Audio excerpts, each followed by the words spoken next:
Lord Byron as a satirist in verse. Columbia University Studies in English and Comparative Literature. Byron as a satirist in verse. Columbia University Press. Sales Agents, New York, Lemke and Buchner, 30-32 West 27th Street, London, Henry Froude. Amen Corner, EC Toronto, Henry Froude 25, Richmond Street, W.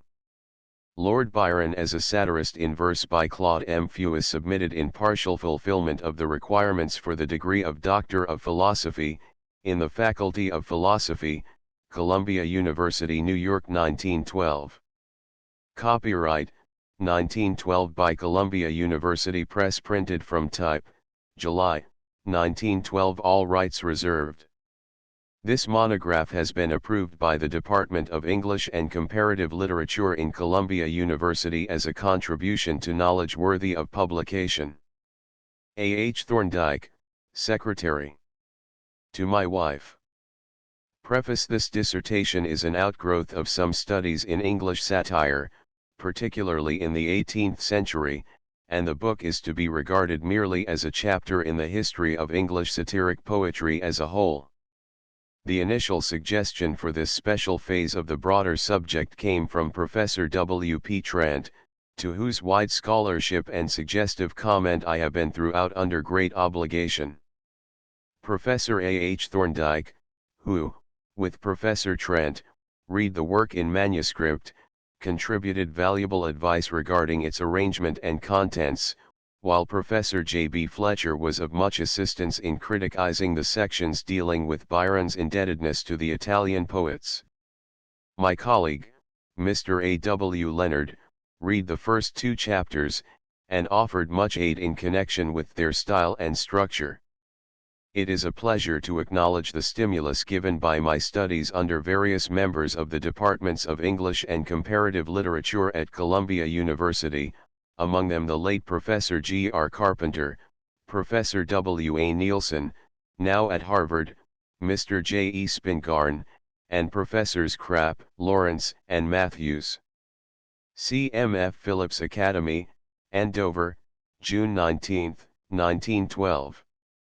Contents. Chapter. Page I. Introductory. 1-2 English Satire from Dryden to Byron. 10-3 Byron's Early Satiric Verse. 39-4 English Bards and Scotch Reviewers. 48v Hints from Horace and the Curse of Minerva. 77-6 The Period of Transition. 93-7 The Italian Influence. 113-8 Don Juan. 163-9 The Vision of Judgment. 188x The Age of Bronze and the Blues. 202-11 Conclusion. 210 Bibliography. 219 Index. 225 Lord Byron as a satirist in verse. Chapter I. Introductory. Byron's puzzling character and fascinating career have been tempting themes for many biographers, little and great, from Sir Egerton Bridges and Tom Moore to Professor Emile Copel and Mr. Richard Edgecombe. His literary product, too, has been, for the most part, so carefully and exhaustively treated by the critics of many nationalities that there is small excuse for adding one more volume to a bibliography already so comprehensive. It happens, however, that though his contribution to satiric poetry was extensive and important, his actual work in that field has been made the subject of no intensive study. It is the object of this essay to fill this gap by considering, so far as it is possible in a brief treatise, the special qualities which distinguish Byron's satiric spirit, and by analyzing and classifying the modifications of that spirit as they are shown in his poetry. The wide range of material to be investigated naturally precludes any attention to the events of his life, except when these throw light on the inception or composition of particular satires. Nor is it practicable to devote any space, except by way of illustration or reference, to his poetry in general, or to his letters and prose pamphlets. The scope of the dissertation will be restricted to include a discussion only of his satire in verse. The lamentable absence of any established body of criteria available as a basis for the study of satire is a difficulty which must be recognized and met at the very outset. First of all, therefore, it is necessary to make clear just what matter is to be included under the rather vague heading, satire. Broadly speaking, satire comprises any manifestation of the satiric spirit in literature, but this statement is really evasive, since the satiric spirit, like the romantic spirit, is intangible and not susceptible to precise definition. In general, as Professor Tucker has pointed out, the essential feature of the satiric spirit, wherever found, is its disposition to tear down and destroy. Variations in temper and aim may exist in different satirists, other subservient emotions may appear and other feelings may operate, in individual cases, to modify the underlying mood, but fundamentally the satiric spirit is negative and pessimistic one. It furthers disillusion by confronting romance with realism and fiction with fact. The satirist thus perceives and exposes incongruity, the discrepancy between profession and performance. He is actuated always by a destructive motive, and it is his function to condemn and to reprove. Humor is, of course, usually a concomitant of satire, but authorities differ as to its value. Dryden, considering the question from the standpoint of the literary artist, says the nicest and most delicate touches of satire consist in fine raillery. Gifford, posing as a moralist, takes another position. To raise a laugh at vice is not the legitimate office of satire, which is to hold up the vicious, as objects of reprobation and scorn, for the example of others, who may be deterred by their sufferings.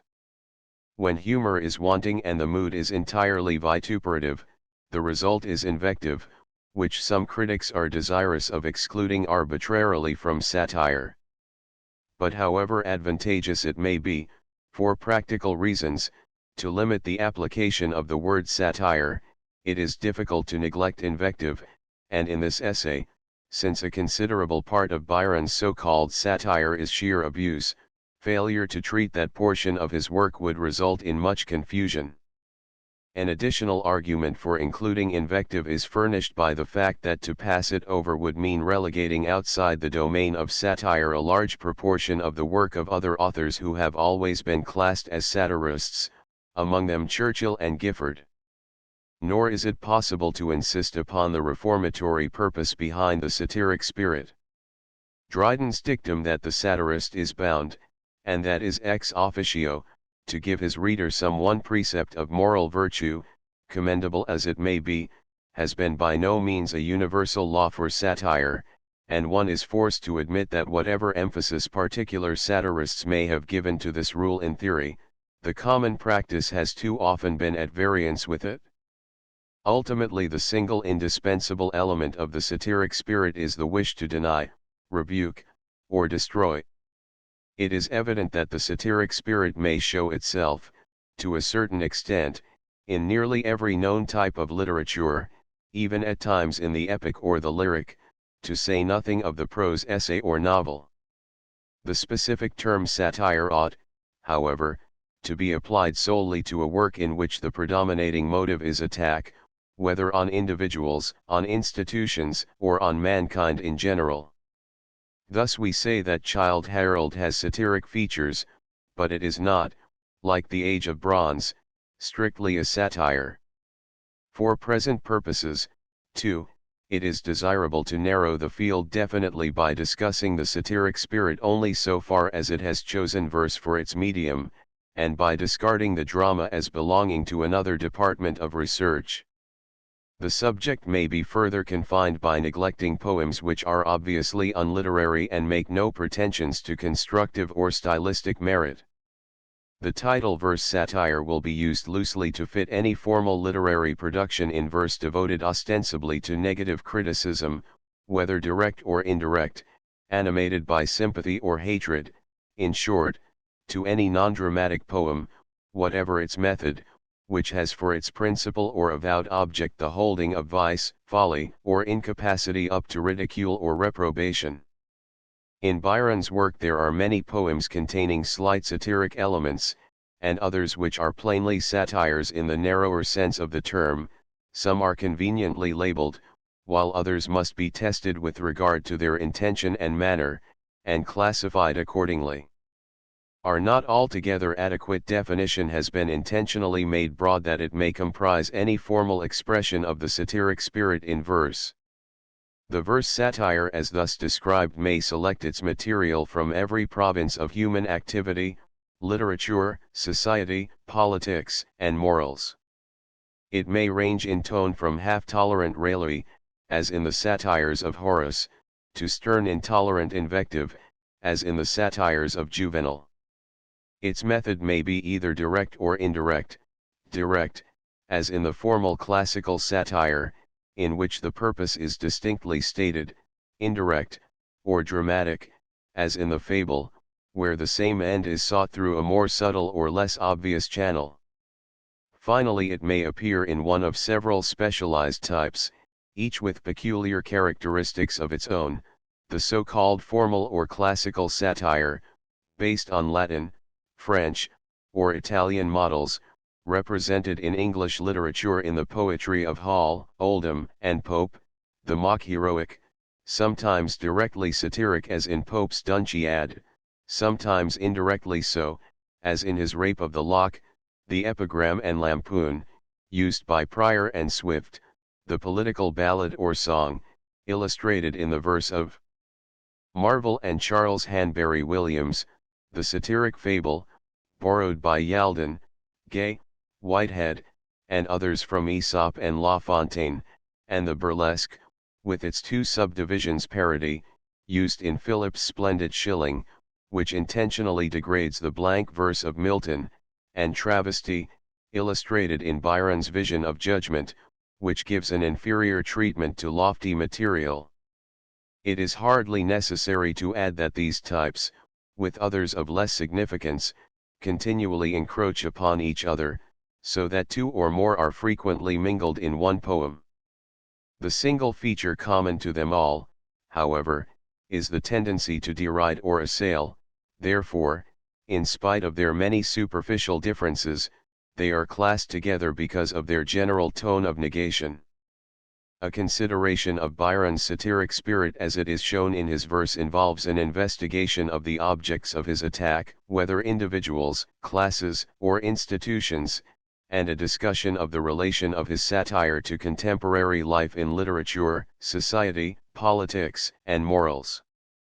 It also necessitates a study of the forms which he adopted, the methods which he utilized, and the manner which he was inclined to assume. Something ought also to be said of his indebtedness to other satirists, Latin, English, and Italian, and of his place and influence in the evolution of English satire. Lastly, a summary is required of the peculiar characteristics which distinguish his satiric spirit and make his work distinctive or unique. Sir Walter Scott's generous assertion that his rival embraced every topic in human life is, of course, hyperbole, but one may be permitted to suspect that the variety and compass of Byron's genius have not always been sufficiently dwelt upon. Even sympathetic critics have been in the habit of forgetting that in all three of what are ordinarily reckoned the chief divisions of poetry, the narrative, the lyrical, and the dramatic, Byron achieved distinct success. The same may be said of his attempts at poetry of a descriptive and meditative sort. That Manfred and Beppo, Childe Harold, and She Walks in Beauty Like the Night, bear the same writer's signature is convincing proof not only of the fecundity but also of the diverseness of his talent. What is true of his work as a whole is also true of his satire. It is to be found in several forms: the satiric tale, the formal or classical satire, the travesty, the epigram, and the mock heroic. It is sometimes scurrilous, sometimes didactic, and sometimes playful. It carries its attack into many fields, into literature in English bards, into society in the waltz, into politics in the Age of Bronze, and into morals in Don Juan. Finally, in Don Juan, his longest and most important poem, the satiric spirit blends with other elements, romantic, tragic, realistic, and colloquial, to produce what Paul Elmer More calls to many critics the greatest satire ever written. Professor Courthope traces throughout Byron's poetry three main currents of feeling: the romance of the dilettante, the indignation of the satirist, and the lyrical utterance of the man himself. Of these three emotions, continues the critic, one comes in turn to predominate over the others at different periods, as external circumstances affect the poet. This analysis is, on the whole, discerning and uncontrovertible, but despite the fact that Byron so often ventured into romantic and lyric poetry, there is good cause for maintaining that his mind was primarily satiric in its observation of life. If we accept the testimony of his nurse, Maigret, as it was taken down by Moore, Byron's first lisping in numbers was in the nature of satire, being a short lampoon on an old lady who had irritated him by her curious notions regarding the destination of the soul after death. 2 These verses, according to Maigret, date from 1798, when the boy was 10 years old. During the ensuing years he engaged in writing satire, without many intermissions, until his career closed in 1824 with Don Juan still unfinished. In no other branch of literature was he led to undertake such a series of poems through so long a period. His narrative poetry cannot be said to have begun before Childe Harold, 1812, as a dramatist he published nothing anterior to Manfred, 1817, and even his lyrics appeared at infrequent intervals and in no great numbers. During most of his life, on the other hand, he engaged in satire of one kind or another. The Curse of Minerva was brought back from his early travels, along with the first two cantos of Childe Harold. The waltz is almost synchronous with the Giaour, and the Vision of Judgment was being planned while he was composing Cain. Even in the period between the waltz, 1813, and Beppo, 1818, during which no long verse satire of his was published, he wrote The Devil's Drive, 1813, Windsor Poetics, 1814, and a sketch, 1816, besides other shorter epigrams. Thus Byron's satiric spirit was persistent and conspicuous from the date of Fugitive Pieces, 1806, until his death 18 years later. The position which Byron occupies in the history of English satire is especially important because he is, in many respects, the last of the powerful satirists in verse. English Bards, and Scotch Reviewers, published in March, 1809, is perhaps the last of the great English satires in the heroic couplet measure. It is a final vigorous outburst in the genre which, originating possibly with Wyatt, and improved by Donne and Hall, culminated in the satires of Dryden, and then passing successively through the hands of Pope, Churchill, and Gifford, underwent many modifications, and seemed, down to the end of the 18th century, to be losing gradually in universality and permanent value. The revival in which Byron took part, but which, as we shall see, was not altogether occasioned by him, was spasmodic and temporary, and in the 100 years since the appearance of English bards, our literature has produced no single satire in the same manner worthy of being placed by the side of the Dunciad, the Rossiad, or even the Baviad. Byron himself, though he continued to write this sort of satire up to the time of the Age of Bronze, never equaled his early success. Eventually he turned from his standard models, Pope and Gifford, and under the inspiration of Italy and Italian authors, made his chief original contribution to satire in Beppo, Don Juan, and the Vision of Judgment. He thus, in a significant way, closes and sums up the work of an old and passing school, at the same time bringing into English satire the infusion of a new spirit and method. With these facts in view, it is convenient and not illogical to arrange the major part of Byron's satiric verse into two distinct groups. The one, deeply rooted in classical and English tradition, conforming to established conventions and obeying precedents well understood in our language, includes English bards, hints from Horace, The Curse of Minerva, The Waltz, and The Age of Bronze, besides other works shorter and less noteworthy. The other, retaining something of the Siva indignatio of Juvenal and Swift, but embodying it in what may be called, for want of a better term, the Italian burlesque spirit, that mood which, varying in individual authors, but essentially the same, prevails in the poetry of Pulci, Berni, and Casti, comprises Beppo, Don Juan, and the Vision of Judgment. Generally speaking, this division on the basis of sources corresponds to a difference in meter. The classical satires employ, almost from necessity, the iambic pentameter couplet, while those in the Italian manner adopt the exotic ottava rima. This classification is also partly chronological, for the English satires, with the exception of The Age of Bronze and some short epigrams, were written before 1817, and the Italian satires appeared during the 8 years following that date, while Byron was in Italy and Greece. The numerous ballads, political verses, and personal epigrams, some printed in the daily newspapers, others sent in letters to his friends, constitute another interesting group of satires, about which, however, no very satisfactory generalizations can be made. There are also lines and passages of a satiric nature in other poems, but these, casual as they are, need to be mentioned only because of their connection with ideas advanced in the genuine verse satires, or because of some especial interest attaching to them. In taking up the separate poems included in this mass of material, it seems best to observe, as far as practicable, a chronological order, for by so doing, we may observe the steady growth and broadening of Byron's ability as a satirist, and trace his connection with the events of his time. However, before proceeding directly to an analysis of the poet's work and methods, it is necessary to say something of his predecessors in English satire, from many of whom he derived so much.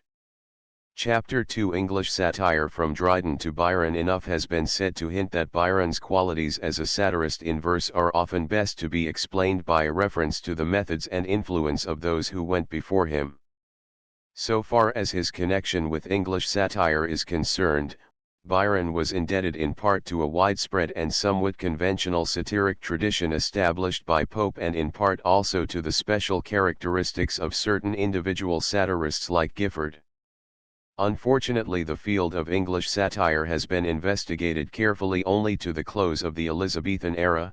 It is, therefore, imperative to present, as a working basis, a brief outline of the course of satiric verse during the century or more prior to Byron's own age. Such a summary being of value here chiefly as affording material for comparison, detailed treatment need be given only to the more conspicuous figures, particularly to those to whom it is possible Byron was under obligation. The years between the accession of Charles II and the death of Pope saw a remarkable advance in the quantity and quality of published satiric work, in both prose and verse. For this development several causes may be assigned. As the romantic enthusiasm of the Renaissance died away or exhausted itself in fantastic extravagance and license, the New Age, in reaction, became gradually more reasonable and practical. Its general tendencies were academic, introspective, and critical. Literature began to analyze itself and to frame laws for its own guidance. Society found amusement in laughing at its own follies and frivolities. Moralists were occupied in censuring misbehavior and in codifying maxims for the government of conduct. This critical spirit, whenever it became destructive, naturally sought expression in satire. Party feeling, too, grew violent in dealing with the complex problems raised by the bloodless revolution of 1689 and its aftermath.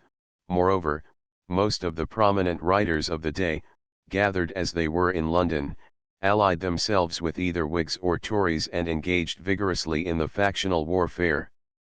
In the urban and gregarious life of the age of N, the thinkers who sharpened their wits against one another in clubs and coffee houses esteemed logic and good sense higher than romantic fancy. Their talk and writing dealt mainly with practical affairs, with particular features of political and social life.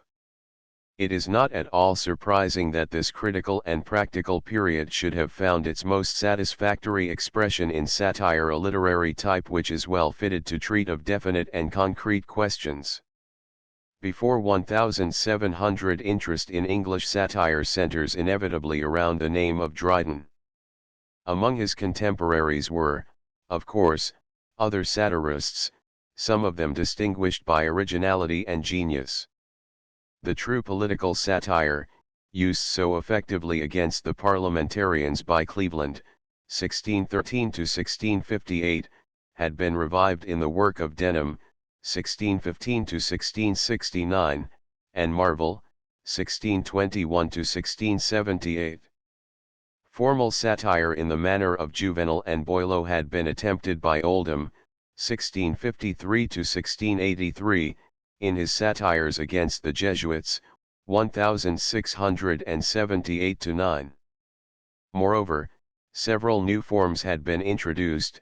Butler, 1612–1680, in Hudibras, 1663, had created an original variety of burlesque, with unusual rhymes, grotesque similes, and quaint ideas.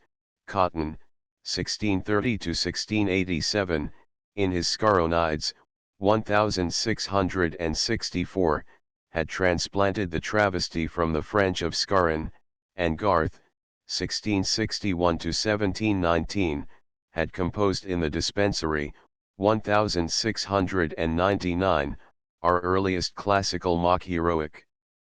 Marvell, Rochester, Sedley, Dorset, and others had written songs and ballads of a satiric character, most of them coarse and scurrilous. But the work of these men, like that of their predecessors in satire, Lodge, Donne, Hall, Marston, Gilpin, Wither, and Brougham, is, as a whole, crude and inartistic, rough in metre and commonplace in style. Dryden, who took up satire at the age of 50, after a long and thorough discipline in literary craftsmanship, avoided these faults and polished and improved the verse satire, preserving its vigor while lending it refinement and dignity.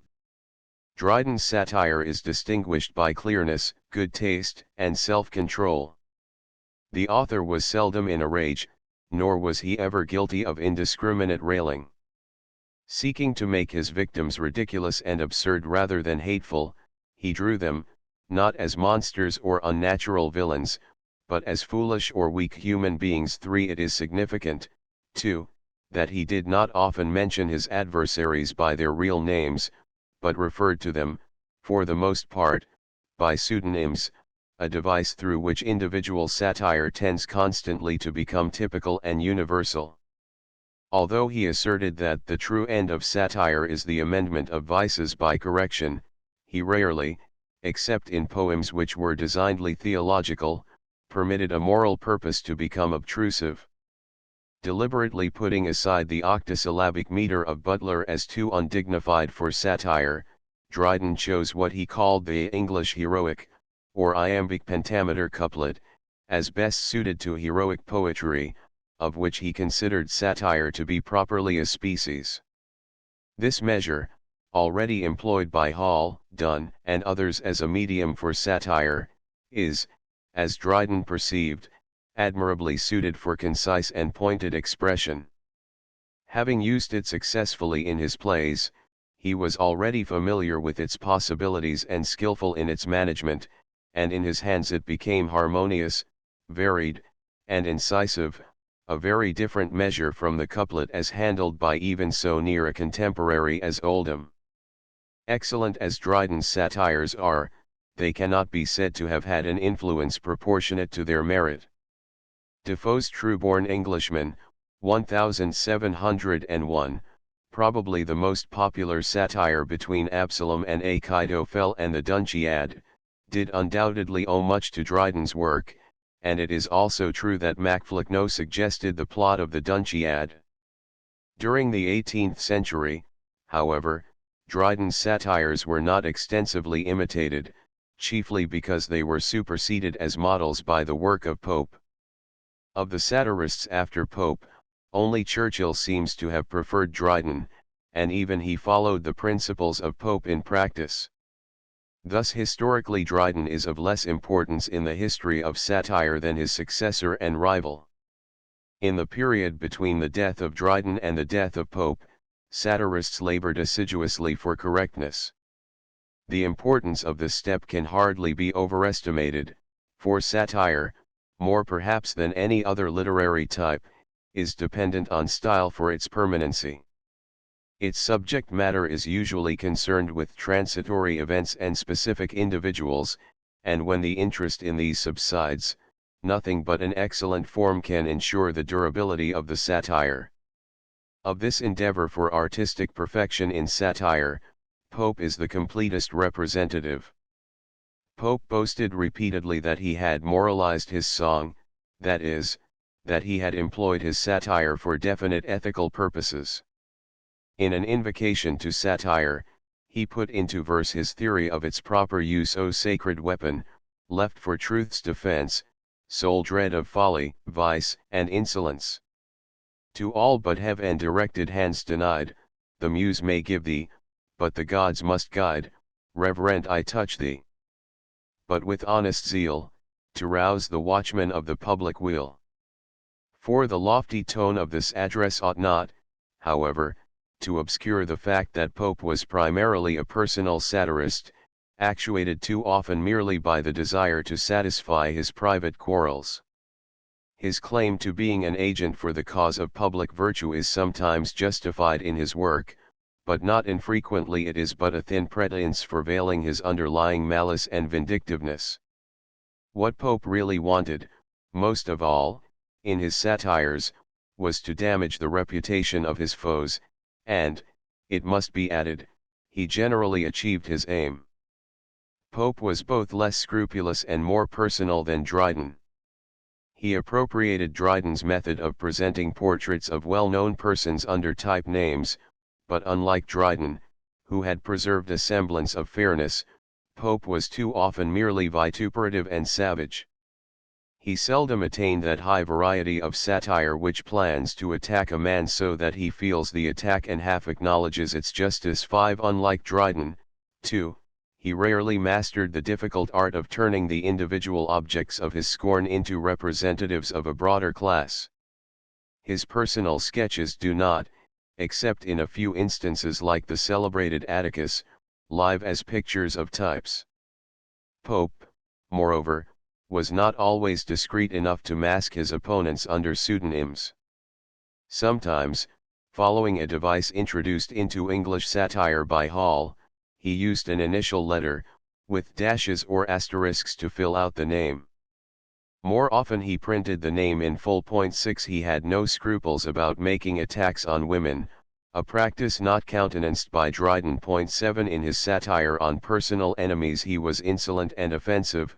However, he seldom gave vent to his rage, but kept cool, revised and polished every epithet, and retorted in a calm, searching dissection of character. In his methods he was unprincipled, never hesitating to make the vilest charges if they served his purposes. In matters of form and technique Pope's art is unquestioned. He refined and condensed the couplet until it cut like a rapier. The beauty of his satire thus lies rather in small details than in general effect, in clear-cut and penetrating phrasing rather than in breadth of conception. With all this his work is marked by an air of urbanity, ease, and grace, which connects him with Horace rather than with Juvenal. His wit is constant and his irony subtle. He understood perfectly the value of compression and of symmetry. Finally he left behind him a heritage and a tradition. With all his malice, his occasional pettiness and habitual deceit, he so transformed the verse satire that no imitator, following his design, has been able to surpass it. The methods and the forms which he used became, for good or for evil, those of most satire in the 18th century. From the Dunciad down to the days of Byron, it was Pope's influence chiefly that determined the course of English satire in verse. Byron was fond of associating himself with Pope. He paid homage to him as a master, sustained, in theory at least, his principles of versification, defended his character, and offered him the tribute of quotation and imitation. Over and over again he repeated his belief in the Christianity of English poetry. The poetry of Pope ate only in satire. However, did Pope's influence become noticeable in Byron's poetry, but in satire this influence was important. Pope's chief contemporary in formal satire in verse was Young, whose love of fame, the universal passion, was finished in 1727, before the publication of the Dunciad. The 7 satires which this work contains comprise portrayals of type characters under Latin names, diversified by allusions to living personages, the intention being to ridicule evils in contemporary social life. The epistles to Pope, 1730, by the same author, are more serious, especially in their arraignment of Grub Street. Young's comparatively lifeless work made seemingly no strong appeal to Byron. The latter never mentions him as a satirist, although he does quote with approval some favorite passages from his work.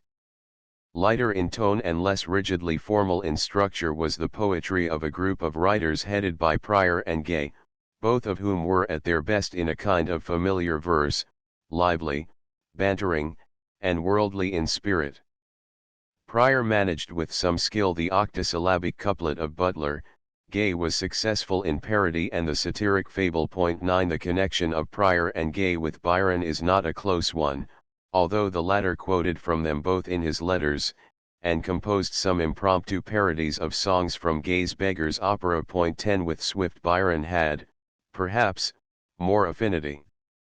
Swift's cleverness in discovering extraordinary rhymes undoubtedly influenced the versification of Don Juan 11, and his morbid hatred of human nature and sordid views of life sometimes colored Byron's satiric mood. 12 Much lower in the literary scale are the countless ballads and lampoons of the period which maintain the rough and ready aggressiveness of Marvell, in a style slovenly, broken, and journalistic.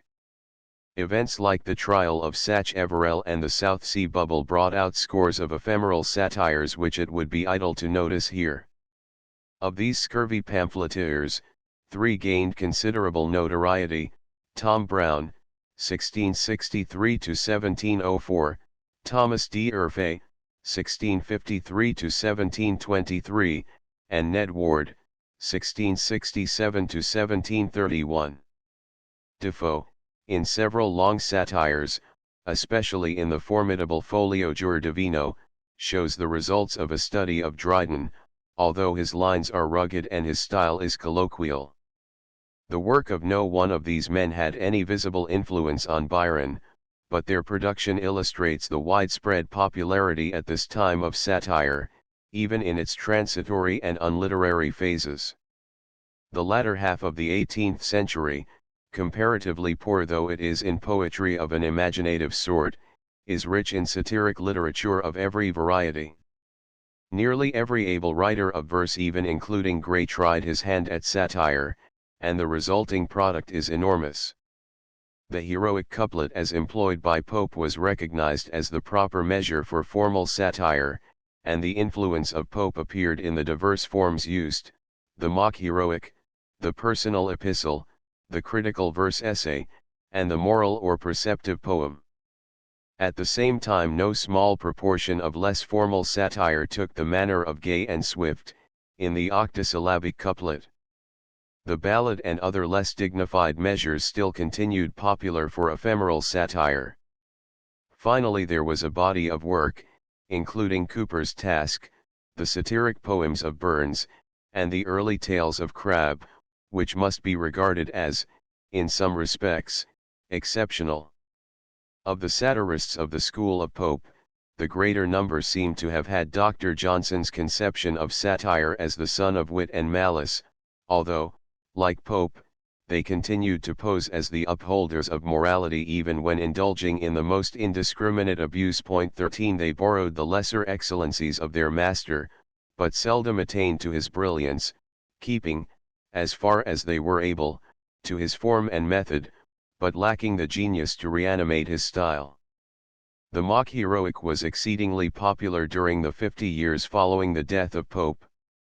The satires of one group, following the rape of the lock, contain no personal invective, and are satiric only in the sense that any parody of a serious genre is satiric. 14 Another class of mock heroics, modeled particularly on the Dunciad, make no pretense of refraining from personal satire, and are often violently scurrilous. 15 A large number of poems imitate the title of the Dunciad without necessarily having any mock heroic characteristics. 16 In the field of personal, and especially of political, satire, are many poems not corresponding exactly to any of the above-mentioned types. 17 The bitter party feeling aroused by the rise to power of Lord Bute and by the resulting protests of Wilkes in the North Britain was the occasion of many broadsides during the decade between 1760 and 1770. Several satires of the period,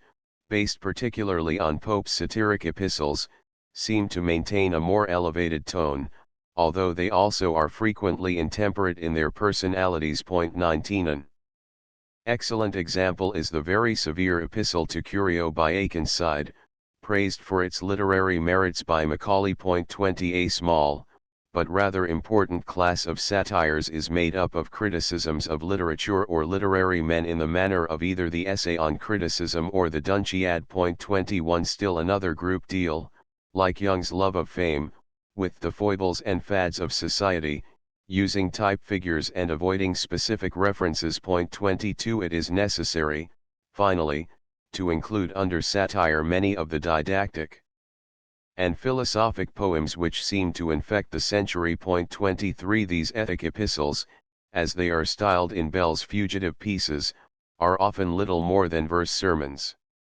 Obviously many poems of this nature hardly come within the scope of true satire. Goldsmith's Deserted Village, 1770, for instance, has some satirical elements, yet it is, properly speaking, meditative and descriptive verse. The same may be said, perhaps, of the so-called satires of Cooper. The body of work thus cursorily reviewed shows a wide diversity of subject matter combined with a consistent and monotonous uniformity of style. In most of the material we find the same regular versification, the same stock epithets, and the same lack of distinctive qualities. Indeed, were the respective writers unknown, it would be a difficult task to distinguish between the verse of two such satirists as James Scott and Soame. During the 50 years between the death of Pope and the appearance of Gifford's Baviad, 1794, only 4 names stand out above the rest as important in the history of English satire in verse: Johnson, Churchill, Cooper, and Crabbe. Of these writers, Johnson contributed but little to the mass of English satire. His London, 1738, and The Vanity of Human Wishes, 1749, are imitations of Juvenal, characterized by stateliness, dignity, melancholy, and sonorous rhetoric, but with only a slight element of personal attack. The latter poem received high praise from Byron. 24 Churchill and Byron, who have often been compared because of their quarrels with the reviewers and their denunciation of a conservative and reactionary government, were much alike in their arrogant independence, their fiery intensity, and their passionate liberalism. Churchill, however, unlike Byron, was always a satirist, and undertook no other species of poetry. In many respects he resembled Oldham, whose career, like his, was short and tumultuous, and whose wit, like his, usually shone through the harsh cadence of a rugged line. All Churchill's work is marked by vigor, effrontery, and earnestness, and the ferocity and vindictiveness of much of it give force to Gosse's description of the author as a very Caligula among men of letters. However, although he was responsible for two of the most venomous literary assaults in English, that on Hogarth in the Epistle to William Hogarth, 1763, and that on Lord Sandwich in the Candidate, 1764, he did not stab from behind or resort to underhand methods. Despite his obvious crudities, he is the most powerful figure in English satire between Pope and Byron. Churchill employed two measures, the heroic couplet, in the Rosciad, 1761, and several succeeding poems, and the octosyllabic couplet, in the Ghost, 1763, and the dual list, 1764. His versification is seldom polished, but his lines have, at times, something of the robustness and impetuous disregard of regularity which lends strength to Dryden's couplets. It was to Churchill that Byron attributed in part what he was pleased to term the absurd and systematic depreciation of Pope, 25, which, in his opinion, had been developing steadily towards the end of the 18th century. Churchill frankly acknowledged his preference of Dryden over Pope 26, a partiality which he shared with Voltaire and Dr. Johnson. The fact is, however, that, despite his failure to attain smoothness and artistic finish, he owed more to Pope than he realized or cared to admit. 27 With Cooper, Byron had temperamentally little in common, yet Cooper is interesting, if only for the reason that he proves, by contrast with Churchill, the range in manner of which the classical satire is capable. He was most successful in a kind of mildly moral reproof, which has often ease, humor, and apt sententiousness, although it rarely possesses energy enough to make it effective as satire. Cooper's familiar verse, often satirical in tone, is almost wholly admirable, the best of its kind between Prior and Preed. The satire of Crabbe is essentially realistic. It portrays things as they are, dwelling on each sordid detail and sweeping away all the illusions of romance. In The Village, 1783, for instance, Crabbe describes life as he found it among the lower classes in a Suffolk coast town, a life barren, humdrum, and dismal. Thus the poem is an antidote, possibly intentional, to the idyllic and sentimental picture drawn by Goldsmith in The Deserted Village.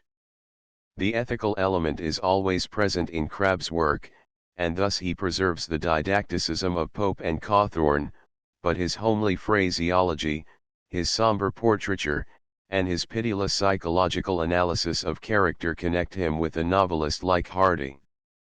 Possibly some of the realism of Don Juan may be traced to the example of Crabbe, for whom Byron had both respect and affection. 28 Aside from that exercised by the work and heritage of Pope, the most definite influence upon Byron's satiric verse came from the satires of William Gifford, 1756–1826, which had appeared some years before Byron began to write.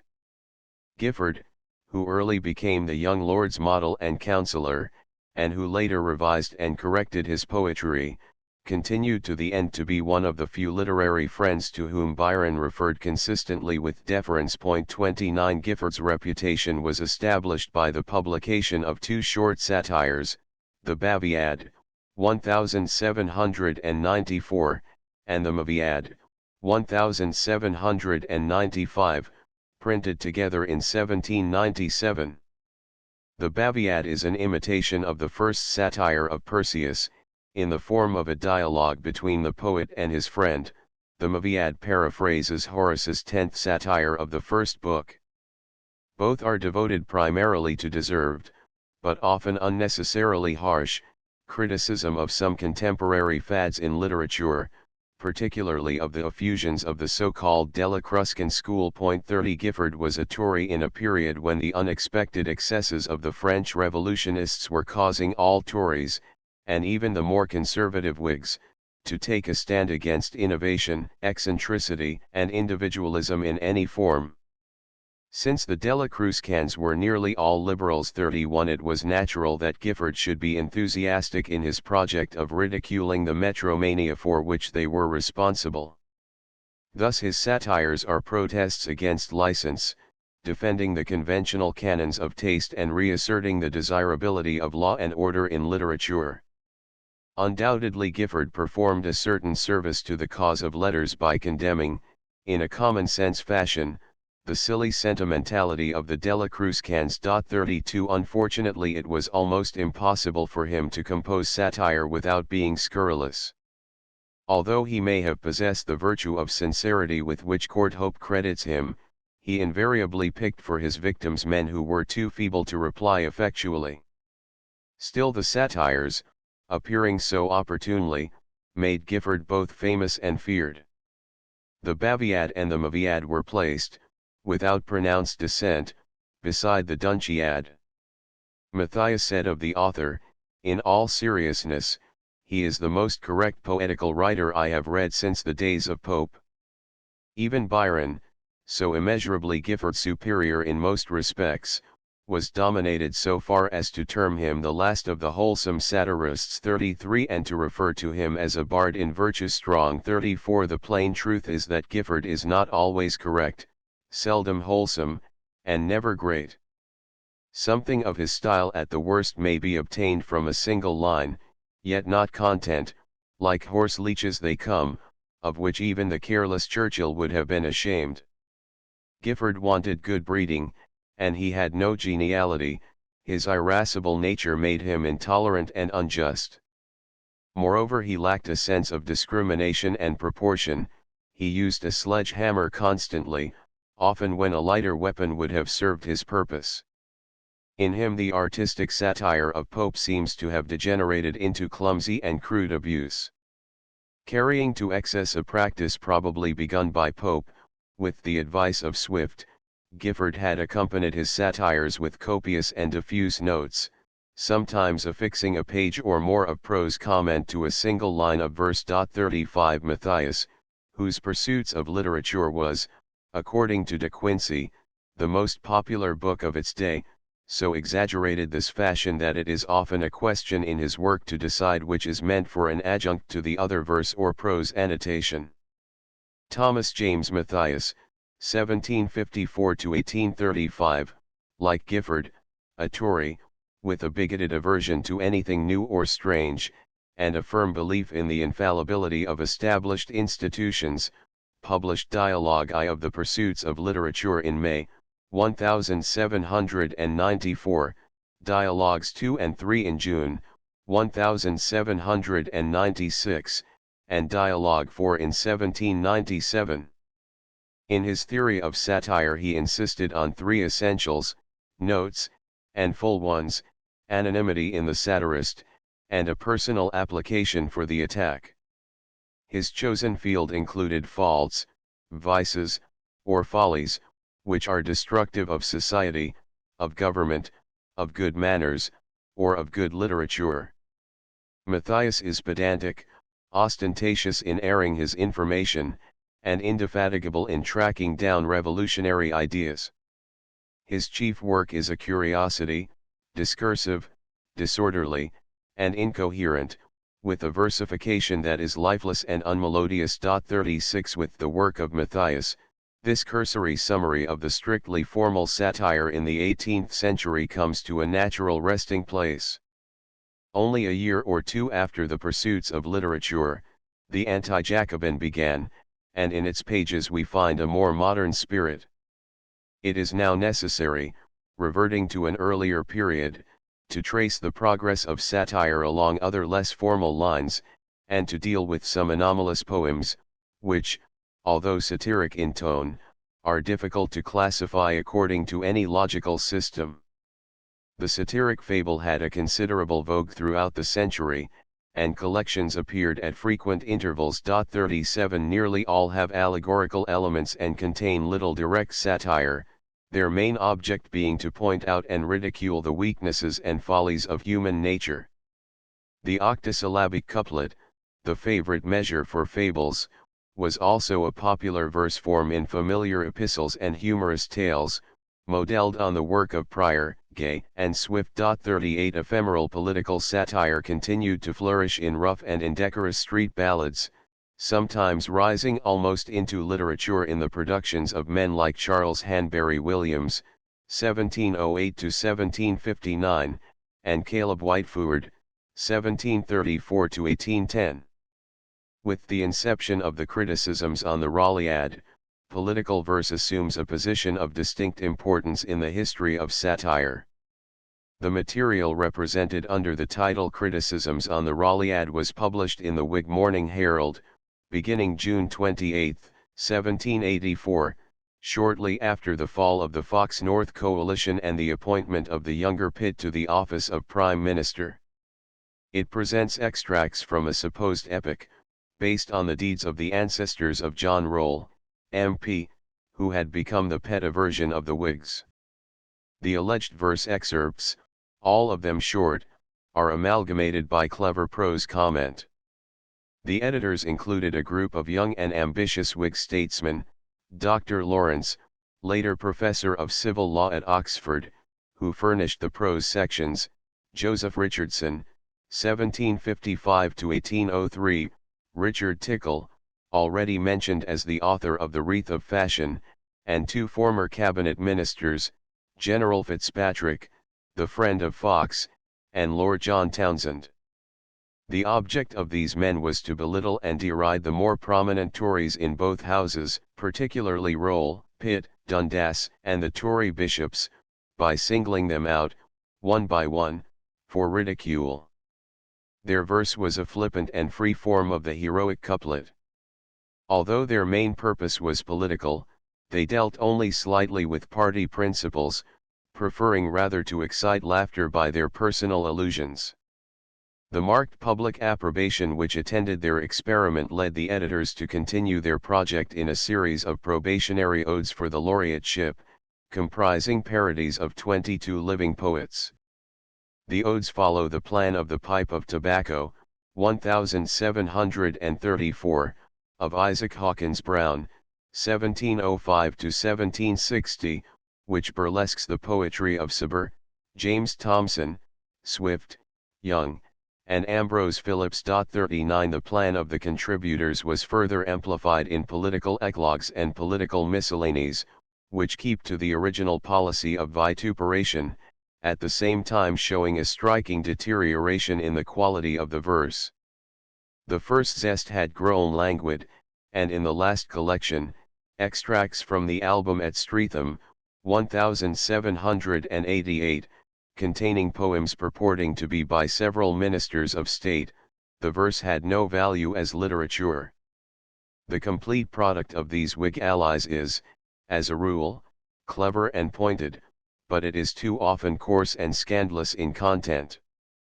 Although it failed in reinstating the Whigs in office, it occupies an important position in English political satire. Despite its irregular versification and its frequently undefying subject matter, it contains some brilliant sketches and many witty lines. 40 A droll and impudent, but not altogether pleasing figure of this same period was the Whig satirist, Reverend John Wolcott, 1738–1819, better known by his nom de guerre of Peter Pindar, who, making it his especial function to caricature George III and his court, earned from Scott the title of the most unsparing calumniator of his time. George, with his bourgeois habits and petty economies, made a splendid subject, and Pindar drew him with the homely realism of Hogarth or Gilray, pouring forth a long series of impertinent squibs until the monarch's dangerous illness in 1788 gained him the sympathy of the nation and roused popular feeling against his lampooner. Pindar also engaged in other quarrels, notably with the trio of Tory satirists, Gifford, Matthias, and Canning. 41 His genius was that of the caricaturist, and his vogue, like that of most caricaturists, was soon over. However, the peculiar flavor of his verses, full as they are sometimes of rich humor and grotesque descriptions, is still delightful, and partly explains the merriment which greeted his work at a time when his allusions were still fresh in people's minds. It may be added that Pindar shows few traces of Pope's influence, he makes no pretense of a moral purpose, and he seldom employs the heroic couplet. Professor Courthope suggests that Don Juan owes much in style to the satires of Pindar. The question of a possible indebtedness will be taken up more in detail in another chapter. It is sufficient here to point out that Byron never refers to Wolcott by name, and makes only one reference to his poetry. 42 Some of the most powerful social and political satire of the century was written, in defense of democracy and liberalism, by the vigorous pen of Robert Burns. 43 His work, however, despite the fact that it discussed many of the topics which were agitating the English satirists, was not particularly influential at the time in England. One peculiar work, significant in the evolution of satire because of its undoubted influence on a succeeding generation, was the New Bath Guide, or Memoirs of the B.R.D. Family, 1766, written by Christopher Anstey, 1724–1805. 44 It consists of a series of letters, most of them in an easy anapestic measure with curious rhymes, purporting to be from different members of one family, and satirizing life at the fashionable watering place made famous only a few years before by Bonash. Anstey's method of using letters for the purpose of satire was followed by other authors. 45 But never, until Moore's Twopenny Postbag and Fudge Family, with complete success.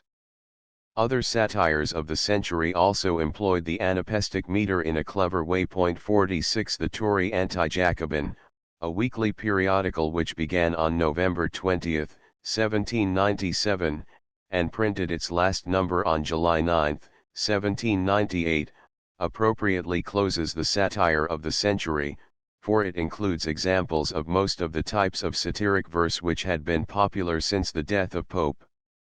Founded by government journalists, possibly at Pitt's instigation, it planned to oppose papers devoted to the cause of sedition and irreligion, to the pay and interests of France.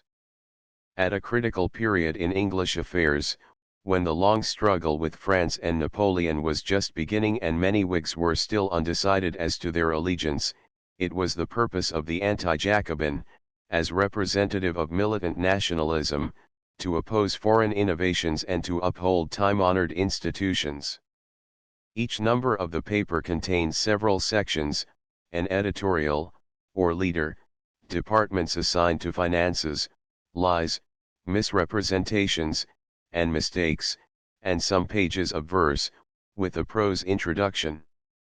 Gifford, who had been chosen to superintend the publication, devoted himself entirely to editorial management, so that the responsibility for the verse devolved upon George Canning, 1770–1827, and several assistants, among whom were Ellis, now an adherent of the Tories, and John Hooksome Frere, 1769–1846. The anti-Jacobin, then, planned first to revive the traditions of English patriotism and to rally public opinion to the support of king and country. As a secondary but essential element of its design, it aimed, especially in its verse, to expose the falsity and fatuity of the doctrines of Holcroft, Paine, Godwin, and other radical philosophers and economists, to ridicule and parody the work of authors of the revolutionary school, particularly of the English lake poets and the followers of the German Romanticists, and incidentally to satirize some of the social and literary follies of the age. 47 Since the verse was submitted by many contributors, its tone was not always homogeneous, and it varied from playful jocularity to stern didacticism. On the whole, however, it had a definite ethical purpose, and avowedly championed sound morality and conservative principles. The poetry of the anti-Jacobin includes illustrations of many varied satiric forms. New morality is a set, formal satire in conventional couplets and balanced lines, superior in technique to the best work of Gifford and Matthias, and not unworthy of comparison with many of the satires of Pope. Acme and Septimius, or the Happy Union, is a short informal verse tale, reminiscent in manner of the undefying personalities in the Ralliad. There are satiric imitations of Horace and Catullus. There are parodies of many sorts: the needy knife grinder, an artistic parody of Southey's Sapphics, the loves of the triangles, a burlesque of Darwin's loves of the plants, the progress of man, ridiculing the tedious didacticism of Payne Knight, and Chevy Chase, a parody of the romantic ballad. Hudibrastic couplets are used in a consolatory address to his gunboats, by Citizen Muscane, Anapaests, in the translation of a letter, in the style of Anstey, and Doggerel, in the elegy on the death of Jean Bon André. The material of the satire comprehends events in politics, in literature, in philosophy, and, to some extent, in society. Thus, in small compass, the poetry of the anti-Jacobin offers a fruitful field for study. In more than one respect, too, it furnished suggestions for the 19th century. Balinahinch and the translation of a letter may have had some influence on the manner and versification of Moore and Byron. Certain of the odes, notably the Imitation of Horace, 3:25, have the delicate touch which was to mark the lighter satire of the Smiths and Preed, and, later, of Calverley, Barham, and Locker. In its rare combination of refined raillery with subtle irony and underlying seriousness, the satire of the anti-Jacobin anticipates the brilliance of Punch in the days when Thackeray was a contributor to its pages.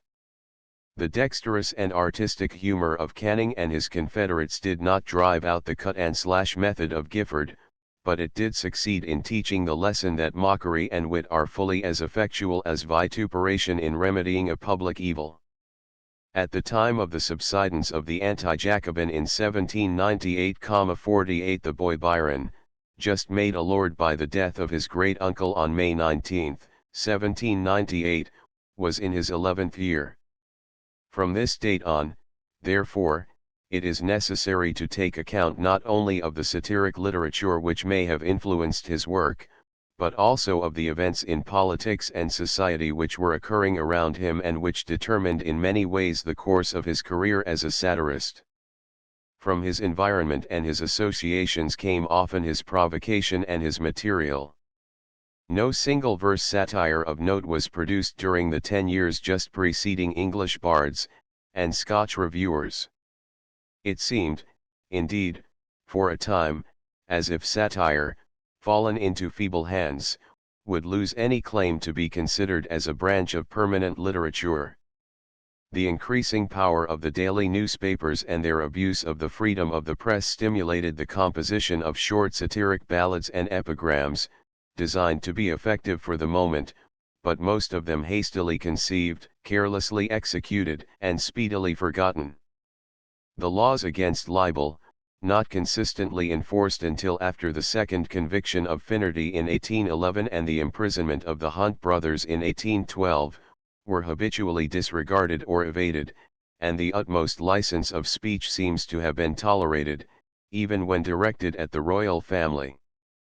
The ethical standard which Pope had set for satire and which had been kept in new morality was now forgotten in the strife of faction and the play of personal spite.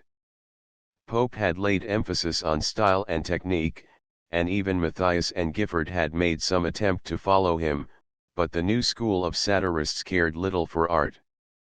No doubt this degradation of satire may be partly attributed to the fact that the really capable writers of the time, Wordsworth, Coleridge, Scott, and Southey, were engaged in poetry of another sort, but the result was that satire became the property of journalists and poetasters until Byron and Moore recovered for it some of its former dignity.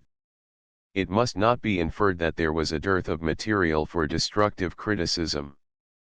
Few decades of English history have offered a more tempting opportunity to a satirist. 49 The Napoleonic Wars, renewed in May, 1803, after the brief Peace of Amiens, 1802, were not, in spite of an occasional naval victory, resulting advantageously for England, the disgraceful Convention of Sintra, 1808, and the Walcheren fiasco of 1809 had detracted from British prestige, and the Peninsular Campaign of 1808 seemed at the time to be a disastrous failure.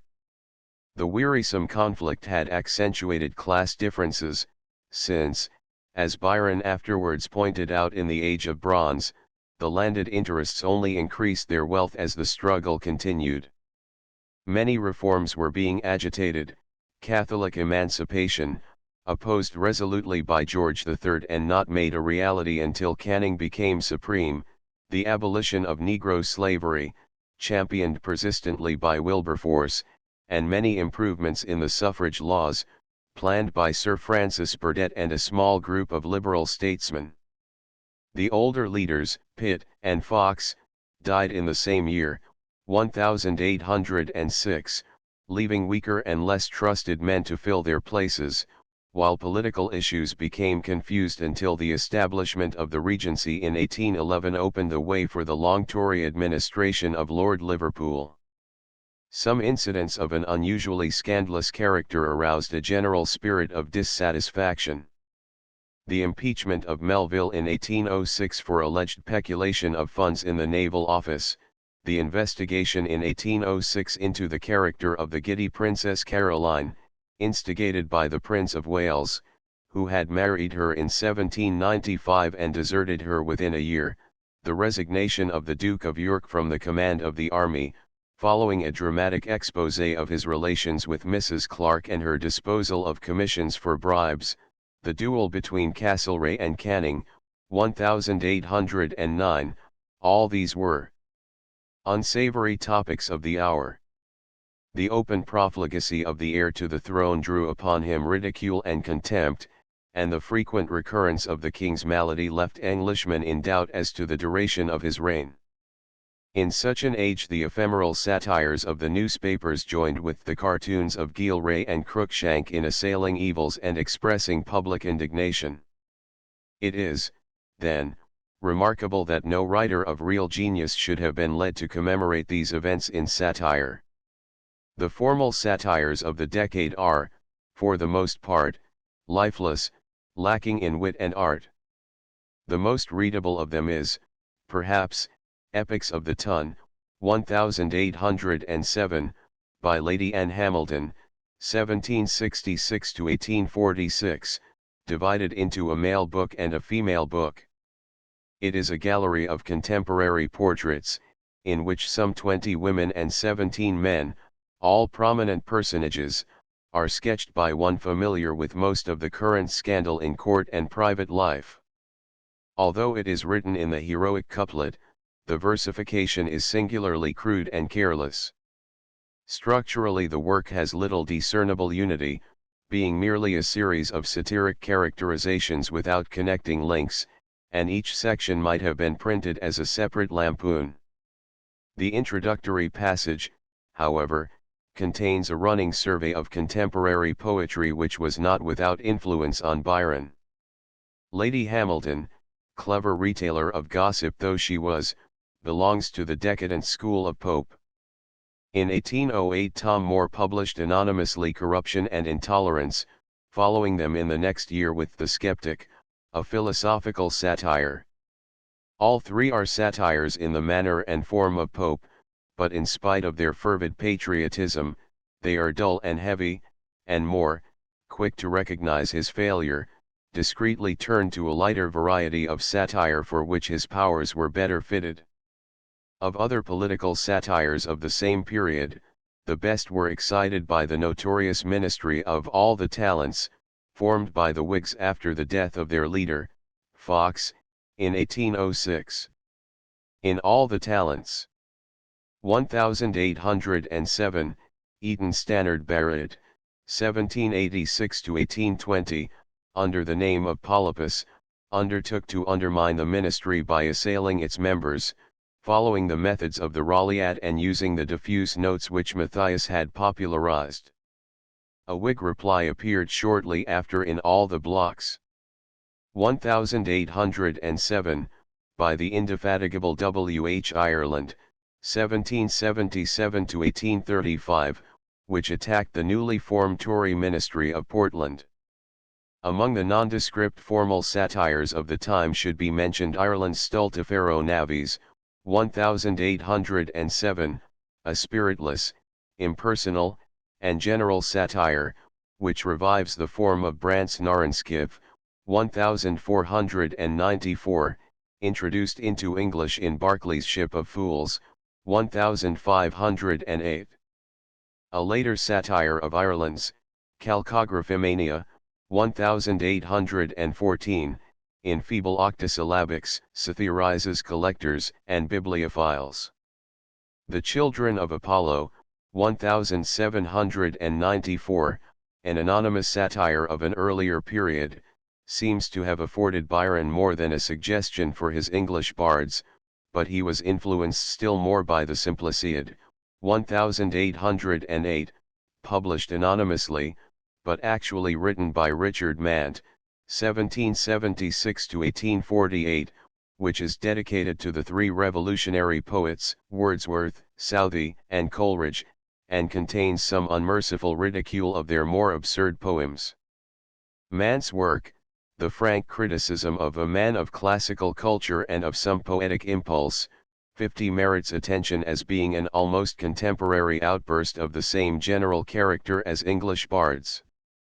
The ballad form reappeared in many satires arising from the troubled condition of politics 51, but the usual tone of this work is scurrilous and commonplace, and dozens of such broadsides were composed and forgotten in a day.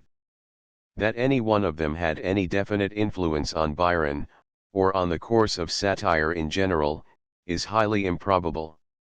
What is important is that the literary atmosphere for a few years before 1809, although it produced no great satires, was surcharged with the satiric spirit, and that Byron, in his youth, must have been accustomed to the abusive personalities then common in the daily press. Conditions in his day encouraged rather than repressed destructive criticism. This summary of English satiric verse between Dryden and Byron ends naturally with the year 1809, when the latter poet first revealed his true genius as a satirist. Something has been suggested of the wide scope and varied character of satire from the death of Pope until the end of the 18th century. The example of Pope has been traced through its influence on satire to the time when it degenerated in the work of Matthias and the minor rimsters of the first decade of the new century, and the lighter classes of satire have been followed until the date when they became artistic in the poetry of the anti-Jacobin.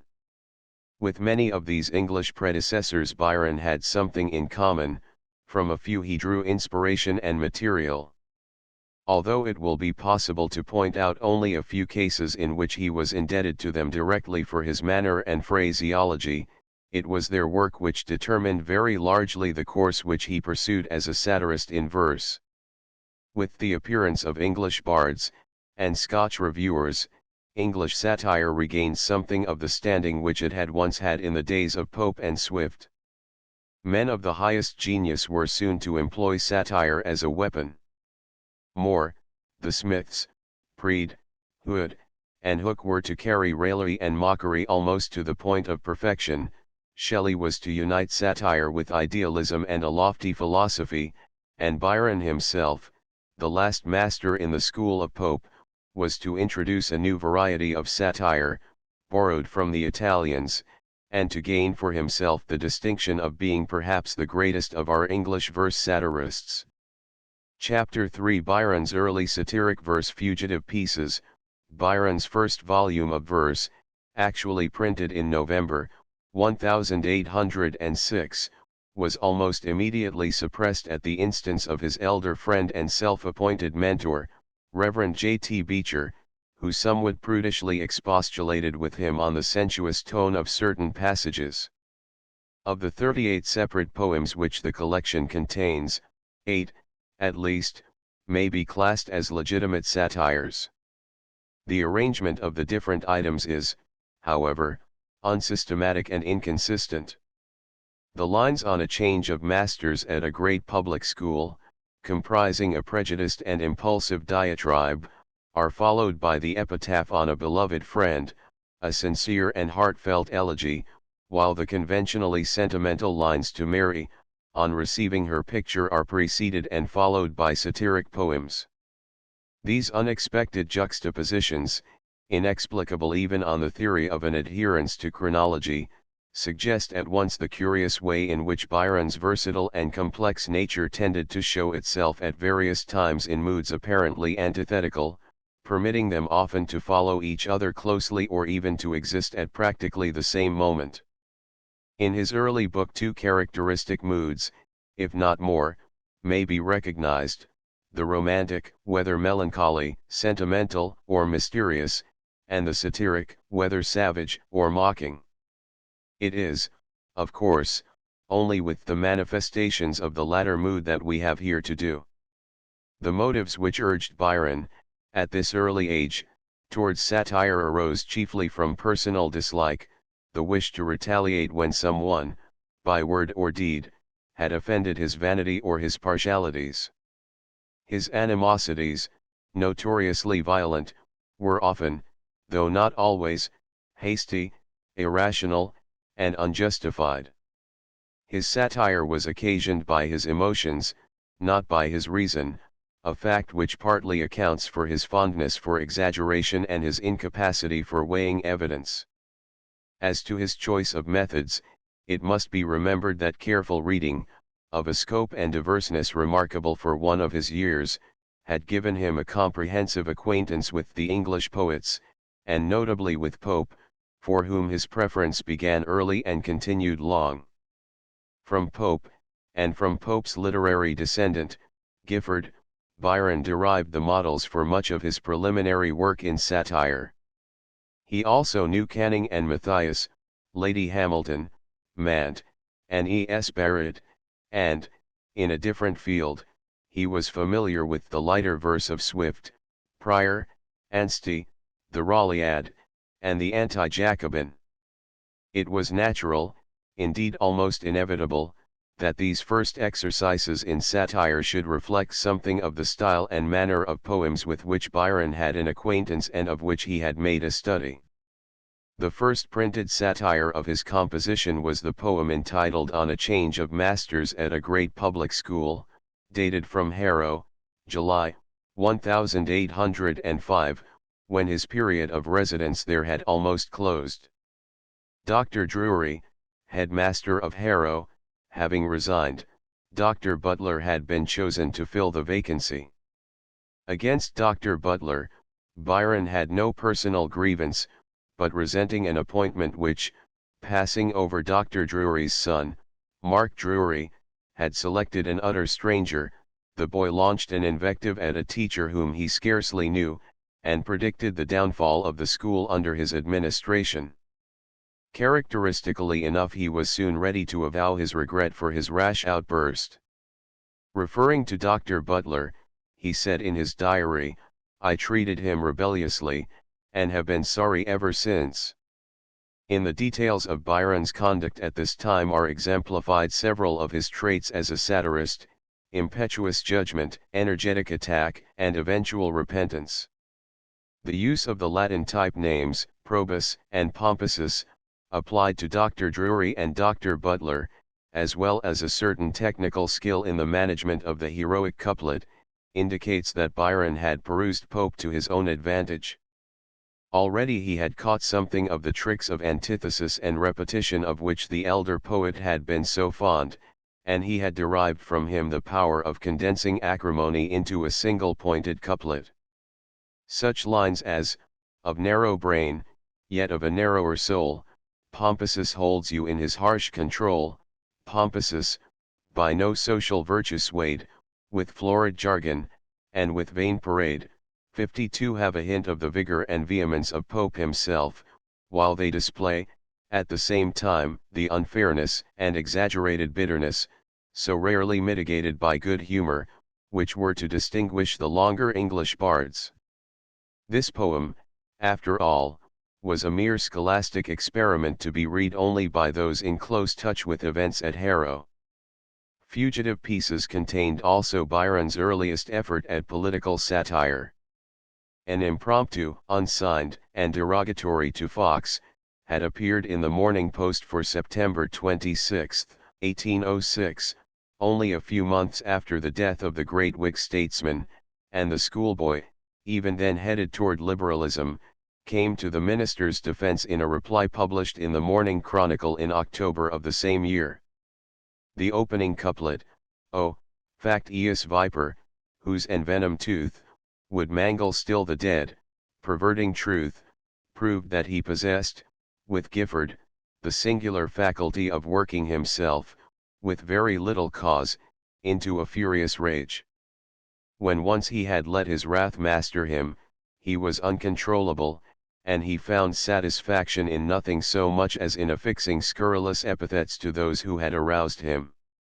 Until he had studied the Italian satirists, he was almost incapable of cool dissection of an enemy's faults or shortcomings, and even then he never acquired the virtue of self-control. This essay at political satire was not followed by other excursions into politics, probably because of the poet's temporary indifference to the situation in England at the time. On January 15, 1809, in writing his solicitor, Hanson, concerning his entrance into the House of Lords, he said, "I cannot say that my opinion is strongly in favor of either party." 53. Not until after his return to England from his travels in 1811 and the beginning of his friendship with Moore, Hunt, and other active Whigs, did his interest in politics revive and his pen become a party weapon. The last of the three classical satires in couplets to be found in Fugitive Pieces is Thoughts Suggested by a College Examination, 1806, composed at Cambridge. It opens with a burlesque sketch of Magnus, a college tutor, but soon broadens into a general indictment of pedantry and scholastic sycophancy. Byron himself had desired to go to Oxford, and he never felt himself in sympathy with either the instructors or the educational system of his alma mater. This particular poem, however, is merely an outburst of boyish spleen, remarkable for nothing except a kind of sauciness not unknown in the university freshman. Fugitive Pieces had been privately printed, with the addition of 12 poems, and with 2 poems omitted, as poems on various occasions in January, 1807, and in the summer of the same year a new collection, consisting partly of selections from the 2 previous volumes and partly of hitherto unprinted work, was published under the title Hours of Idleness. A final edition, called Poems Original and Translated, appeared in 1808, comprising 38 separate poems, 5 of them new. Among the poems in these volumes, and other verses of the same period, drawn from various sources and since gathered together in Mr. Coleridge's authoritative edition of Byron's poetry, there are several satires, many of them interesting in themselves and nearly all illuminating in their relation to the author's later production. Childish Recollections, 1806, 54. A Sentimental Reverie, is satiric in part, though it is devoted mostly to eulogies of Byron's companions at Harrow. In the couplet, "Let keener bards delight in satire's sting, my fancy soars not on detraction's wing," he disavows any satiric intent, but this does not prevent him from indulging in some additional criticism of Dr. Butler. Regret for this passage induced Byron to omit the entire poem from Poems Original and Translated, and in ordering the excision he wrote Ridge, "As I am now reconciled to Dr. Butler I cannot allow my satire to appear against him." Demoetas, a short fragment of truculent characterization, may be a morbid bit of self-portraiture, but is more probably a cynical sketch of some acquaintance. The description is excessively bitter from every sense of shame and virtue weaned, in lies an adept, in deceit a fiend. Demoetas ran through all the maze of sin, and found the goal, when others just begin. The poems so far mentioned as composed by Byron before 1809 have been formal exercises in the manner of Pope, tentative efforts in the genre of which English bards was to be Byron's best example. Even in this early period, however, another phase of his satiric spirit appears, which hints of the future Don Juan. It trifles in a lighter vein, with less of invective and more of banter, and the style is lent a humorous touch by the use of odd and uncommon rhymes. The half-genial playfulness of these poems is decidedly different from the earnestness and intensity of Demoidas, and makes them akin to the familiar verse of Prior, Cooper, and Preed. One of the cleverer specimens is the poem with the elaborate title lines to a lady who presented to the author a lock of her hair braided with his own, and appointed a night in December to meet him in the garden, in which 13 rhymes out of 22 are double. These verses, printed first in fugitive pieces, are possibly the earliest in which evidence may be found of a sportive mood in Byron's work. Their tone is both ironic and comic, and possible romance is turned into something ridiculous by a satiric use of realism. The poem is also one of the few examples of Byron's employment of octosyllabic couplets for satiric purposes. To Eliza, October 9, 1806, written to Elizabeth Pigott, Byron's early correspondent and confidant, contains some cynical observations on marriage, with at least one line that might have fitted into Don Juan: though women are angels, yet wedlock's the devil. It is composed in stanzas made up of 4 anapestic lines. Granta, a medley, written October 28, 1806, in one of the bursts of rhyming not uncommon with him at that period, treats, in a jocular fashion, of college life at Cambridge. Its chief interest lies in some of its peculiar rhymes, such as triangle wrangle, historic use hypotenuse, before him tor m, crude enough in themselves, but prophetic of better skill to come, and in the fact that it uses the common quatrain of 4 stressed lines, with alternate rhymes, a measure seldom found in Byron's satire. To the sighing Strephon, in a 6-line stanza, while occasionally serious, is actually the reflection of a frivolous mood, and contains light satire. The trivial nature of these poems as contrasted with the vehemence of some other of his early satires, indicates that Byron's satiric spirit even at that time was fickle and changeable, dependent often on his environment and varying constantly in response to alterations in his own temper. It is noticeable too that he was experimenting with several metrical forms, and trying his hand at extraordinary rhymes. Byron's path as an aspiring author was not always a smooth one, even before his name became generally known. Fugitive pieces had been harshly criticized by several of his acquaintances, and, as we have seen, the objections of the hypercritical Beecher had led to the destruction of the entire edition. But the proud young lord was not always tamely submissive to correction. In December, 1806, he wrote in Hudibrastic couplets the verses to a knot of ungenerous critics, which express the same sort of injured pride and resentment that he afterwards showed toward Geoffrey and the Edinburgh reviewers: rail on, ye heartless crew. My strains were never meant for you, remorseless rancour still reveal, and damn the verse you cannot feel. Byron's anger in these lines was directed apparently at certain ladies of Southwell, the little town where most of his Harrow vacations were spent, but though he mentioned one portly female, he had not yet reached the point where he ventured to call his enemies by name. This reserve, however, did not prevent him from breaking out in some caustic personal satire, in the course of which he did not spare the characters of the ladies in question. The same provocation led him to compose the Soliloquy of a Bard in the Country, 1806, in heroic couplets, in which he seems to pick 3 persons: physician, parson, dame, as responsible for the adverse comment on fugitive pieces. In these satires the occasional sharpness of single phrases does not conceal a boyish timidity, which is evidence that Byron had not yet been stung enough to make him realize or display his full power. Neither of the poems was published during his lifetime, and they probably served only to gratify his revenge in private among his friends.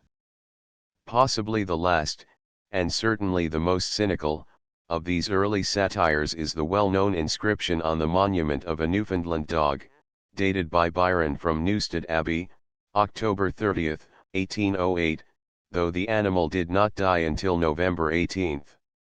The 26 lines of the poem are now carved on a monument at Newstead, with an elaborate prose epitaph. Their misanthropy and savagery recall the contempt which Swift expressed for humanity in such poems as The Beast's Confession and the lines on the Day of Judgment. An appropriate text for Byron's verses might have been taken from Swift's letter to Pope, September 29, 1725, "I heartily hate and detest that animal called man." Doubtless Byron's mood is due in part to an affectation of cynicism which reappeared frequently throughout his life. His hatred of mankind, if not actually assumed, was by no means the deep-seated emotion that agitated Swift. A retrospective survey of the material so far considered again fastens our attention on the singular complexity of Byron's satiric spirit. In a body of work comparatively meager in content, he had used both invective and mockery, severity and humor. He had tried various metrical forms, some dignified and some colloquial. There is less to be said, however, for the intrinsic merit of the satires. No one of them is brilliant, nor does any one suggest marked intellectual power. The invective is too often mere indiscriminate ranting, the wit is, for the most part, sophomoric, and the assumption of superiority in one so young is, at times, exceedingly offensive. Here and there in single lines and passages, there are indications of latent genius, but many other young poets have shown as much. These exercises, however, imitative and crude though they were training him in style and giving him confidence. When his anger was fully roused by the Edinburgh Review, he found himself prepared with an instrument for his purposes. English bards, and Scotch reviewers, with all its faults, is not the product of an amateur in satire, but of a writer who, after much study of the methods of Pope and Gifford, has learned how to express his wrath in virulent couplets. Chapter 4 English Bards, and Scotch Reviewers. English Bards, and Scotch Reviewers, Byron's first long poem, is, like the Dunciad and the Baviad, a satire principally on literary people. It was not, however, in its inception, planned to be either so pretentious or so comprehensive as it afterwards came to be. In a letter to Elizabeth Pigott, October 26, 1807, when Byron was still an undergraduate of Trinity College, Cambridge, he referred casually to one poem of 380 lines, to be published, without my name, in a few weeks, with notes, and added, "The poem to be published is a satire." 55 The manuscript draft of the work as thus conceived contained 360 lines. The actual stimulus for the enlargement of the poem came, however, from an external source. Injured vanity, the occasion of the earlier soliloquy of a bard in the country, was also responsible for the completion of the half-formed satire of which Byron had written to Miss Pigott. On February 26, 1808, he wrote Beecher, "A most violent attack is preparing for me in the next number of the Edinburgh Review." 56 The attack alluded to, a criticism of Hours of Idleness, unsigned but probably contributed by Brougham, appeared in the Edinburgh Review for January, 1807, but that number, in accordance with a practice not then uncommon, was delayed for over a month in going through the press, and was not actually on sale until March. The article itself, which has since become notorious for its bad taste, began with the scathing sentence, "The poetry of this young lord belongs to the class which neither gods nor men are said to permit." Its attitude was certainly not calculated to encourage or soothe the youthful poet, and with his usual impetuosity, he at once sought a means of redress. Adding an introduction and a conclusion to his embryonic poem, and inserting an attack on Geoffrey, whom he supposed to be his critic, he had the whole privately printed, as British Bards, in the autumn of 1808. This work, revised and enlarged, but with some excisions 57 making a poem of 696 lines, was published anonymously in March, 1809, under the title English Bards, and Scotch Reviewers. A letter of January 25, 1809, to Dallas proves that the poet had intended to conceal his authorship by inserting a slighting reference to minor Byron, 58, but this ruse was not retained in the published volume. The satire, as Byron told Medwin, made a prodigious impression. A second edition in October, 1809, was amplified by several interpolated passages so that it comprised 1050 lines. A third and a fourth edition were demanded while Byron was on his travels, and the fifth, including the 1070 lines of the poem as it is ordinarily printed today, was suppressed by him in 1811. In the second and succeeding editions his name was on the title page. His friend, Dallas, who had been favored with the perusal of the poem in manuscript, had suggested as a title, The Parish Poor of Parnassus, but Byron, with some wisdom, rejected this as too humorous 59 and chose English Bards, and Scotch Reviewers. The present title indicates clearly the double object of the satire, for though it is, in one sense, an attempt at retaliation upon the editors of the Edinburgh Review, it is, in another, an eager and deliberate defense of the Popian tradition in poetry. It combines the motives of Churchill's Apology and Gifford's Baviad in that it aims, like the first, to castigate hostile critics, and like the second, to ridicule contemporary poets. Personal spite urged him to assail the Scotch marauders, Geoffrey, Horner, and their coterie, but he had no individual grudge to pay in satirizing the southern dunces, Wordsworth, Southey, Moore, and others. His attack upon them was actuated by the same sort of narrow spirit which he had condemned in his critics. The spectacle of Byron posing as an overthrower of intolerant reviewers, and in the same poem outdoing them in unjust and prejudiced criticism is not likely to leave the reader with an exalted opinion of the author's consistency. Presumably influenced by the example of Gifford, Byron deluded himself into believing that it was his mission to protest against the excesses of romanticism in poetry, and to engage the swarm of idiots who were infecting literature. He was to be self-constituted judge of poesy, and in pursuance of his design, the satire became a gallery of many figures, some sketched graphically, others merely limned in a line or a phrase. It is to Byron's credit that his chosen victims were not, like those of Pope and Gifford, all poetasters. Doubtless there was a certain amount of chance in the causes that led him to be the opponent of men who have since been recognized as representative poets of their age, but in spite of the fact that Wordsworth and Coleridge, Southey, and Moore, may not have been fully appreciated in 1809, they were, nevertheless, authors of reputation whom it was not altogether discreet to attack. As for Scott, he was the favorite writer of the period and no mean antagonist. Herford points out the daring character of the satire in saying, it is a kind of inverted Dunciad. The novice falls upon the masters of his day, as the Augustan master upon the nonentities of his.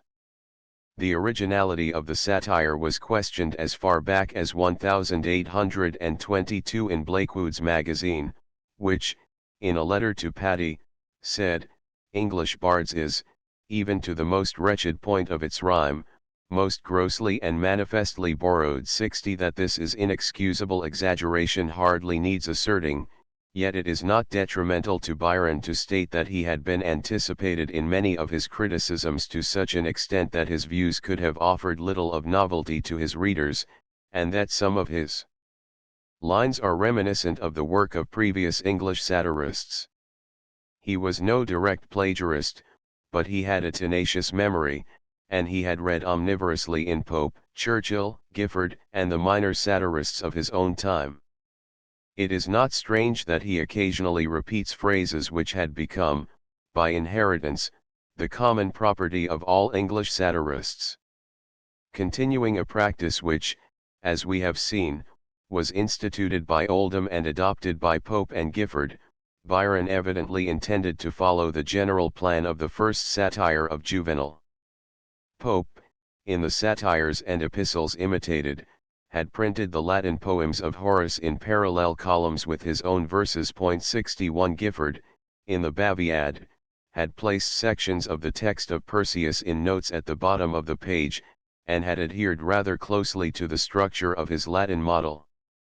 Byron, however, soon perceived the restrictions which such procedure would entail, and after indicating 3 examples of imitation in the first 100 lines, neglected Juvenal in order to pursue an independent course. 62 Aside from these acknowledged imitations, it is interesting to notice that one couplet from English bards, I, too, can scrawl, and once upon a time I poured along the town a flood of rhyme, 63 have some resemblance to 2 lines of Gifford's translation of Juvenal's first satire, I, too, can write and at a pedant's frown, once poured my fustian rhetoric on the town. These few instances excepted, there is no evidence in the poem of borrowing from the Latin satirists, nor is any one of them mentioned or quoted in English bards. It is curious that Byron, instead of striking out for himself in an original way, should have repeated complacently many of the time-honored ideas which had become almost fixed conventions in satire. It is customary, of course, for the satirist to complain of contemporary conditions and to sigh for the good old days. Indeed, it would be possible to collate passages from satirists in an unbroken line from Juvenal to William Watson, each making it clear that the age in which the writer lives is decadent. As far back as 1523 we find in the verse preface to Read Me and Be Not Wroth, a couplet full of this lament, This world is worse than ever it was, never so depay in miserable decay. Marvell, in an historical poem, wishes for the glorious period of the Tudors. Dryden, in the epistle to Henry Higden, Esq, cries out against our degenerate times, and Pope, in the Dunciad, has a familiar reference to these degenerate days. The same strain is repeated in Young 64, in Johnson 65, in Cooper 66, in Gifford 67, and even in Barrett. 68. The tone of Byron's Jeremiad differs very little from that of those which have been cited. Time was, ere yet in these degenerate days ignoble themes obtained mistaken praise, when sense and wit with poesy allied, no fabled graces, flourished side by side. 69. It is not inappropriate to point out that this ideal era to which Byron refers had been termed by Pope, who lived in it, a Saturnian age of lead. 70. It required a maturer Byron to satirize this very satiric convention as he did in the first line of the Age of Bronze, the good old times, all times when old are good. Another generally accepted custom for the satirist was the apologetic formality of calling upon some supposedly more powerful censor to revive and scourge folly. Thus Young had asked, why Slum bears Pope, who leads the tuneful train, nor hears the virtue which he loves complain. 71. Whitehead's State Dunces had opened with a similar invocation to Pope. At the end of the 18th century it was Gifford who seemed to have sunk into a torpor. Thus we find Canning in New Morality attempting to rouse him. Oh, where is now that promise, why so long sleep the keen shafts of satire and of song? Hodgson, Byron's friend, in his gentle alterative had also appealed to Gifford. In the preface to the second edition of English Bards, Byron had, in his turn, regretted the listlessness of Gifford, and had modestly professed himself a mere country practitioner officiating in default of the regular physician, while in the satire itself he again sounded the familiar note, repeating the interrogation of Canning, "Why Slumbears Gifford?" Once was asked in vain, "Why Slumbears Gifford?" Let us ask again. 72. The emphatic language which he used elsewhere in admitting his indebtedness and even his inferiority to Gifford is, however, proof of the sincerity of this outburst. A third convention, established if not originated in English by Pope, is the obligation felt by the satirist to pose as a defender of public morals and to insist upon his ethical purpose. Byron, partly affected by this tradition, partly believing himself to be, like Gifford, a champion of law and order in literature, tries to persuade his public that he is instigated entirely by lofty motives in giving vent to his anger. For me, who, thus unasked, have dared to tell my country, what her sons should know too well, zeal for her honor bade me here engage the host of idiots that infest her age. 73. It will not do, however, to take this assertion too seriously, especially since incitements of a far different sort seem to have occasioned several sections of the poem. Besides conforming to the conventional practice of his predecessors in these three important respects, Byron linked himself with them by so many other ties that even in matters of minor detail English bards resembles the classical satires of Pope and Gifford. As a satire it may justly be compared with the Dunciad and the Baviad, and may be judged by the standards which are applied to them. An analysis of English bards is rendered difficult by the lack of any coherent plan in the poem, and its consequent failure to follow any logical order in treating its material. The author wanders from his avowed theme to satirize the depravity of the Argyle institution and to ridicule the antiquarian folly of Aberdeen and Elgin, slipping, moreover, easily from critics to bards and from bards to critics, as a train of observations occurs to him. The same excuse may be pleaded for him that Matthias advanced in his own behalf, that an informing personality lends a kind of unity to the poem. It may be said, too, that the classical satire, not aiming as a rule to be compact and close in structure, is very likely to become a panorama in which figures pass in long review. This impression is conveyed in English bards by the use of stock phrases which serve to introduce each new character as if he were appearing in a parade of celebrities. 74 Under the false impression that Geoffrey was responsible for the scornful review of Hours of Idleness, Byron singled him out for violent abuse, though he did not neglect his colleagues, the allied usurpers on the throne of taste. For his attack on critics as a class Byron could have found much encouragement in previous English satire. Dryden had expressed a common enough feeling of authors, in the lines, "They who write ill, and they who ne'er durst write, turn critics out of mere revenge and spite." 75 Pope had condemned the bookful blockhead, ignorantly read, who knows no method in his calling but censure. 76 Young had carried out rather tamely in his third satire his boastful intention of falling upon critics, like the bold bird upon the banks of Nile, that picks the teeth of the vile crocodile. Aside from these more or less incidental aspersions, at least two entire satires had been written upon critics. Cuthbert Shaw, enraged by what he thought an unfair account of his race, 1762, in the Critical Review, prefixed to the second edition of that poem an address to the critics, in which he heaped vituperation on all the reviewers of his time. Only a few months before this, Churchill in his apology addressed to the critical reviewers, 1761, had constructed a satire very similar in motive and plan to Byron's English bards. A fairly close parallel may, in fact, be evolved between the two poems. Both are replies to the severe comments of critics on an earlier work. 77, both assail Scotch editors, the victim being, in the one case, Smollett, in the other, Geoffrey. Both digress from the main theme, the one to renew the controversy with actors begun in the Rossiad, the other to satirize a new movement in poetry. It is characteristic of both Churchill and Byron that, instead of attempting to defend their verses, they devote all their attention to reviling their reviewers. Byron's retaliation is less vigorous than Churchill's. Indeed, it may be said that English bards is weakest in the place where it should have been most effective, in the passage directed at Geoffrey. Byron compares his antagonist to the hangman Jeffreys, and describes in burlesque fashion the duel between him and Moore, but he fastens on him no epithet worth remembering and abuses him in lines which are neither incisive nor witty.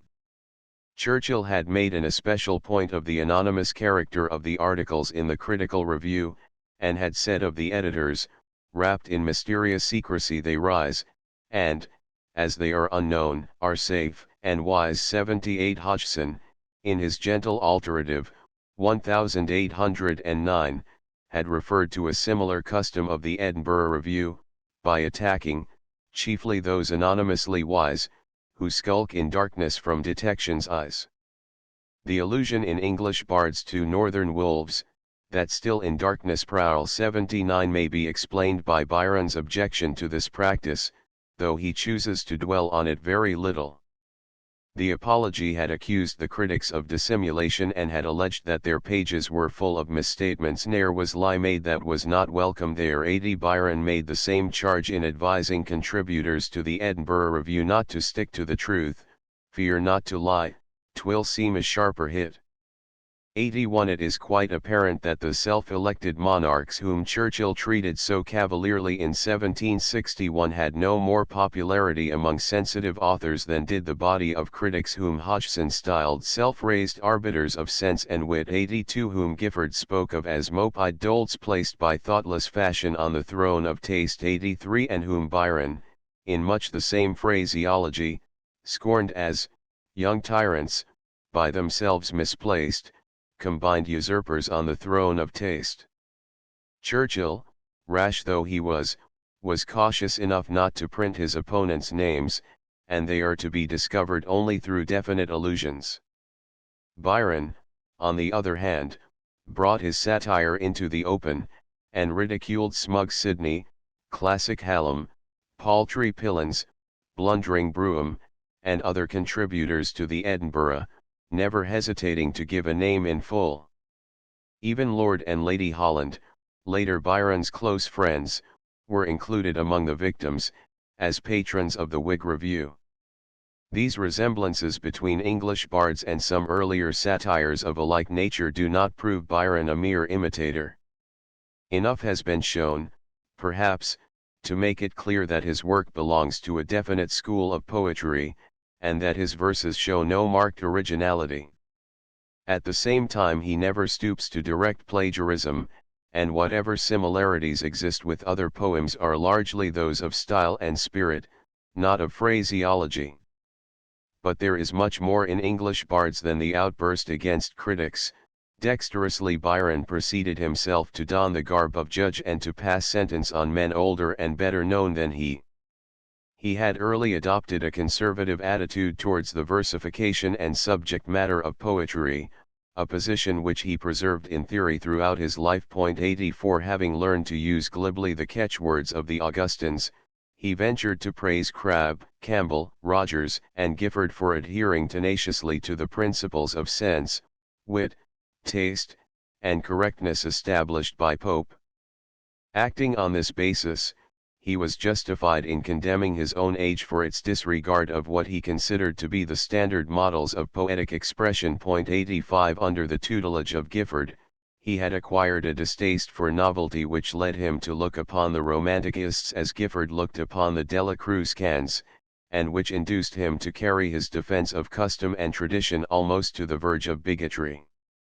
Something must be allowed, too, for the operation of contemporary ideas upon Byron. The leaders of the so-called Romantic movement, partly because many of them had associated themselves with the Jacobin party in England, partly because their poetry seemed strange, were met from the first with opposition in many quarters. 86 Language of a tenor hostile to their work may be met with in Matthias, the Anti-Jacobin, Epics of the Tun, the Simpliciad, and Hodgson's Gentle Alterative. The suggestions for many of the anti-romantic views since attributed to Byron alone came doubtless from other satirists, whose accusations Byron fitted into telling phrases. An excellent illustration of this is to be found in Byron's unprovoked attack upon Scott, in which the younger poet, seizing upon the well-known fact that Scott had received money for his verses, terms him hireling bard and Apollo's venal son. Perhaps Byron may have shared with Young the snobbish notions about money expressed in the latter's couplet, his Apollo's sacred influence never should be sold, 'tis errant simony to sing for gold.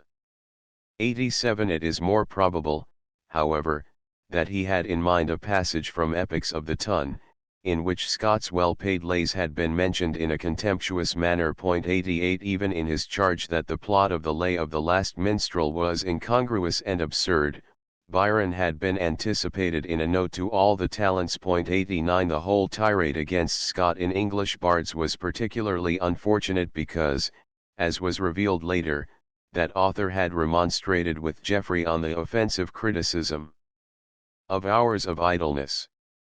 Byron's antagonism to the so-called Lake School of poets, Wordsworth, Coleridge, and Southey, began early and continued long. In 1809 it is improbable that he had any acquaintance with any one of the three, yet he placed them in a conspicuous and unenviable position in English bards. His primary motives in attacking them have already been indicated. Considering them as faddists who were lowering the dignity of the author's calling and degrading poetic style, he followed the Simpliciad in condemning them for the contemptible nature of their subject matter, for their simple diction, for their fondness for the wild and unnatural, and for their studied avoidance of conventionality. Southey's first verse had appeared in 1794, while Wordsworth and Coleridge had been really introduced to the public through lyrical ballads. Opposition to them and their theories had begun to be shown almost immediately, allusions to Southey, in particular, being fairly common in satiric literature before 1809. Matthias had said ironically with reference to Southey's first poem, "I cannot quit the dull cam, and ponder in the park a 6 weeks epic, or a Joan of Arc." 90 In the Anti-Jacobin Southey's poetry had been ludicrously parodied, and the members of the Lake School had been branded as revolutionists. Epics of the Tun had ridiculed Southey and Wordsworth. 91 And the Simpliciad had accused all three of childish prattle. 92 Byron, then, was no pioneer in his satire on the Romanticists, nor did he contribute anything original to the controversy. The frequency and rapidity with which Southey had published long epics had impressed others before Byron cried in English bards, "Oh, Southey! Southey! Cease thy varied song. A bard may chaunt too often and too long." 93 In this early satire Byron showed no personal animosity towards Southey, he introduced him merely as a too prolific and too eccentric scribbler, to be jeered at rather than hated. The fierce feud between the two men was of a later growth. Picking Southey as the leader of the Romanticists, Byron treats Wordsworth as merely a dull disciple, silly in his choice of subjects and prosaic in his poetry, the meanest object of the lowly group. Perhaps the most striking defect in the satire levelled at this poet is the lack of any recognition of his ability, an omission all the more noticeable because Byron, in the last two cantos of Childe Harold, was influenced so strongly by Wordsworth's conception of the relation between man and nature. Coleridge receives even less consideration. He is the gentle Coleridge to turgid ode and tumid stanza dear, and is ridiculed mainly because of his lines to a young ass, a poem which had previously excited the mirth of the Simpliciad. 94 The slashing manner in which the boy satirist disposes of his great contemporaries is almost unparalleled. 95 Byron's satire on the Reverend Samuel Bowles, 1762–1850, illustrates one phase of his veneration for Pope, and connects him with another Pope enthusiast, Gifford. In the Baviad, Gifford had gone out of his way to confront and refute Weston, who, in an article in the Gentleman's Magazine, had adduced evidence to prove that Pope's moral character was not above reproach.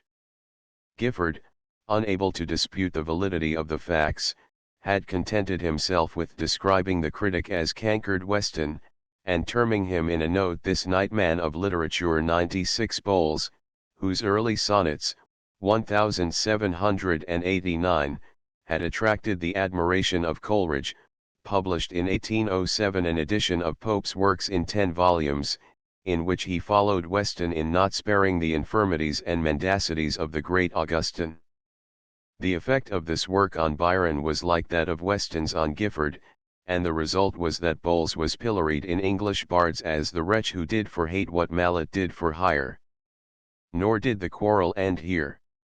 It grew eventually into a heated controversy between Bowles and Byron, carried on while the latter was in Italy, in the course of which Byron was provoked into calling Pope the great moral poet of all times, of all climes, of all feelings, and of all stages of existence. 97 So strongly did he feel on the matter that he wrote, even as late as 1821, concerning English bards, the part which I regret the least is that which regards Mr. Bowles, with reference to Pope. 98 Byron's exaltation of Pope was made a positive issue in the unreserved commendation which he gave to Campbell, Rogers, and Crabbe, all three of whom were, in most respects, firm in their allegiance to that master's principles of poetry. An odd freak of fancy led Byron to pose in English bards as a watchful guardian of morality in literature, though even at that date he was the author of verses which are not altogether blameless.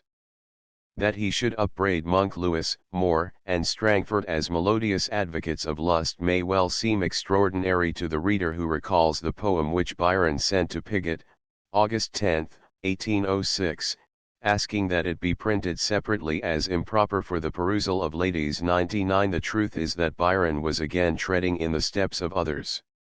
The virtuous but somewhat prurient Matthias, excited by Lewis's novel Ambrosio, or The Monk, 1795, which has given the writer notoriety and a nickname, had assailed the author in Pursuits of Literature 100, and the supposed voluptuousness of the story had not escaped the notice of the anti-Jacobin and epics of the ton. Byron had thus more than one precedent for his ironic reference to Lewis's chaste descriptions. Moore's epistles, odes, and other poems, 1806, had been censured by the Edinburgh Review in an article which described Moore as the most licentious of modern versifiers. All the Talents had questioned Moore's morality, and Epics of the Ton had mentioned a writer who, like Tommy Moore, has scratched the itching throng, and tickled matrons with a spicy song. Byron had been a delighted reader of the Irish poet and had been influenced by him in the more sentimental verses of Hours of Idleness. Nevertheless, he repeated the imputations of the other satirists in referring to him as little, young Catullus of his day, as sweet, but as immoral, as his lay.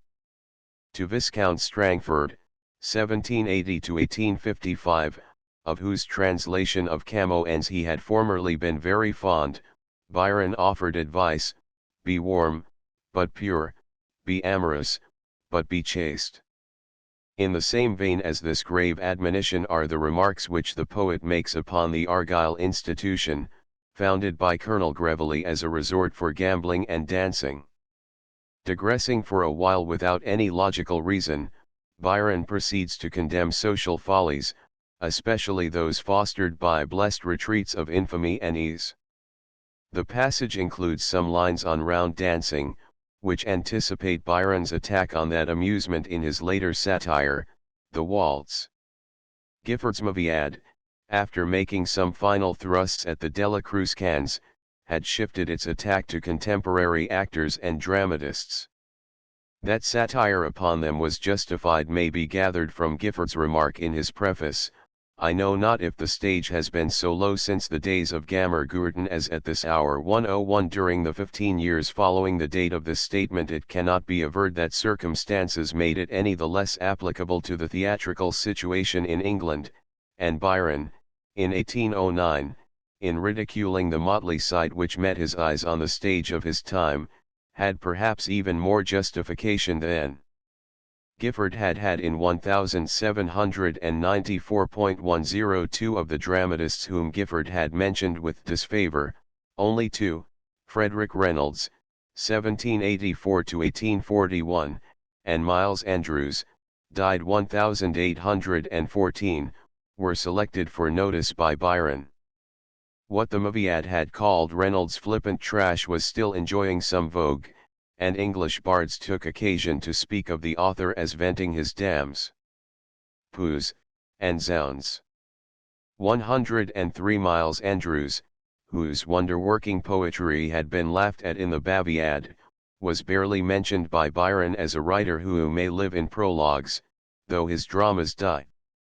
In general, the satire on the stage in English bards consists of uninteresting remarks on some mediocre dramatists, among them Theodore Hook, 1788-1841, Andrew Cherry, 1762-1812, James Kenny, 1780-1849, Thomas Sheridan, 1775-1817, Lumley Scuffington, 1762-1850, and T.J. Dibdin, 1771-1841. It is a fair contention that this digression is the dreariest portion of the poem. The interpolated lines on the Italian opera, sent to Dallas, February 22, 1809, after an evening spent at a performance, attack that amusement on the ground of its indecency. They are akin in spirit to similar passages in Young 104, Pope 105, Churchill 106 and Bramston. 107. The satire on less-known poets is indiscriminate and not always discerning.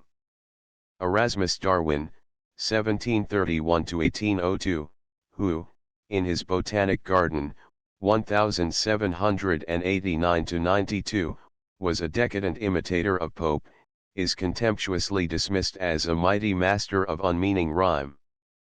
Another once popular bard, William Haley, 1745-1820, still remembered as the friend and biographer of Cooper, is branded with a stinging couplet, "His style in youth or age is still the same, forever feeble and forever tame." The Delia Cruscans are passed over as already crushed by Gifford, and Sepulchral Graham, Horace Fitzgerald, the Cottles from Bristol, Maurice, and the Cobbler poets, Blackett and Bloomfield, get only a fleeting sneer. H. J. Pye, the laureate, once a bud of Matthias, is mentioned only once. Two characterizations, however, are distinguished above the others by their singular virulence. The first was a vicious onslaught on Lord Carlisle, the friend of Fox, Byron's relative and guardian, who had been included among the sentimental rimsters in Tickell's Wreath of Fashion. To him his ward had dedicated poems original and translated, but the peer's carelessness about introducing Byron into the House of Lords had irritated the young poet, and he changed what had previously been a flattering notice in English bards into a ferocious assault. The puny schoolboy and his early laymen pardon, if his follies pass away, but who forgives the senior's ceaseless verse, whose hairs grow hoary as his rhymes grow worse. The sharpest satire in the poem was inserted merely to satisfy a personal grudge. Hewson Clark, 1787-1832, editor of The Satirist, a monthly magazine, had made sport of hours of idleness in an issue for October, 1807, and had harshly reviewed poems original and translated in August, 1808. Byron replied in a passage full of violent invective, describing Clark as a would-be satirist, a hired buffoon, a monthly scribbler of some low lampoon. 108. These lines Byron never repudiated, he appended to them in 1816 the note, "Right enough, This was well deserved and well laid on. 109 English Bards closes with a defiance and a challenge. The poet, then only 21, repeating that his only motive has been to sternly speak the truth, dares his opponents to meet him in the open and declares his willingness to engage them. There is something amusing in the pompous way in which Byron, throwing down the gauntlet, boasts of his own indifference and callousness to criticism. He had, however, achieved at least one of his two objects. He had answered hostile reviewers in a manner which made it plain that he would not submit unresistingly to supercilious comment on his work. Assuredly he had turned the weapons of his critics against themselves. Nothing was more natural than that Byron, his wrath for the most part evaporated, should regret his bitterness in cases where his hasty judgment had carried him too far. On his way home from Greece he wrote Dallas, "At this period when I can think and act coolly, I regret that I have written it." 110 The story of the events leading to the suppression of the fifth and last edition may be given in the words of Byron to Leigh Hunt, October 22, 1815, "I was correcting the fifth edition of E.B. for the press, when Rogers represented to me that he knew Lord and Lady Holland would not be sorry if I suppressed any further publication of that poem, and I immediately acquiesced, and with great pleasure, for I had attacked them upon a fancied and false provocation, with many others, and neither was, nor am, sorry to have done what I could to stifle that furious rhapsody."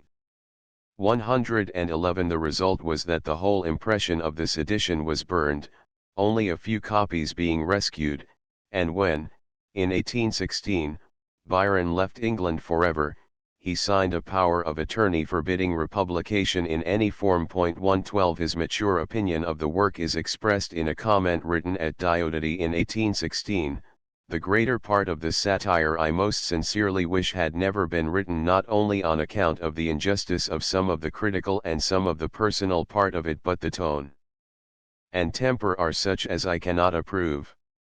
It now remains to compare English bards with other examples of English classical satire, if one may apply that title to poems which use the heroic couplet and follow the methods employed by Pope. Byron's versification in his early satires shows the effect of a careful study of Pope. It is singularly free from double rhymes, there being but 5 instances of them in English bards. 113 Byron was somewhat more sparing than Pope in his use of the run-on line. Adopting as a basis of judgment the conclusion of Mr. Gosse that with occasional exceptions, the presence or want of a mark of punctuation may be made the determining element, we find that, of the 1070 lines in English bards, approximately 101 are of the run-on variety, that is, about 10 out of every 100. In Mr. Gosse's collation of typical passages from other poets, he estimates that Dryden has 11, Pope 4, and Keats 40 run-on lines out of every 100. In the whole length of Byron's poem there is but one run-on couplet, in 100 consecutive lines selected by Mr. Gosse. Dryden has one such example and Pope none. Twice Byron employs the triplet 114 and he has 2 Alexandrines. 115 The medial caesura after the 4th, 5th, or 6th foot of the line occurs with great regularity as it does in Pope's work. There are a few minor peculiarities in rhyming 116 but in general the rhymes are pure. In summarizing, it is safe to say that Byron adhered closely to the metrical principles established by Pope. Not until Hunt, Keats, and Shelley introduced the looser and less monotonous system of versification used in Rimini, Endymion, and Epipsychodion, was the heroic couplet freed from the shackles with which Pope had bound it. Byron's candid acknowledgment that, in English bards, he was venturing o'er the path which Pope and Gifford trod before suggests at once a comparison of his work with that of the 2 earlier authors. Although the Dunciad and English bards are alike in that they are in the same meter and actuated by much the same motive, there are many differences in execution between the poems. The Dunciad is, as the preface of Martinus Scriblerus states, a true mock heroic, with a fable one and entire dealing with the empire and the goddess of dullness, with machinery setting forth a continued chain of allegories, and with a succession of incidents and episodes imitated from epic writers. English Bards, beginning as a paraphrase of Juvenal, has no real action and is composed of a series of descriptions and characterizations, joined by some necessary connective material. Pope's method of satire is frequently indirect. He involves his victims in the plot, making them ridiculous through the situations in which he places them. Instead of inveighing against Blackmore, Pope pictures him as victor in a braying contest. Byron, on the other hand, uses this method only once in English Bards in burlesquing the duel between Geoffrey and Moore. Instinctively he prefers taking up his adversaries one by one and covering each with abuse. The Dunciad, with rare exceptions, assails only personal enemies of the satirist, and these, for the most part, men already despised and defenseless. Byron attacks many prominent writers of whom he knows nothing except their work, and against whom he has no grievance of a private nature. Thus in plan and operation the two satires present some striking divergences. So far as matters of detail are concerned, English Bards is not always in the manner of the Dunciad and the other satires of Pope. It has been observed of Dryden, and occasionally of Pope, that at its best their satire, however much it may be aimed at particular persons, tends to become universal in its application, just as had been the case with the finest work of the Latin satirists. Horace's boor, for instance, was doubtless once a definite Roman citizen. Dryden's Buckingham has a place in history, but the satire on them is pointed and effective when applied to their counterparts in the 20th century. The same is true of Pope's Atticus, who is described in language which is both specific and general, fitted both to Addison and to a definite type of humanity. The faculty of thus creating types was not part of Byron's art. For one thing, he seldom, except in some of his earliest satires, employs type names, and he carefully prints in full, without asterisks or blank spaces, the names of those whom he attacks.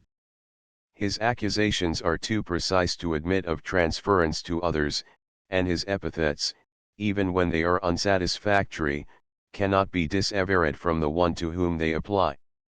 The satire on Wordsworth, illustrated as it is by quotations and by references to that author's poetry, is appropriate to him alone, and would have soon been forgotten had it not been for the eminence of the victim. It is otherwise with Pope's description of Sporus, which is often applied to others, even when it is forgotten that the original Sporus was Lord Hervey. In many respects Byron had more in common with Gifford than with Pope. It is Gifford to whom, in English Bards, he refers so often as a master. It is he whom he mentions in 1811 as his Magnus Apollo 117, and it was of the Baviad and the Maviad that he was thinking when he conceived his plan of hunting down the clamorous brood of folly.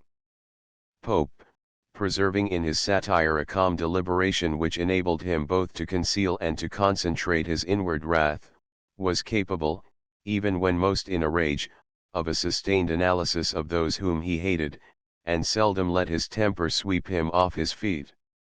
Gifford and Byron prefer a more slashing and a less reserved method. Dallas once said of Byron, his feelings rather than his judgment guided his pen. 118. The same idea was also expressed by the poet himself. Almost all I have written has been mere passion. 119. These two statements, confirming each other, explain the lack of poise and the want of a sense of proportion which are apparent in English Bards, as they were apparent in the Baviad. Unlike Dryden, neither Gifford nor Pope allows his victims any merit. Each paints entirely in somber colors, without ever perfecting a finished sketch or alleviating the black picture with the admission of a single virtue. Their conclusions, naturally, are unpleasantly dogmatic, founded as they are on prejudice and seldom subjected to reason. Most satire is, of course, biased and unjust, but the careful craftsman takes good care that his charges shall have a semblance of plausibility and shall not defeat their purpose by arousing in reaction a sympathy for the defendant. 120 Satire written in a rage is likely to be mere invective, and invective, even when embodied in artistic form, is usually less effective than deliberate irony. Byron in his later satire learned better than to portray an enemy as all fool or all knave. Gifford was, as he sedulously protested, fighting for a principle, aiming at the extermination of certain forms of affectation and false taste in poetry. There is no ground for suspecting his sincerity, any more than there is for questioning Byron's motive in his effort to defend the classical standards against the encroachments of Romanticism. It so happened that Gifford was performing a genuine service to letters, while Byron engaged himself in a struggle at once unnecessary and hopeless. In their zeal and enthusiasm, however, both satirists lost a feeling for values. Gifford delivered sledge-hammer blows at butterflies, Byron classed together, without discernment, the work of mediocrity and genius, and heaped abuse indiscriminately upon poetaster and poet. Gifford's method, like Byron's, was descriptive and direct, and his satires have little action. The Baviad, with its dialogue framework, is not unlike some of Pope's epistles, while the Maviad is more akin to English bards.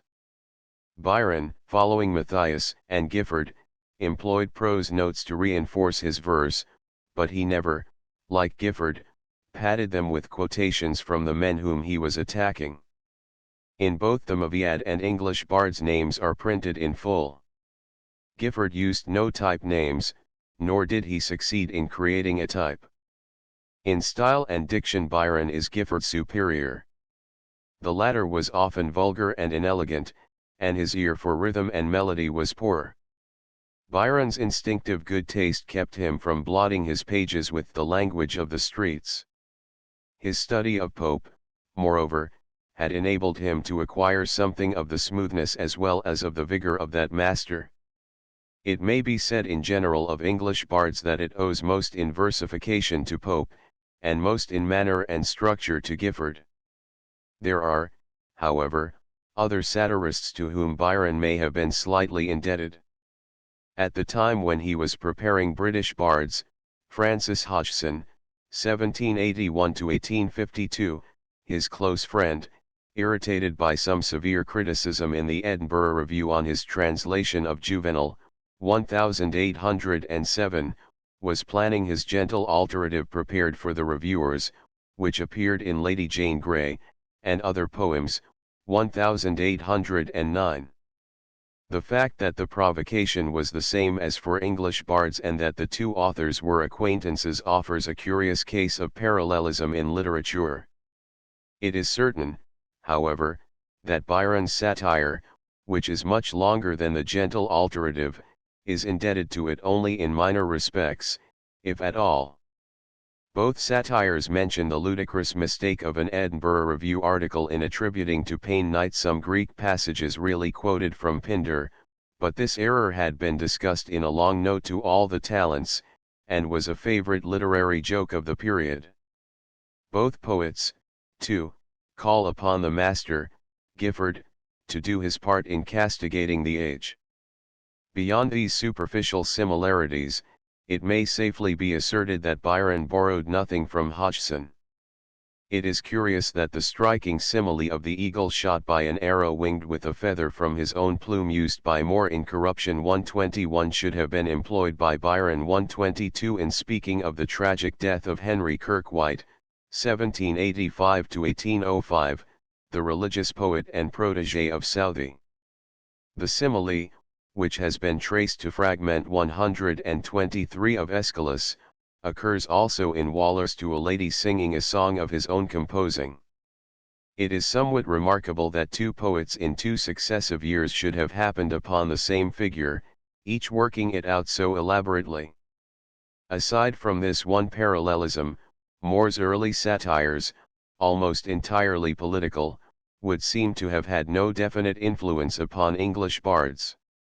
It has been shown, then, that Byron's ideas in his satire were not always entirely his own, and that he reflected, in many cases, the views and sometimes the phraseology of other satirists, notably Pope, Churchill, and Gifford. English Bards belongs to the school of English classical satire, and, as such, has the peculiarities and the established features common to the different types of that genre.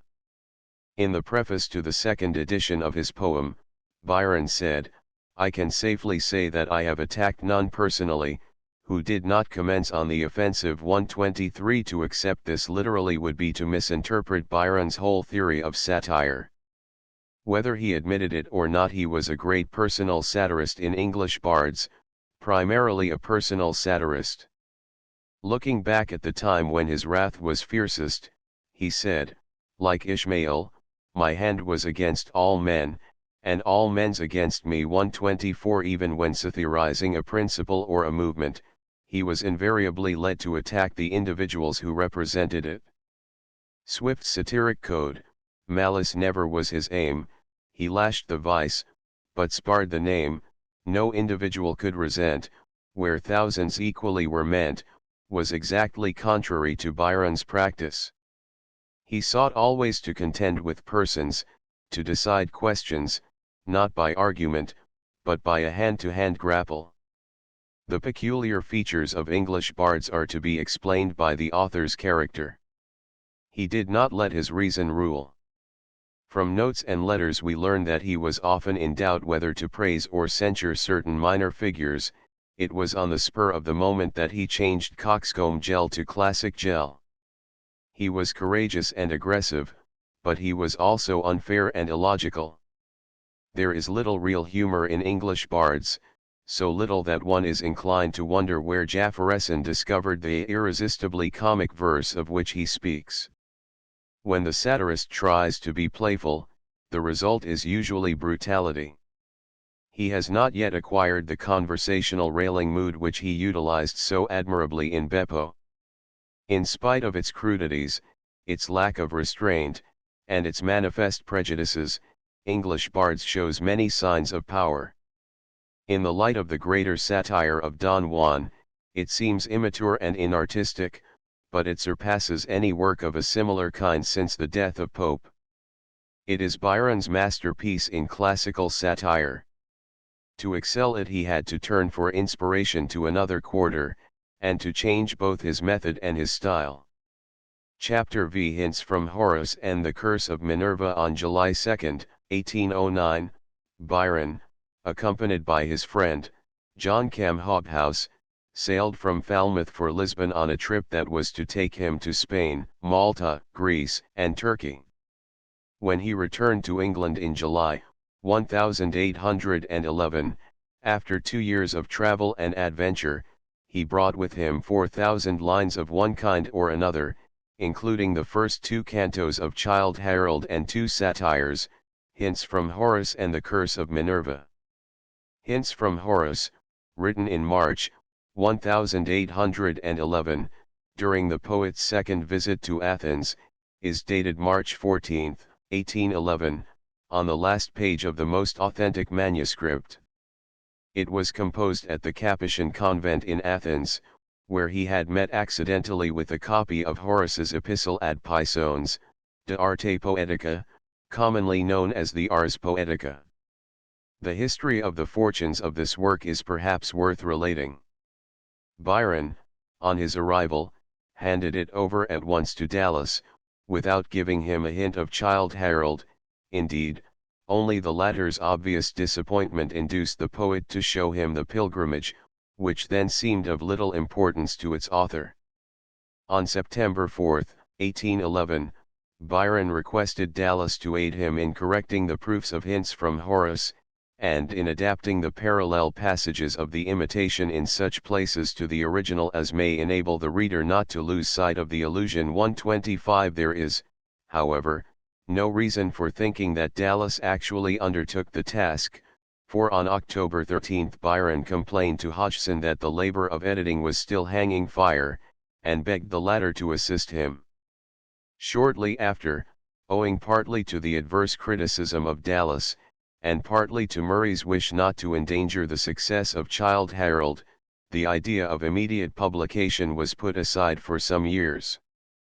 In 1820, Byron, then resident in Italy, was reminded of his unprinted satire, and wrote Murray to inform him that the manuscript had been left, among various papers, with Hobhouse's father in England. 126 At intervals he expressed anxiety about the proofs, which Murray, exercising his discretion, delayed sending.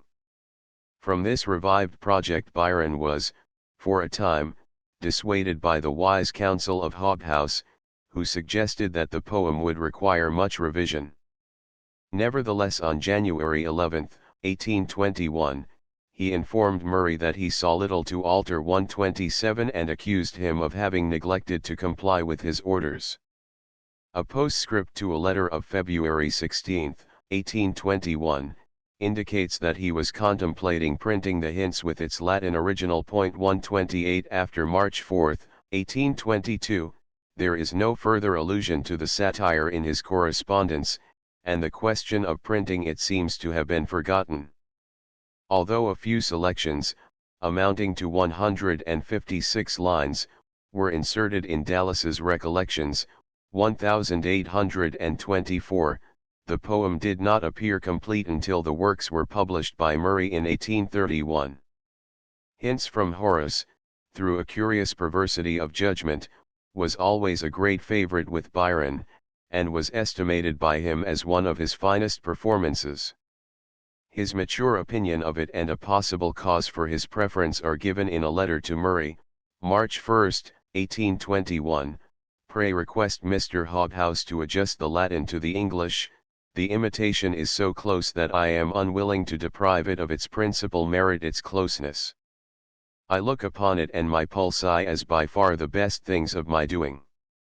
129 On September 23, 1820, when he had published portions of his masterpiece, Don Juan, he said, referring to the period of Hints from Horace, I wrote better then than now. 130 No intelligent reader will be likely to agree with Byron's preposterous verdict on his own work, for Hints from Horace, although designed as a sequel to English Bards, is so much less vigorous and brilliant that it suffers decidedly by a comparison with the earlier satire. The poet, far from the scenes and associations where his rage had been aroused, has lost the angry inspiration which raised English bards above mere ranting, and the white heat of his passion has cooled with the flight of time. The praise which Byron bestowed upon his poem is additional testimony to the often repeated assertion that authors are incompetent critics of their own productions. Byron's boastful claim for the accuracy of Hints from Horace as a version of the Ars Poetica may possibly lead to some misconceptions.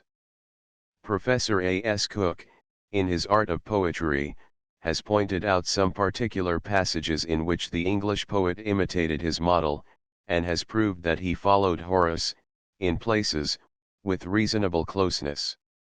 But Hints from Horace is far from being, like Byron's version of the first canto of Pulci's Morgant Majore, a mere translation. It must be remembered that Byron, in his secondary title, defined the hints in three different ways in as many manuscripts, as an allusion, as an imitation, and as a partial imitation.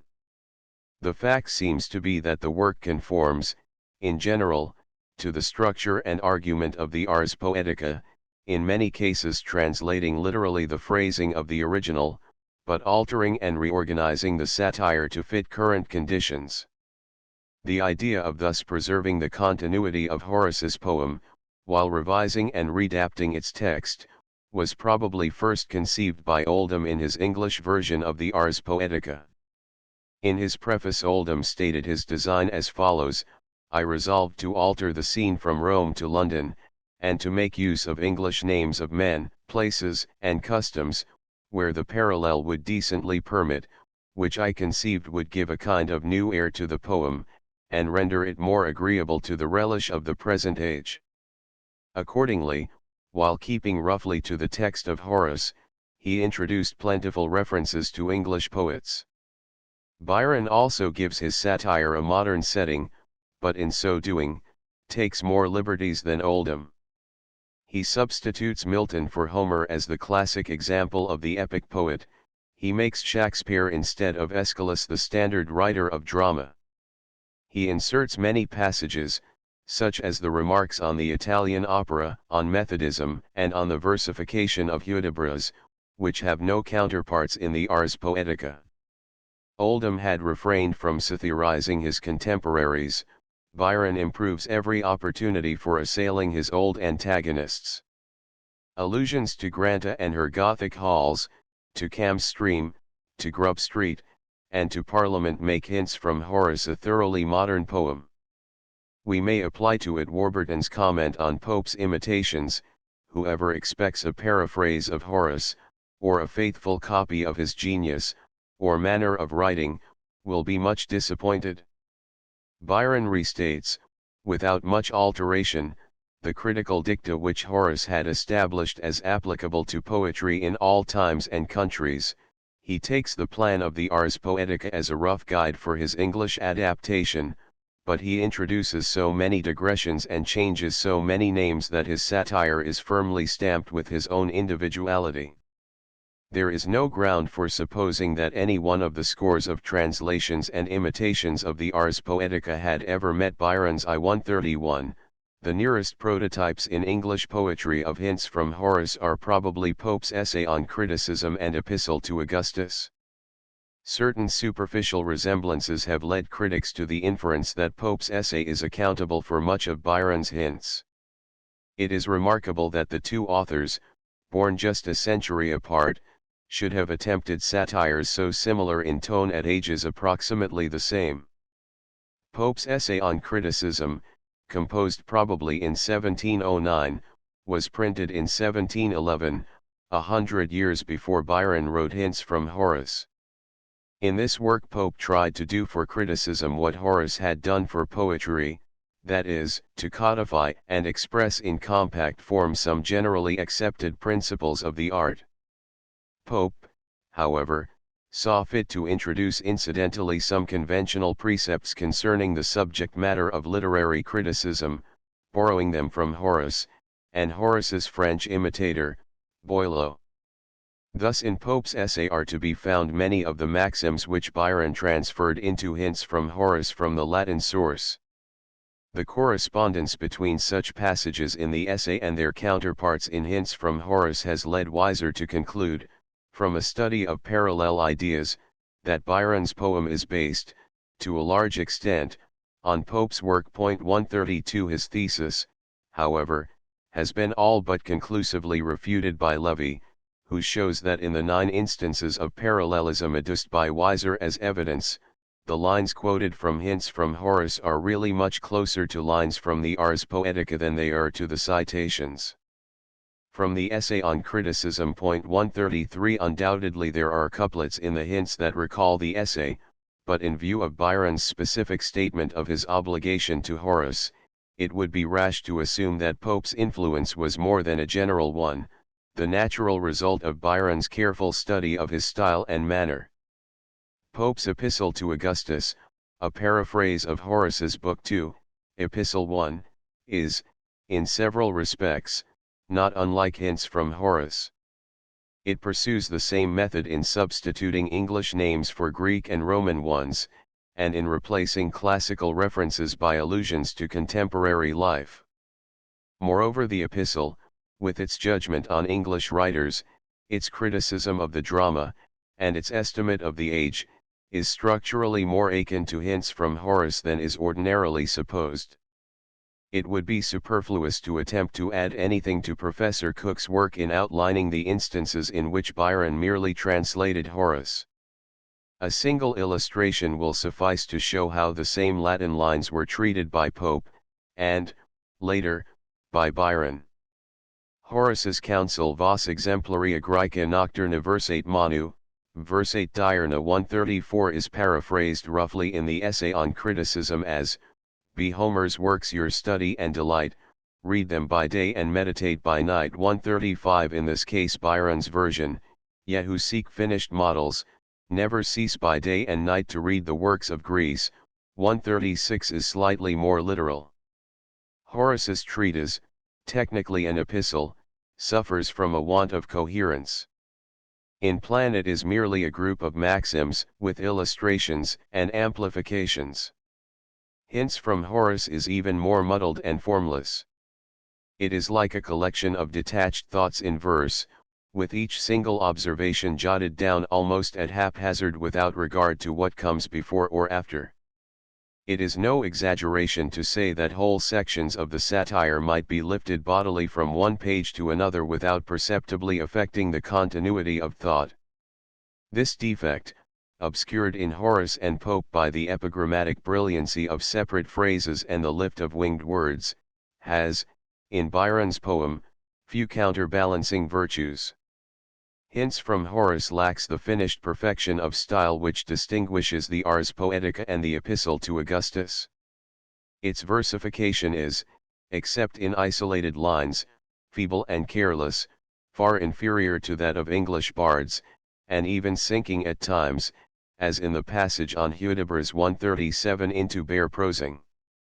One finds in the poem confirmation of Byron's confession to Lord Holland in 1812 latterly, I can weave a 9-line stanza faster than a couplet, for which measure I have not the cunning. 138 if the dates furnished by the poet are correct, 722 lines, at least, of the satire must have been composed in 2 weeks, a speed which may explain some of the defects in execution.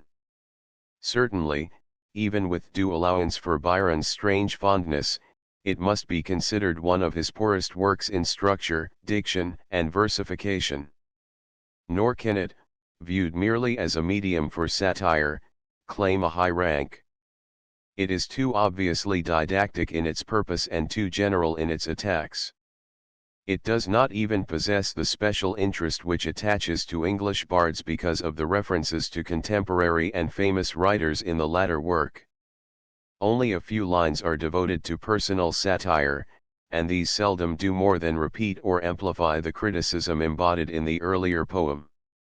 The result is that Hints from Horace, taken as a satire only, is open to a charge of futility, in that its motive is not definite and its satire is too scattered. It cannot go straight to the mark, because it is aiming at no particular target. As in English bards, a large proportion of the satire is placed in prose notes. The longest passage of satire in verse is that directed at Geoffrey. The lines on shores of Euxine or Aegean Sea, my hate, untreviled, fondly turned to thee, show that Byron's rage at that critic was still smouldering. Repeating the bombastic challenge uttered in the postscript to the second edition of English Bards, the satirist taunts Geoffrey with disinclination or inability to reply to the assault made upon him. It is probable that the Scotchman never saw this passage in Hints from Horace, at any rate he did not deign to answer Byron's abuse, and maintained a discreet silence during the period of the latter's anger. The lines on Southey reiterate in a commonplace fashion what Byron had said before on the same subject, a long prose note dwelling on the heaviness of Southey's epics, particularly of the Curse of Kahama, 1810, which had recently appeared. Another elaborate note is aimed at the cobbler laureates, Bloomfield and Blackett, whom Byron still mentions with contempt. Scott and Bowles receive some passing uncomplimentary remarks, Fitzgerald is referred to once as Fitzscribble, Wordsworth is barely alluded to, and Coleridge is not spoken of at all. The review of the drama is uninteresting and dull. Byron persists in his condemnation of the opera on the ground of its immorality, although, somewhat inconsistently, he defends plays against the prudish censure of Methodistic men. An occasional line suggests a similar passage from other English satirists. Thus Byron's couplet, satiric rhyme first sprang from selfish spleen. You doubt C. Dryden, Pope, St. Patrick's Dean, recalls the words of Cooper, but, I might instance in St. Patrick's Dean, too often rails to gratify his spleen. 139 The reference to Pitt's skill in coining words may have been remembered from many jests on the subject in the Raleigh and the works of Peter Pindar. The scorn of French flippancy and German sentiment re-echoes the violent opposition of the anti-Jacobin to the spread of foreign ideas. A note on the Millennium of the Black Letter 140 calls to mind the hatred of Matthias for antiquaries and searchers for old manuscripts. 141 and another note 142 reinforces Gifford in abusing T. Vaughan, Esq., the last of the Cruscanti. The single striking feature of Hints from Horace is its summary of life's little tale, based upon a corresponding passage in the Ars Poetica, in which Byron describes graphically the career of a young nobleman under the Georges, from his simple childhood's dawning days to the time when age palsies every limb, and he sinks into his grave crazed, querulous, forsaken, half forgot. Despite some obvious exaggerations and some traces of affected pessimism, the poet was undoubtedly drawing largely upon his own experience. The tone of the lines is bitter, unrelieved by sympathy or humor, paralleled in Byron's work only in the inscription on the monument of a Newfoundland dog. The Curse of Minerva, composed at approximately the same time as Hints from Horace, it is dated from the Capuchin convent at Athens, March 17, 1811, was actually printed in 1812, but not for public circulation. The first edition, probably unauthorized, was brought out in Philadelphia in 1815.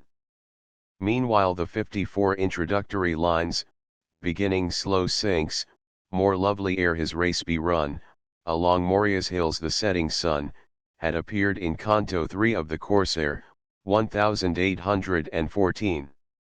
A fragmentary version of 111 lines, entitled The Malediction of Minerva, or the Athenian Marble Market, signed Stiropes and published in the New Monthly Magazine for April, 1815, was disowned by Byron as a miserable and villainous copy. 143 The stanzas on Lord Elgin in Childe Harold 144 had already expressed Byron's condemnation of the conduct of that nobleman, and the poet doubtless believed that nothing was to be gained by again airing his indignation. Possibly, too, as Moore suggests 145, a remonstrance from Lord Elgin or some of his relatives may have been an inducement to sacrifice a work which could add little to his reputation. The Curse, unlike Hints from Horace, has the advantage of a definite and undivided aim. It is an exposure and denunciation of Lord Elgin, who, appointed in 1799 to the embassy from England at the port, had interested himself in the remains of Greek architecture and sculpture on the Acropolis and had secured the services of the Neapolitan painter, Losieri, to sketch the ruins. In 1801 he obtained a firman from the Sultan allowing him to carry away any pieces of stone with old inscriptions or figures thereon, and accepting this as a guarantee against molestation in his project, he at once proceeded, at his own expense, to dismantle the Parthenon and to ship the finest specimens to England. Although he left Turkey in 1803, the work continued through his agents until 1812. His collection, the cost of accumulating which was estimated at £74,000, was purchased by the nation for £35,000 in 1816, and now forms part of the so-called Elgin marbles in the British Museum. Although opinions as to the propriety of Elgin's actions differed widely at the time, it is now fairly well established that his foresight prevented the ultimate destruction of the statuary by war and the elements. Byron's conclusions, formed on the spot where the operations were being carried on, have, however, some justification. He felt that it was the degradation of Greece at the hands of a foreign despoiler, and he resented the intrusion as interference in the affairs of a helpless people. In English bards he had mentioned Elgin, along with Aberdeen, as fond of mishaped monuments and maimed antiques, and had ridiculed him for making his house a mart, for all the mutilated works of art. When later he saw the havoc that had been caused at Athens, his mood changed from raillery to seriousness, and he burst out with fury at the man whom he considered a wanton plunderer and at the nation which could tolerate his depredations. Under this stimulus he wrote the stanzas on Elgin in Childe Harold, but his rage found a better outlet in the Curse of Minerva.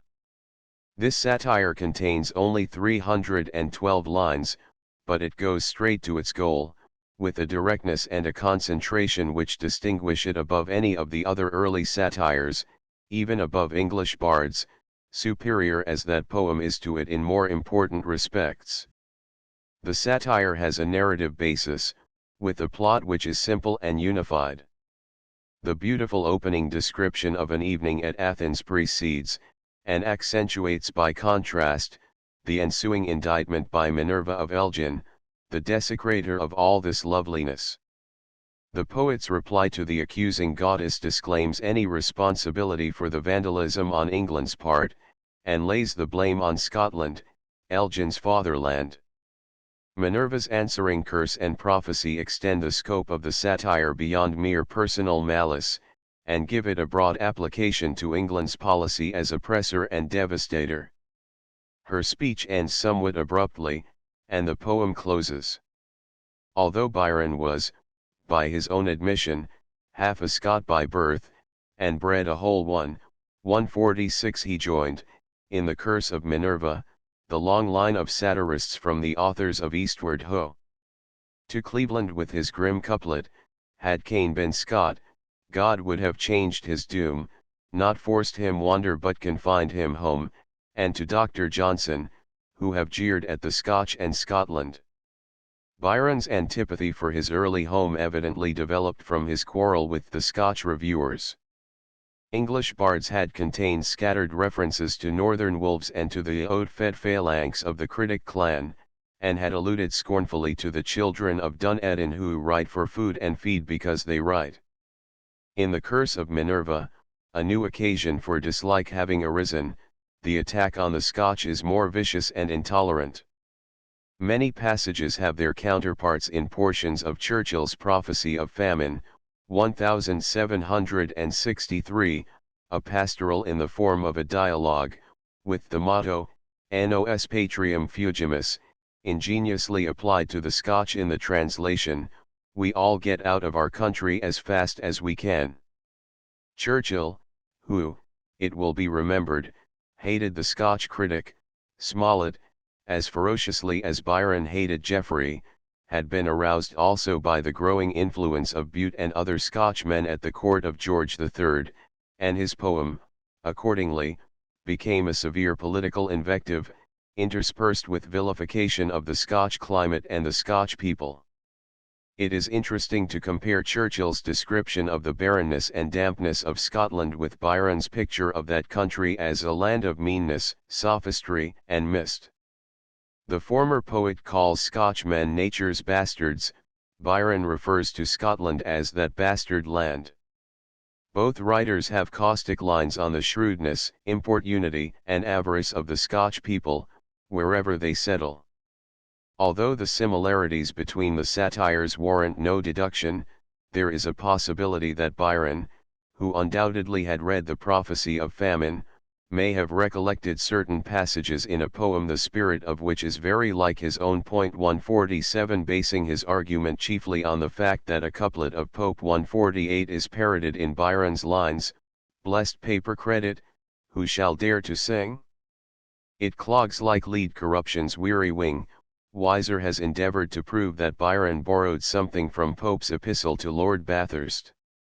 A verbal comparison of the two passages in question fails to bring out any striking resemblance.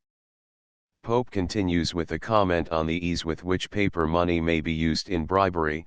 Byron, after quoting Pope, does not touch on this point, and his lines seem to be merely a passing quotation, not closely connected with what comes before or after.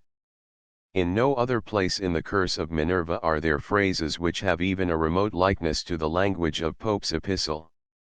On such grounds as Weiser advances, it might be shown that Byron, in Beppo, is imitating Cooper, because he quotes a line from that poet. Byron's attack on Lord Elgin in Childe Harold had been animated by a love for Greece and a pity for her forlorn state among the nations, as well as by resentment of England's cold-blooded attitude in allowing such depredations. In the passage Byron had covered Elgin with abuse cold as the crags upon his native coast, his mind as barren and his head as hard, is he whose head conceived, whose hand prepared, ought to displace Athena's poor remains. 149. These lines were published in March, 1812. In 1813, James and Horace Smith, famous through their rejected addresses, appeared again as authors in Horace in London, a series of imitations of the first two books of the Odes of Horace. In this volume, Ode 15, the Parthenon, modelled fairly closely in plot on Horace's prophecy of Nereus, treats of the controversy concerning Elgin. A clear reference to Byron in the poem makes it certain that the Smiths had read Childe Harold and that they concurred with his expressed disapproval of Elgin's conduct. The Parthenon, owing perhaps to mere coincidence, perhaps to the possibility that the Smiths may have had access to the Curse of Minerva in manuscript, is in its outlines and especially in the general features of Minerva's curse, singularly like Byron's satire. The Smiths, following Horace, describe Elgin's ship as hastening homeward, laden with the guilty prize. Suddenly Minerva rises, like Nereus, from the sea and, with the language of a prophet, pronounces a curse on the destroyer, predicting that Elgin will suffer misfortunes and go down through the ages remembered for his shamelessness. The poem, like Byron's, closes with Minerva speaking.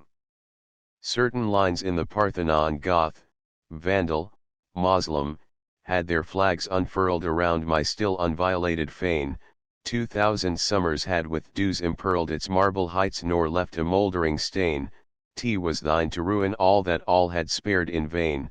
150 epitomize a longer passage in the Curse of Minerva. 151 In Childe Harold Byron had made no mention of the fact that Elgin's marriage had been dissolved by Act of Parliament in 1818, but in the Curse of Minerva he made the goddess allude to the domestic scandal. A similar passage is introduced into Minerva's prophecy in the Parthenon. These resemblances in structure and sometimes in phrasing may, of course, have occurred independently, or may have arisen from the chance that Byron, as well as the Smiths, was thinking of Horace's ode. On the other hand, there is a possibility that the Smiths, already familiar with the lines on Elgin in Childe Harold, may have read the Curse of Minerva in manuscript and have unconsciously reproduced some of its features in their poem. By a natural transition Minerva, in Byron's satire, leaves Elgin and turns to England in the words, hers were the deeds that taught her lawless son to do what oft Britannia's self had done. This introduces a survey of England's foreign affairs, designed to expose that country's despotic policy towards her weaker rivals and dependents. The goddess treats briefly of England's treachery to Denmark in the Battle of Copenhagen, of the recent uprisings of the natives in India, and of the misfortunes of the Peninsular War in Spain and Portugal, and finally, touching upon domestic matters, uncovers the distress and misery of the laboring classes in England and the inefficiency of the government in dealing with internal problems. She ends with a picture of the Furies waving their kindled brands above the distracted realm, while ascending fires shake their red shadow o'er the startled Thames. Such a fate, says Minerva, and Byron with her, is deserved by a nation which had lit pyres from Tagus to the Rhine. This passage, commonplace enough in its style, is significant in that it shows Byron almost for the first time taking a keen and active interest in politics, and posing as an adverse critic of England's foreign policy. It was easy for the man who could condemn England's conduct towards Denmark and India to develop into an outspoken radical. In neglecting and partly disowning the Curse of Minerva, Byron was probably acting with good judgment. It is assuredly unworthy of the author of Childe Harold. Only the opening passage is notable for its genuine poetry, and the satire, except in structure, is inferior to English bards. It is equally true, however, that it is superior in most respects to hints from Horace and the waltz. The Curse of Minerva, with its narrative basis, is a variation from the other early classical satires, but it has the same elaborate machinery of notes, the same method of direct attack, although in this instance it is conveyed through the mouth of a third character, and the same extravagance and bitterness of tone. In managing the heroic couplet, Byron never surpassed his skill in English bards. After 1811 his acquired ability to handle other measures withdrew his attention from the metre of Pope, with the result that his versification in the ensuing classical satires shows signs of deterioration and weakness. It is to this period of decline that hints from Horace and the Curse of Minerva belong. Chapter 6 The period of transition. During the 7 years between the completion of the Curse of Minerva and the publication of Beppo, Byron's contributions to satire were, on the whole, sporadic, ephemeral, and unworthy of his genius. He composed in this period only one long formal satire, The Waltz, and that appeared anonymously, to be disowned by its author. The remaining satiric product may be divided into 3 groups: political epigrams and squibs, like Windsor Poetics, many of them printed in the newspapers, others sent in letters to friends, jocular and fragmentary jeux d'esprit, often, like The Devil's Drive, semi-political, and ironical and invective verses dealing with his domestic troubles, illustrated by a sketch. Nearly all are timely impromptus, to few of which he gave careful revision. The period is plainly transitional, for it marks the gradual change in Byron's satiric method from the formal vituperation of English bards to the colloquial raillery of Beppo. Little by little he forsakes the heroic couplet for other measures, more and more he diverges in practice from the principles of his masters, Pope and Gifford. As he grows more experienced and more mature, he tends to employ mockery as well as abuse, and in this development is to be seen an approach to the manner and spirit of Don Juan. The causes for the comparative unproductivity in satire of this period in Byron's life are by no means difficult to discover. The years which followed his return from abroad saw his dramatic entrance into London society, his association with leaders in politics and literature, his engagement to Miss Milbanke and eventual marriage to her on January 2, 1815, and his separation from her in 1816. Before 1812 he had been a somewhat isolated author, now he was a prominent and much discussed personage, busy with duties and engagements. It is true that even in the midst of these exciting days he did not cease writing, but his interest had been turned to the verse romance, popularized in England by Scott, and his literary work resulted in the Giaour and the narrative poems which followed it in rapid succession. Engaged in so many pleasurable pursuits, the poet had small inclination for sustained effort, and contented himself with pouring forth, with astonishing facility and fluency, these melodramatic Eastern tales.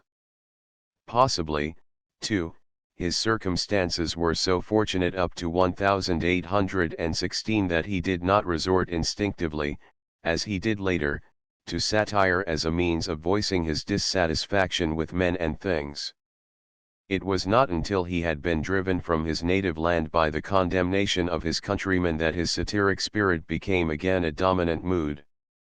To comprehend the development of Byron's political views, it is necessary to understand the conditions under which he formed them.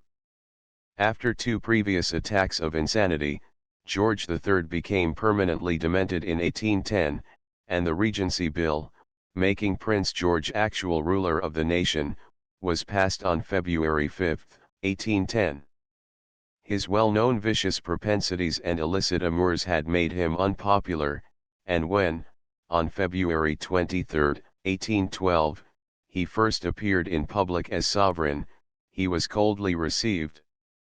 It had been generally supposed that with the power in his hands, he would reward the Whigs who had stood by him so faithfully through his many difficulties, but after vain efforts to organize a coalition ministry, he appointed Lord Liverpool as Prime Minister on June 9, 1812, and the Tories retained complete control over affairs of state. This action, equivalent to treachery, made the regent a target for Whig abuse, and that party never ceased reviling the ruler who had been disloyal to their cause. Byron at Cambridge had rather lukewarmly supported Whig doctrines, and when he took his seat in the House of Lords, he selected one of the neutral benches.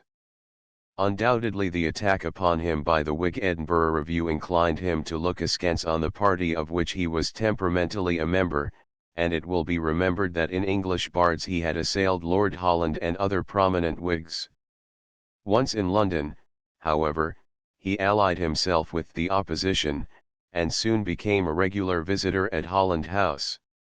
His 3 speeches in Parliament were in advocacy of liberal measures, the first, on February 27, 1812, being delivered in resistance to a bill instituting special penalties against the frame breakers of Nottingham, and the second being a plea for Catholic emancipation. Scott's suggestion that Byron's liberalism was due to the pleasure it afforded him as a vehicle of displaying his wit and satire against individuals in office is not needed to explain the latter's preference for Whig policies, for the poet would have joined himself inevitably to the more progressive and more radical party. Although his political beliefs at this time were somewhat vague and occasionally inconsistent, he was by nature an individualist and an opponent of conservatism. His espousal of liberal views may, however, have been assisted by his intimacy with Moore, Leigh Hunt, and other radical writers. In reply to Byron's attack on him in English Bards, Moore had sent the satirist a letter on January 1, 1810, preparatory to a challenge unless reparation were offered. Fortunately the note did not reach Byron until his landing in England, when the Irishman's wrath had cooled and he himself was in a repentant mood. A short correspondence led to the meeting of the two, with Campbell and Rogers, at the house of the latter in November, 1811, where the difference was amicably adjusted.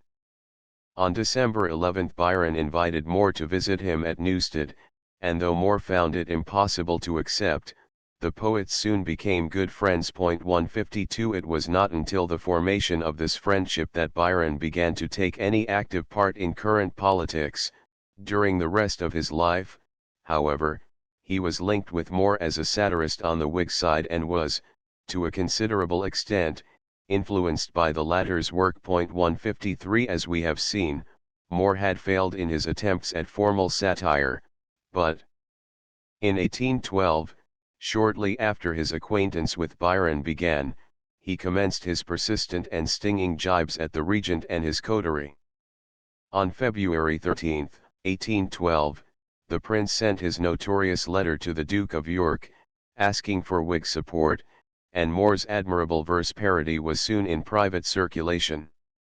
This was one of the earliest, and certainly one of the most delightful, of the many brilliant satires with which Moore, for years, amused the town.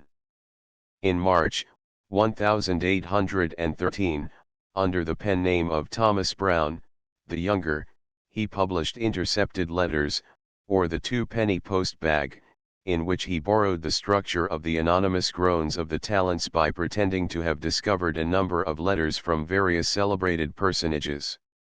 Moore's letters, 8 in all, are in rapid anapestic and octosyllabic meters, and are unusually bright and piquant, full of allusions to the scandalous gossip of court life. Although Moore continued his satires in numerous verses of a similar type, he never excelled this first success. In March, 1812, Byron joined Moore in assailing the regent. In the Whig Morning Chronicle for March 7 was printed a short epigram without a signature, called A Sympathetic Address to a Young Lady. The lines read as follows: Weep, daughter of a royal line, a sire's disgrace, a realm's decay, ah, happy, if each tear of thine could wash a father's fault away. Weep, for thy tears are virtue's tears, auspicious to these suffering isles, and be each drop, in future years, repay thee by thy people's smiles. The poem refers to an incident which had taken place at Carlton House a few days before, when the Princess Charlotte had burst into tears on learning that her royal father was intending to desert his Whig adherents.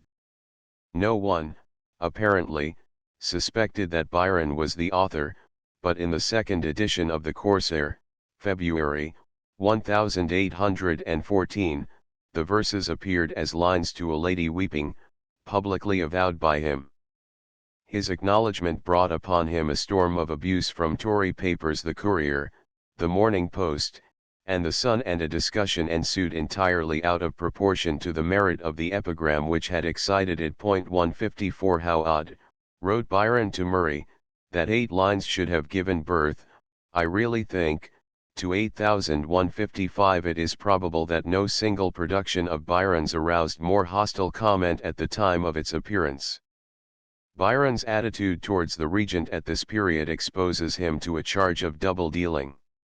In June, 1812, 3 months after the composition of the epigram, he met the prince at a ball in an interview in which the two men conversed on Scott and his poetry. In relating the talk to Scott, Byron mentions that the regent's opinions were conveyed with a tone and taste which gave me a very high idea of his abilities and accomplishments, which I had hitherto considered as confined to manners, certainly superior to those of any living gentleman. 156 It is probable that Byron was a little flattered by the prince's condescension, but his own tactlessness in acknowledging his epigram prevented any further intercourse, and he subsequently became the regent's open enemy. Jafferson suggests that Byron's avowal of the lines to a lady weeping may have been hastened by his sympathy with Leigh Hunt. 157 Who, with his brother, John Hunt, had been tried for a libel on the regent, printed in their Examiner for March 12, 1812, and sentenced to 2 years' imprisonment and a fine of £500. Byron saw a kindred spirit in Hunt, and, after meeting him in prison in May, 1813, became his close friend. Hunt, on his part, stood by Byron in his Examiner at the time of the latter's separation from his wife, and dedicated to him his Rimini, 1816. Byron, after the unfortunate circumstances connected with the Liberal, modified his lofty opinion of Hunt, but in 1813 the latter was, to Moore and Byron, simply a martyr to liberal principles, a man who had been unjustly persecuted and condemned. 158 There is, however, no evidence to justify Jafferson's conclusion. In his satire on the first gentleman of Europe, Byron was both less prolific and more savage than Moore. His satiric spirit, as usual, was stimulated by particular incidents which offered an opportunity for timely comment. It had been ascertained accidentally that Charles I had been buried in the vault with Henry VIII, and on April 1, 1813, the regent was present at the opening of the coffins containing the ashes of the two sovereigns. This episode Byron made the theme of 2 short satires, Windsor Poetics, circulated in manuscript among his friends, but not printed until 1819, and the lines on a royal visit to the vaults, published first in 1904. The point in both poems is the same, that George combines the vices of his 2 predecessors, Charles to his people, Henry to his wife. In him the double tyrant starts to life.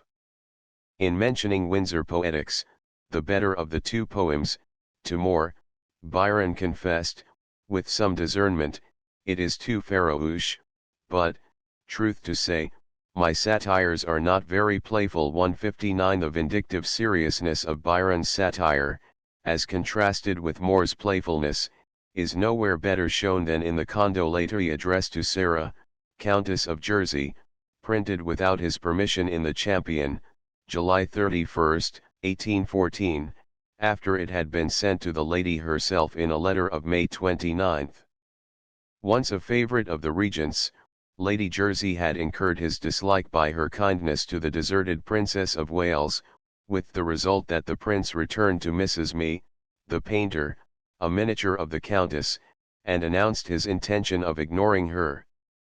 Byron, who had been more than once the guest of Lady Jersey, saw a chance to strike a blow in her defense by assailing the regent, and his lines on that ruler are scathing: if he, that vain old man, whom truth admits heir of his father's crown, and of his wits, if his corrupted eye and withered heart, could with thy gentle image bear to part, that tasteless shame be his, and ours the grief to gaze on beauty's band without its chief. In satire of this sort there is nothing sportive or delicate, it is sheer invective of the kind which Byron had used on Clarke and was to employ against Castlereagh. Byron never became reconciled to the regent, not even when, as George IV, the latter ascended the throne. Indeed, what is probably the poet's most bitter estimate of his sovereign was sent in a letter to Moore on September 17, 1821, the lines now entitled "The Irish Avatar."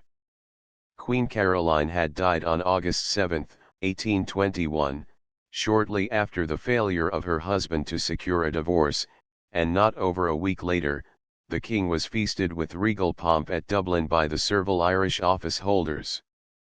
The combination of circumstances was fit material for satire, and Byron spoke out in stanzas that ring with rage and contempt: shout, drink, feast, and flatter. Oh, Erin, how low wert thou sunk by misfortune and tyranny, till thy welcome of tyrants had plunged thee below the depth of thy deep in a deeper gulf still. The satire in this poem is as spontaneous and sincere as any Byron ever wrote. It is passionate, convincing, laden with noble scorn. The two methods of irony and invective are admirably mingled, without a trace of humor. We have already noticed some early poems in which Byron had evinced a liking for uncommon rhymes. In the humorous Farewell to Malta, written May 26, 1811, and printed in 1816, he employed octosyllabics, with such rhymes as "Yon sirs dancers, faults in waltzing, prate is gratis." The Devil's Drive, an irregular and amorphous fragment, broken off on December 9, 1813, also contains some extraordinary rhymes, but it deserves attention especially because it anticipates, to some extent, the thought and manner of Don Juan. It is styled a sequel to The Devil's Walk, a fanciful ballad composed by Southey and Coleridge in 1799, but attributed by Byron to Porson, the great Cambridge scholar.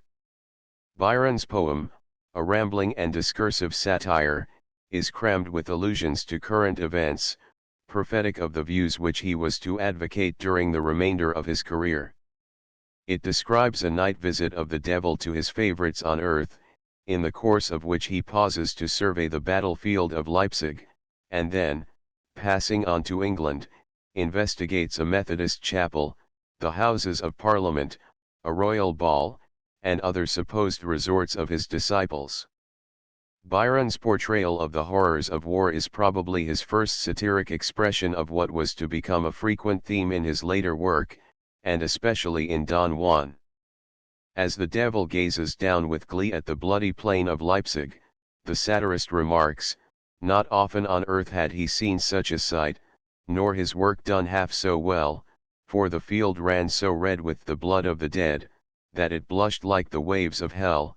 160. The visit of the devil to Parliament, with the poet's comment on the spectacle there, is reminiscent of some sections of the Rolliad. The satire concludes with some caustic characterizations of Tory statesmen, some observations on the immorality of round dancing, and a picture of 60 scribbling reviewers, brewing damnation for authors.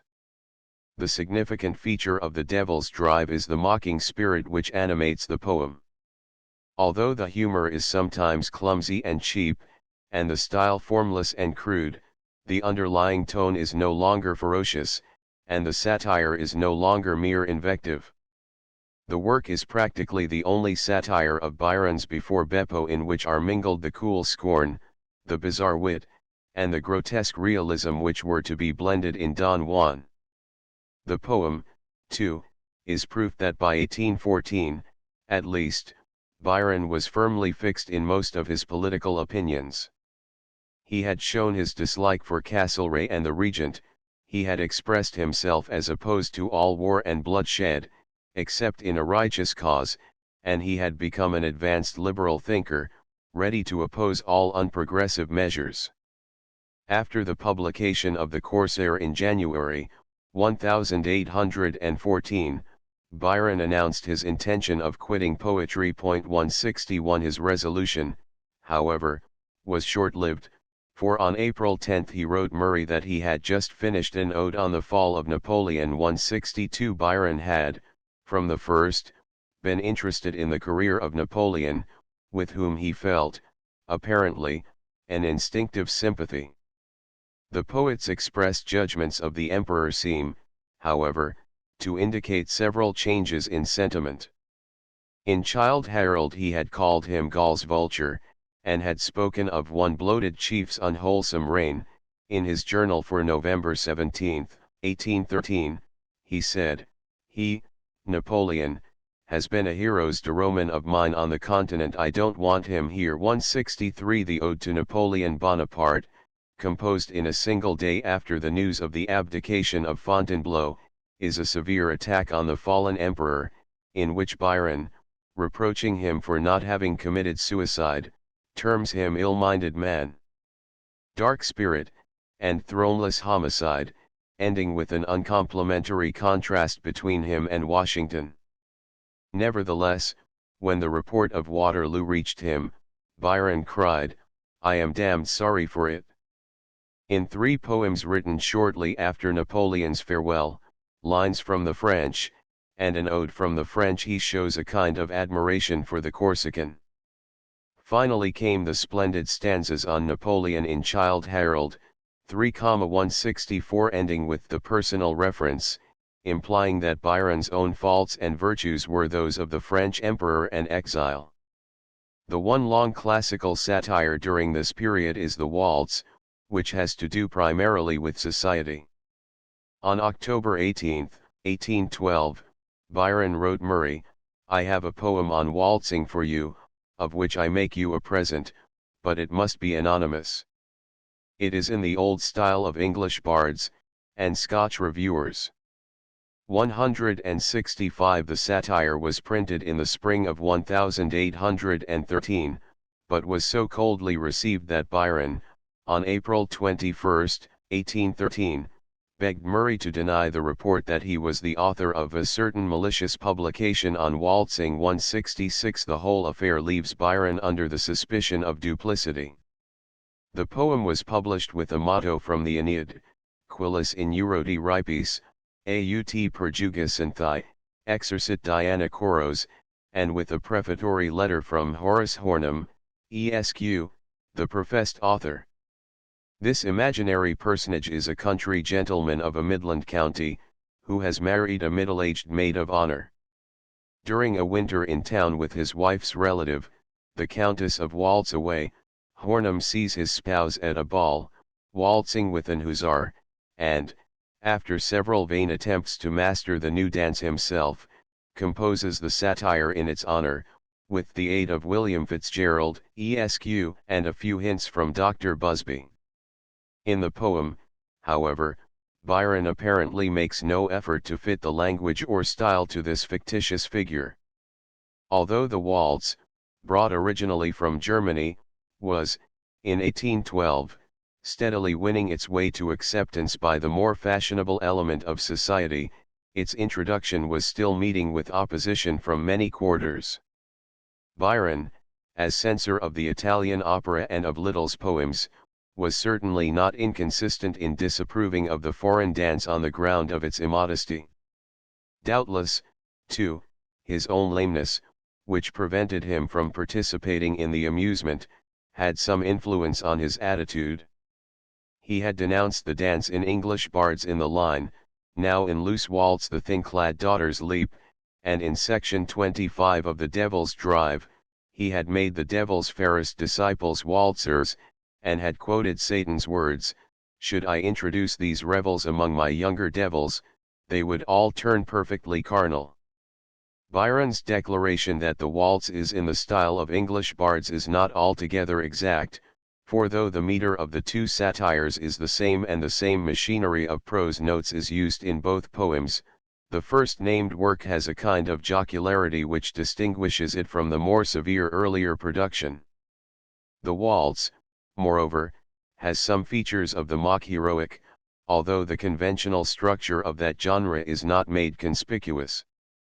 Thus it begins with an apostrophe to Terpsichore, muse of the many twinkling feet, and later, in true heroic manner, the author exclaims, "O muse of motion, say how first to Albion found thy waltz her way." The personification of waltz, carried out for a time in such phrases as nimble nymph, imperial waltz, endearing waltz, and voluptuous waltz, is, however, often disregarded or forgotten. She is described as a lovely stranger, born on the breath of Hyperborean gales, from Hamburg to England, and welcomed there by the daughters of the land. At this point the mock heroic element ceases to be noticeable, and the rest of the poem is devoted to an exposure of the iniquity which the new dance had brought into English high society. It is in the waltz that Byron for the first time manifests the ability to deal with political questions in a lighter vein, in a manner something like that of Moore. He alludes, for instance, to the regent's well-known preference for ladies of a mature age, and thou, my prince, whose sovereign taste and will it is to love the lovely Beldamise still. This topic Moore touched upon frequently, particularly in intercepted letters, to, from Major M. Mahone, the regent's parasite and pander, and in the Fudge family in Paris, letter X, in which Biddy Fudge says, "The regent loves none but old women you know." A note to line 162 of the waltz has a joking reference to the regent's whiskers, an adornment which had excited Moore's merriment, especially in his rejected drama, The Book, appended to letter 7 of Intercepted Letters. The fact that the dance is an importation from Germany allows Byron to sum up ironically what England owes to that country: a dozen dukes, some kings, a queen, and waltz. The body of the satire is occupied with a description of the dance itself, given in lines which are too often more prurient and suggestive than the waltz could possibly have been. Byron is here surely not at his best, and his coarseness is not extenuated by his alleged moral purpose. Weiser's judgment that the waltz is the ripest of Byron's youthful poems will, to most critics, seem unwarranted. There is barely a line of the satire which is either witty or epigrammatic, the style is low and the language is cheap in tone, the versification is lifeless and dull. The one thing for which it is to be noted is the spirit of mockery sometimes displayed, and the tendency to jest rather than to inveigh. The competition for a suitable dedicatory address for the reopening of Drury Lane Theatre in 1812-167 memorable as the occasion for the skillful parodies contained in the rejected addresses 168 of James and Horace Smith, led Byron also to compose a rather extraordinary satire. The genuine address of Dr. Busby, 1755-1838, had been rejected, along with those of the other competitors, but on October 14, 2 or 3 evenings after the formal opening of the theatre, Busby's son endeavored to recite his father's poem from one of the boxes, and nearly started a riot. Byron thereupon wrote a parenthetical address, by Dr. Plagiary, which was printed in the Morning Chronicle for October 23, 1812. This satire, which Byron called a parody of a peculiar kind, is noteworthy only in that it selects lines and phrases from Busby's address, and connecting them by satiric comments, manages to make the original seem ridiculous. The story of Byron's love affairs between 1812 and 1817 has been so often related that any presentation of the details here is unnecessary, especially since in only one case did his amours lead him to satire. According to Medwin, Lady Caroline Lamb, the fickle and incorrigible lady who so violently sought Byron for a lover, called one day at the poet's apartments, and finding him away, wrote in a volume of Vathek the words "Remember me." When Byron discovered the warning, he added to it 2 stanzas of burning invective, concluding, "Remember thee. I, doubt it not. Thy husband too shall think of thee, by neither shalt thou be forgot, thou false to him, thou fiend to me." Several theories have been advanced to explain the causes and results of Byron's unfortunate marriage, but the main facts seem to be simple enough. In 1813 he proposed to Miss Milbanke, a cousin of Lady Caroline Lamb's by marriage, and was refused. The intimacy of the two continued, however, and a second offer, made in 1814, was accepted. The wedding, which took place on January 2, 1815, was accompanied by some inauspicious omens, but the honeymoon, spent at Halnaby, was apparently happy. Byron's financial circumstances were straitened, and, on his return to London, he was pursued by creditors. He himself was irritable, unsuited for a quiet domestic life, and Lady Byron was probably over-puritanical. At any rate, whoever may have been the more at fault, his wife, soon after the opening of 1816, left him, took steps to have his mental condition examined, and later demanded a separation. In this crisis of his life, public opinion sided with Lady Byron, and the poet became a social outcast. 169 The deed of separation was signed on April 22, 1816, and on the 25th of the same month, Byron left England forever. During the arrangements for the separation, Byron showed no resentment towards his wife. Indeed, he wrote more on March 8, 1816, "I do not believe that there ever was a better, or even a brighter, a kinder, or a more amiable and agreeable being than Lady Byron." 170 His wrath fell heavily, however, on Mrs. Clermont, Lady Byron's old governess, who had come to stay with her mistress when the trouble began. On her Byron laid the responsibility for the events which followed. He thought her a spy on his actions, accused her of having broken open his desk in order to read his private papers, and considered her an impudent meddler. As he signed the deed of separation, he muttered, "This is Mrs. Clermont's work." His full rage against her burst out in a sketch, finished March 29, 1816, and published, through someone's indiscretion, in the Tory Champion for April 14. 50 copies of the satire were printed for private circulation, with Byron's poem "Fare Thee Well," addressed to his wife. The appearance of these verses in the newspapers started a violent controversy in the daily press, carried out on party lines. A sketch, containing 104 lines in heroic couplets, is a coarse and scurrilous attack on Mrs. Clermont, beginning with a short account of her life, born in the garret, in the kitchen bred, promoted thence to deck her mistress' head, and closing with a terrible imprecation, "May the strong curse of crushed affections light back on thy bosom with reflected blight, and make thee, in thy leprosy of mind, as loathsome to thyself as to mankind." Perhaps no more savage satire was ever levelled at a woman. It is even more venomous than Pope's assault on Lady Montague in what Mr. Birrell calls the most brutal lines ever written by man of woman. Murray wrote Byron, after showing the satire to Rogers, Canning, and Frere, "They have all seen and admired the lines, they agree that you have produced nothing better, that satire is your forte, and so in each class as you choose to adopt it." 171 These men, however, were active supporters of Byron, and their praise seems extravagant. Whatever his provocation may have been, and it was probably great, Byron did not enhance his fame by this barbarous tirade. In the very midst of his anger, the poet pauses in the poem to pay his wife a tribute and to assert his love for her, but not long after he turned to assail Lady Byron herself. Indeed, he is said to have attached an epigram to the deed of separation: "A year ago you swore, fond she, to love, to honor, and so forth, such was the vow you pledged to me, and here's exactly what 'tis worth. In September, 1816, when he was in Switzerland, he wrote the lines on hearing that Lady Byron was ill, in which he fairly gloats over her in her sickness.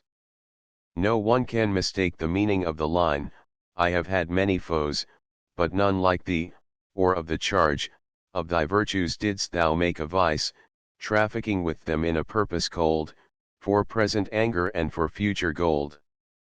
These stanzas, however, were not printed until 1832. In the meantime Byron had continued the attack on his wife in Childe Harold, 3, 117, and 4, 130 to 138, in Don Juan, and in an occasional short epigram sent to friends in England. There can be no doubt that as the years went by and his attempts at reconciliation were thwarted, he grew thoroughly embittered against her. Byron's habits of thought were so frequently satirical that it was natural for him to introduce satire even into poems which were obviously of a different character. In his preface to Childe Harold he announced his intention of following Beattie in giving full rein to his inclination, and being either droll or pathetic, descriptive or sentimental, tender or satirical as the mood came to him. In that poem the moralizing and didactic elements often closely approach satire, and there are some passages of genuine invective, a few of which have already been indicated.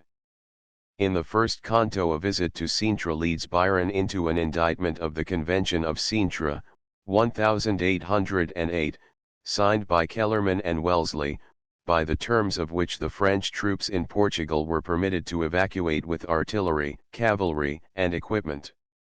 This agreement was regarded by the home officials as equivalent to treason, and the men responsible were subjected to some rigorous criticism. Byron took the popular side of the question in saying, "Ever since that martial synod met, Britannia sickens, Cintra, at thy name 172 this patriotic mood seems, however, to have been a passing one." In after years he was not inclined to take the part of his country. Of a different sort are the stanzas on A London Sunday 173 which, in Moore's opinion, disfigure the poem. Canto I has also some satiric animadversions upon women, notably the lines, "Maidens, like moths, are ever caught by glare, and Mammon wins his way where seraphs might despair." 174 In the final version of the first two cantos some stanzas of a satiric tone were omitted, among them lines on Frere, Carr, and Wellesley in Canto I, and passages on Elgin, Hope, Gell, and the gentle dilettanti in Canto II. A few ephemeral verses of this period still remain unnoticed, an occasional epistle in rhyme to Moore or Murray, 4 brief squibs on Lord Thurlow's poetry, and several unimportant epigrams on trivial subjects. No one of them is significant as literature, and they may well be passed by without comment. In a last glance at Byron's satiric production from 1811 to 1818 we perceive that, with the single exception of hints from Horace, an avowed imitation, his work was directed towards definite ends. He was little given to vague denunciation, on the contrary, in touch as he was with current events and a keen observer of what was going on around him, he aimed, in his satire, at specific evils and follies. It is interesting, too, that most of his work after his return from abroad was journalistic and transitory, hastily conceived and carelessly composed. At the same time there are signs of a change in spirit. Though he still continues to burst out into invective on provocation, he is beginning to recognize the value of humor and mockery. More and more he is employing new metrical forms, and neglecting the heroic couplet for freer and more varied measures. When Byron left England in 1816, he had been taught much by experience and had acquired some maturity of judgment. To some extent, though not entirely, he had outgrown the affectation and morbid pessimism of his boyhood. In a stern school he had learned many lessons, and, as a result, his satire from the time of his voluntary exile until his death displays a different spirit. When at last he discovered an artistic form and style in which to embody it, it showed a decided gain in merit and originality over English bards, which, in 1817, was still the best satire he had written. Chapter 7 The Italian influence. Shortly after the momentous year 1816, an extraordinary development took place in the form and spirit of Byron's satiric work in verse. Up to this date, as we have seen, his satires of any literary value had followed, as a rule, the general plan and manner used by the authors of such typical productions as the Dunciad, the Rossiad, and the Baviad. In some ephemeral verses, it is true, he had shown signs of breaking away from the English classical tradition, but few, if any, of these unimportant occasional poems had been printed in book form. They had appeared in newspapers or in letters to correspondents, and Byron himself would have made no claim for their permanence. His published satires, then, had deviated little from the standard set by Pope and Gifford, a fact all the more remarkable because his work in the other branches of literature in which he had distinguished himself had revealed a wide discrepancy between his utterances as a critic and his practice as a poet. The enthusiastic and often extravagant eulogist of Pope had been the author of the romantic Childe Harold and the Giaour. In one field of letters, however, Byron had preserved some consistency. Before 1818, considered as a satirist, he must be classed as one of the numerous disciples of the great Augustine. The publication of Beppo, February 28, 1818, may serve roughly to denote the visible turning point between the old era and the new one to come. It is significant that this poem is written, not in the characteristically English heroic couplet, but in the thoroughly foreign ottava rima. Responsive to an altered and agreeable environment, Byron found in Italy and its literature an inspiration which affected him even more profoundly than it had Goethe only a few decades before. The results of this influence, shown to some extent in his dramas though more decidedly in his satires, justify terming the years from 1817 until his death his Italian period. A mere mention of its contribution to satire indicates its importance. It produced Beppo, The Vision of Judgment, and Don Juan. Of these poems, Beppo is, strictly speaking, a satiric novella, The Vision of Judgment is a travesty, and Don Juan is an epic satire. They are, however, all three closely related, first, in that, unlike most of the earlier satires, they are narrative in method, second, in that they are infused with what we may call, for want of a better phrase, the Italian spirit. What this spirit is we may well leave for future discussion. It is enough here to point out that it is characterized by a kind of playfulness, half gaiety and half mockery, often tinged with irony and reflecting a cynical tolerance, and that it adopts a style informal and colloquial, in which the satirist unbends to his readers and feigns to let them into his confidence. The bare outlining of these features alone proves how far Byron departed from the usually serious, dignified, and formal satire of Pope and Gifford. It would, of course, be erroneous to assume that Byron, before he first touched Italian soil in 1816, was unfamiliar with the language. If, as Moore says, he had read little of it up to 1807, he still must have gained some acquaintance with it on his early travels, for on January 14, 1811, he wrote his mother from Athens: being tolerably master of the Italian and modern Greek languages, I can order and discourse more than enough for a reasonable man. 175 In a letter of August 24, 1811, he used Italian words. 176 And in 1812 he criticized with much intelligence the Italian rhymes of W. R. Spencer. 177 There are several references in his diary to his study of Italian writers. 178 In his library, sold in 1816 to satisfy his creditors, were many Italian books. Indeed, Foreman computes that by that date he had gone through Dante, Petrarch, Boccaccio, Boiardo, Bandello, Ariosto, Alfieri, Monti, and Goldoni, besides many minor historians, essayists, and poets. 179 Finally, when he actually set foot in Italy, he was able to assure Murray, as for Italian, I am fluent enough. 180 Nothing up to this time, however, had induced him to become an imitator of the Italians. Although he had commended Hunt's Rimini for having two excellent features, originality and Italianism, he had, apparently, no idea of emulating Hunt in seeking for a stimulus from Italian sources. In mid-October, 1816, Byron arrived in Italy from Switzerland, making his first halt at Milan. From then on until he set out for Greece on July 23, 1823, he was a continuous dweller in the peninsula, settling for a time at and near Venice, in the meanwhile making an excursion to Florence and Rome, going later to Ravenna, and at last residing at Pisa and Genoa. The interesting details of his life in these places are sufficiently well known through his own letters and the records given to the world by Hunt, Medwin, the Countess of Blessington, Trelawney, Moore, and others. His reputation as the author of Childe Harold served as a means of introduction to men of letters.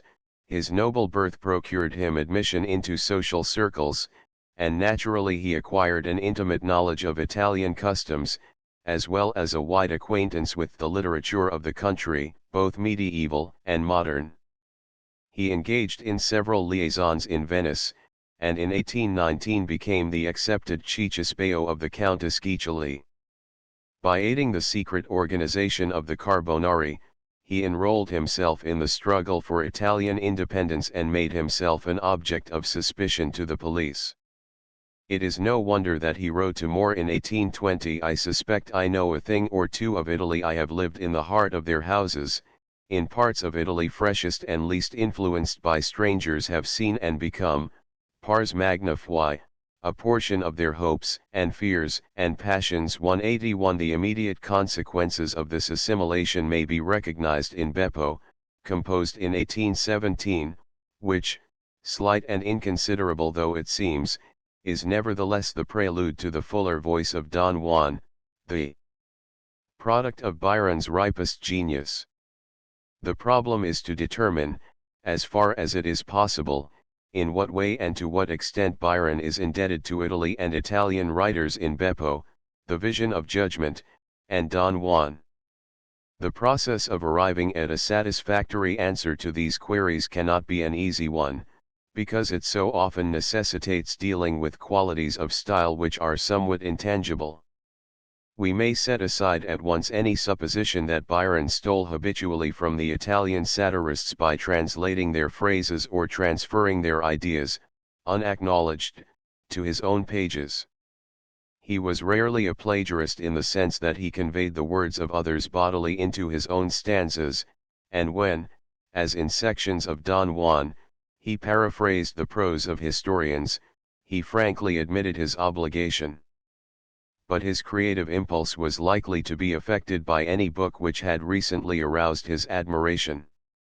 Moore, who knew the operations of Byron's mind as no one else did, said there are few of his poems that might not be traced to the strong impulse given to his imagination by the perusal of some work that had just before interested him. 182 Obviously, when a particular poem was composed under such inspiration, we shall find it difficult to measure the extent of Byron's dependence upon the book which offered him a stimulus.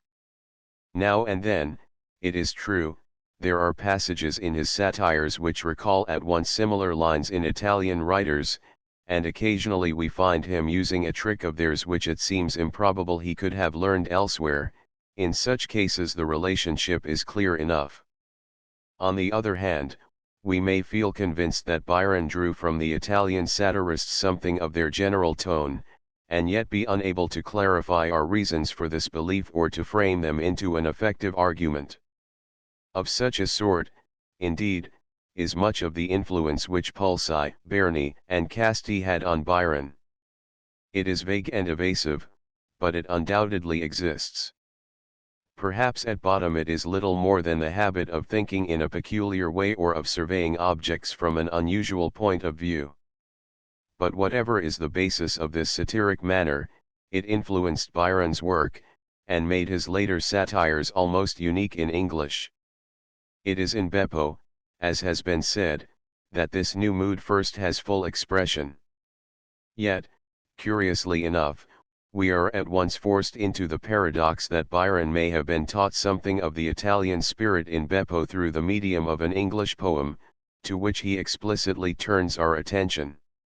In 1817 a book was published by Murray with the odd title, Prospectus and Specimen of an Intended National Work, by William and Robert Whistlecraft, of Slow Market, in Suffolk, harness and collar makers, intended to comprise the most interesting particulars relating to King Arthur and his Round Table.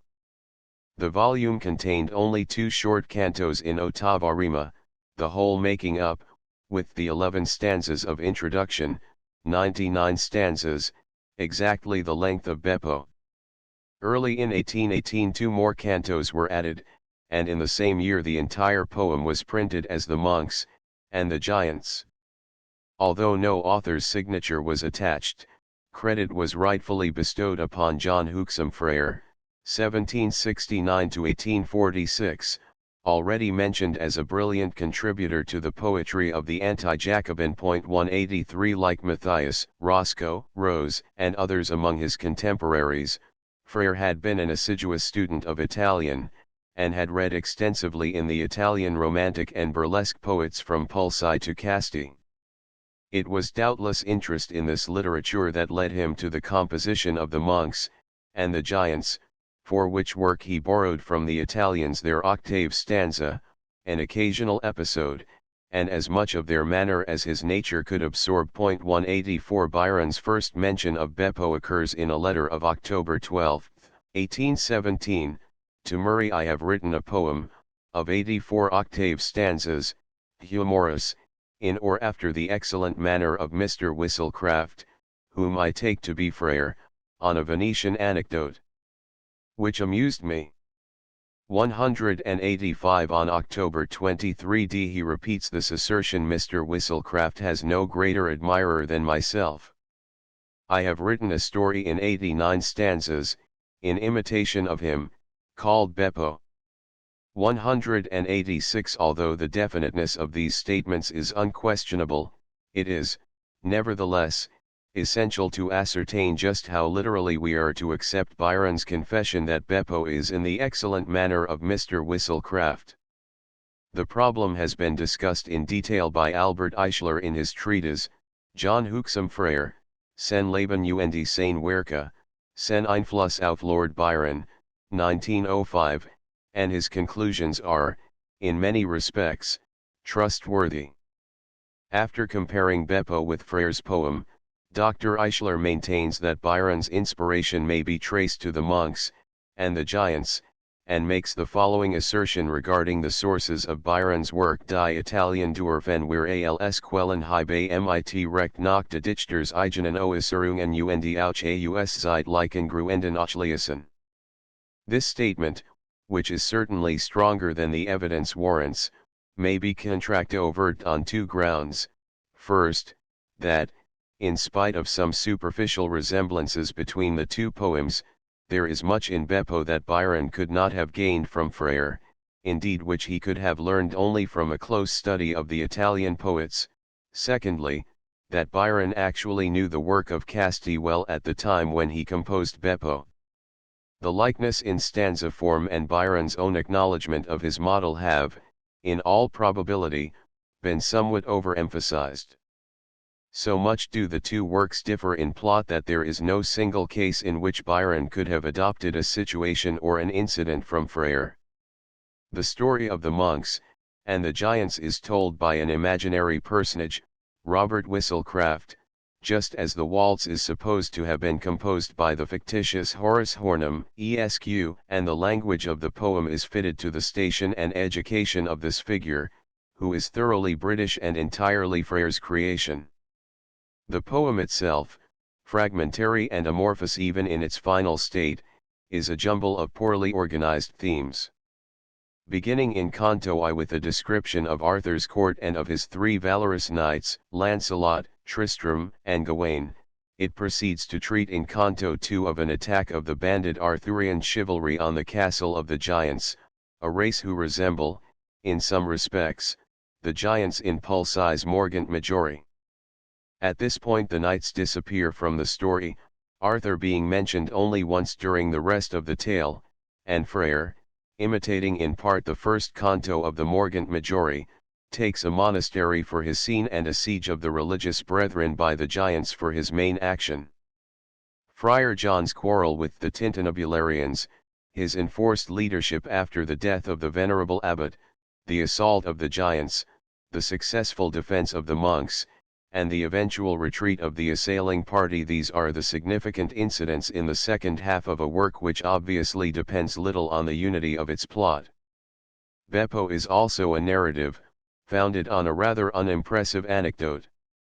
The merchant, Beppo, departed on a trading trip, fails to return to his wife, Laura, and she, thinking him dead, consoles herself with account for her lover.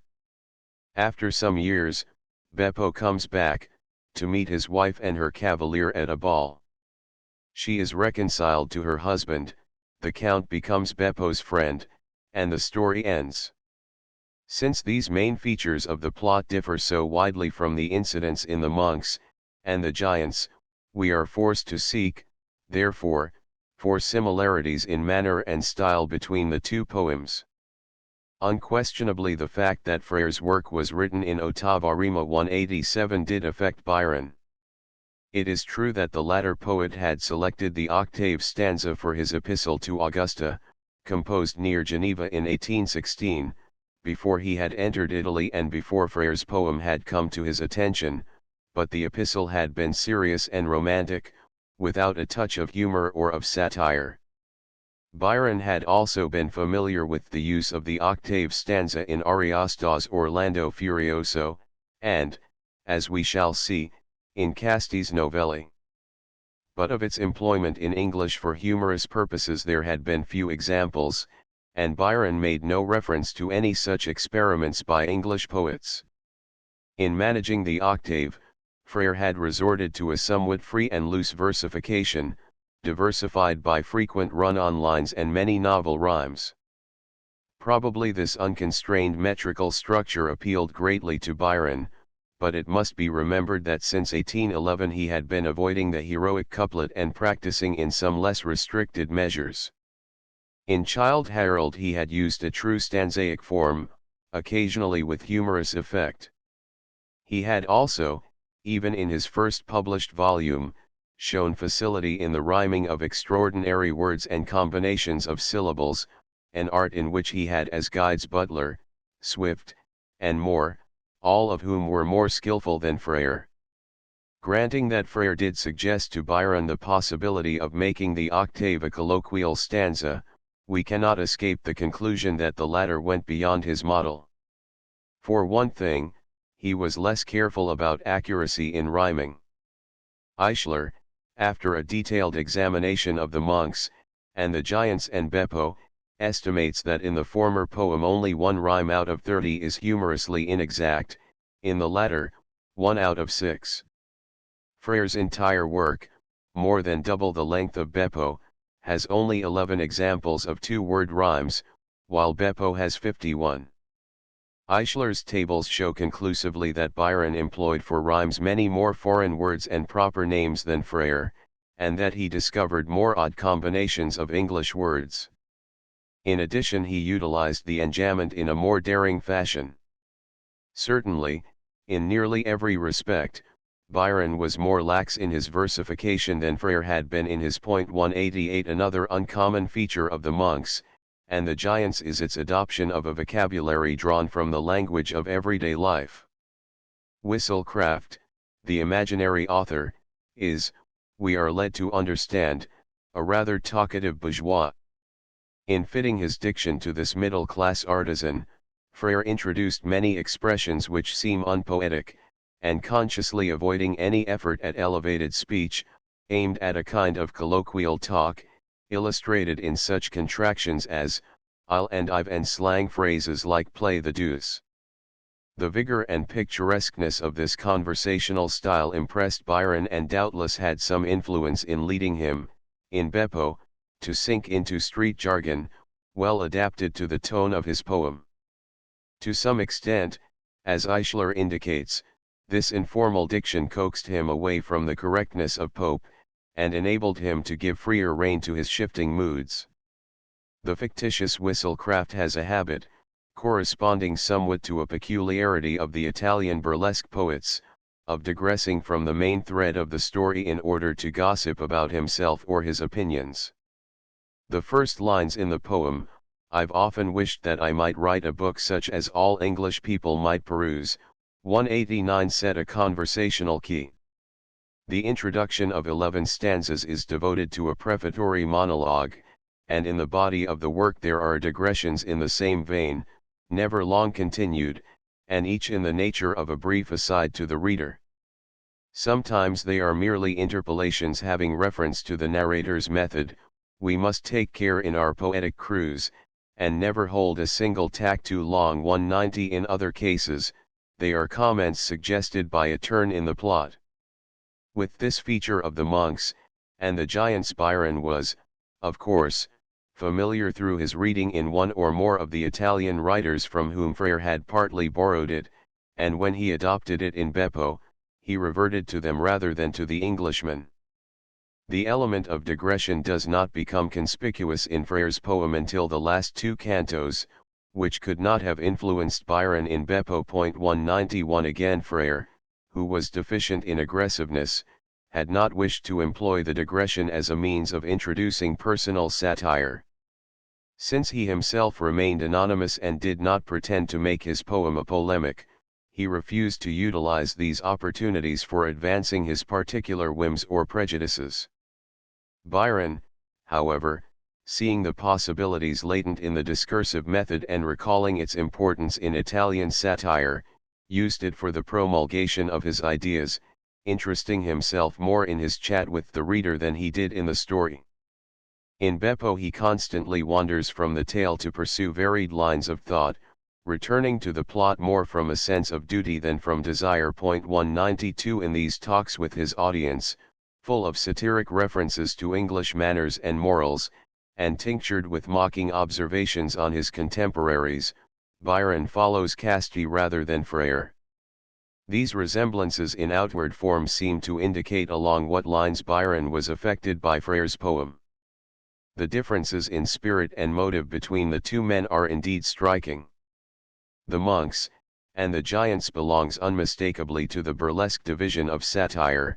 It is, said Frere, the burlesque of ordinary rude uninstructed common sense, the treatment of lofty and serious subjects by a thoroughly common, but not necessarily low-minded man, a Suffolk harness maker. 193 The poem is, for the most part, satiric only in an indirect and impersonal way, and there is in it very little straightforward destructive criticism, like that in English bards.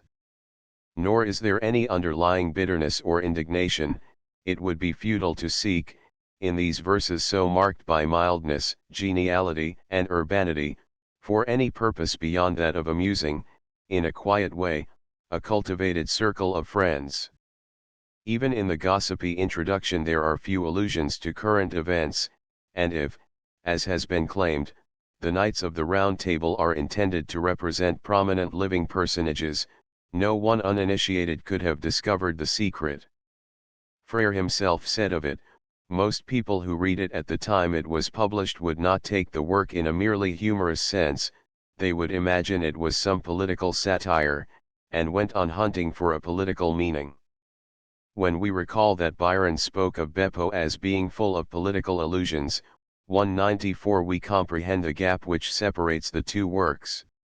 The real divergence between the poems and it is a wide one, is due, as Eichler intimates, to the characters of the authors.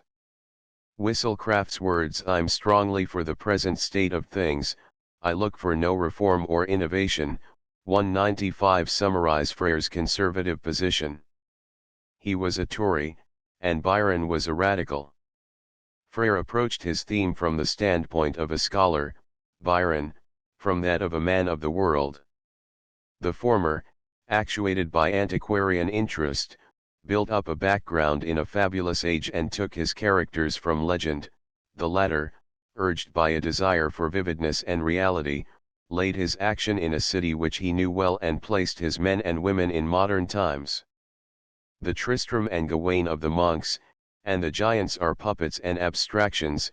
Laura and the Count, on the other hand, are drawn from life and consequently seem to throb with warmth and passion. There are no women in Frere's poem who receive more than cursory notice. In Beppo the central figure is a woman, and the atmosphere vibrates with love and intrigue. One result of these contrasts is that the monks, and the giants, unexceptionable in morality, lacks charm and is somewhat chastely cold, while Beppo, sensuous and frequently sensual, is never dull. It is obvious, then, that the two poems, however much they may resemble each other superficially, have fundamentally little in common. What, then, did Byron take from Frere to substantiate his assertion that Beppo is in the excellent manner of Mr. Whistlecraft? He may have learned from him some lessons in the management of the English octave, particularly as employed in humorous verse. He probably accepted a hint concerning the use of the language of everyday life, and he may have drawn a suggestion as to the value of the colloquial and discursive method. In each of these features, as we have seen, he surpassed his predecessor. Specifically in the matter of direct satire he could have gained little from Frere, for the latter was but a feeble satirist. Eichler sums up the logical conclusion: Die monks and giants, in amuisant burlesque, haben in Beppo in moralisk Satire gesucht. 196. The same idea is brought out by the anonymous writer of a letter to Lord Byron, by John Bull, 1820, in comparing Frere's poem with Don Juan. Mr. Frere writes elegantly, playfully, very like a gentleman, and a scholar, and a respectable man, and his poem never sold, nor ever will sell. Your Don Juan, again, is written strongly, lasciviously, fiercely, laughingly, and accordingly the Don sells, and will sell, until the end of time. In habits of mind and in temperament, Byron was more akin to Frere's Italian masters than he was to Frere himself, and therefore, in his knowledge of Casti, later of Berni and Pulci, and possibly of Ariosto, Fortigeri, Tassinai, and Buriti, we shall be more likely to discover the sources of the spirit of Beppo and Don Juan. Of these men it is probable that Giambattista Casti, 1721–1804, is the nearest congener of Byron in the satiric field. The fact that his work has never been subjected to careful scrutiny by critics in either Italy or England accounts possibly for the general ignoring of Casti as an inspiration for Byron's Italian satires. 197 In spite of Eichler's positive statement that the Italians aus Zeitlichen may be neglected as sources for Byron's work, 198 it is certain that Byron had read Casti before he wrote Beppo, for in 1816 he said to Major Gordon, referring to a copy of Casti's novelli which the latter had presented to him at Brussels, I cannot tell you what a treat your gift of Casti has been to me. I have got him almost by heart. I had read his Animali Parlanti, but I think these novelli much better. I long to go to Venice to see the manners so admirably described. 199 Not until March 25, 1818, does he mention Berni, and he does not refer to Pulci until November, 1819. There is, then, presumptive evidence for maintaining that Byron, coming in 1816 or before in contact with the work of Casti, found in him some inspiration for the satiric method of Beppo, a method somewhat modified in Don Juan after a perusal of Berni and Pulci. The novelli, praised so highly by Byron, consist of 48 tales in ottava rima, printed together in 1804, although at least 18 had been completed by 1778. Their author, a sort of itinerant rhymester 200, had acquired notoriety through his attacks on the reigning sovereigns of Europe, especially on Catherine II, whom he had assailed in Il Poema Tardero, a realistic and venomous portrayal of Russian society and politics, containing a violent assault on the Empress. Although Casti's poems are now forgotten, their vogue during his lifetime was considerable. His greatest work, Gli Animali Parlanti, was translated into several languages, including English, and Casti, as an apostle of revolt, was recognized as energetic and dangerous. His coarseness and vulgarity, however, combined with his slovenly verse structure and his neglect of art, prevented him from reaching a high position as a poet, and his literary importance was thus only temporary, occasioned principally by the popular interest in his timely satiric allusions. He, like Byron, was at heart a rebel, and in his own uncultivated way, he anticipated the spirit of the English poet. Indeed, it is curious how often the two pursue the same general plan of attack on their respective ages. The novelli amorose are verse tales of the type which Boccaccio, and after him, Bandello, Straparola, and their imitators, had made popular in prose. Dealing in a laughing and lenient fashion with the indiscretions of gallants, usually monks and priests, they are marred by grossness and indecency in plot and language. The cynical immorality of the stories has subjected Casti to much unfavorable criticism. Foscolo, his countryman, speaks of him as spitting his venom at virtue and religion, as the sole expedient by which he can palliate his own immorality. 201. However, the coarse tone of the novelli is hardly unique with Casti, he is merely adhering to the standard of the earlier prose novelists. The likeness between Beppo, which is an English novella in verse, and some of Casti's novelli, is one in manner and spirit rather than in plot and style. 202. Byron's story, taken as it was from an episode with which he had met in his own experience, has no exact parallel in Casti's collection, but his method of handling it is not unlike that followed by the Italian in treating of themes not greatly dissimilar. Choosing practically at random among the novelli for Casti's plan was much the same in all. We may discover certain peculiarities which have their counterparts in Beppo. Novella 9, Lo Spirito, has, like Beppo, a humorous introduction, in which the narrator, speaking, like Byron, in the first person, analyzes what is meant by spirit in man or woman. He then proceeds with the adventure of the Lady Amalia and her two lovers, describing each of the three in a rather clever character sketch, not unlike the pictures which Byron gives of Laura and the Count.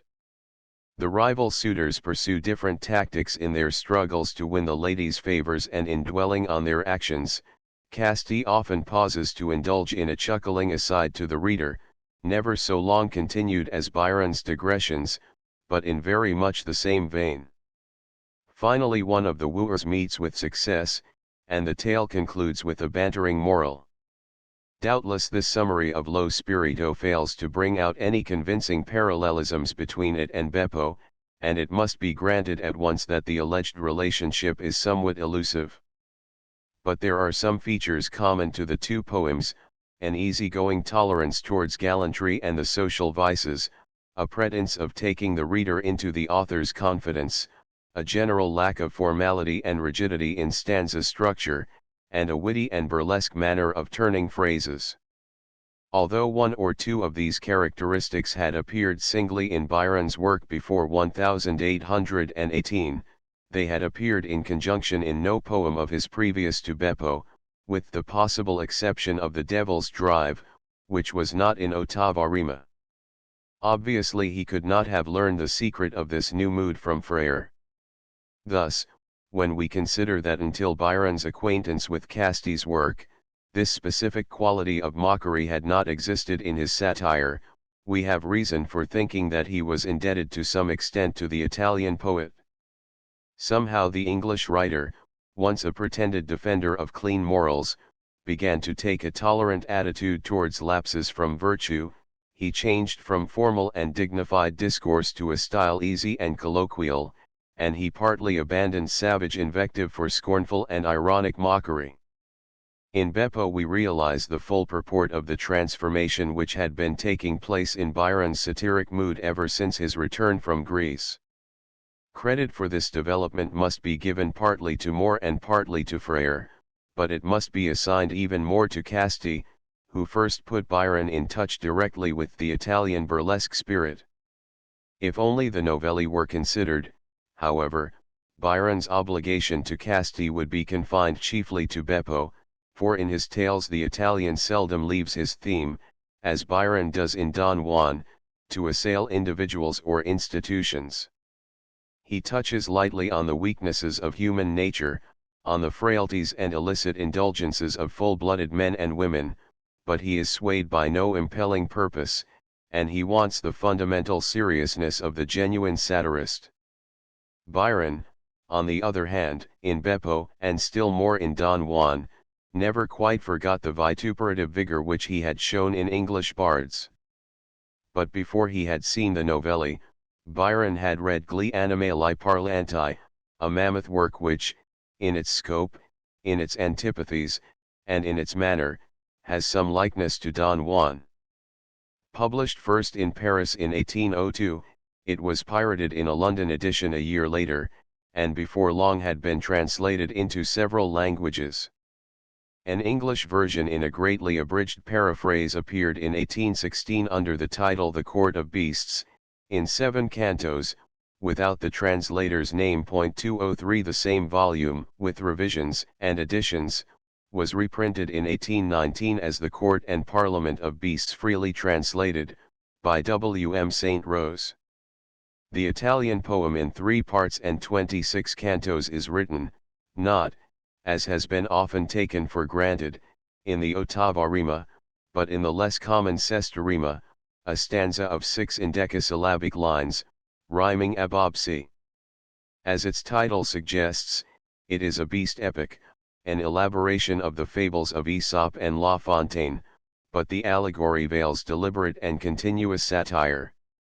In his prose preface, Casti explains his object as being the presentation, with talking animals as actors, of un quadro generale del costumans, del opinioni, e dei pregiudizi dal pubblico adattati, riguardo al governo, all amministrazioni ed alla politica degli stati, cum del passioni dominanti di coloro, che insert eminenti e public situazioni collocati si trovano, colorando lo content forte, ed alquanto caricate, le quali facilmente ne relevino l'espressione un quadro insomma della cosa, e non del persone.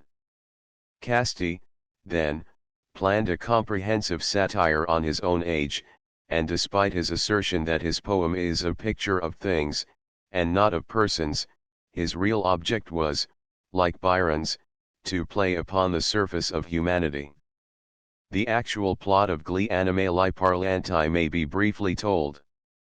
The animals gather to organize a scheme of government, and, deciding on an hereditary monarchy, choose the lion for their king. At his death, a regency, headed by the lioness, is established for his son, and conspiracy and corruption develop. The dog, the first prime minister, is superseded by the wolf, and becomes a rebel. Civil war ensues, and when, at length, all the conflicting parties unite for a conference, they are destroyed by a terrible storm. This, of course, is the barest outline of the story. The framework is filled out by argument and criticism by the various protagonists, many of whom, notably the dog, the horse, and the bear, represent political factions, conservative, moderate, and progressive. No small amount of satire lies in the actions and speeches of the beasts, who are intended to represent different types of humanity. Their court is a mirror of the courts of Western Europe, and the abuses which pervade it are those which Casti had seen on his travels. The animals are, in all save external appearances, like men. Not enough of a reformer to evolve remedies, Casti was, nevertheless, alert in detecting faults in the inert institutions of his time and daring in his methods of assailing them. His poem, thus, is a hostile picture of politics and society in the Europe of the latter half of the 18th century, painted by a man who had studied his subject from a cosmopolitan standpoint. Gli Animali Parlanti is a radical document, designed to expose the flaws in existing systems. Even fads and foibles are not beneath its notice.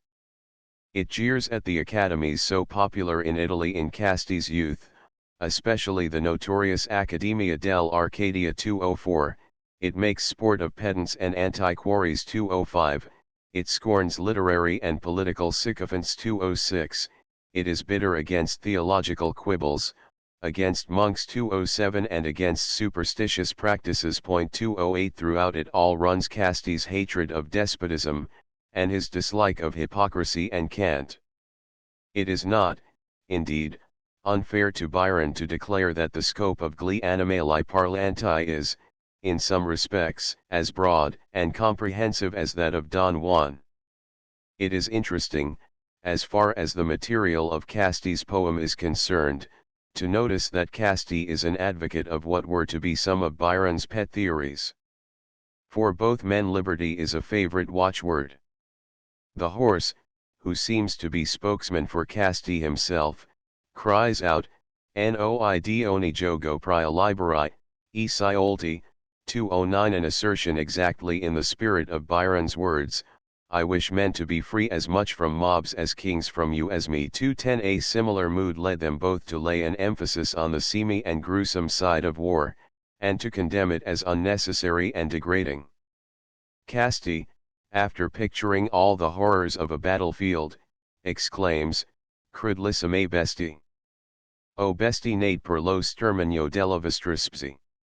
211 This is in the same tone as Byron's remark about the futility of war, "O, glorious laurel, since for one sole leaf of thine imaginary deathless tree of blood and tears must flow the unending sea." 212 Again and again in the two poems we meet with marked coincidences in the manifestations of the revolt of the two poets against the laws and customs of their respective periods. Don Juan, moreover, has many of the peculiar methods which, partly the product of tradition in Italian burlesque poetry, and occasionally the idiosyncrasies of Casti himself, are used regularly in Gli Animali Parlanti. Casti, for instance, protests continually in humorous fashion that he is dealing only with facts, "Pota sun io, non sun causa dico, e mio difetto e sol di esser veridico." 213 His unfailing insistence on this point gives his repeated professions an air of stock conventionality. Byron also employs this mocking manner of calling attention to the verisimilitude of his own work. "My muse by no means deals in fiction, she gathers a repertory of facts." 214 More significant, perhaps, is the colloquial tone which Casti habitually adopts towards his readers, turning to them constantly to speak about himself, his plans, and his difficulties, sometimes to apologize, sometimes to make a confession. "Emitengo a cioche taco, a cioche vedo, ne mi diverto a far castella in aria." 215 This sort of intimate gossip is also characteristic of Don Juan. Indeed, Byron has elucidated his theory of procedure: "I rattle on exactly as I'd talk with anybody in a ride or walk." 216 At the end of cantos this affectation of taking the public into confidence often becomes in Gli Animali Parlanti a kind of sham humility, coupled usually with the poet's promise to return another day, if encouraged.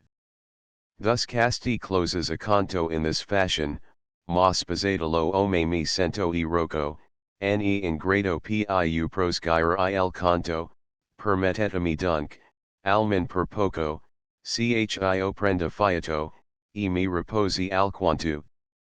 Che poi, quali six spiaccia, io sarò pronto a riprendere il fil del mio racconto."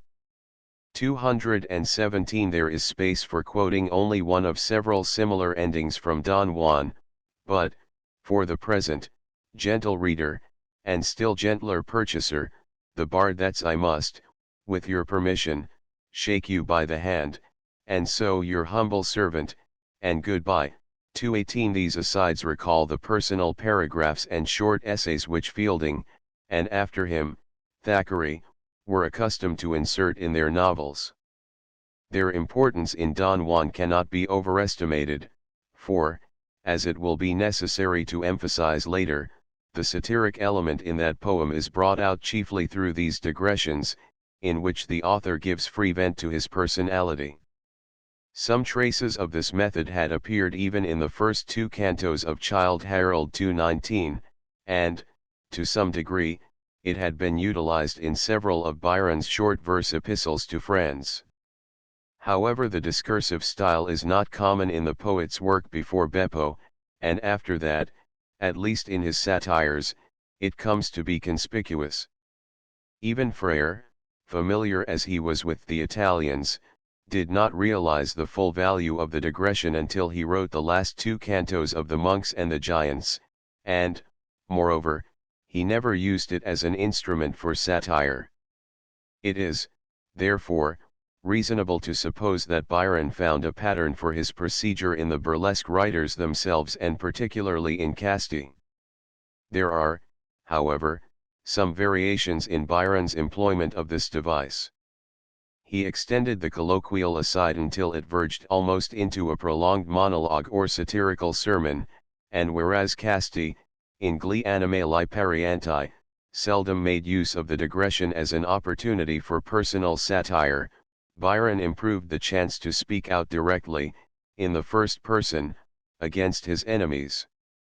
Casti advanced his destructive criticism largely through his narrative, by allusion, insinuation, and irony, in a manner quite indirect, keeping himself, as far as open satire was concerned, very much in the background. In Don Juan, on the contrary, as the poem lengthened into the later cantos, Byron tended more and more to neglect the plot and to reveal himself as a commentator on life. In many respects, Casti's third poem, Il Poema Tardero, which has never been mentioned in connection with Byron and which was never referred to by the English poet, is even more closely akin than Gli Animali Parlanti to Don Juan. It is possible that it may have offered a suggestion for a portion of the plot of Don Juan, the episode of Catherine II.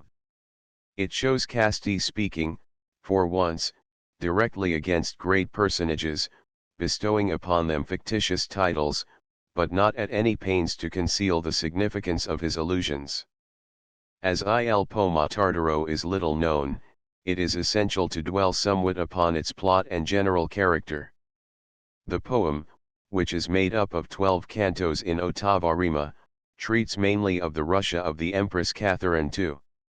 Most of the important actors are historical figures, disguised under pseudonyms, thus Catherine is called Katina or Turikina, Potemkin, her famous minister is Toto, and Joseph II, who receives his share of adulation, is Aurangzeb. No one of these characters is drawn with any effort at secrecy, indeed, in most editions, a complete key is provided. In its chief features, the narrative element of Il Poema Tardero is not unlike that of some sections of Don Juan. The hero, a wandering Irishman, Tommaso Scardassel, like Juan, a child of pleasure and fortune unembarrassed by moral convictions, joins a pilgrimage to the Holy Land. Eventually he is captured by the infidels, falls into the hands of the Caliph of Baghdad, and while a prisoner at his court, engages in a liaison with Zelmara, a member of the harem. An appointment to the office of chief eunuch having been forced upon him, he flees with his inamorata and, after some escapades, arrives at St. Petersburg, where he has the good luck to please the Empress. Soon, without any manifest reluctance on his part, he occupies the position of official favorite, is loaded with money and honors, and becomes, for a time, the second highest personage in the realm. After various incidents, including a rebellion against the empress suppressed only with difficulty, and visits of many contemporary monarchs to the capital, Potemkin, Catherine's former lover, jealous of Tommaso's rise to power, succeeds in bringing about his downfall, and the discarded Irishman, suffering the usual penalty of the empress's caprices, is exiled to a far corner of Russia. At this point, Casti's poem, becoming prophetic, diverges entirely from history. There is an uprising led by the Grand Duke, Catherine and Potemkin are seized and banished, and the Grand Duke is declared emperor. Somewhat dramatically the poet describes the meeting between the dethroned Catherine and Tommaso. Finally the latter, recalled to St. Petersburg, dies in the arms of his earlier love, Zelmira, and is buried with elaborate ceremony. The Catherine II episode in Don Juan begins with Canto 9, 42, and ends with Canto X, 48. That, there is a superficial resemblance between the adventures of the two heroes, Tommaso and Juan, is sufficiently obvious. Both are modern picaresque knights at the sport of circumstances. Each comes to St. Petersburg from Turkey, bringing with him a Turkish girl. Each is installed as a favorite at the court and attains, at one bound, nobility and riches. Each falls from his lofty state, and is sent away. It is evident, of course, that Byron in no sense borrowed from Casti's plot as he did from other writers in his description of the shipwreck. However, since Casti's poem is probably the only one of the period dealing with the court of Catherine II, and since Byron was well acquainted with the other two long works of the Italian, there are grounds for surmising that he took Il Poema Tardaro, in its general scheme, as a model for a part of Don Juan. This supposition is strengthened by some resemblances in details between the two poems. Catherine II is portrayed by both authors in much the same way. Casti says of her that, per uso e per natura ne servigi di amor troppo exigia, 220, and Byron echoes precisely the same idea, she could repay each amatory look you lent with interest, and, in turn, was wont with rigor to exact of Cupid's bills the full amount at sight, nor would permit you to discount 221. She is generous to her favorites. Casti makes her confess, amore e primi rl amato ogito sol e per me felicita e dilato, 222, and Byron refers particularly to her kindness, love had made Catherine make each lover's fortune. 223. Tommaso himself is described in language which might apply to Juan, era grande e bel giovine forte, compel esso, capel biondo, e un paio diaci di nobilita piani e di fuoco, un carattere franco, un umergeo, e cole d'una via semper un bon giuoco. 224. The scene in which Tommaso has just been especially favored by the Empress and is receiving congratulations from courtiers is paralleled by that in which Juan is being flattered after a warm greeting by Catherine. 225. Another curious coincidence occurs in the efforts of the court physician to cure the apparent debility of Tommaso and Juan. 226. These similarities are striking enough to furnish some probability that Byron was familiar with the plot of Il Poema Tardaro, and, consciously or unconsciously, reproduced some of its features in Don Juan. Casti's satire in this poem, as in Gli Animali Parlanti, is comprehensive. Like Byron, he ridicules the Russian language. 227. Attacks literary fads, criticizes customs duties. 228. And enters into a vigorous denunciation of war. In speaking of soldiers who clash in civil strife, he says, with bitter truth, non e nobile coraggio e valor vero conquestsciere e quello incontro mina, ma l'impunito di ladron mestiero cui leg alcuna, alcun poder non frena. 229. Byron makes a charge of the same kind in portraying mercenary warriors as, not fighting for their country or its crown, but wishing to be one day brigadiers, also to have the sacking of a town 230. The whole of Canto 6 in Il Poema Tardaro may be compared with Byron's description of the siege of Ismail in Don Juan, 7 and 8. Both scenes are presented with grim and graphic realism, without any softening of the horrors and disgusting incidents of warfare. In Il Poema Tardaro, more than in his other productions, Casti ventured to resort to genuine personal satire. He assailed not only Catherine, but also Potemkin, Prince Henry of Prussia, Gustavus III of Sweden, the Sultan of Egypt, and the King of Denmark, to mention only figures who have a prominent place in history. His method being still usually indirect and dramatic, Casti seldom lets himself appear as accuser, but puts criticism of these sovereigns into the mouths of his characters, especially Tommaso's friend, Savino, who acts as the favorite's mentor and guide. A whole race may arouse Casti's anger contro il Mogol superbo, evil me sento in sen e salter la bile, but he is too wise to let himself be entangled in any controversy. This discretion does not, necessarily, imply cowardice or fear, for his indirect attacks are often as malignant as any of Byron's more direct invectives, and their victims cannot be mistaken. Byron, however, always wished to meet his enemies face to face, while Casti preferred to reach his in a less open way. In general, the methods employed in Il Poema Tardaro are those used in Gli Animali Parlanti. There are the same short digressions, illustrated in such passages as, Cio di toto Picarduvia laboria e con region, ma proscium la storia, 231, in which the author pulls himself away in order to continue his narrative, and which have frequently almost the same phraseology as Byron's return we to our story.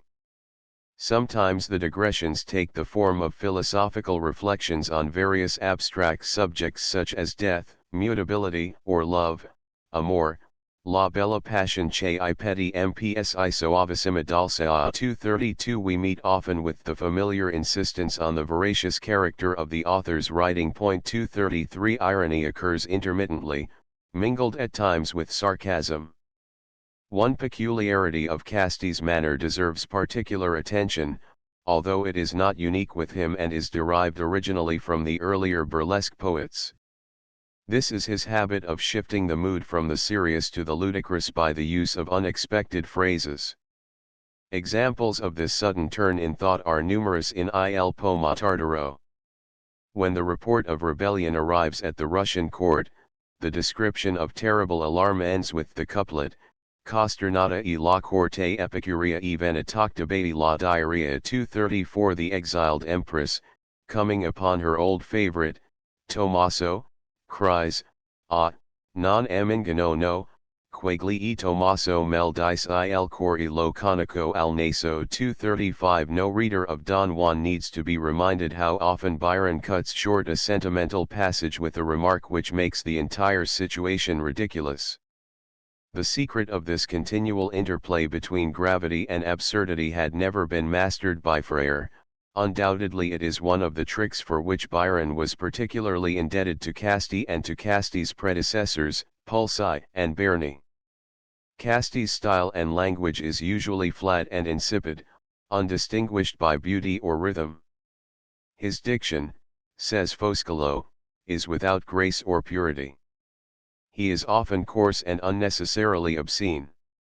These considerations make it improbable that Byron could have been affected by Casti's poetic style, for, despite the sensuousness of some portions of Don Juan, the English poet rarely allowed himself to sink into the positive intencies so common in Casti's work. On the other hand, the two men are united by their aims and motives. With all that is petty and offensive in Casti's satire, there is mingled a real love of liberty and an unswerving hatred of despotism. No other poet in English or Italian literature of the latter 18th and early 19th centuries attempted an indictment of his age, at once so hostile and so comprehensive as those which Casti and Byron tried to make. More significant still, Casti, unlike Pulci, Bernie, and Frere, was modern in spirit, and played with vital questions in society and government. He was close to Byron's own epoch, and the objects of his wrath, as far as systems and institutions are concerned, were the objects of Byron's satire. Up to a certain point, too, Byron followed Casty's methods. He is colloquial, discursive, and gossipy. He cares little for plot structure. He employs irony and mockery, as well as invective, and he skips, in a single stanza, from seriousness to absurdity. The differences between the two poets are to be attributed chiefly to the Englishman's genius and powerful personality. He was more of an egotist than Casty, more vehement, more straightforward, more impulsive, and was able to fill Don Juan with his individuality as Casty was never able to do with Gli Animali Parlanti and Il Pomo Tardaro. Certain facts in the relationship between Casty and Byron seem, then, to be clear.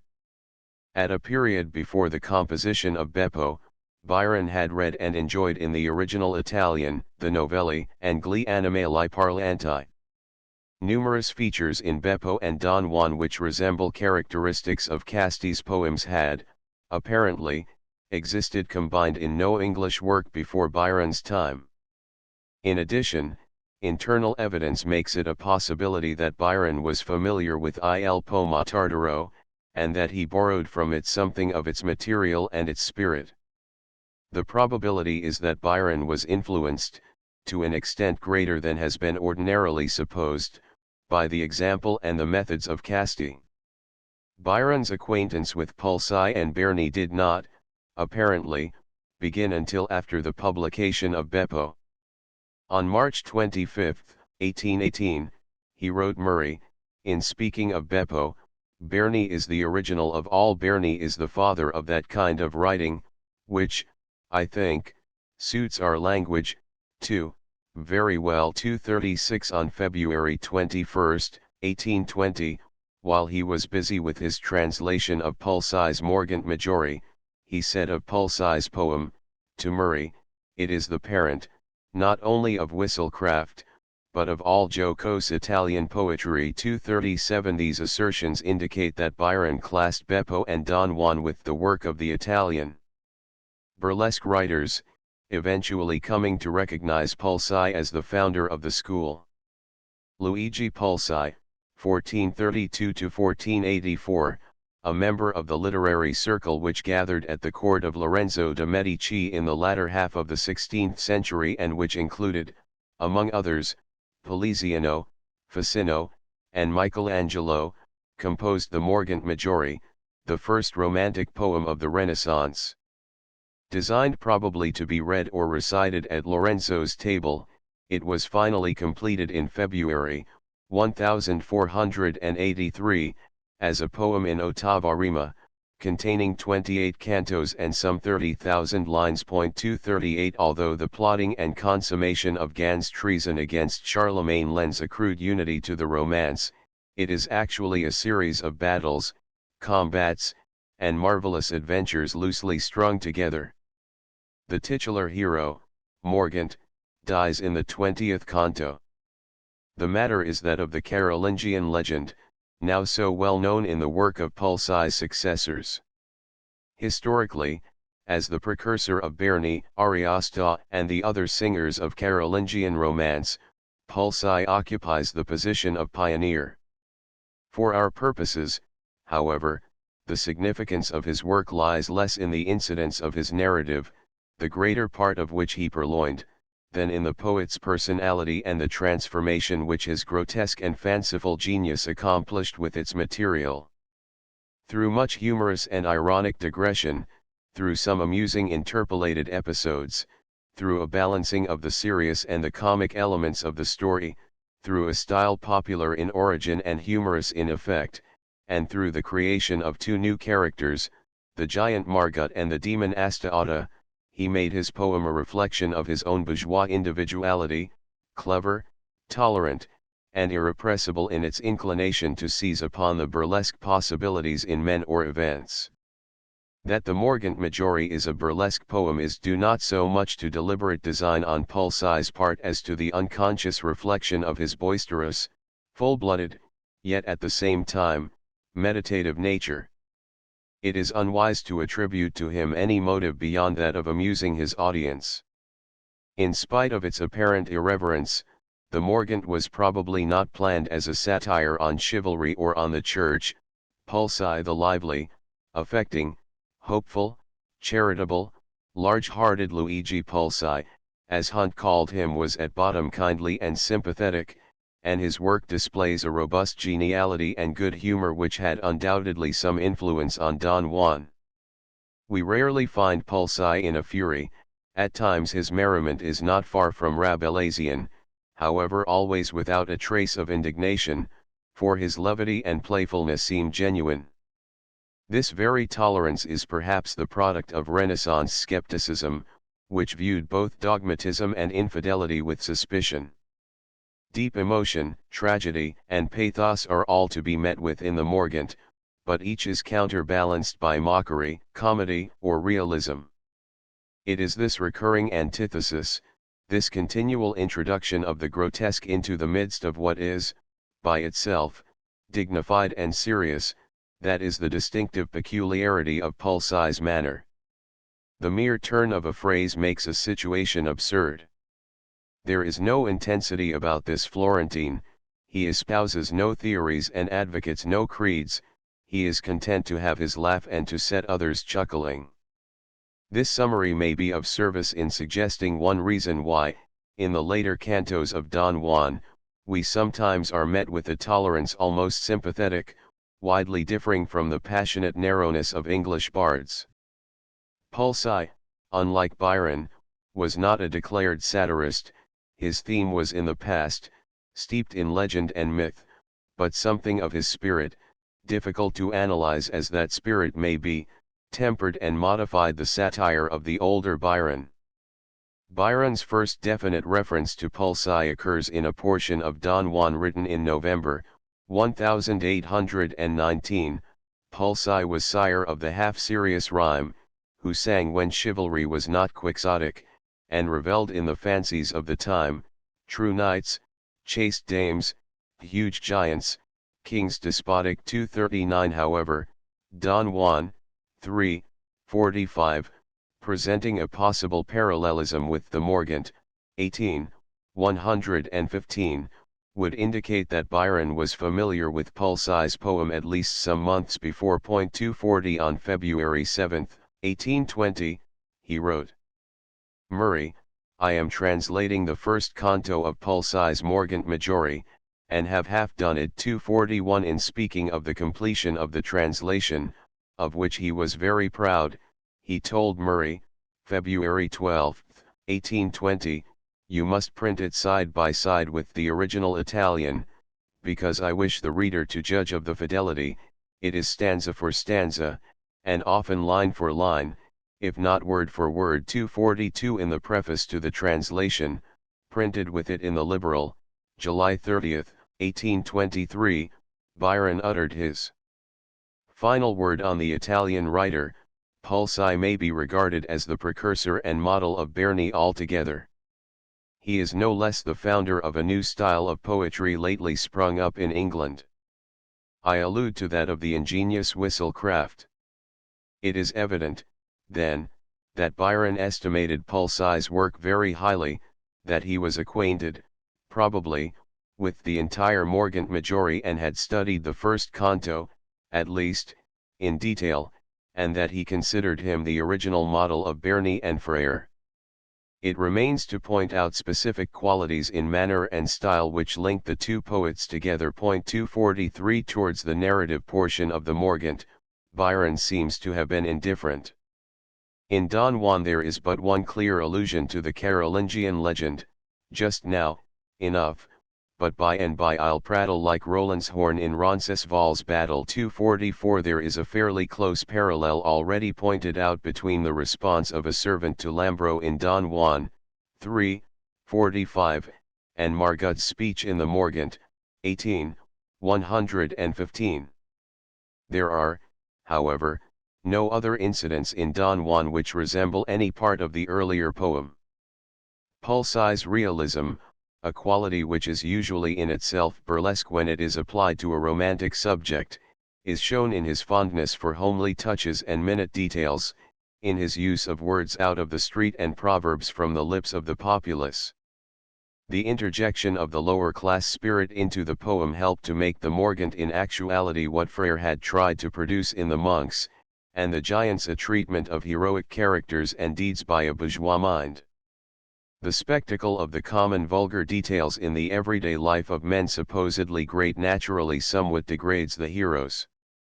When Byron portrays General Suwarrow as hero, buffoon, half-demon, and half-dirt, 245 he is following the methods of Pulsi, who made his giants gluttons and his Ronaldo a master of Billingsgate. 246 in the Morgant warriors are continually being put into ludicrous situations. Morgant fights his battles with a bell clapper, Ronaldo knocks a Saracen into a bowl of soup. 247, and the same noble, turned robber, threatens to steal from Saint Peter and to seize the mantles of Saint Ursula and the angel. Gabriel. 248 Pulsi compares Roncesvalles to a pot in much the same spirit that Byron likens a rainbow to a black eye. 249 Pulsi is fond of cataloguing objects, especially the varieties of food served at banquets, and Byron shows the same propensity in describing in detail the viands provided for the feast of Haidee and Juan, and the dinner at Norman Abbey. Pulsi's realism is also manifest in his use of slang and the language of low life. In this respect, too, Byron is little behind him. Juan fires his pistol into one assailant's pudding, slang phrases are frequently introduced into Don Juan, an elevated poetic style is made more vivid by contrast with intentionally prosaic passages. Another peculiarity of Pulsi is his tendency to make use of many Tuscan proverbs and to coin sententious apothegms of his own. The framework of the octave lends itself easily to compact maxims in the final couplet, and perhaps it is due to this fact that Don Juan and the Morgant are both crammed with epigrams. In Pulsi's poetry one meets on nearly every page with such apt sayings as La fede fata, cum fa il solitico 250 and co santi in Chisa, eco gaiati in taverna 251. One example out of the many in Don Juan will suffice for quotation. Adversity is the first path to truth. 252 Possibly the fact that the Morgant was first recited to the members of Lorenzo's circle is chiefly responsible for Pulsi's habit of turning often to his listeners, inviting them, as it were, to draw nearer and share his confidence. Thus he confesses, non so seil vero appunto anche sidis, accita il savio in fin la varia gloria, e così seguirem la nostra storia. 253 Byron speaks repeatedly in this sort of mocking apology, if my thunderbolt not always rattles, remember, reader, you have had before, the worst of tempests and the best of battles. 254 Both poets assume, at times, an affected modesty, thus at the very end of the Morgant Pulsi asserts that he is not presumptuous, io non dumendo grill landa di loro, dice. I Greci e I Latini cigan corona. Anza non son prosentuoso tanto, quanto col fal antico satirista e cui tolskia Apollo il vivo amantu. Eciocho penso cala fantasia, di piacere ad onuno e el mio disegno. 255 So Byron refers to his own lack of ambition, I perch upon an humbler promontory, amidst life's infinite variety, with no great care for what is nicknamed glory. 256 At the end of nearly every canto of the Morgant is a promise of continuation, so phrased as to seem conventional, e.g., cum io diro nel altro mio cantare. The same custom became common with Byron, in such lines as, let this fifth canto meet with due applause, the sixth shall have a touch of the sublime. 257 There is, however, one important distinction between the two poets in their use of the digression. Pulsi employs it for cursory comment on his story, or for chat about himself, Byron utilizes it not only for these purposes, but also for the expression of satire. It is in his digressions that he speaks out directly against individuals, institutions, and society in general. The Morgant is a tale, with an occasional remark by the author. Don Juan is a monologue, sustained by a narrative framework. Pulsi's comparison of his poetry to a boat is introduced so frequently that it may possibly have suggested the figure to Byron. A typical instance of its usage may be quoted in the lines Io mi en andro con la barchetta mia, quanto l'acqua comporta un piccolo legno. 258. Byron's employment of the metaphor is also somewhat frequent. At the least I have shunned the common shore, and leaving land far out of sight, would skim the ocean of eternity. The roar of breakers has not daunted my slight, trim, but still seaworthy skiff, and she may float, where ships have foundered, as doth many a boat. 259. It should be added that the brief grace before meat, so apparently truly devotional in phraseology, which Pulsi prefixed to each of his cantos, and the equally orthodox epilogues in which he gave a benediction to his readers, are his own peculiarity, borrowed unquestionably from the street improvisatore. There is nothing corresponding to them in Don Juan. Both Pulsi and Byron were men of wide reading, and not averse to displaying and making use of their information. Pulsi treats the older poets without reverence.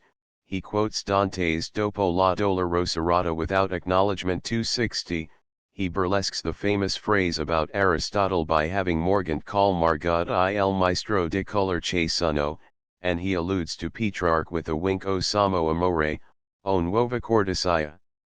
Vedi che forse non si crede ancora, che questo verso del Petrarca fa, ed guia tanto, e lo dice Rinaldo, ma chi non ruba e chiamato Ribaldo.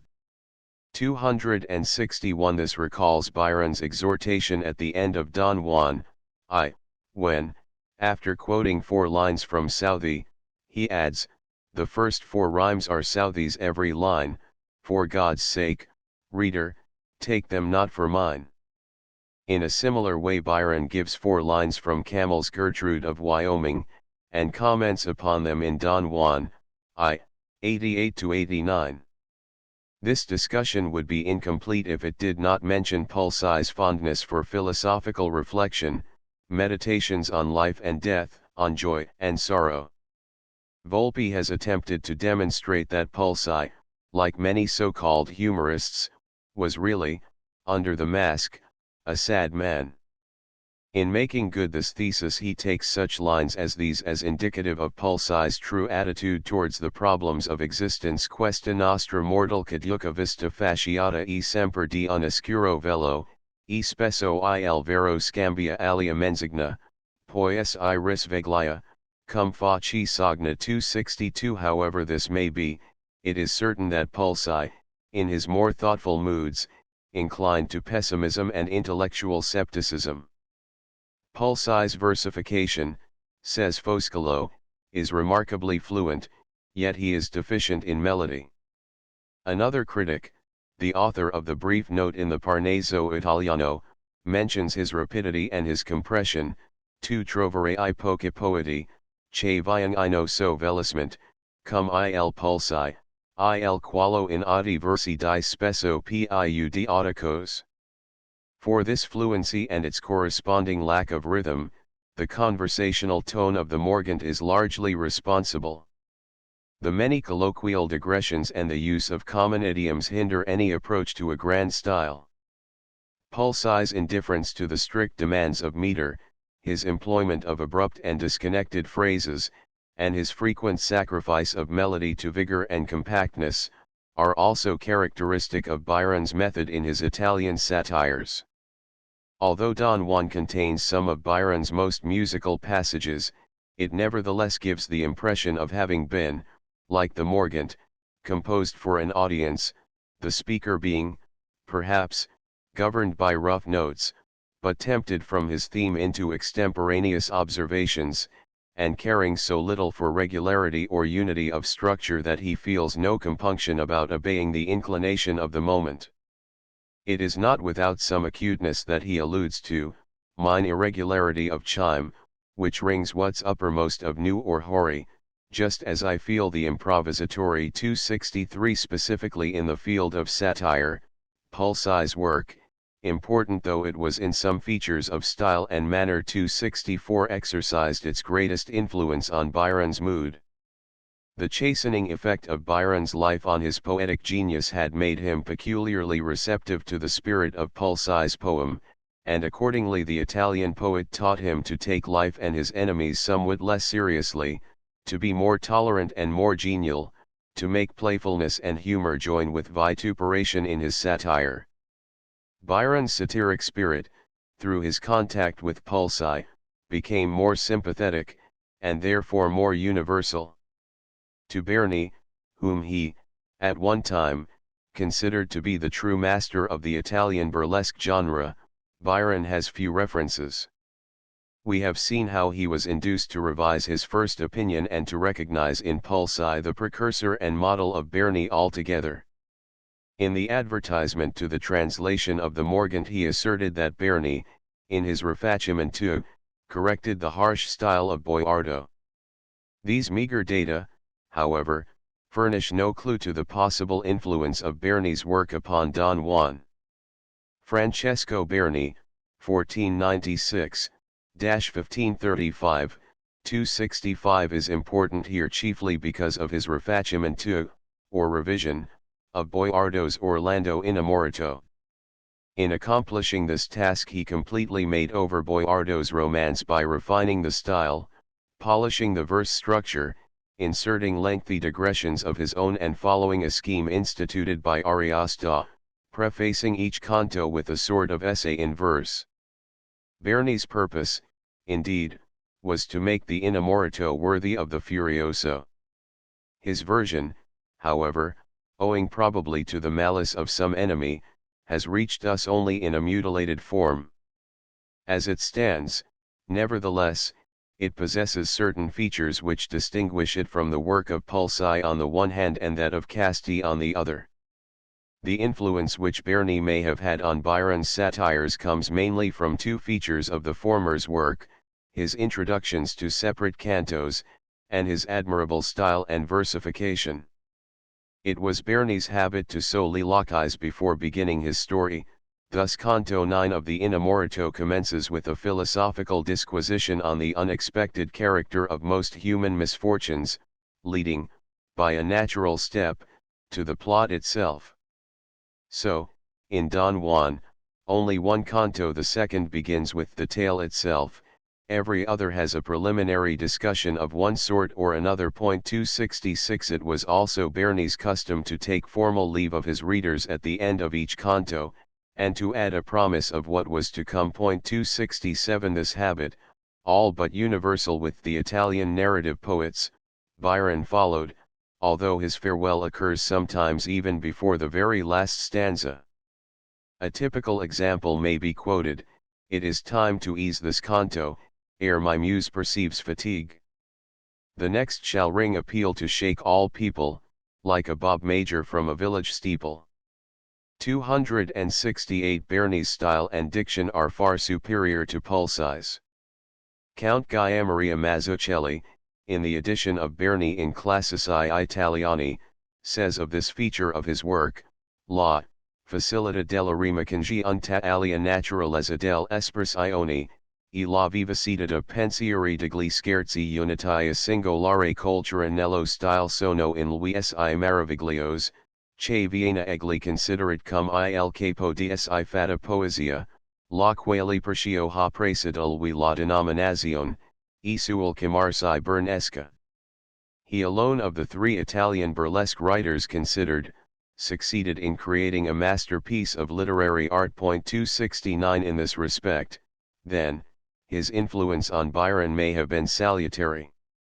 Henry Bale, 1783-1842, the self-styled M. Stendhal, is responsible for the theory, since repeated by other critics, that Byron's Italian satires owe much to the work of the Venetian dialect poet, Pietro Buriti, 1772-1832. When Bale was with Byron in Milan in November 1816, he heard Silvio Pellico speak to Byron of Burati as a charming poet, who, every 6 months, by the governor's orders, paid a visit to the prisons of Venice.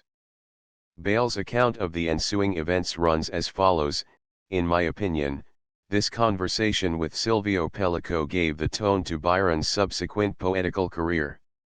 He eagerly demanded the name of the bookseller who sold M. Burati's works, and as he was accustomed to the expression of Milanese bluntness, the question excited a hearty laugh at his expense. He was soon informed that if Burati wished to pass his whole life in prison, the appearance of his works in print would infallibly lead to the gratification of his desires, and besides, where could a printer be found hardy enough to run his share of the risk? The next day, the charming Consina N. was kind enough to lend her collection to one of our party. Byron, who imagined himself an adept in the language of Dante and Ariosto, was at first rather puzzled by Burati's manuscripts. We read over with him some of Goldoni's comedies, which enabled him at last to comprehend Burati's satires. I persist in thinking, that for the composition of Beppo, and subsequently of Don Juan, Byron was indebted to the reading of Burati's poetry. 270. A statement so plain by a man of Bale's authority deserves some attention. The first question which arises in connection with his assertion is naturally, what work Burati had done before 1817, when Byron began the composition of Beppo. 271. After a dissipated boyhood, Burati had become a member of the Corte dei Busoni, a pseudo-academy which devoted its attention chiefly to satire. Although he was the author of several early lampoons, his first political satire was recited in 1813 among a party of friends at the home of Councillor Galvania in Venice. It is, in substance, a lamentation over the fate of Venice, with invective directed against the French army of occupation. Malamani styles it a masterpiece of subtle sarcasm.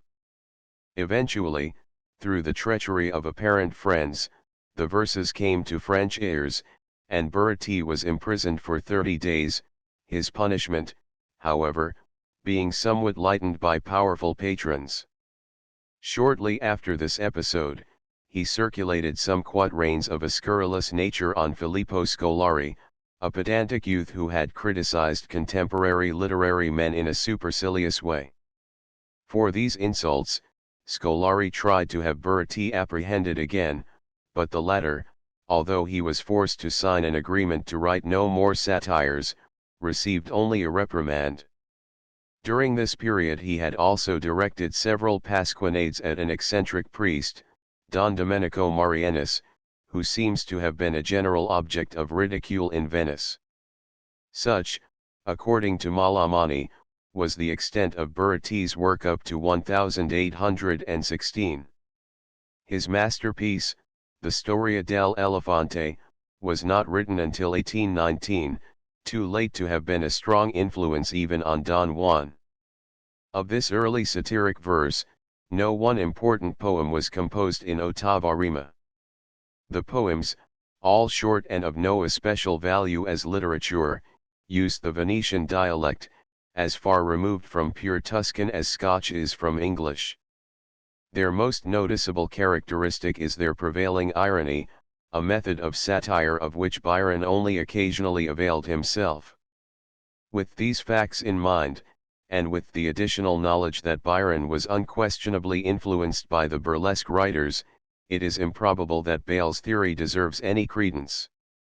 Bale has made it clear that Byron, at one time, read Burati's work with interest, but he has failed to show how the English poet could have acquired anything, either in matter or in style, from the Italian satirist. 272 of other Italian poems sometimes mentioned as possibly contributing something to Don Juan, no one is worth more than a cursory notice. La Securapita, by Tassinai, 1565–1635, is a genuine mock heroic, the model for Boileau's Lutrin and, to some extent, 4 Pope's Rape of the Lock. So far as can be ascertained, Byron has no reference either to the author or to his poem, and since La Securapita preserves consistently the grand style, applying it to trivial subjects, it has little in common with Byron's satires. 273 With Il Ricciardetto, by Fortigeri, 1675–1735, Byron was better acquainted. Indeed Foscolo, without giving proof for his conclusion, suggested that it might have offered some ideas to the English writer. The Italian poem, completed about 1715, after having been composed, according to tradition, at the rate of a canto a day, contains 30 cantos in ottava rima. It is an avowed burlesque, in which heroes of Carolingian romance are degraded to buffoons, Rinaldo becoming a cook and Ricciardetto a barber. In it, as Fofano says, the marvelous becomes absurd, the sublime, grotesque, and the heroic, ridiculous. Fortigeri's design, however, was not directly satiric, and he was seldom a destructive critic. His mission was solely to divert his readers. Byron refers to Lord Glenbervie's rendering of the first canto of Il Ricciardetto, 1822, as most amusing. 274 But he seems to have had no great interest in the original. A point has now been reached where it is practicable to frame some generalizations as to the extent and nature of Byron's indebtedness to the Italians. For his subject matter, he owed them something.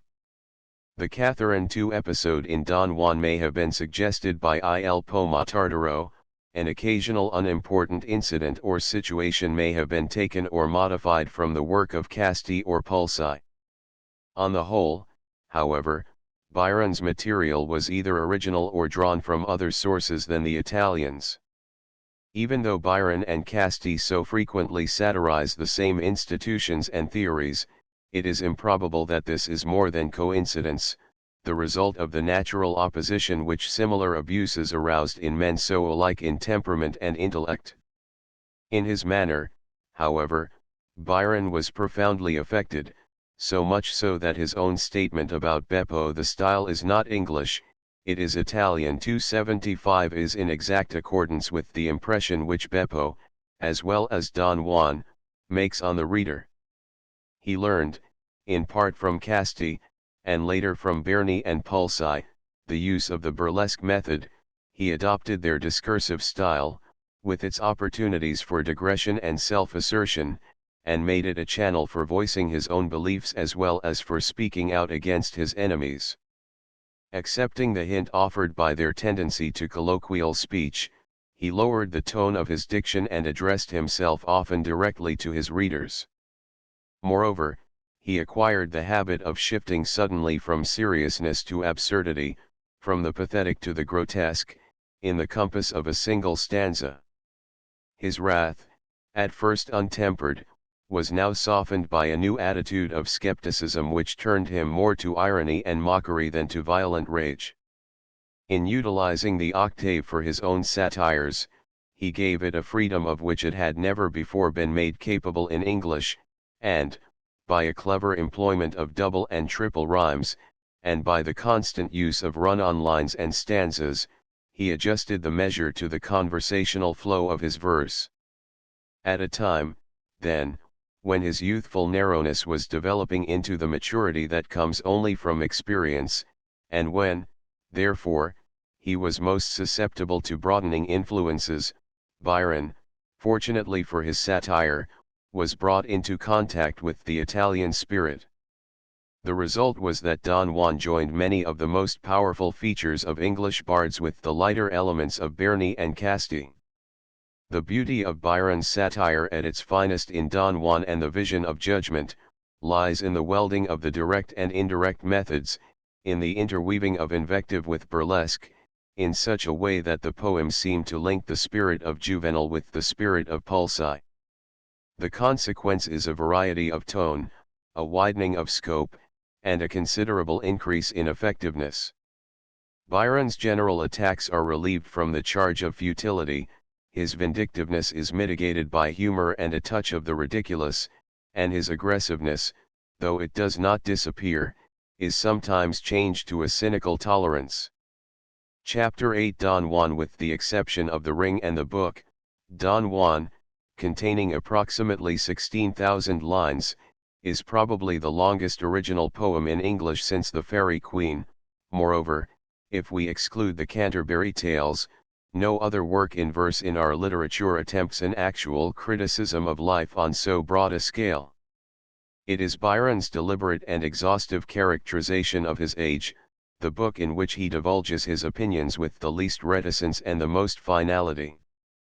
With all their occasional brilliance and power, his earlier satires had been essentially imitative and could be judged by pre-existing standards. Later, in composing Beppo, Byron discovered that he had found a kind of verse capable of free and varied treatment and therefore especially suited to his improvising and discursive genius. Accordingly, in Don Juan, which is a longer and more elaborate Beppo, he produced a masterpiece which, besides being an adequate revelation of his complex personality, is unique in English, anomalous in its manner and method. 276 Because it reflects nearly every side of Byron's variable individuality, Don Juan, though satirical in main intent, combines satire with many other elements. It is tragic, sensuous, humorous, melancholy, cynical, realistic, and exalted, with words for nearly every emotion and temper. It contains a romantic story, full of sentiment and tenderness. It rises into passages of lyric and descriptive beauty, evidently heartfelt, yet these serious and imaginative details are embedded in a substratum of satire. Furthermore, its range in substance and style is very great. It discusses matters in politics, in society, in literature, and in religion. It shifts in a stanza from grave to gay, from the commonplace to the sublime. It is a poem of freedom, free in thought and free in speech, unrestricted by the ordinary laws of meter. The soul of such writing is its license, wrote Byron to Murray in 1819. The plot of Don Juan, dealing, like the picaresque romances of L. E. Sage and Smollett, with a series of adventures in the life of a wandering hero, and interrupted constantly by the comments of the author, has little real unity. Considered as a satire, however, the poem becomes unified through the personality behind the stanzas. It is a colossal monument of egotism. Wherever we read, we meet the inevitable I. The poet's interest in the progress of his characters is so obviously subordinated to his desire for gossiping with his readers that the plot seems, at times, to be almost forgotten. Thus Don Juan is as subjective as Byron's correspondence. Indeed, ideas were often transferred directly from his letters to his verses. There are lines in the poem which restate, sometimes in the same phraseology, the confessions and the criticisms recorded by Lady Blessington in her conversations with Lord Byron. Autobiographical references are very common, sometimes merely casual. 277 Sometimes used as a text for satire. 278 The powerful personality of the writer, expressed thus in his work, furnishes it with a unity which is lacking in the plot. It is probable that Byron himself had only a vague conception of the structure and limits of his poem. His conflicting assertions, usually half jocular, concerning his plan or scheme are proof that he cared little about adhering to a closely knit form. He is most to be trusted when he says, note or text, I never know the word which will come next. 279 Or when he confesses to Murray, you ask me for the plan of Donny Juan, I have no plan. I had no plan, but I had or have materials. 280 The inconsistent statements in the body of the poem are, of course, merely quizzical. Thus in the first canto Byron says decidedly, my poem's epic, and is meant to be divided in 12 books. 281 When the 12th canto is reached, he has an apology ready. I thought, at setting off, about 24 cantos would do, but at Apollo's pleading, if that my Pegasus should not be foundered, I hope to canter gently through 282 as it lengthened. Don Juan developed more and more into a verse diary, bound, from the looseness of its design, to remain uncompleted at Byron's death. But whatever may have actuated Byron in beginning Don Juan, and however uncertain he may have been at first about its ultimate purpose, it soon grew to be primarily satirical. He himself perceived this in describing it to Murray in 1818 as meant to be a little quietly facetious upon everything. 283, and in characterizing it in 1822 as a satire on abuses of the present states of society. 284, despite the intermingling of other elements, the poem is exactly what Byron called it, an epic satire. 285, his remark, "I was born for opposition," indicates how much at variance with his age he felt himself to be, and his inclination to pick flaws in existing institutions and to indulge in destructive criticism of his time had become so strong that any poem which expressed fully his attitude towards life was bound to be satirical. Just as the cosmopolitan outlook of the poem is due partly to Byron's long-continued residence in a foreign country, so its varied moods, its diverse methods, and its wide range of subject matter are to be attributed, to a large extent, to the fact that the composition of Don Juan extended over several years during a period when he was growing intellectually and responding eagerly to new ideas. 286, the work is a fair representation of Byron's theories and beliefs during the period of his maturity, when he was developing into an enlightened advocate of progressive and liberal doctrines. It is an attack on political inertia and retrogression, on social conventionality, on cant and sham and intolerance. The intermittent, erratic, and somewhat imitative radicalism of a few of his earlier poems has changed into a persistent hostility to all the reactionary conservation of the time. Don Juan is satiric, then, in that it is a protest against all that hampers individual freedom and retards national independence. The pervasive satiric spirit of Don Juan has varied manifestations. In a few passages there are examples of rancor and spite, of direct personal denunciation and furious invective, that recall the satire of English bards. The attacks on Castlereagh and Southey, on Brougham and Lady Byron are in deadly earnest, with hardly a touch of mockery. At the same time Byron relies mainly on the more playful and less savage method which he had learned from the Italians and used in Beppo. He himself expressed this alteration in mood by saying, "Methinks the older that one grows, inclines us more to laugh than scold." 287, it is noticeable, too, that in Don Juan petulant fury is much less conspicuous than philosophic satire. Byron is assailing institutions and theories as well as men and women. To some extent the poem is a medium for satisfying a quarrel or a prejudice, but to a far greater degree it is a summary of testimony hostile to the reactionary early 19th century. The poet still prefers, in many cases, to make specific persons responsible for intolerable systems, but he is gradually forsaking petty aims and rising to a far nobler position as a critic of his age. The satire in Don Juan is still more remarkable when we consider the field which it surveys. Byron is no longer dealing with local topics, but with subjects of momentous interest to all humanity. He is assailing, not a small coterie of editors or an immodest dance, but a bigoted and absolute government, a hypocritical society, and a false idealism, wherever they exist. More than this, he so succeeds in uniting his satire, through the force of his personality, with the eternal elements of realism and romance, that the combination, complex and intricate though it is, seems to represent an undivided purpose. Perhaps the loftiest note in Byron's protest is struck in dealing with the political situation of his day.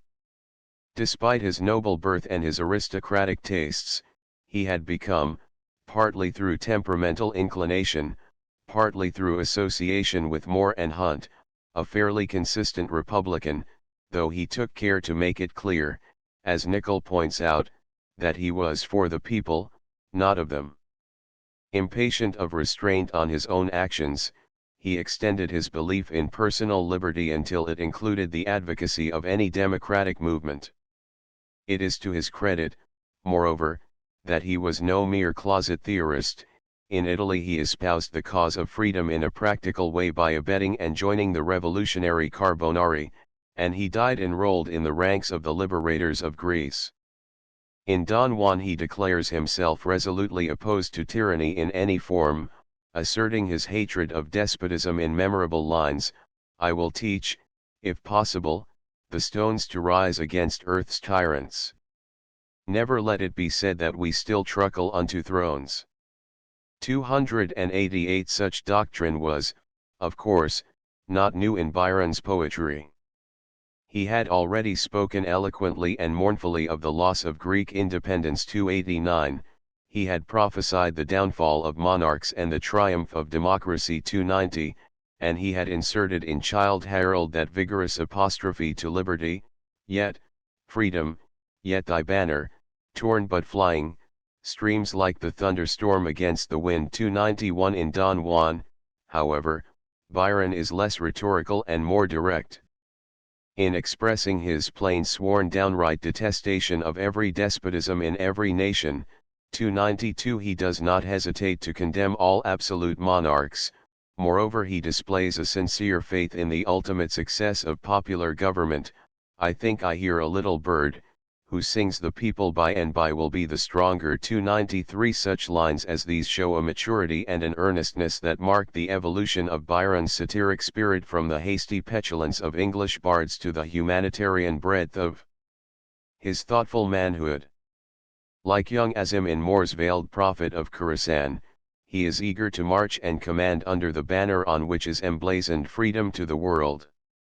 It is characteristic of Byron's later satire that he applied his theory of liberty to the current problems of British politics by assailing the obnoxious domestic measures instituted by the Tory ministry of Lord Liverpool, by condemning the English foreign policy of acquiescence in the legitimist doctrines of Metternich and the Continental powers, and by attacking the characters of the ministers whom he considered responsible for England's position at home and abroad. The England of the time of Don Juan was the country which Shelley so graphically pictured in his sonnet, England in 1819, an old, mad, blind, despised, and dying king. Rulers who neither see, nor feel, nor know, but leech-like to their fainting country cling, till they drop, blind in blood, without a blow. A people starved and stabbed in the untilled field. It was a nation exhausted by war, burdened with debt, and seething with discontent. The Luddite outbreaks, the Manchester massacre, which so excited the wrath of Shelley, and the Cato Street conspiracy showed the temper of the poor and disaffected classes. Unfortunately, the cabinet saw the solution of these difficulties not in reform but in repression, and preferred to put down the uprisings by force rather than to remove their causes. For these conditions Byron blamed Castlereagh, the Foreign Secretary.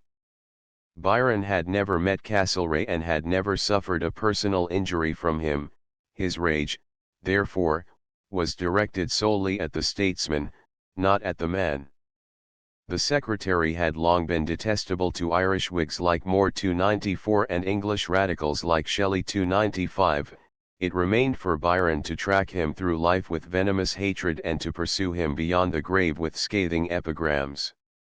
For anything comparable aimed at a man in high position we must go back to Marvell's satires on Charles II and the Duke of York, or to the contemporary satire in 1762 on Lord Bute.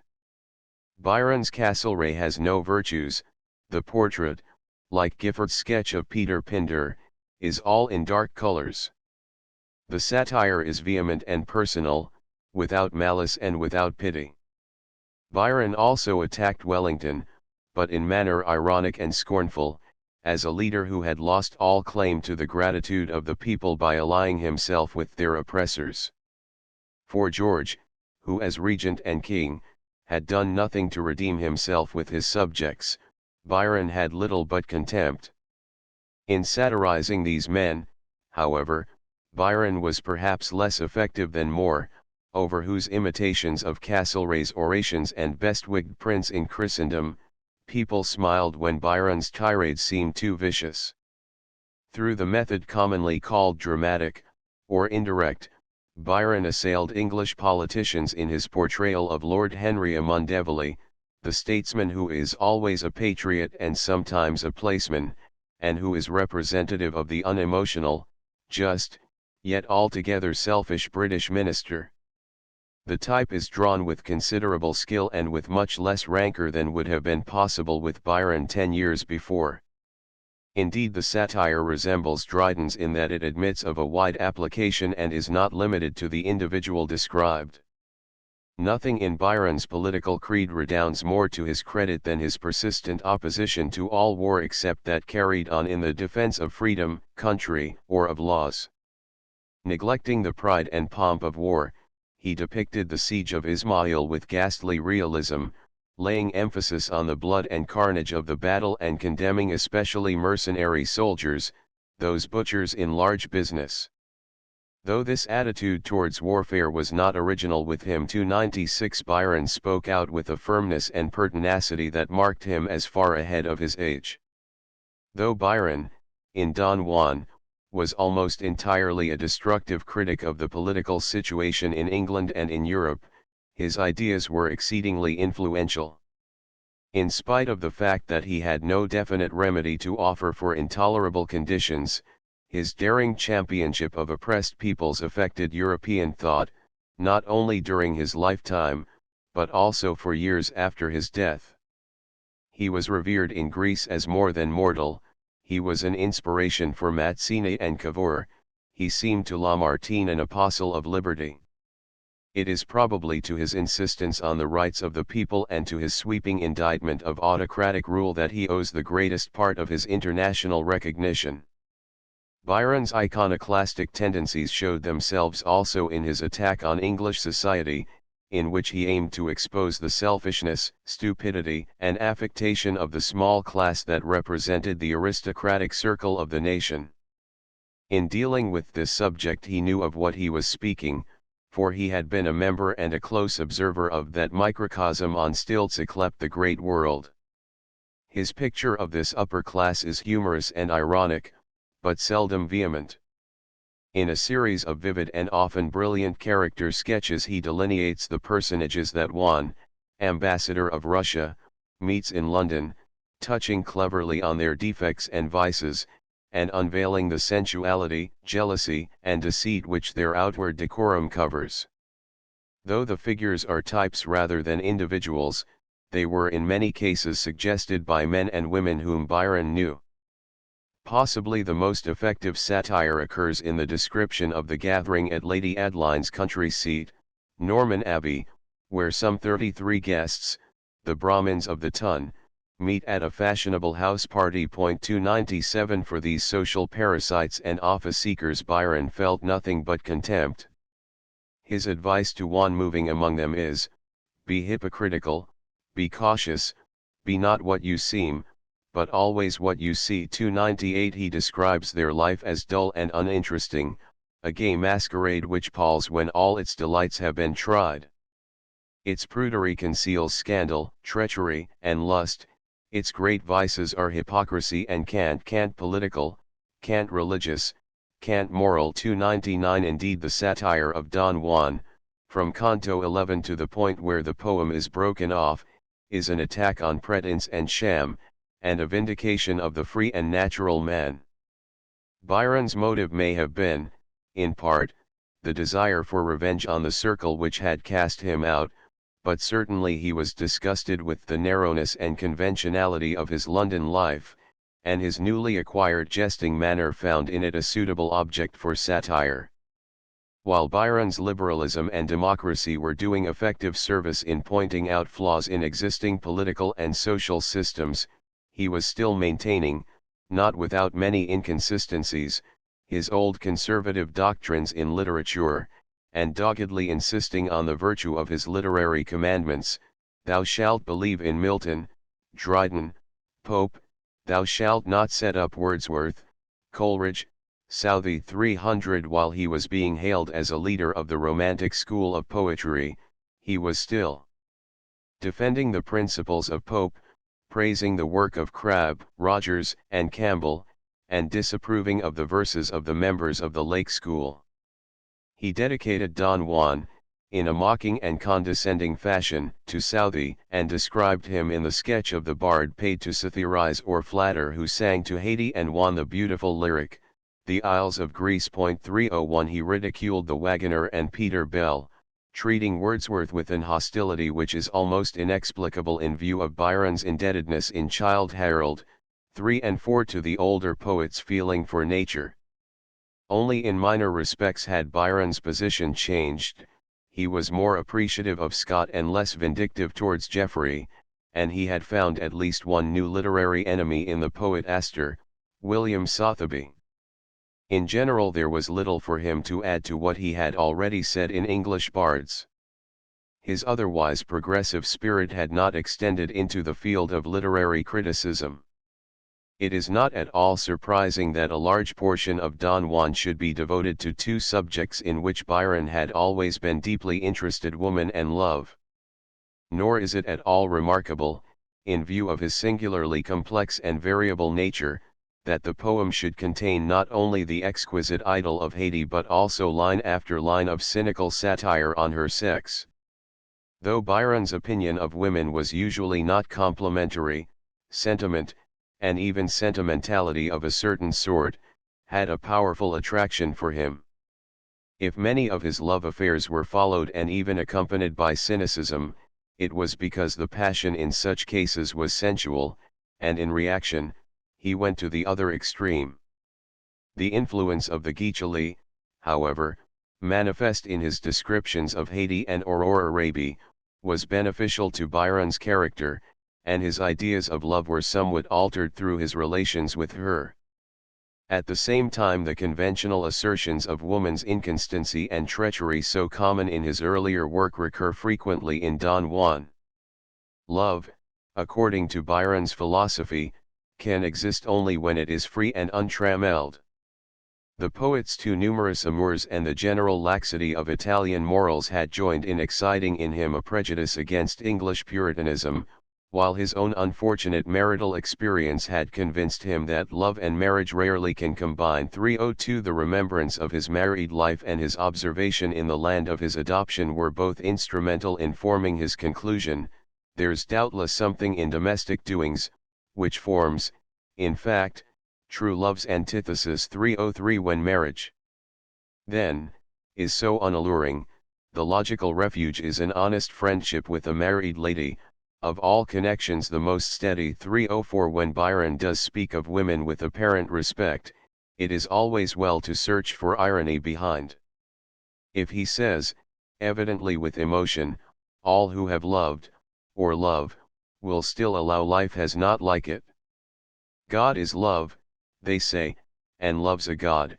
305. He qualifies his ecstasy elsewhere by asserting that love is the very god of evil. 306. Although he protests that he loves the sex. 307. He must add that they are deceitful. 308. Hypocritical. 309. And fickle. 310. Nothing in the first two cantos of Don Juan was more offensive to Hobhouse and the Utica Senate to which Murray submitted them than the poorly disguised portrayal of Lady Byron in the character of Donna Inez. Though Byron explicitly disavowed all intention of satirizing his wife directly, no one familiar with the facts could possibly have doubted that this lady, whose favorite science was the mathematical, who opened her husband's trunks and letters, and tried to prove her loving lord mad, and who acted under all circumstances like morality's prim personification, was intended to represent the former Miss Milbanke and present Lady Byron. Doubtless there is something artificial and affected in much of Byron's cynical comment on women and love, but if we are inclined to distrust this man of many amours who delights in flaunting his past before the eyes of his shocked compatriots, we must remember that there is probably no conscious insincerity in his words. Byron frequently deludes not only his readers but himself, and his satire on women, when it is not a kind of bravado, is merely part of his worldly philosophy. The philosophical conceptions on which Don Juan rests are, in their general trend, not uncommonly satirical, that is, they are destructive rather than constructive, skeptical rather than idealistic, founded on doubt rather than on faith. It is the object of the poem to overturn tottering institutions, to upset traditions, and to unveil illusions. Byron's attitude is that so often taken by a thorough man of the world who has tasted pleasure to the point of satiety, and who has arrived at early middle age with his enthusiasms weakened and his faith sunk in pessimism. This accounts for much of the realism in the poem. Sometimes the poet, in the effort to portray things as they are, merely transcribes the prose narratives of others into verse 311, just as Shakespeare borrowed passages from North's Plutarch for Julius Caesar. More often he undertakes to detect and reveal the incongruity between actuality and pretense, and to expose weakness and folly under its mask of sham. The realism of this sort closely resembles the more modern work of Zola, attributing as it does even good actions to low motives and degrading deliberately the better impulses of mankind. In Byron's case it seems to be the result partly of a wish to avoid carrying sentiment and romance to excess, partly of a distorted or partial view of life.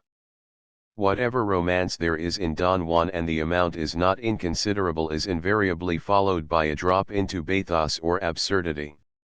The deservedly famous Ave Maria, 3:12, with its exquisite sentiment and melody, is closed by a stanza harsh and grating, which calls the reader with a shock back to a lower level.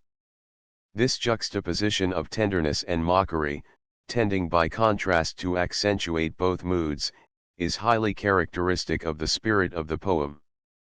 One's lament for Donna Julia is interrupted by seasickness 3:13, and his rhetorical address on London, freedom's chosen station, is broken off by damn your eyes, your money or your life 3:14. Byron never overdoes the emotional element in Don Juan. He draws us back continually to the commonplace, and sometimes to the mean and vulgar point 3:15. Byron's materialistic and skeptical habit of mind is often put into phraseology that recalls the Que sais je of Montaigne. Rhetorical disquisitions on the vanity of human knowledge and of worldly achievement had appeared in Childe Harold 3:16. In Don Juan the poet dismisses the great problems of existence with a jest. What is soul, or mind? Their birth and growth is more than I know, the deuce take them both 3:17. In the words of the British soldier, Johnson, to Juan, we have, perhaps, a summary of the position which Byron himself had reached. There are still many rainbows in your sky, but mine have vanished. All, when life is new, commence with feelings warm and prospects high, but time strips our illusions of their hue, and one by one in turn, some grand mistake casts off its bright skin yearly like the snake. 318. As a corollary to this recognition of the futility of human endeavor, the doctrine of mutability, so common in Shelley's poetry, appears frequently in Don Juan 3:19, ringing in the note of sadness which Byron would have us believe was his underlying mood. Curiously enough, though he cynically classed together rum and true religion as calming to the spirit 3:20, he was chary of assailing Christian theology or orthodox creeds. He preserved a kind of respect for the Church, and even Dr. Kennedy was obliged to admit that on religious questions Byron was a courteous and fair, as well as an acute, antagonist. Perhaps the half-faith which led him to say once, "The trouble is I do believe," may account for the fact that, at a time when William Hone and other satirists were making the Church of England a target for their wit, Don Juan contained no reference to that institution. Byron, then, refused to accept any of the creeds and idealisms of his day. His own position, however, was marked by doubt and vacillation, and he took no positive attitude towards any of the great problems of existence. Experience led him to nothing but uncertainty and indecision, with the result that he became content to destroy, since he was unable to construct. This is no place for discussing the fundamental morality or immorality of Don Juan.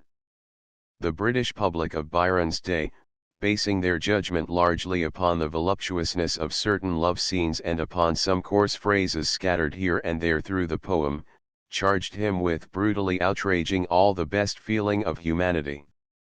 There can be no doubt that Byron did ignore the ordinary standards of conduct among average people, though he asserted my object is morality.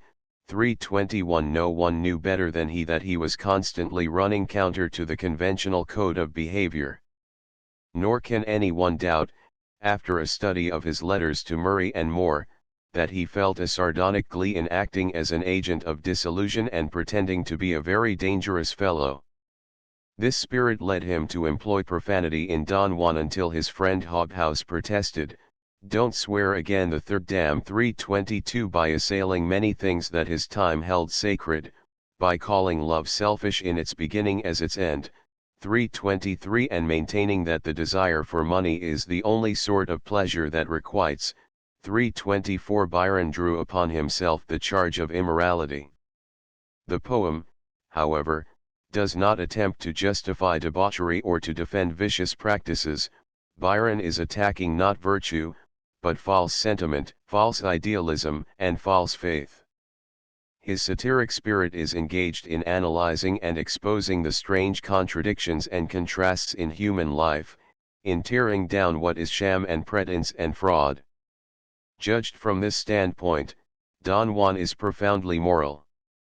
Fortunately, in this poem, the design of which was to exploit the doctrine of personal freedom, Byron had discovered a medium through which he could make his individuality effective, in which he could speak in the first person, leave off his story when he chose, digress and comment on current events, and voice his every mood and whim.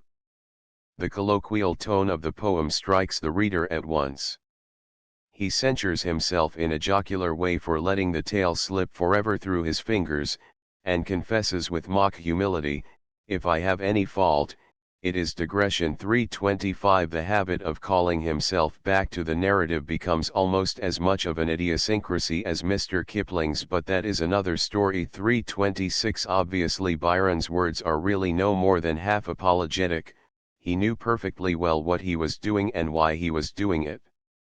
Without insisting too much on the value of a mathematical estimate, it is still safe to say that Don Juan is fully half concerned with that sort of gossipy chat with which Byron's visitors at Venice or Pisa were entertained. 327 And as the poem lengthened, his tendency was to neglect the plot more and more. Indeed, the justification for treating Don Juan as a satire lies mainly in these side remarks in which Byron discloses his thoughts and opinions with so little reserve.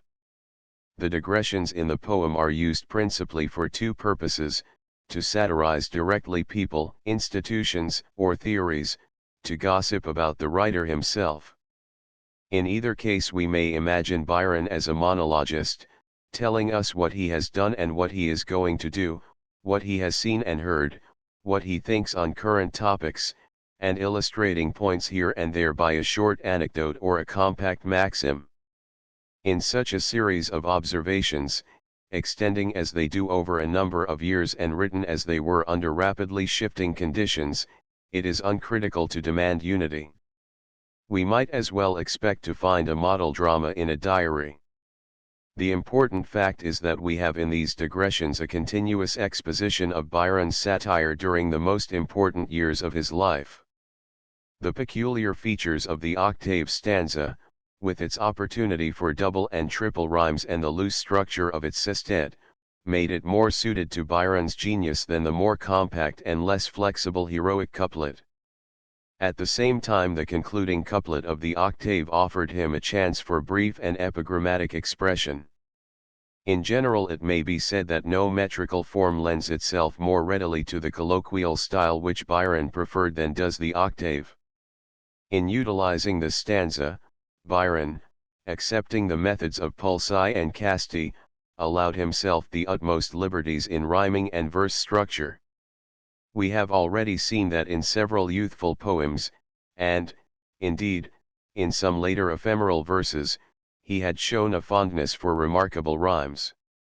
By the date of Beppo he had broken away entirely from the rigidity of the Popian theory of poetry, and had confessed that he enjoyed a freer style of writing. I take for rhyme, to hook my rambling verse on, the first that Walker's lexicon unravels, and when I can't find that, I put a worse on, not caring as I ought for critics' cavils. 328 In Don Juan this employment of uncommon rhymes had become a genuine art. Byron once declared to Trelawney that Swift was the greatest master of rhyming in English, but Byron is as superior to Swift as the latter is to Barham and Browning in this respect. Indeed, Byron's only rival is Butler, and there are many who would maintain, on good grounds, that Byron as a master of rhyming is greater than the author of Hudibras. When we consider the length of Don Juan, the constant demand for double and triple rhymes, and the fact that Byron seldom repeated himself, we cannot help marveling at the linguistic cleverness which enabled him to discover such unheard-of combinations of syllables and words. Some of the most extraordinary have become almost classic. 329 e.g. But oh, ye lords of ladies intellectual, inform us truly, have they not henpecked you all? 330 Since in a way that's rather of the oddest, he became divested of his native modesty. 331 Naturally in securing such a variety of rhymes he was forced to draw from many sources. Foreign languages proved a rich field, and he obtained from them some striking examples of words similar in sound, sometimes rhyming them with words from the same language, sometimes fitting them to English words and phrases. Some typical specimens are worthy of quotation: Latin in medias res, please, ease. 332 Greek critic is, poetiques. 333 French seat, tête-à-tête, bet. 334 Italian plenty, 20, me vien in ment. 335 Spanish lope, copy. 336 Russian Strokhanov, Chokhanov, Pokanov. 337 Byron also resorts to the uses of proper names, borrowed from many tongues, Dante's Cervantes. 338 Huvel is Mephistopheles. 339 Tyrian Presbyterian. 340 Avail us Sardanapalus. 341 Pukes in Euxine. 342 It may be added, too, that he was seldom over-accurate or careful in making his rhymes exact. In one instance he rhymes certainty philosophy progeny. 343 Most stanzas have either double or triple rhymes, but there are occasional stanzas in which all the rhymes are single. 344 In Don Juan run-on lines are the rule rather than the exception. Certain stanzas are really sentences in which the thought moves straight on, disregarding entirely the ordinary restrictions of versification. 345 In more than one case the idea is even carried from one stanza to another without a pause. 346 In one extraordinary instance a word is broken at the end of a line and finished at the beginning of the next. 347 Following the example set by the anti-Jacobin in Roggero's song in the Rovers. Like a public speaker, Byron at times neglects coherence in order to keep the thread of his discourse or to digress momentarily without losing grip on his audience. Much of the humor of Don Juan is due to the varied employment of many forms of verbal wit, puns, plays upon words, and odd repetitions and turns of expression. The puns are not always commendable for their brilliance, though they serve often to burlesque a serious subject. In at least one stanza Byron uses a foreign language in punning. 348 In general it is noticeable that puns become more common in the later cantos of the poem. 349 There are also many curious turns of expression, comparable only to some of the quips of Hood and Preed. 350 Frequently, they are exceedingly clever in the suddenness with which they shift the thought and give the reader an unexpected surprise, e.g., Lombo presented, and one instant more had stopped this canto and Don Juan's breath. 351 Repetitions of words or sounds often convey the effect of a pun, e.g., they either missed, or they were never missed, and added greatly to the missing list. 352 The witty line, but Tom's no more and so no more of Tom. 353 is an excellent example of Byron's verbal artistry. It should be added here, also, that Byron displayed a singular capacity for coining maxims and compressing much worldly wisdom into a compact form. Some of his sayings have so far passed into common speech that they are almost platitudes, e.g., there is no sterner moralist than pleasure 354. As has been pointed out, this kind of sententious utterance in the form of a proverb or an epigram was very common with the Italian burlesque writers, especially with Pulci.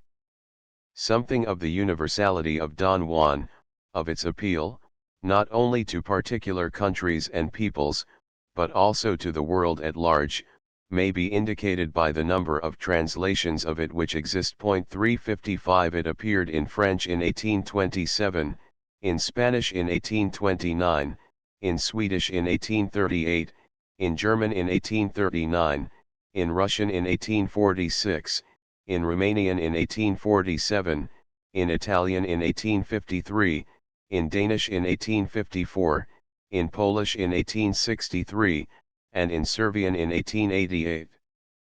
Since these first versions appeared, other and more satisfactory ones have been published in most of the countries named.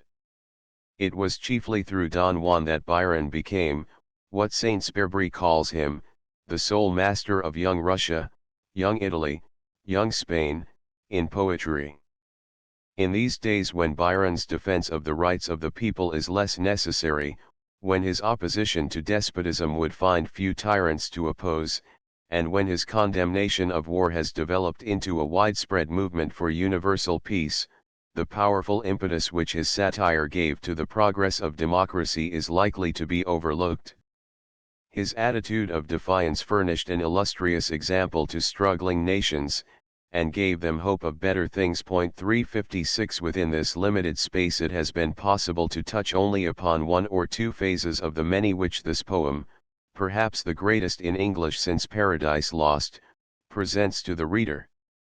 Byron's satire, in assuming a wider scope and a greater breadth of view, in growing out of the insular into the cosmopolitan, has also blended itself with romance and realism, with the lyric, the descriptive, and the epic types of poetry until it has created a new literary form and method suitable only to a great genius.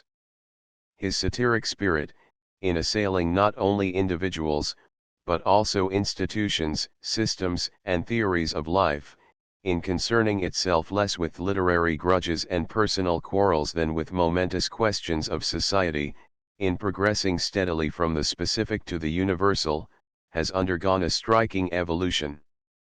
The tone of his satire has become less formal and dignified, and more colloquial, while a more frequent use of irony, burlesque, and verbal wit makes the poem easier and more varied. Byron joins mockery with invective, raillery with contempt, so that Don Juan, in retaining certain qualities of the old Popian satire, seems to have tempered and qualified the acrimony of English bards. The inevitable result of this development was to make Don Juan a reflection of Byron's personality such as no other of his works had been. Don Juan is Byron, and in this fact lies the explanation of its strength and weakness. Chapter 9 The Vision of Judgment Byron's Vision of Judgment, printed in the first number of the Liberal, October 15, 1820, was the climax of his long quarrel with Southey, the complicated details of which have been related at length by Mr. Prothero in his edition of the Letters and Journals. 357 Byron's hostility to Southey was due apparently to several causes, some personal, some political, and some literary. He believed that Southey had spread malicious reports about the alleged immorality of his life in Switzerland with Jane Clairmont, Mary Godwin, and Shelley. He considered the laureate to be an apostate from liberalism and a truckler to aristocracy, and he had no patience with his views on poetry and his lack of respect for Pope. The two men were, in fact, fundamentally incompatible in temperament and opinions, Southey being firmly convinced that Byron was a dissipated and dangerous debauchee, while Byron thought Southey a dull, servile, and somewhat hypocritical scribbler.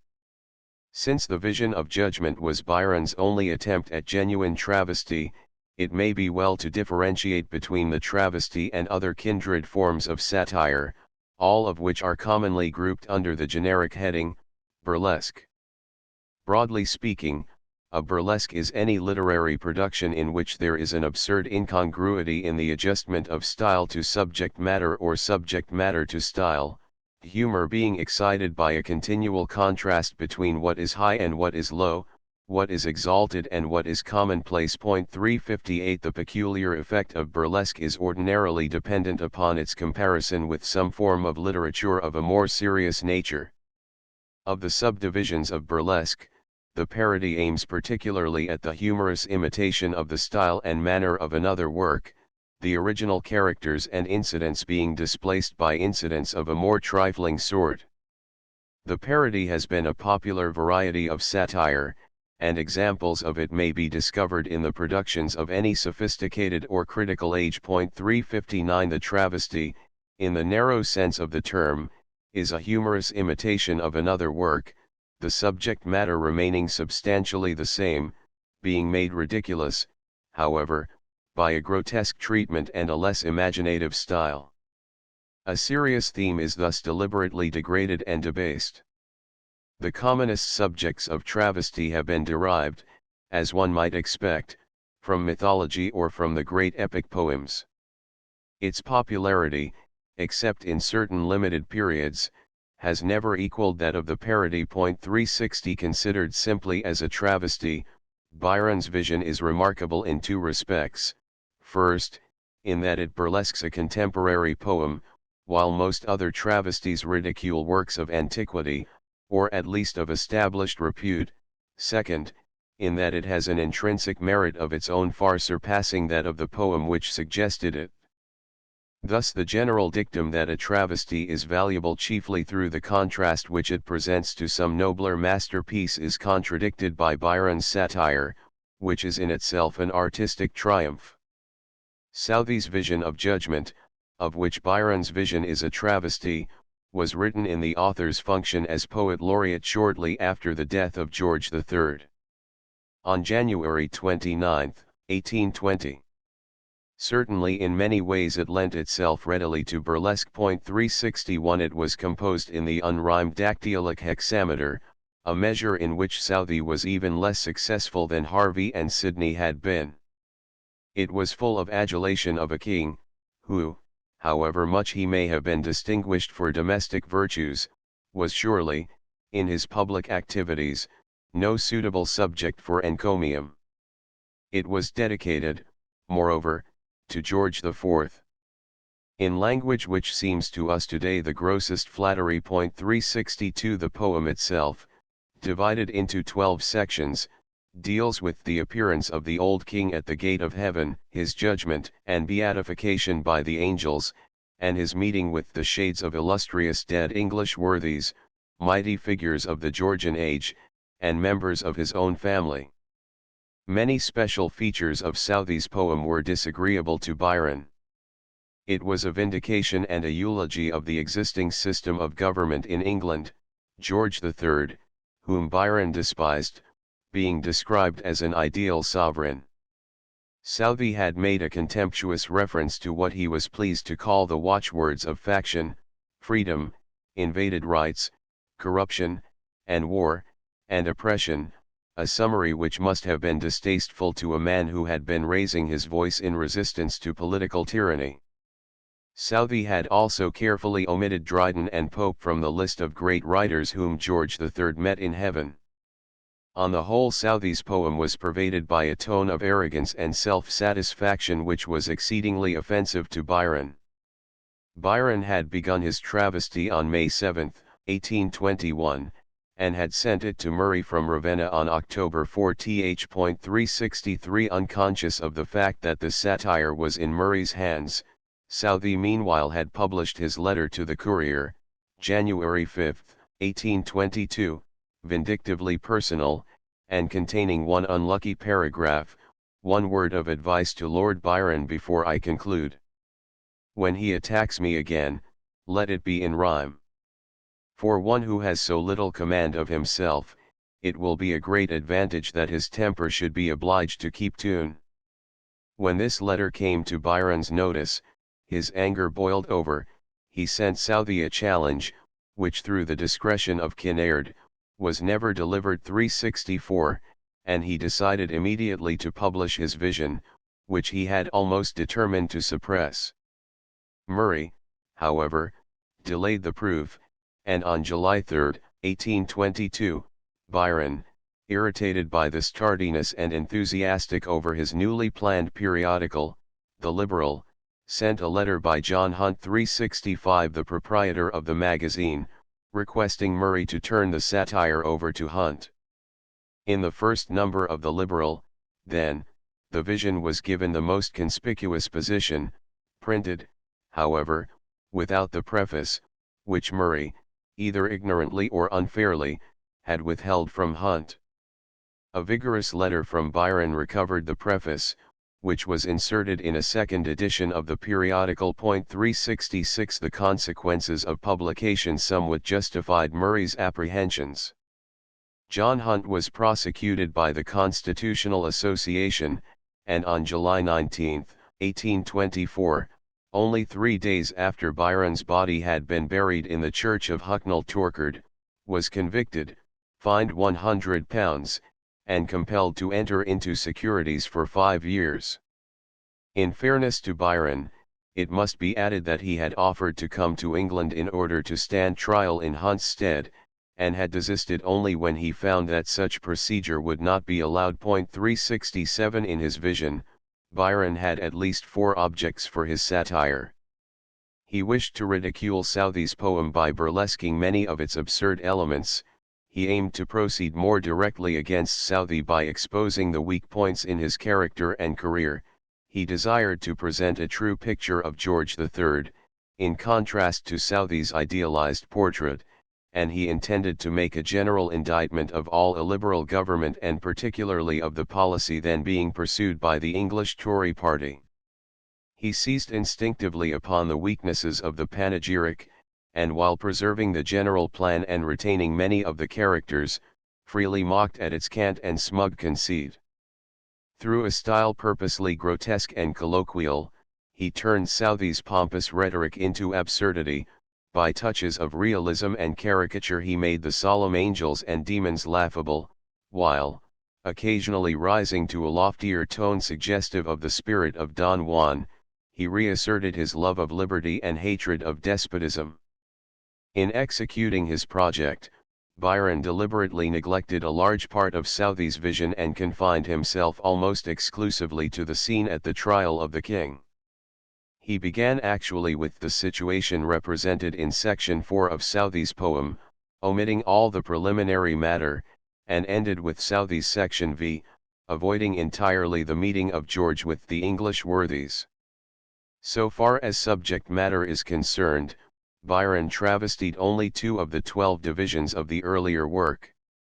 He concentrated his attention on the judgment of the king, and then deserted formal travesty in order to introduce his attack on Southey. It was part of Byron's scheme that angels and demons, serious characters in Southey's poem, should be made the objects of mirth. By a dexterous application of realism, he changed the New Jerusalem of Southey into a very earthly place, where angels now and then sing out of tune and hoarse, and where 6 angels and 12 saints act as a business-like board of clerks. These creatures of the spiritual realm are very substantial beings, not at all immune from mortal infirmities and passions. Saint Peter is a dull somnolent personage who grumbles over the leniency of heaven's master towards earth's kings, and sweats through his apostolic skin at the appalling sight of Lucifer and demons pursuing the body of George to the very doors of heaven. Satan salutes Michael, as might an old Castilian poor noble meet a mushroom-rich civilian, and the archangel, in turn, greets the fallen Lucifer superciliously as my good old friend. It is probable that in this practice of treating with ridicule those beings who are commonly spoken of with reverence, Byron is imitating Pulci, whose angels and devils are also, in their attributes, more human than divine. Byron's trial scene, in which Lucifer and Michael dispute for the possession of George III, is an admirable travesty of Southey's representation of the same episode. The glorified monarch of Southey's vision meets in Byron's satire with scant courtesy from Lucifer, who acts as attorney for the prosecution. Lucifer admits the king's tame virtues and grants that he was a tool from first to last, but he charges him with having ever warred with freedom and the free, with having stained his career with national and individual woes, with having resisted Catholic emancipation, and with having lost a continent to his country. Wilkes and Junius, the two shamefaced accusers of Southey's vision, now act in a different manner. Wilkes scornfully extends his forgiveness to the king, and Junius, while reiterating the truth of his original accusations, refuses to be enlisted as an incriminating witness. This section of the satire is splendidly managed. The whole assault on the king tends to show him as more misguided than criminal. The lines, "A better farmer ne'er brushed dew from lawn, a worse king never left a realm undone," create a kind of sympathy for George in that they portray him as a man placed in a position for which he was manifestly unfit. Southey's name is mentioned only once before the 35th stanza of Byron's poem, but from that point until the conclusion the work deals entirely with him. These stanzas constitute what is probably Byron's happiest effort at personal satire. For once he did not act in haste, but carefully matured his project, studied its execution, and permitted his first impulsive anger to moderate into scorn. With due attention to craftsmanship, he surveyed and annihilated his enemy, laughing at him contemptuously and making every stroke tell. It should be observed too that he chose a method largely indirect and dramatic. He did not, as in English bards, merely apply offensive epithets, rather he placed Southey in a ridiculous situation and made him the sport of other characters. The satire is, therefore, exceedingly effective since it allows the victim no chance for a reply. 368 By turning the laugh on Southey, Byron closed the controversy by attaining what is probably the most desirable result of purely personal satire, the making an opponent seem not hateful but absurd. Byron's poem, however, was something more than a chapter in the satisfaction of a private quarrel. It is also a liberal polemic, assailing not only the whole system of constituted authority in England, but also tyranny and repression wherever they operate. The indictment of George III, which at times approaches sublimity, is in reality directed against the entire reactionary policy of contemporary European statesmen and rulers. The doctrines of the revolutionary Byron, already familiar to us in Don Juan, are to be found in the ironic stanzas upon the sumptuous funeral of the king, a passage admired by Goethe. Respect for monarchy itself had died out in a nobleman who could say of George's entombment, "It seemed the mockery of hell to fold the rottenness of 80 years in gold." With all its broad humor, the satire is aflame with indignation. In this respect the poem performed an important public service. In place of stupid content with things as they were, it offered critical comment on existing conditions, comment somewhat biased, it is true, but nevertheless in refreshing contrast to the conventional submission of the great majority of the British public. Much of what has already been pointed out with regard to the sources and inspiration of Don Juan may be applied without alteration to the vision of judgment, which is, as Byron told Moore, written in the pulsi style, which the fools in England think was invented by Whistlecraft. It is as old as the hills in Italy. 369 The vision, being shorter and more unified, contains few digressions which do not bear directly upon the plot, but it has the same colloquial and conversational style, the same occasional rise into true imaginative poetry with the inevitable following drop into the commonplace, the same fondness for realism, and the same broad burlesque. 370 Hampered as it is by the necessity of keeping the story well knit, Byron's personality has ample opportunity for expression. It is probable that Byron's description of Saint Peter and the angels owes much to his reading of Pulci. 371 In at least one instance there is a palpable imitation. Saint Peter in the vision, who was so terrified by the approach of Lucifer that, he pattered with his keys at a great rate, and sweated through his apostolic skin. 372 suffered as did the same saint in the Morgant Majori, who was weary with the duty of opening the celestial gate for slaughtered Christians. Credo che molto col giorno s'affina, e convera ch egli abi buono orucchio, tanto grid avan quello anime osina ch uran portate dagli angeli in cielo, sic la barba gli sudeva el pelo. 373 In employing the realistic method in depicting the angels, Byron seems to have caught something of Pulci's grotesque spirit. One line of the vision, when this old, blind, mad, helpless, weak, poor worm, seems to imitate the opening of Shelley's powerful sonnet, England in 1819, already quoted, an old, mad, blind, despised, and dying king.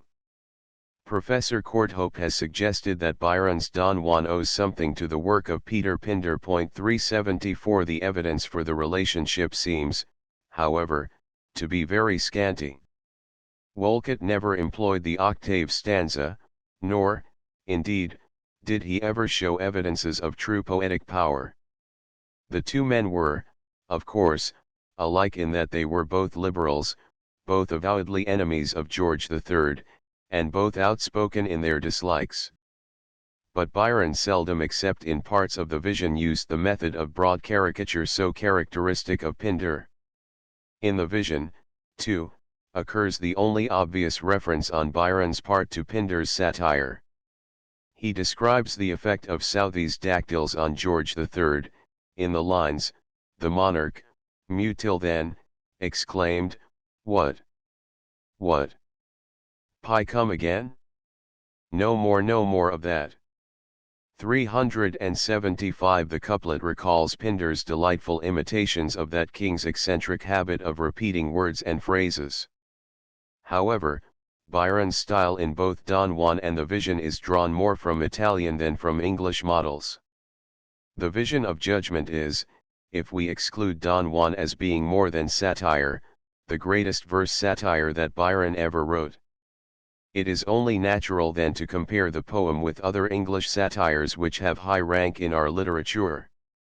A practically unanimous critical decision has established Dryden's Absalom and Achitophel as occupying the foremost position in English satire before the time of Byron. Unquestionably this work of Dryden's is admirable, it is witty, pointed, and direct, embellished with masterly character sketches and almost faultless in style. It does, however, suffer somewhat from a lack of unity, due primarily to the fact that the narrative element in the poem is subordinate to the description. Byron's Vision, on the other hand, has a single plot, which is carefully carried out to a climax and a conclusion. Action joins with invective and description in forming the satire. Thus the two poems, approximately the same length if we consider only part I of Absalom and Achitophel, give a decidedly different impression. Dryden's satire seems a panorama of figures, while Byron's has the coherence and clash of a drama. Absalom and Achitophel is witty but seldom humorous, while Byron joins caricature and burlesque to wit. The best lines in Dryden's poem, such as, "Beggared by fools, whom still he found too late, he had his jest, and they had his estate," excite admiration for the author's cleverness, but rarely arouse a smile. The Vision, the contrary, is full of buffoonery. Dryden's sense of the dignity of the satirist's office did not permit him to lower his style, and he never became familiar with his readers. The very essence of Byron's satire is its colloquial character. Dryden kept his personality always in the background, while the egotistical Byron could not refrain from letting his individuality lend fire and passion to whatever he wrote. Thus the Vision, despite the fact that it is the most cool of Byron's satires, cannot be called calm and restrained. Self-control, the will to subdue and govern his impulses and prejudices, was beyond his reach. Fortunately in the Vision he did take time to exercise craftsmanship, but he never attained the polished artistry and firm reserve of his predecessor. Certainly in urbanity, in dignity, and in justice Dryden is the superior, just as he is undoubtedly less imaginative, less varied, and less spirited than Byron. The two satires are, then, radically different in their methods. One is a masterpiece of the Latin classical satire in English, formal and regular, and using the standard English couplet.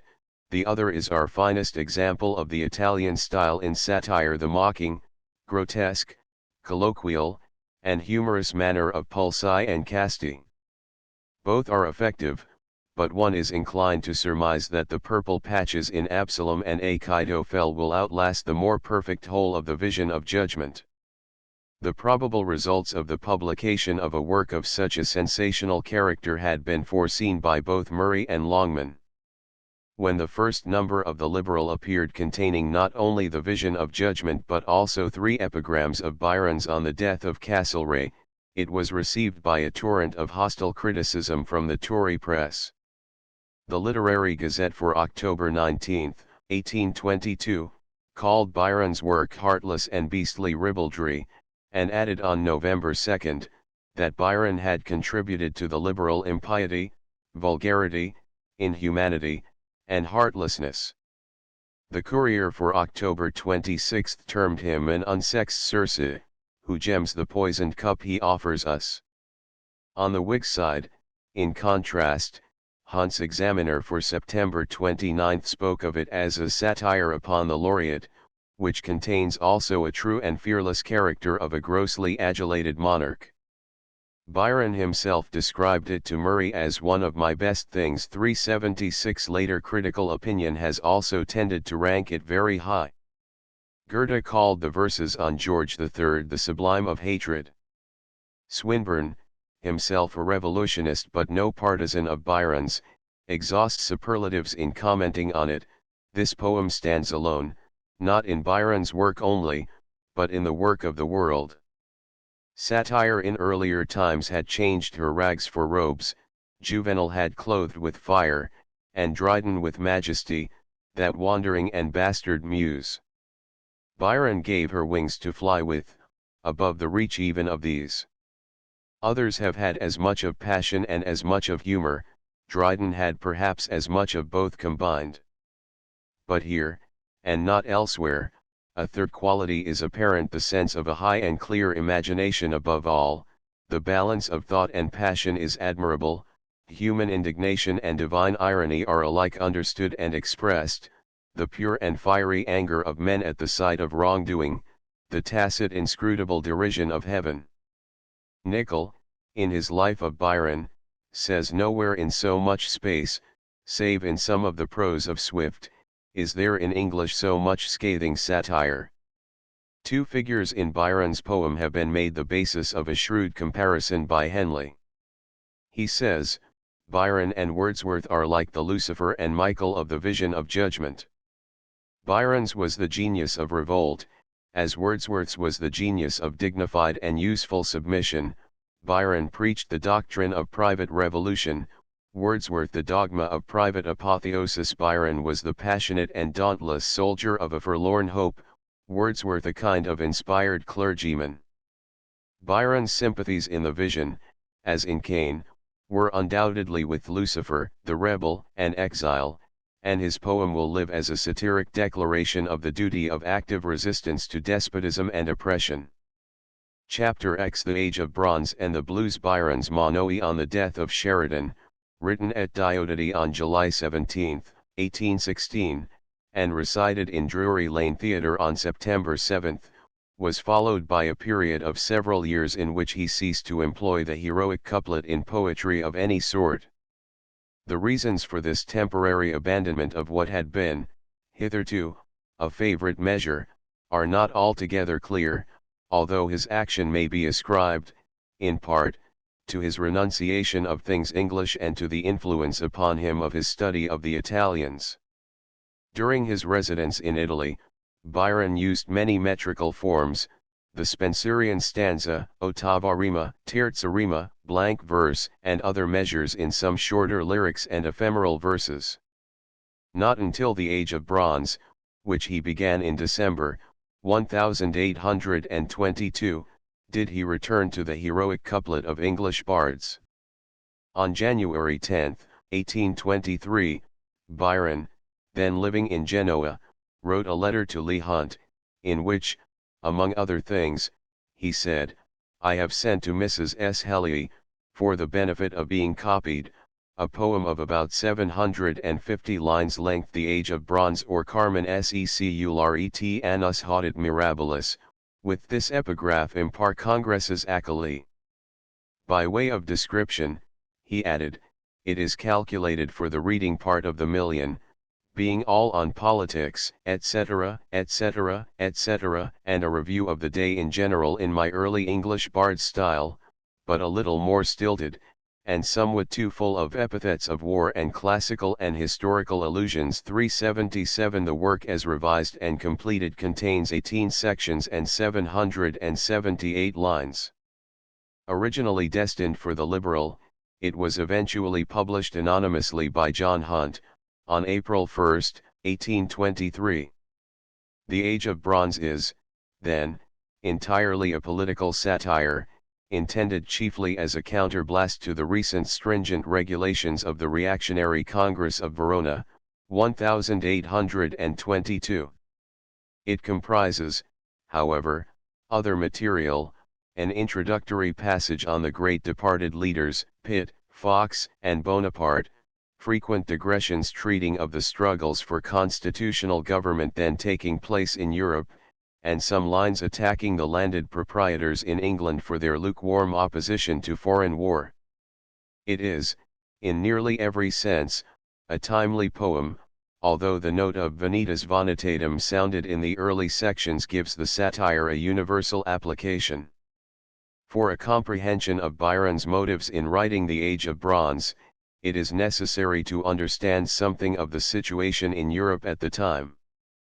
Following the numerous insurrections of 1820–22 in Spain, Portugal, Naples, Greece, and the South American states, the European powers, guided by the three members of the Holy Alliance, Russia, Prussia, and Austria, sent delegates to meet at Verona on October 20, 1822, for a consideration of recent developments in politics. The leading figure at the conference was Metternich, the Austrian statesman, although Francis of Austria, Alexander of Russia, and Frederick William of Prussia were among the monarchs present. Montmorency, representing an ultra-royalist ministry under Villiers, was there to look after the interests of France, while England, deprived at the last moment of Castlereagh's services by his suicide, sent Wellington. The gathering finally resolved itself into a conclave for the purpose of discussing the right of France to interfere in the affairs of Spain, by restoring Ferdinand VII, a member of the House of Bourbon, to the throne of which he had been deprived by the Constitutionalists. Wellington, after protesting against the agreement reached by the other envoys to permit the interference of France, left the Congress 378 by Canning's instructions, in December. His withdrawal, however, did not affect the ultimate decision of the Congress to stamp out revolt whenever it assailed the precious principle of legitimacy. War between France and Spain broke out in 1823, Ferdinand VII was replaced upon his tottering throne, and the despotic policy of Metternich triumphed, for a time, over democracy. Canning's only reply was to recognize the independence of the rebellious colonies of Spain, and to assert the belligerency of the Greeks, then fighting for their liberty against the Turks. It is to the year which saw the work of the Congress of Verona that Byron's secondary title, Annus Haudit Mirabilis, obviously refers. In a striking passage in the beginning of the poem, he pays a tribute to the mighty dead, contrasting, by implication, the leaders of the Congress with the departed heroes, Pitt and Fox, buried side by side in Westminster Abbey, and Napoleon, who born no king, made monarchs draw his car. The summary which Byron presents of Napoleon's career is full of admiration for the fallen emperor's genius, and of resentment at the indignities which, according to contemporary gossip, he had been compelled to undergo on St. Helena.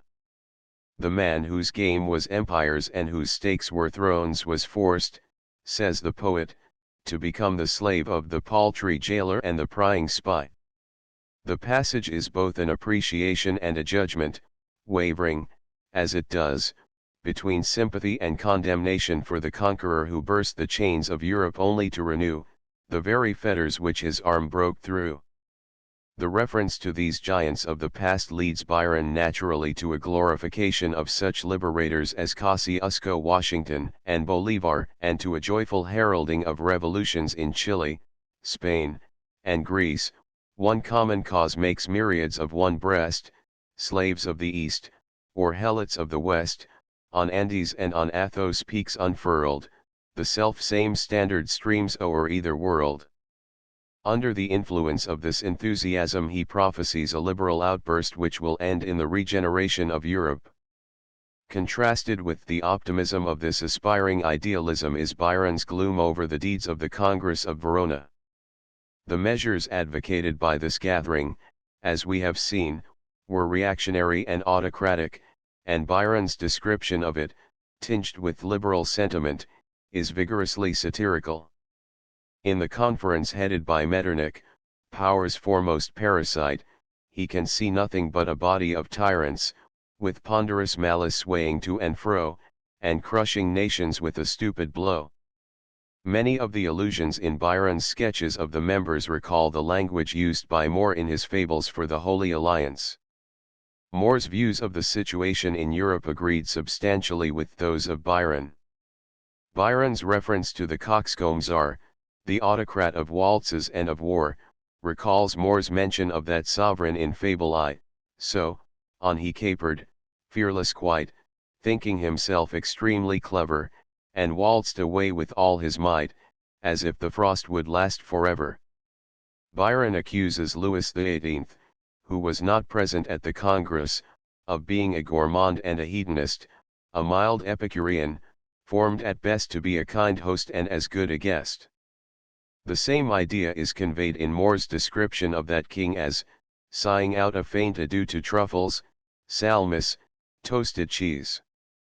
Especially painful to Byron was the report that Marie-Louise, 1791–1849, Napoleon's widow, who had been secretly married to her chamberlain, Adam de Nieperg, had attended the Congress, and had become reconciled to her first husband's captors. One section of the satire paints a picture of her leaning on the arm of the Duke of Wellington, yet red from Waterloo, before her husband's ashes have had time to chill. The most bitter, and, at the same time, the most just satire in the poem is directed at the English landed gentry, the last to bid the cry of warfare cease, the first to make a malady of peace. The rise in prices due to the long-continued war had fattened the purses of the farmers and landholders in England, and led them to wish secretly for the continuance of the struggle. Byron attacks severely their grudging assent to proposals of peace, and, in a succession of rhymes on the word rent, points out the selfishness of their position. The diatribe contains some of Byron's most passionate lines. See these inglorious Cincinnati swarm, farmers of war, dictators of the farm, their plowshare was the sword in hireling hands, their fields manured by gore of other lands, safe in their barns, these Sabina tillers sent their brethren out to battle. Why? For rent. Although an occasional touch of mockery reminds us of Don Juan, the Age of Bronze, in method, shows a reversion to the invective manner of English bards. It can hardly be said, however, that this later satire is any advance over the earlier poem. Its allusions are now unfamiliar to the average reader, and the names once so pregnant with meaning have faded into dim memories. Although the Age of Bronze has sagacity and practicality, it lacks unity and concentration. Without the vehement sweep of English bards, it is also too rhetorical and declamatory. Most readers, despite the flash of spirit which now and then lights its pages, have found the satire dull. The Blues, so little deserving of attention in most respects, is unique among Byron's satires for two reasons: it is written in the form of a play, and it employs the anapestic couplet meter, used by Anstey and later by Moore. Byron's first reference to it occurs in a letter to Murray from Ravenna, August 7, 1821, "I send you a thing which I scratched off lately, a mere buffoonery, to quiz the Blues, in 2 literary eclogues. If published, it must be anonymously. Don't let my name out for the present, or I shall have all the old women in London about my ears, since it sneers at the solace of their ancient spinster straying." 379. On September 20, 1821, he calls it a mere buffoonery, never meant for publication. 380. Murray, following his usual custom with literature which was likely to get him into trouble, cautiously delayed publication, and the poem was turned over to John Hunt and printed in the Liberal, No. 3, pages 1 to 24, for April 26, 1823. It was not attributed to Byron by contemporary critics, most of them giving Leigh Hunt credit for the authorship.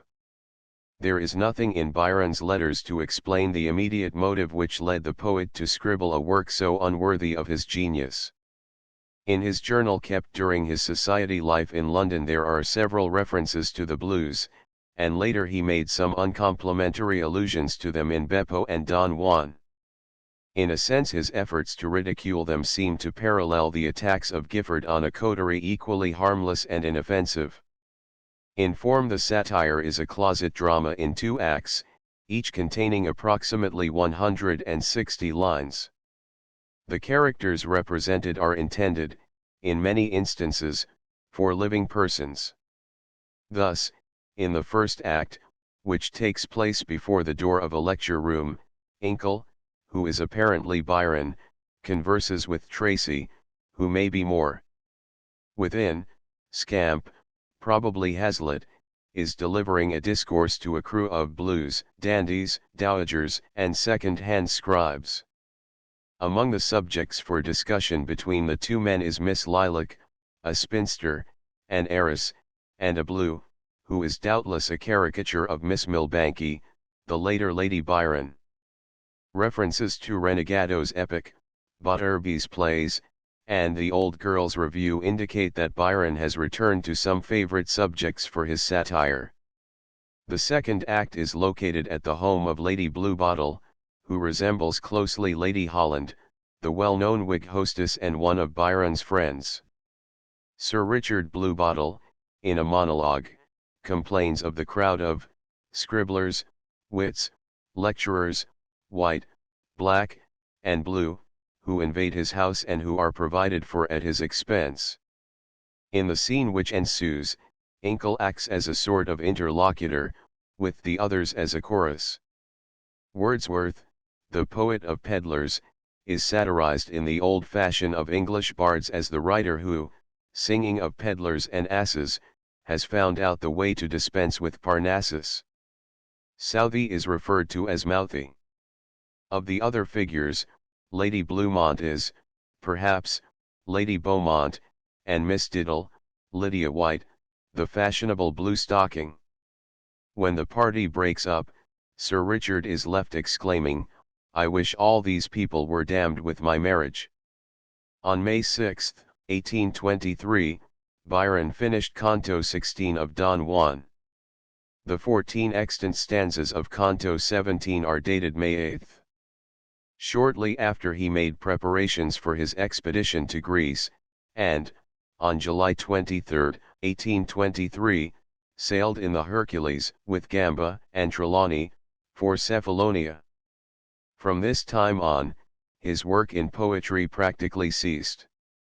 He wrote more from Missolonghi, March 4, 1824, "I have not been quiet in an Ionian island but much occupied with business.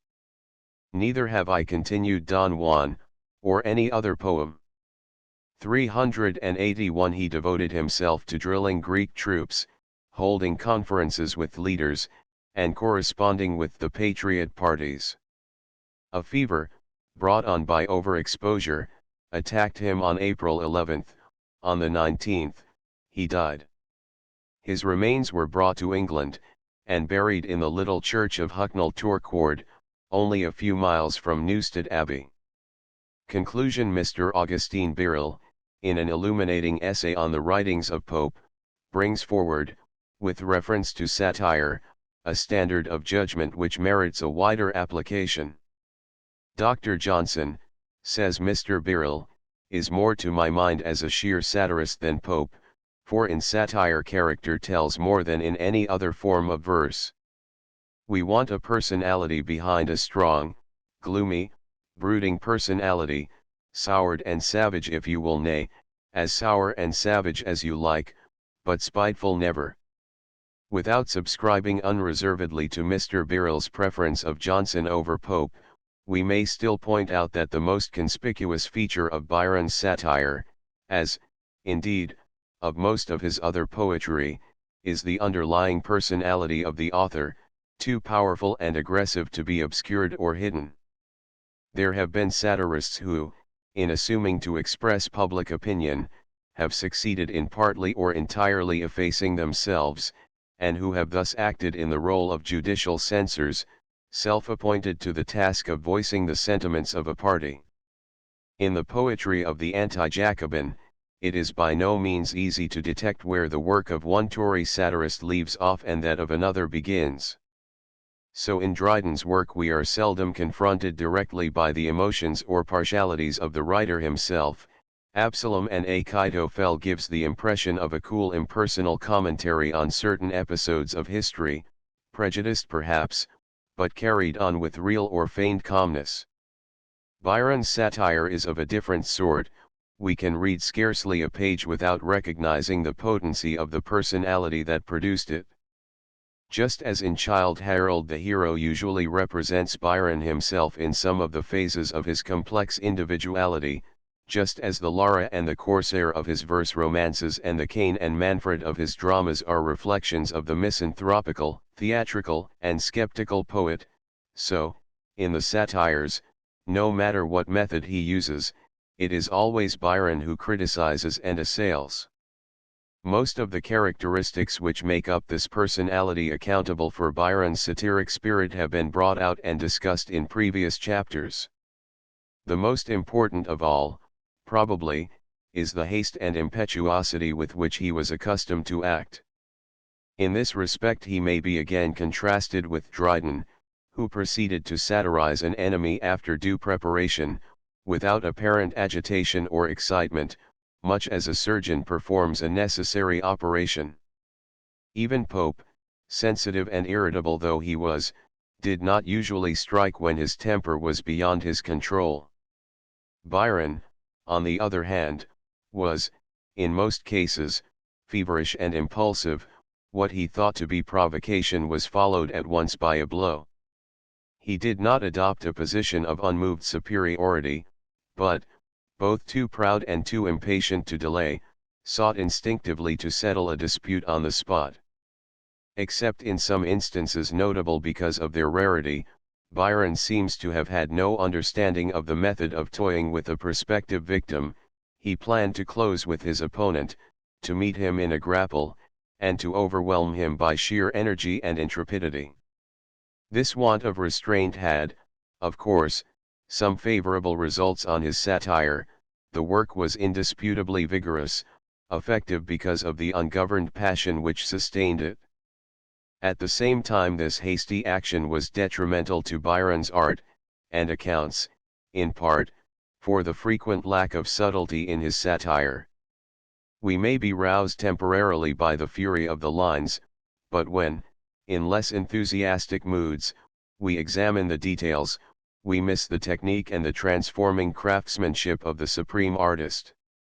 Only in the vision of judgment did he devote himself to devising means for gaining his end in the most dexterous fashion, and the consequence is that poem is the finest of his satires.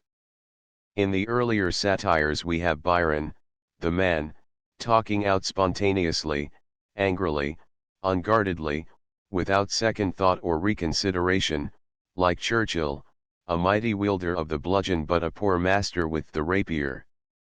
Byron's satiric spirit was always combative rather than argumentative or controversial. He preferred to assail men rather than principles. When he disliked an institution or a party, his invariable custom was to select someone as its representative and to proceed to call him to account.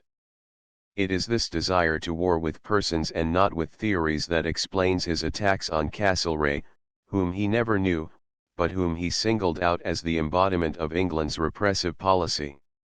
By nature Byron was much more ready to quarrel with the foreign minister as an individual than he was to discuss the prudence and expediency of that statesman's measures. The characteristics so far mentioned could belong only to a daring and fearless man.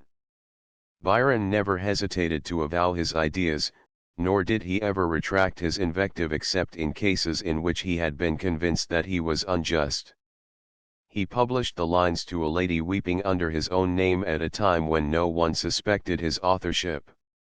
For years he satirized European sovereigns without showing the slightest sign of trepidation. He espoused unpopular causes, and often, of his own choice, ran close to danger, when mere silence would have assured him security. But despite the fact that Byron's hatreds were seldom disguised and that he was, on the whole, open and manly in his satire, there is another side to his nature which cannot be left unnoticed. He was, unfortunately, implicated in certain incidents which leave him under the suspicion of a kind of treachery towards his friends. His lampoon on Samuel Rogers, beginning, "Nose and chin would shame a knocker, wrinkles that would puzzle Cocker," and ending, "For his merits, would you know 'em?" Once he wrote a pretty poem, unpublished during his lifetime, was nevertheless a malicious squib directed at a man who had been one of his closest companions. There can be no doubt, too, that Byron's satiric ballad on Hobhouse, "My boy Hobby, oh," sent secretly to England, was a true stab in the back, administered to the man who had been his loyal friend. Byron, moreover, was not always accurate in his charges. Like most satirists, he exaggerated to gain his point, and made claims which the evidence did not justify. Nor is it in his favor that he chose to attack his wife in public lampoons, and wrote scurrilous epigrams upon dead statesmen. This lack of delicacy aside, however, it must be recognized that Byron's satire was often exerted in condemning real evils, and that he performed a definite service to humanity. More than any other man of his time he insisted on liberty of speech and action in a period when reactionary politicians were in the ascendant. He combated the perennial forms of hypocrisy and cant which appear constantly in England. Neither Dryden nor Pope had been the consistent champion of great causes, but Byron so often employed his satire for beneficial purposes that, despite the vituperation with which it was greeted by conservatives, it became a powerful influence for good. It may be said, in general, of the substance of Byron's satires, that he devoted very little attention to the faults and foibles of mankind, taken as a whole. He was usually moved to satire by some contemporary person, event, or controversy, and his criticism was definite, leveled at some specific abuse or evil. In his youth he showed a disposition to take a lofty moral stand, and to preach against vice, but he was ill-suited to didacticism, and soon forsook it altogether. After 1812, his satire had a very intimate connection with the life around him in politics, society, and literature, and reflected the manners and moods of the age. It is to be noted, too, that Byron was, in theory at least, in opposition to the spirit of his time. His belief in liberal doctrines led him to resist much that seemed safe and solid to those in his own class of life. He was not, in his later days, in sympathy with the situation in Europe, and he died too soon to see his progressive ideas bear fruit in the revolutions of 1830 and the Reform Bill of 1832. In literature, Byron satirized, throughout his career, the representatives of the older Romantic school, Wordsworth, Coleridge, and Southey. He did this mainly on the ground that their principles of poetry were subversive of the rules handed down by his avowed masters, Pope and Gifford. In thus defending the name and doctrines of Pope, Byron was consistent during his literary lifetime, although he himself wandered from the path which he persistently asserted to be the only right one.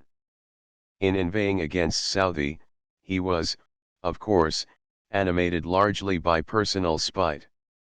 For minor poetasters, scribblers who might have been made the puppets of a modern Dunciad, Byron had little but silent contempt. In literary satire, then, he presents the strange spectacle of a radical striving desperately to support a losing cause, and that cause a conservative one. Progressive in nearly every other respect, Byron persisted in opposing any attempt to deviate from the standard established by Pope. Byron's satire on society was partly the result of pique.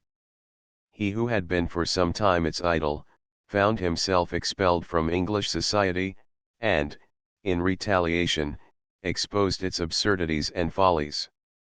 At the same time, it is unquestionable that he furthered a reform in ridiculing the cant and sham of English high life.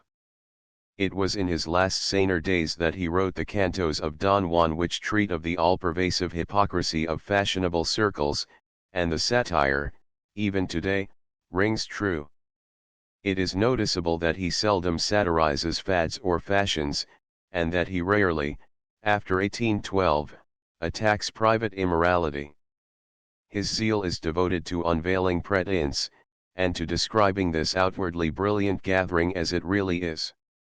Since Byron was a radical and a rebel, his satire was devoted, so far as it concerned itself with political questions, to the glorification of liberty in all its forms, and to the vigorous denunciation of everybody and everything that tended to block or discourage progressive movements. In defense of freedom and in resistance to oppression, his satire found its fullest mission and its amplest justification. When continental Europe of the middle 19th century thought of Byron, it pictured him as a nobleman who had assailed tyrannical monarchy, who had aided Italy and Greece in their struggles for independence, and who had been willing to fight for the sake of the principles in which he believed. The words of Byron's political creed have a noble ring: "The king times are fast finishing. There will be bloodshed like water, and tears like mist, but the peoples will conquer in the end. I shall not live to see it, but I foresee it." The broader philosophical satire on humanity in which he was more and more inclined to indulge as he reached maturity is essentially shallow and cynical. As soon as Byron became indefinite, as soon as he undertook to preach, he grew unsatisfactory, for he had no lesson to teach beyond the pessimism of Ecclesiastes. All these objects for satire afforded Byron an opportunity for expressing some much-needed criticism.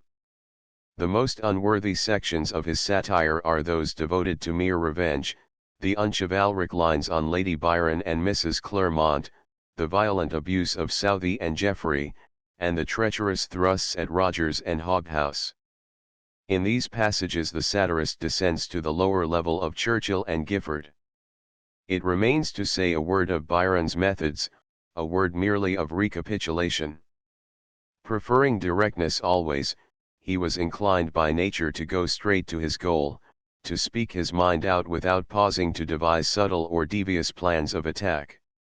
Except in his Italian satires his procedure was simple enough: he hurled epithets, made scandalous and scurrilous charges, and thought out offensive comments, writing usually in the first person and meeting his enemies face to face in the good old way of his 18th-century predecessors. It is, perhaps, unsafe, with Don Juan and the vision of judgment before us, to assert that he was incapable of finesse and cunning, but, for the most part, even in these poems, he was more fond of abuse than he was of innuendo and crafty insinuation. His impetuosity and irrepressible impulsiveness, to which we have had occasion so often to refer, did not allow him to dwell scrupulously on artistic effects. He had, however, two distinct satiric moods, the one, savage, stern, and merciless, the other, mocking, scornful, and humorous. The one resulted in invective, the other, in ridicule and burlesque. One came to him from Juvenal, Pope, and Gifford, the other he learned from Moore, Frere, and the Italians. Thanks to his versatility, he was successful in using both, but his real genius was shown more in the contemptuous mirth of the Vision of Judgment than in the fury of English bards. Unlike Pope, Byron was no adept at framing pointed phrases. The beauty of Pope's satire lies in the single lines, in the details and the finish of an epithet.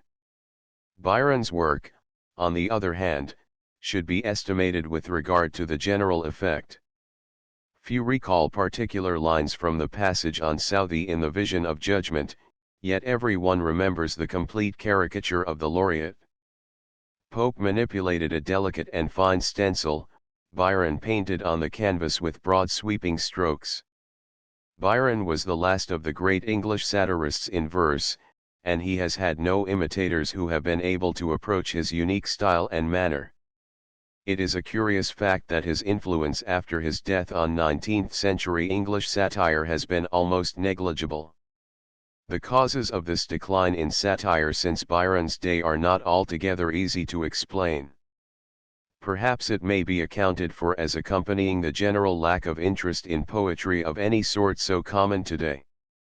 Possibly it may be due to the stringency of the laws against libel, which has resulted in the situation described by Sir George Trevelyan in his Ladies in Parliament, but now the press has squeamish grown, and thinks invective rash, and telling hits no longer lurk neath asterisk and dash, and poets deal in epithets as soft as skeins of silk, nor dream of calling silly lords a curd of ass's milk.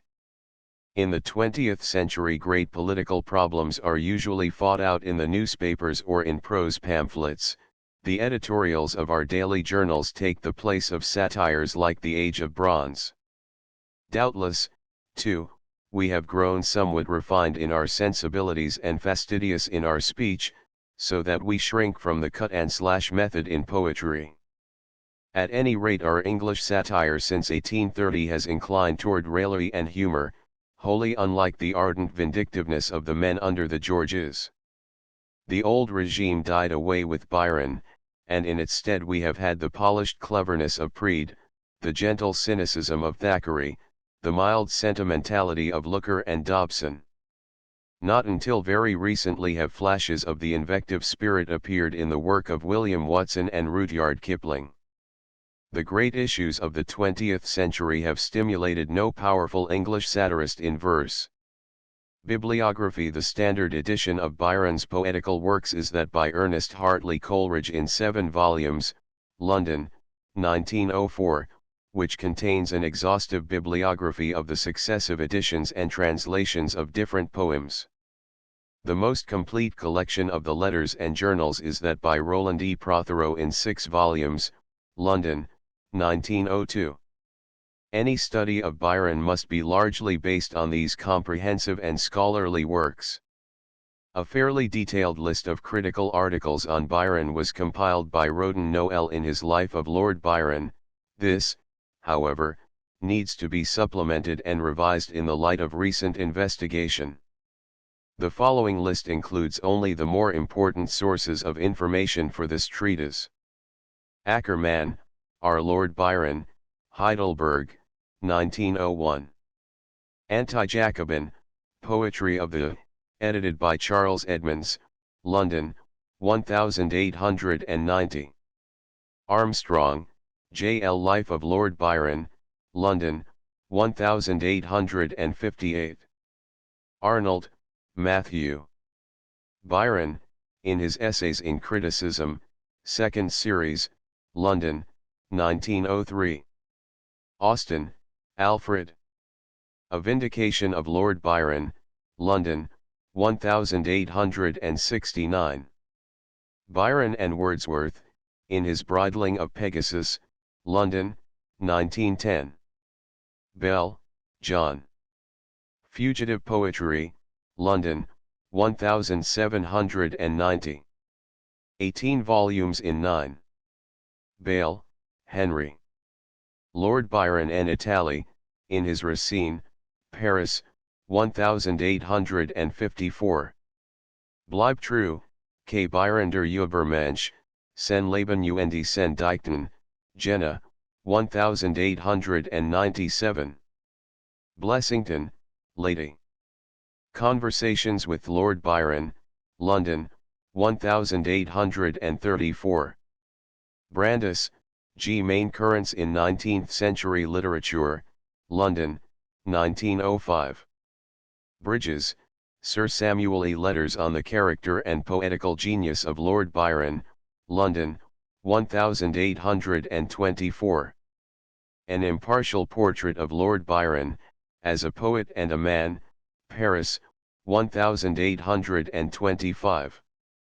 Burriti, P. Poesy, Venezia, 1864. 2 volumes Castella, E. Life of Lord Byron, and Other Sketches, London, 1875. Casti, G. B. Gli Animali Parlanti, Londra, 1803. 2 tome. Novelli, Parigi, 1804. 3 volume. Il Pomo Tartaro, Milano, 1871. Chasles, VEPVET Influence de Byron sur son époque, in his Études sur l'Angleterre au XIXe siècle, 1850. Chesterton, G.K.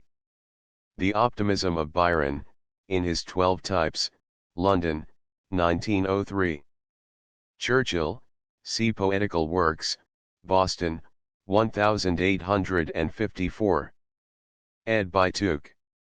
Clinton, G. Memoirs of the Life and Writings of Lord Byron, London, 1825. Collins, J. C. Studies in Poetry and Criticism, London, 1905. Courthope, W. J. The Liberal Movement in English Literature, London, 1885. A History of English Poetry, London, 1895–1910. 6 volumes Dallas, R.C. Recollections of the Life of Lord Byron, 1808–1814, London, 1824. Edgecumbe, R. Byron, The Last Phase, New York, 1909. Eichler, A. John Huxham Frere, Sen Leben und sein Werke, Sen Einfluss auf Lord Byron, Wien und Leipzig, 1905. Els, Carl. Lord Byron, A Biography, London, 1872. Esteve. Byron et le Romantisme Français, Paris, 1907. Frere, J. H. Works, London, 1872. 2 volumes Foreman. Die Belesenheit de Jungen Byron. Galt, John. The Life of Lord Byron, London, 1830. Gamba, P. A Narrative of Lord Byron's Last Journey to Greece, London, 1825. Gifford, W. The Baviad and the Maviad, London, 1797. Gilfillan, G. A Second Gallery of Literary Portraits, London, 1850. Guicheli, Countess. Lord Byron Jug par les Témoins de Sav, Paris, 1868. Hancock, A.E. The French Revolution and the English Poets, New York, 1899. Hannay, J. Satire and Satirists, London, 1854. Hazlitt, W. The Spirit of the Age, London, 1825. Hunt, L. Lord Byron, and some of his contemporaries, London, 1828. 2 volumes Jack, A. Poetry and Prose, London, 1912. Jafferson, J.C. The Real Lord Byron, Leipzig, 1883. 3 volumes Kennedy, James. Conversations on Religion, with Lord Byron and Others, London, 1830. Copel, E. Lord Byron, Berlin, 1903. Medwin, T. Journal of the Conversations of Lord Byron, London, 1824. Moore, Thomas. Letters and Journals of Lord Byron, with Notices of his Life, London, 1830. Memoirs, Journal, and Correspondence, London, 1856. 8 volumes more, P.E. The Wholesome Revival of Byron. In the Atlantic. Volume 82, December, 1898.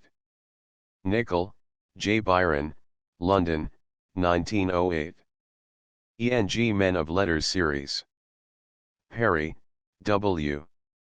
The Last Days of Lord Byron, London, 1825.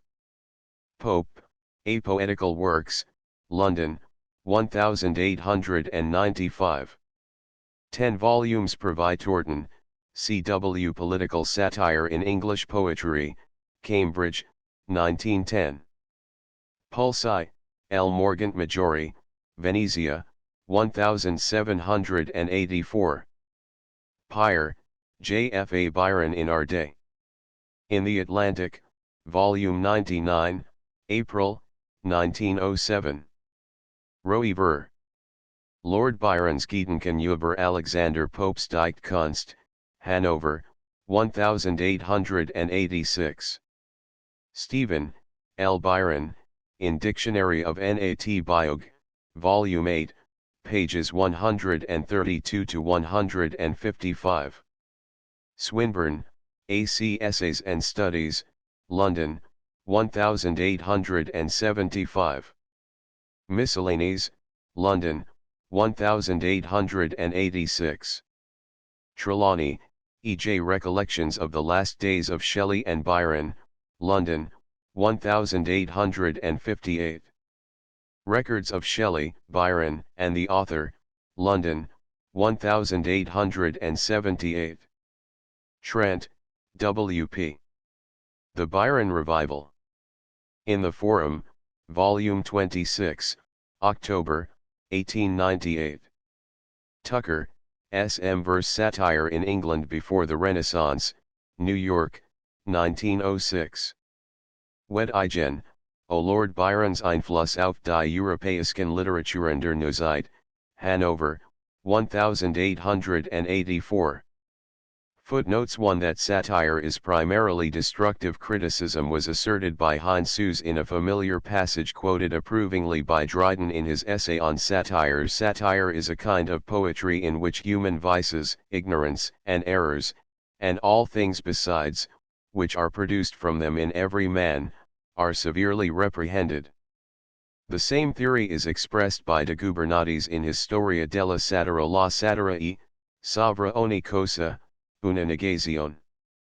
2 See Poetry, 7, 1.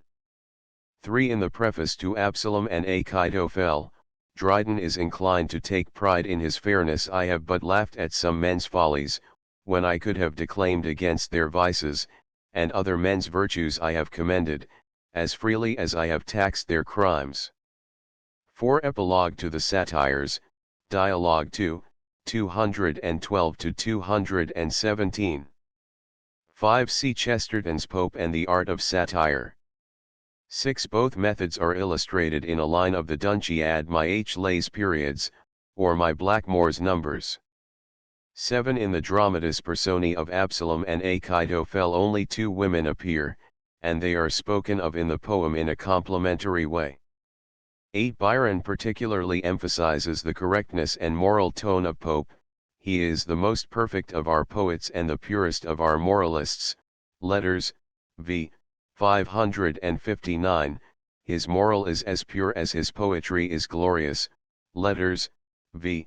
555, he is the only poet that never shocks. Letters, v. 560. 9. Gay's Alexander Pope, his safe return from Troy, 1720, is interesting as being one of the rare examples of the use of the English octave stanza between Lycidas and Beppo. 10. Letters, v. 252. 11. In speaking of the art of rhyming to Trelawney, Byron said, "If you are curious in these matters, look in Swift. I will send you a volume, he beats us all hollow, his rhymes are wonderful." 12. Cf. Swift's The Puppet Show with Byron's inscription on the monument of a Newfoundland dog. 13. For a contemporary characterization of the unscrupulous satirists of the period, see Cooper's Charity, 501-532, in the passage beginning, "Most satirists are indeed a public scourge." 14. Examples are The Thimble, 1743, by William Hawkins, 1722-1801, and The Scribleriad, 1752, by Richard Owen Cambridge, 1717-1802.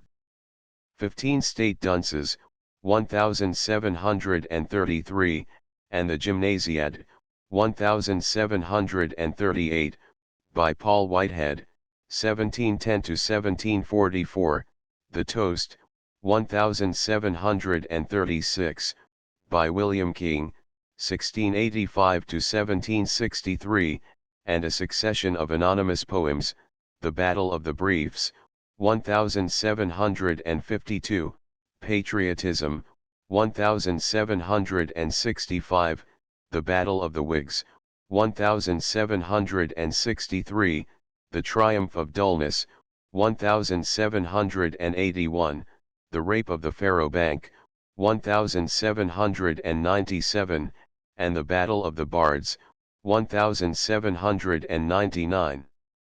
16. The most important is Churchill's Rossiad, 1761, with the numerous replies which it elicited, The Churchilliad, 1761, The Smithfield Rossiad, 1761, The Anti-Rossiad, 1761, by Thomas Morell, 1703-1784, and The Rossiad of Covent Garden, 1761, by H. J. Pye, 1745-1813.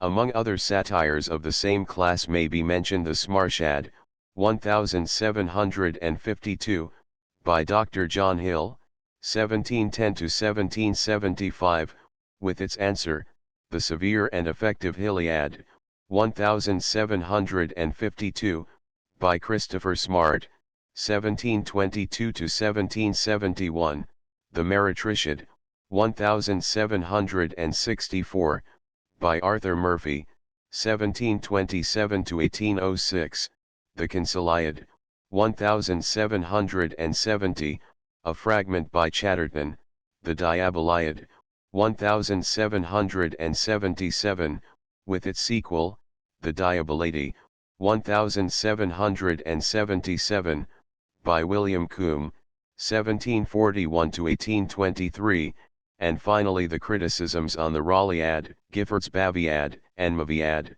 the Simpliciad, and the Alexandriad.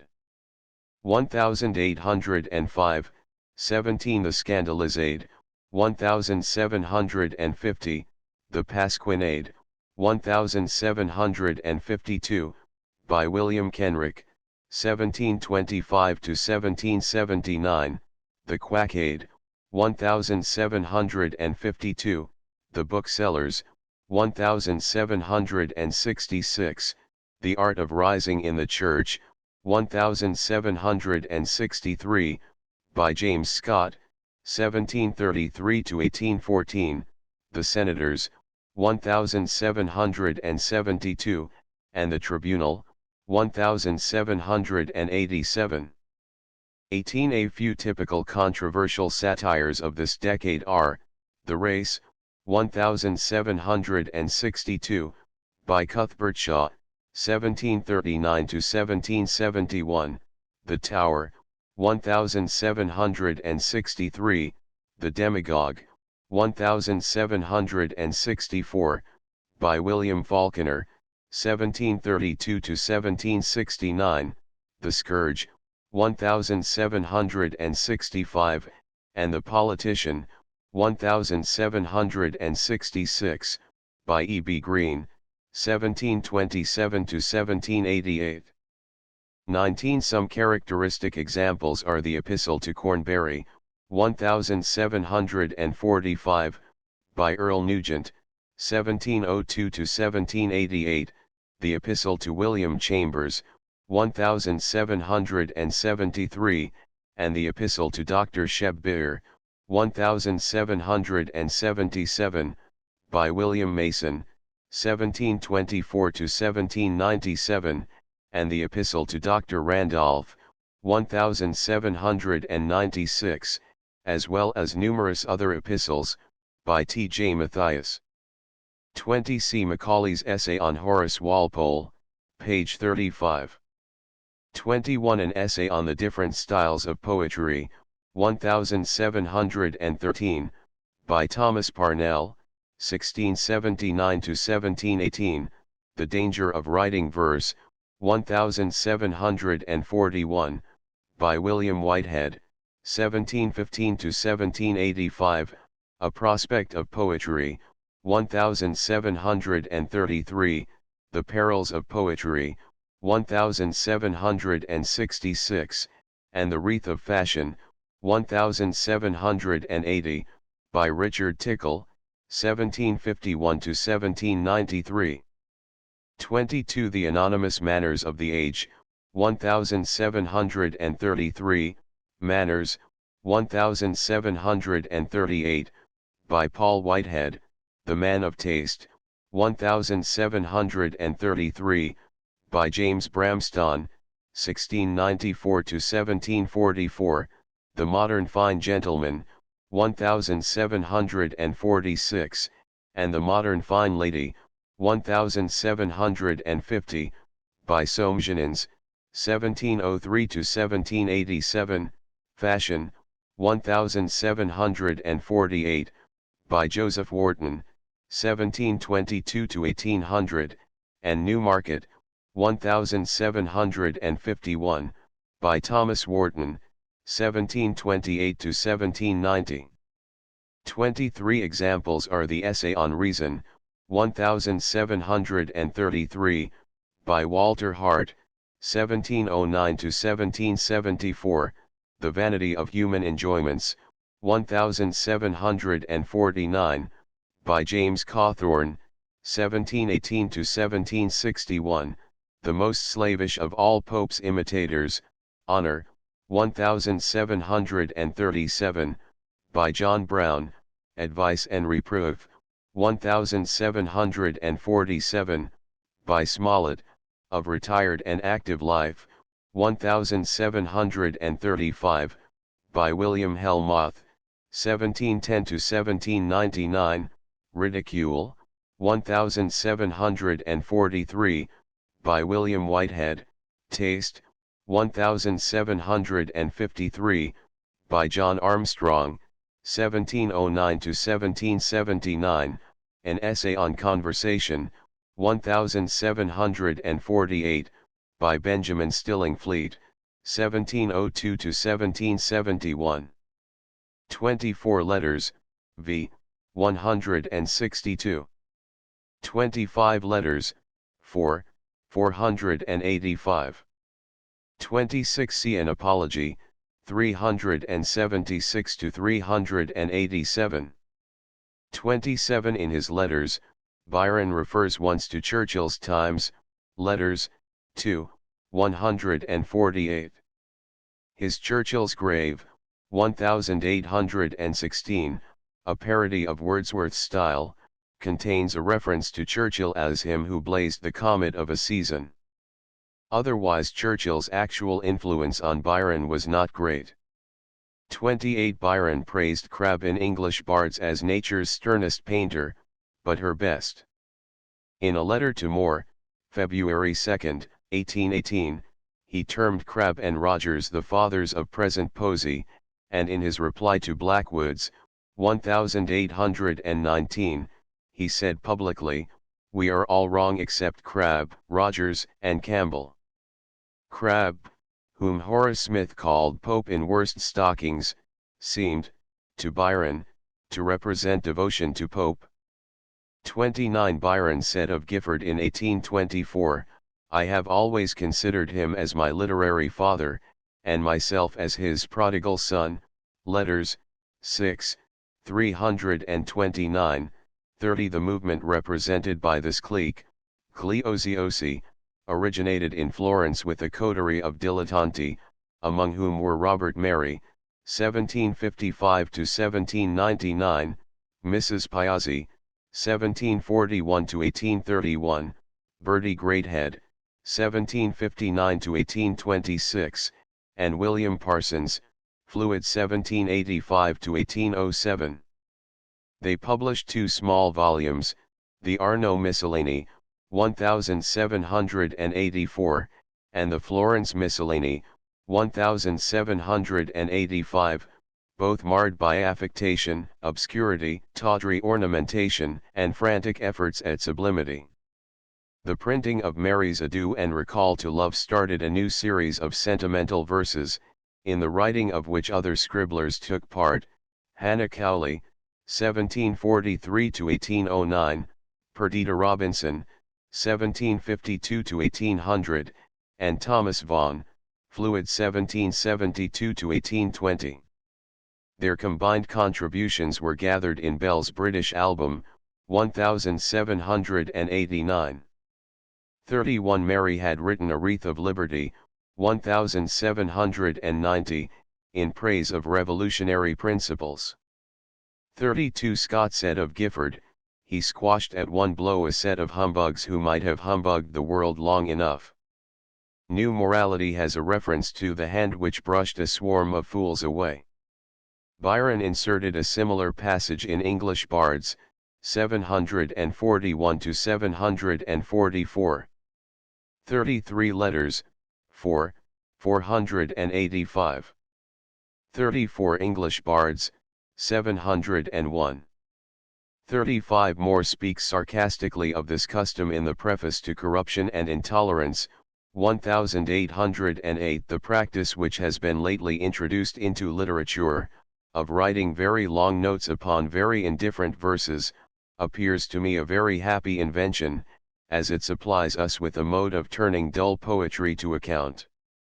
36 Byron said of the pursuits of literature, "It is notoriously, as far as the poetry goes, the worst written of its kind. The world has long been of but one opinion, viz., that its sole merit lies in the notes, which are indisputably excellent." Letters, 2, 4. 37 Examples are the Fables of Aesop, 1692, of Roger L'Estrange, 1616–1704, Aesop at Court, or Select Fables, 1702, by Thomas Yalden, 1671–1736, Aesop's Fables, 1722, by Samuel Croxall, 1680–1752, Fables, 1744, by Edward Moore, 1711–1757, and collections by Nathaniel Cotton, 1707–1788, and William Wilkie, 1721–1772. 38 See the Spleen, 1737, by Matthew Green, 1696 to 1737, Variety, A Tale for Married People, 1732, and the Poems of Isaac Hawkins Brown, 1705 to 1760, James Bramston, 1694 to 1744, George Coleman, the Elder, 1732 to 1794, John Dalton, 1709 to 1763, David Garrick, 1717 to 1779. John Duncombe, 1729 to 1763, and many other poetasters. 39 probationary odes also anticipate the more famous Rejected Addresses, 1812, and The Poetic Mirror, 1816, of James Hogg, the Ettrick Shepherd. 40 for less reserved praise of the Raleigh. See Trevelyan's Early History of Charles James Fox, page 285. 41 in a postscript he speaks of the unmeaning and noisy lines of two things called Baviad and Maviad, while in a note to Out at Last, or The Fallen Minister, he presents a sketch of Gifford's life, accusing him of heinous crimes, and speaking of the awkward and obscure inversions and verbose pomposity of the Baviad. Gifford replied in the Epistle to Peter Pindar, 1800. Matthias and Canning invariably treated Pindar with contempt. 42 Vision of Judgment, 92. 43 See a Dream, 1786, a bitterly satirical address to George III, and the lines written at Stirling, attacking the Hanoverians. 44 Byron knew the New Bath Guide well, and admired it. In one of his youthful poems, an answer to some elegant verses sent by a friend to the author, he uses 4 lines of Anstey's poem as a motto. He also quotes from it not infrequently in his letters. 45 See Letters from Simpson II to his dear brother in Wales, 1788, and Groans of the Talents, 1807, both of which deliberately appropriate Anstey's scheme. Both are anonymous. 46 See the Epistle to My Sisters, 1734, by Thomas Lyle, The Piscopade, a panegyric satire-serio-comical poem, 1748, by Porcupinus Pelagius, and Goldsmith's 3 Graceful Satires, Retaliation, 1774, The Haunch of Venison, 1776, and The Letter to Mrs. Bunbury, 1777. 47 The attitude of the anti-Jacobin was almost precisely that already adopted by Gifford and Matthias, that is, it represented extreme Tory feeling, and therefore was resolutely opposed to any movement in literature which seemed new or strange.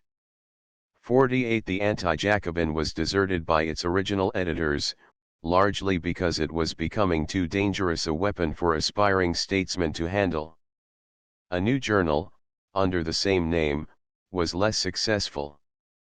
49 It was the era described by Wordsworth in his sonnets written in London, 1802, and London, 1802, the last beginning, Milton, Thou shouldst be living at this hour, England hath need of thee, she is a fen of stagnant waters. Altar, sword, and pen, fireside, the heroic wealth of hall and bower, have forfeited their ancient English dower of inward happiness. We are selfish men. 50 See the Nation, Volume Civ, number 2436, March 7, 1912.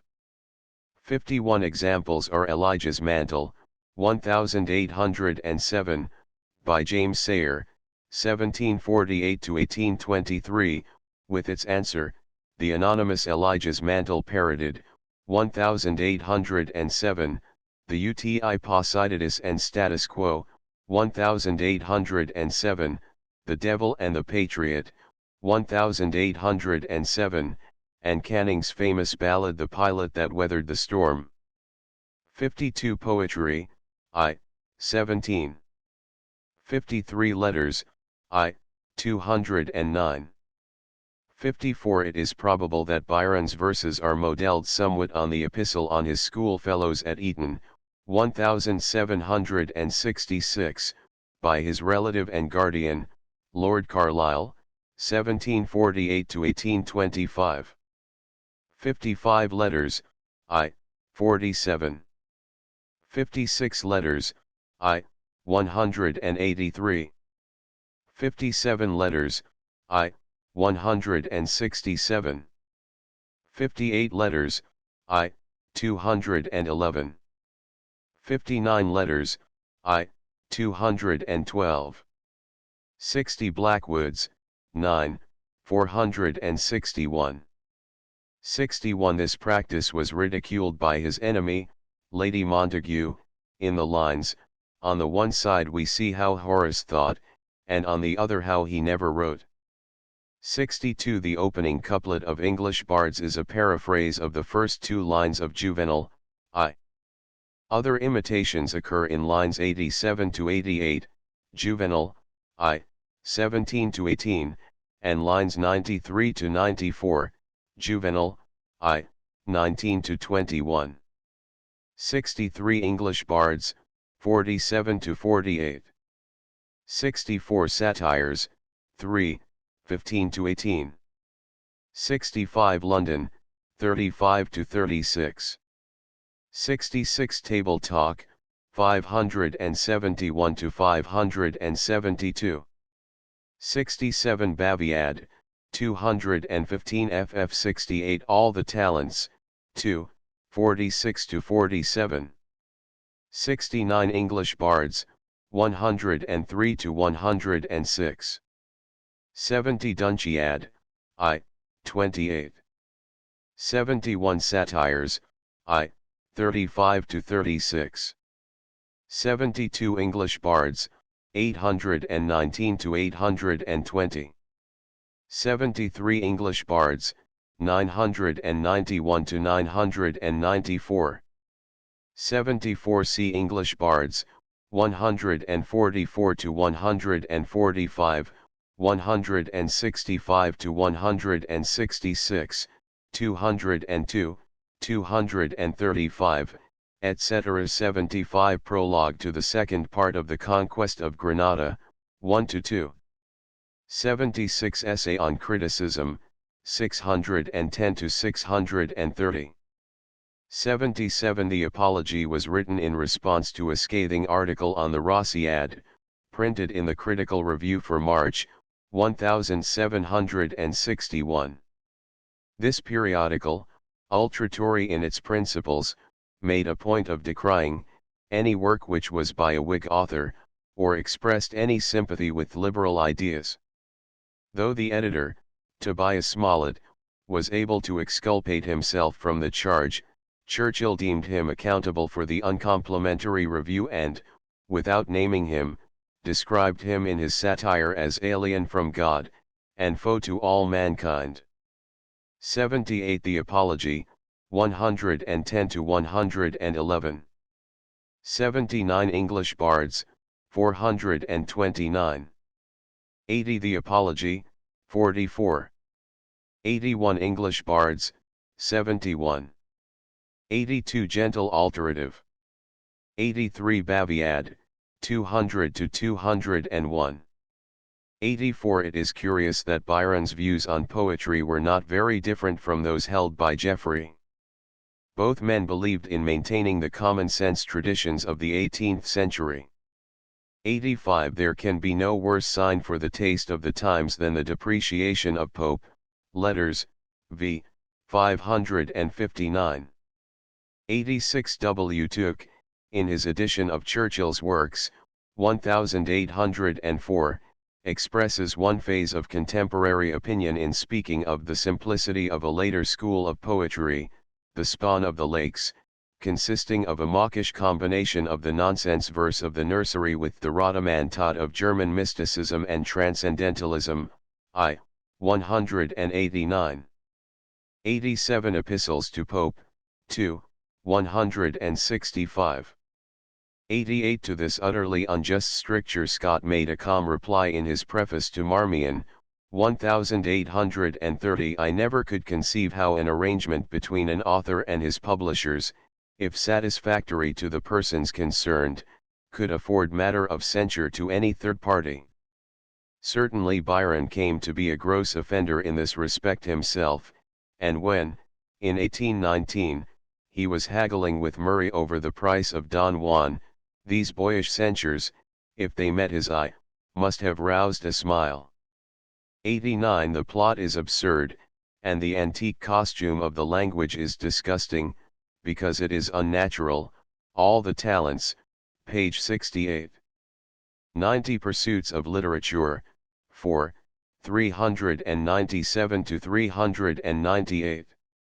91 Then still might Southey sing his crazy Joan, to feign a Welshman o'er the Atlantic flown, or tell of Thalaba the wondrous matter, or with clown Wordsworth, chatter, chatter, chatter. Epics of the Ton, 31, 34. 92 After some praise of the three poets, the dedication of the Simpliciad closes with the words, I lament the degradation of your genius, and deprecate the propagation of your perverted taste. 93 Pope, in the Dunciad, had bantered Sir Richard Blackmore, author of epics, in the lines All hail him victor in both gifts of song, who sings so loudly, and who sings so long. Dunciad, 2, 267, 268.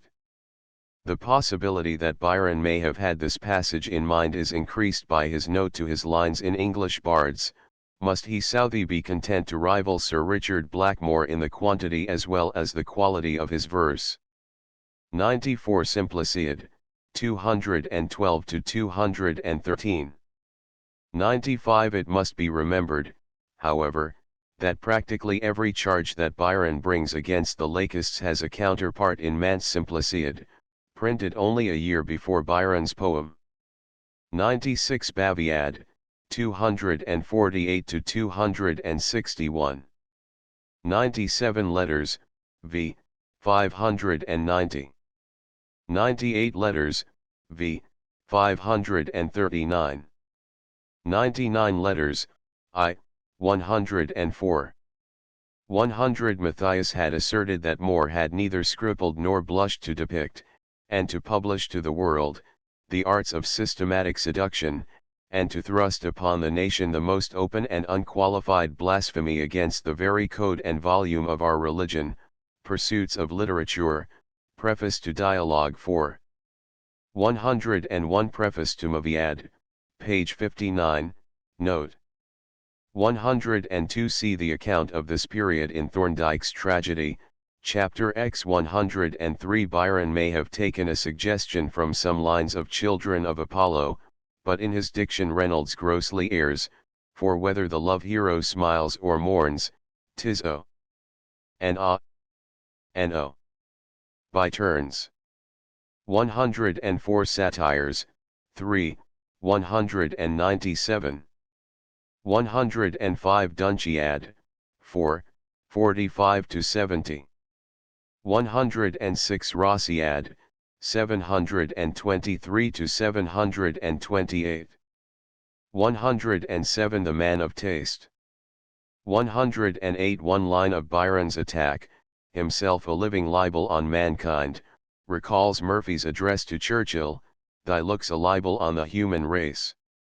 109 In The Scourge, a new venture of Clarke's begun in 1810, that editor published another scurrilous attack on Byron, involving also the poet's mother. An action for libel which Byron intended to bring was for some reason abandoned, though not without some caustic words from him about the cowardly calumniator of an absent man and a defenseless woman, Letters, I. 324. 110 Letters, I. 314. See also Letters, 2, 312, 3, 192. 111 Letters, 2, 326. 112 letters, v. 539. 113 English bards, 209 to 210, 231 to 232, 239 to 240, 253 to 254, 909 to 910. 114 Ibid, 415 to 417, 684 to 686. 115 Ibid, 417, 1022.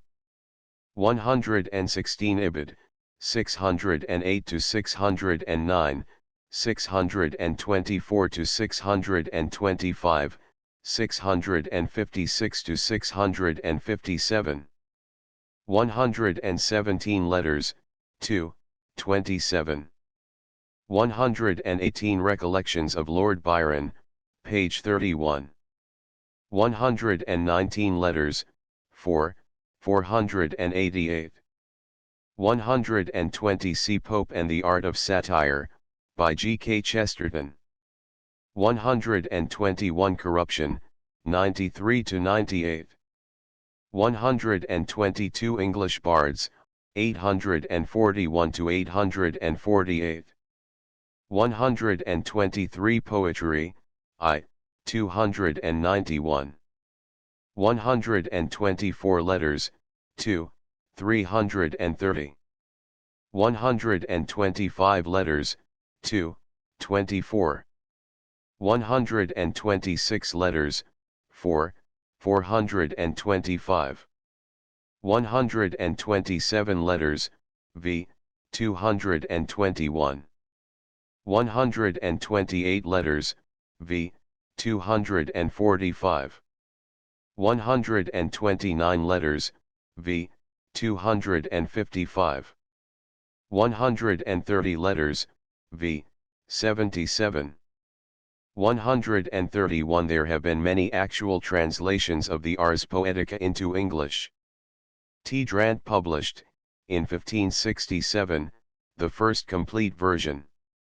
Queen Elizabeth left a fragmentary version of 194 lines in her Englishings, 1598. Ben Jonson's excellent Horace, of the Art of Poetry was printed after his death.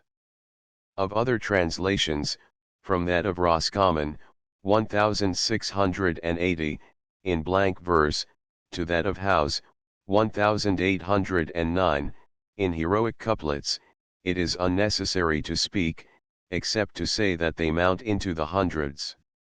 In such works as The Art of Preaching by Christopher Pitt, 1699 to 1748, and The Art of Politics, 1731, by James Bramston, 1694 to 1744, the title and method of Horace had been transferred to other fields. Harlequin Horace, or The Art of Modern Poetry by James Miller, 1706 to 1744, is an ironical parody of the Ars Poetica. 132 See his treatise, Über das Verhaltnis von Byron's Hints from Horace zu Horace und Pope. 133 See his article in Anglia, 2, 256. 134 Ars Poetica, 269 to 270. 135 Essay on Criticism, 124 to 125. 136 Hints from Horace, 423 to 424. 137 Hints from Horace, 399 to 412. 138 Letters, 2, 150. 139 Charity, 420 to 500. 140 Poetry, I, 396. 141 Pursuits of Literature, page 93. 142 Poetry, I, 444. 143 letters, 3, 271. 144 Childe Harold, 2, 10-15. 145 Life of Byron, 2, 145. 146 Don Juan, X, 17. 147 Churchill's poem ends with a prophecy from the goddess of famine, just as Byron's ends with Minerva's curse. 148 Blessed paper credit, last and best supply, that lends corruption lighter wings to fly. Epistle to Lord Bathurst, on the use of riches, 40, 41. 149 Childe Harold, 2, 12. 150 The Parthenon, stanza 3. 151 The Curse of Minerva, 95-116. 152 Byron expressed his esteem for his new friend in his journal, December 10, 1813. I have just had the kindest letter from Moore. I do think that man is the best-hearted, the only hearted being I ever encountered, and then, his talents are equal to his feelings. Letters, 2, 371. 153 See Byron's impromptu lines to Moore in a letter of May 19, 1812, in which he says, speaking of a projected visit to Hunt in prison, pray Phoebus at length our political malice may not get us lodgings within the same palace. Letters, 2, 204, 209. 154 See letters, 2, 463-492, Appendix 7. 155 letters, 3, 61. 156 letters, 2, 134. 157 The Real Lord Byron, 2, 51. 158 On December 2, 1813, Byron wrote Hunt, I have a thorough esteem for that independence of spirit which you have maintained with sterling talent, and at the expense of some suffering. Letters, 2, 296. 159 letters, 3, 58. 160 Byron's attitude towards war recalls the sardonic passage on the same subject in Gulliver's Travels, Part 4. 161 letters, 3, 64. 162 letters, 3, 66. 163 letters, 2, 324. 164 Childe Harold, 3, 36-52. 165 letters, 2, 176. 166 letters, 2, 202. 167 Byron himself was asked to compete, but resolved not to risk his reputation in such a contest. Although 112 poems were submitted, all were adjudged unsatisfactory, and Byron was eventually requested by Lord Holland to save the situation. His verses were recited on October 10, 1812, but met with small commendation. 168 This little volume, published in 1812, after having been refused by Murray and others, proved an overwhelming success. Byron was delighted with Cui Bono, a clever imitation of the gloomy and mournful portions of Childe Harold, in the same stanzaic form. Among the other writers parodied were Wordsworth, Crabbe, Moore, Coleridge, and Lewis. Byron said, I think the rejected address is by far the best thing of the kind since the Raleigh letters, 2, 177. 169 Byron himself said of this period, I felt that, if what was whispered and murmured was true, I was unfit for England, if false, England was unfit for me. Reply to Blackwood's, letters, 4, 479. 170 letters, 3, 272. 171 letters, 3, 278. 172 Childe Harold, I, 26. 173 Childe Harold, I, 69 to 70. 174 Childe Harold, I, 9. 175 letters, I, 308. 176 letters, 2, 5. 177 C letters, 2, 413, Appendix I. 178 letters, 2, 379, 2, 403. 179 C Formans die Belisenheit de Jungen Byron, Berlin, 1903. 180 letters, 3, 19. 181 letters, v. 70. 182 Life of Byron, 4, 237. 183 Frere was well known in 1817 as a prominent London wit.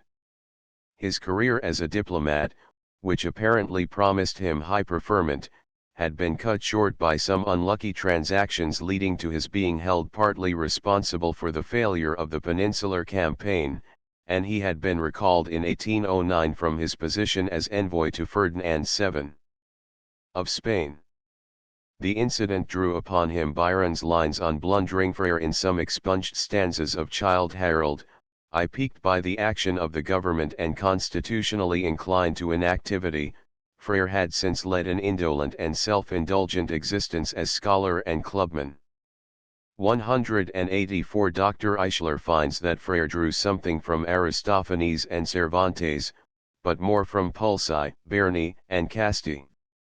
For Frere's indebtedness to the Italians, see Eichler's Frere, 115. 185 letters, 4, 172. 186 letters, 4, 176. 187 While it is undisputed that the ottava rima is a native Italian stanza, its origin has never been satisfactorily determined. That it was a common measure before the time of Boccaccio is easily demonstrable, but it is equally probable that he, in his Decide, was the earliest writer to employ it consciously for literary purposes. With him it assumed the form which it was to preserve for centuries, 8 endecasyllabic lines, rhyming ab ob ob si. In Pulci's Morgant Majori it became freer and less dignified, without losing any of its essential characteristics. Pulci made ottava rima the standard measure for the Italian Romantic epic and burlesque, and it was used by men differing so greatly in nature and motive as Boiardo, Berni, Tasso, Marino, Tassinai, Fortigari, and Casti. To the Italian language, rich in double and triple rhymes, it is especially well suited, and its elasticity is proved by its effective employment in both the lofty epic of Tasso and the vulgar verse of Casti. In English the borrowed ottava rima has had strange vicissitudes. Transferred to our literature, along with other Italian metrical forms, by Wyatt and Surrey, it was managed by them crudely, but still with some success. At least 19 short poems by Wyatt are in this stanza. A typical illustration of its state at this period may be examined in Surrey's To His Mistress. In Elizabethan days the octave had a sporadic popularity. Although Spenser made choice of his own invented stanza for his Fairy Queen, he tried ottava rima in Virgil's Nat. Daniel in the Civili Wars and Drayton in the Barons' Wars associated it with tedium and dullness. It was, of course, natural that Fairfax, in his fine version of Tasso, should adopt the stanza of his original, and Harrington translated Ariosto in the same measure, giving it, probably for the first time in English, a little of the burlesque tone which was typical of the Italians. Milton, in the epilogue to Lycidas, used the octave with reserved stateliness, while gay, in Mr. Pope's Welcome from Greece, made it a vehicle for quiet merriment. During the 18th century the predominance of the heroic couplet hindered the spread of exotic verse forms and the octave was still exotic. In 1812, William Tennant, 1786–1846, an obscure Scotch schoolmaster, revived it in his burlesque epic, Anster Fair, modifying the structure by changing the last line to an Alexandrine. Then came Merivale, Byron, Rose, Proctor, and Keats, who settled the measure as a standard form in modern English literature. 188 For a detailed comparison of the versification of Beppo with that of the monks, and the giants, see Eichler's Frere, 170–184. 189 The monks, and the giants, Introduction, 1. 190 The monks, and the giants I, 9. 191 Dr. Eichler has neglected to notice the important fact that at the time of the composition of Beppo, Byron could have been familiar with only the first two cantos of the monks, and the giants. A brief comparison of dates will establish this point. Cantos I and II of Frere's poem were published in 1817, Beppo, written in the autumn of 1817, letters, 4, 172, was sent to Murray on January 19, 1818, letters, 4, 193, and given out for sale on February 28 of the same year. Not until later in 1818 were the last two cantos of Frere's work printed, and the full edition of 4 cantos came out some months later. On July 17, 1818, Byron wrote Murray, "I shall be glad of Whistlecraft," referring doubtless to the newly issued complete edition of the monks, and the giants. 192 Only 36 of the 99 stanzas in Beppo are devoted entirely to the plot. The greater portion of the poem is occupied with digressions upon many subjects, containing some personal satire, some comment on political and literary topics, and much discursive chat upon social life and morals. The plot serves only as a frame for the satire. 193 See Memoir of Frere, I, 166. 194 Letters, 4, 193. 195 The monks, and the giants, 3, 59. 196 Eichler's Frere, 184. 197 In his Studies in Poetry and Criticism, London, 1905, Chitton Collins pointed out Byron's indebtedness to Casti, but mentioned only Casti's novelli. See Collins's volume, pages 96–98. 198 Eichler's Frere, 163. 199 Letters, 4, 217. 200 Born in 1721 in Italy, Casti had been a precocious student at the seminary of Montefiascone, where he became professor of literature at the age of 16. In 1764 he moved, with the musician, Garducci, to Florence, where he was created Poeta de Corte by the Grand Duke Leopold. Here he came to the attention of Joseph II, who invited him to Vienna and bestowed upon him several posts of honor. A lucky friendship with Count Kaunitz enabled him to visit most of the capitals of Europe in company with that prime minister's son, and he gained in this way an inside knowledge of court life in several countries. In 1778 he took up his residence in St. Petersburg, where Catherine II received him cordially. Later he returned to Vienna and was crowned court poet by the Emperor Leopold. The attraction of the French Revolution drew him to Paris in 1796, where he lived until his death, February 16, 1804. 201 Quarterly Review, April, 1819.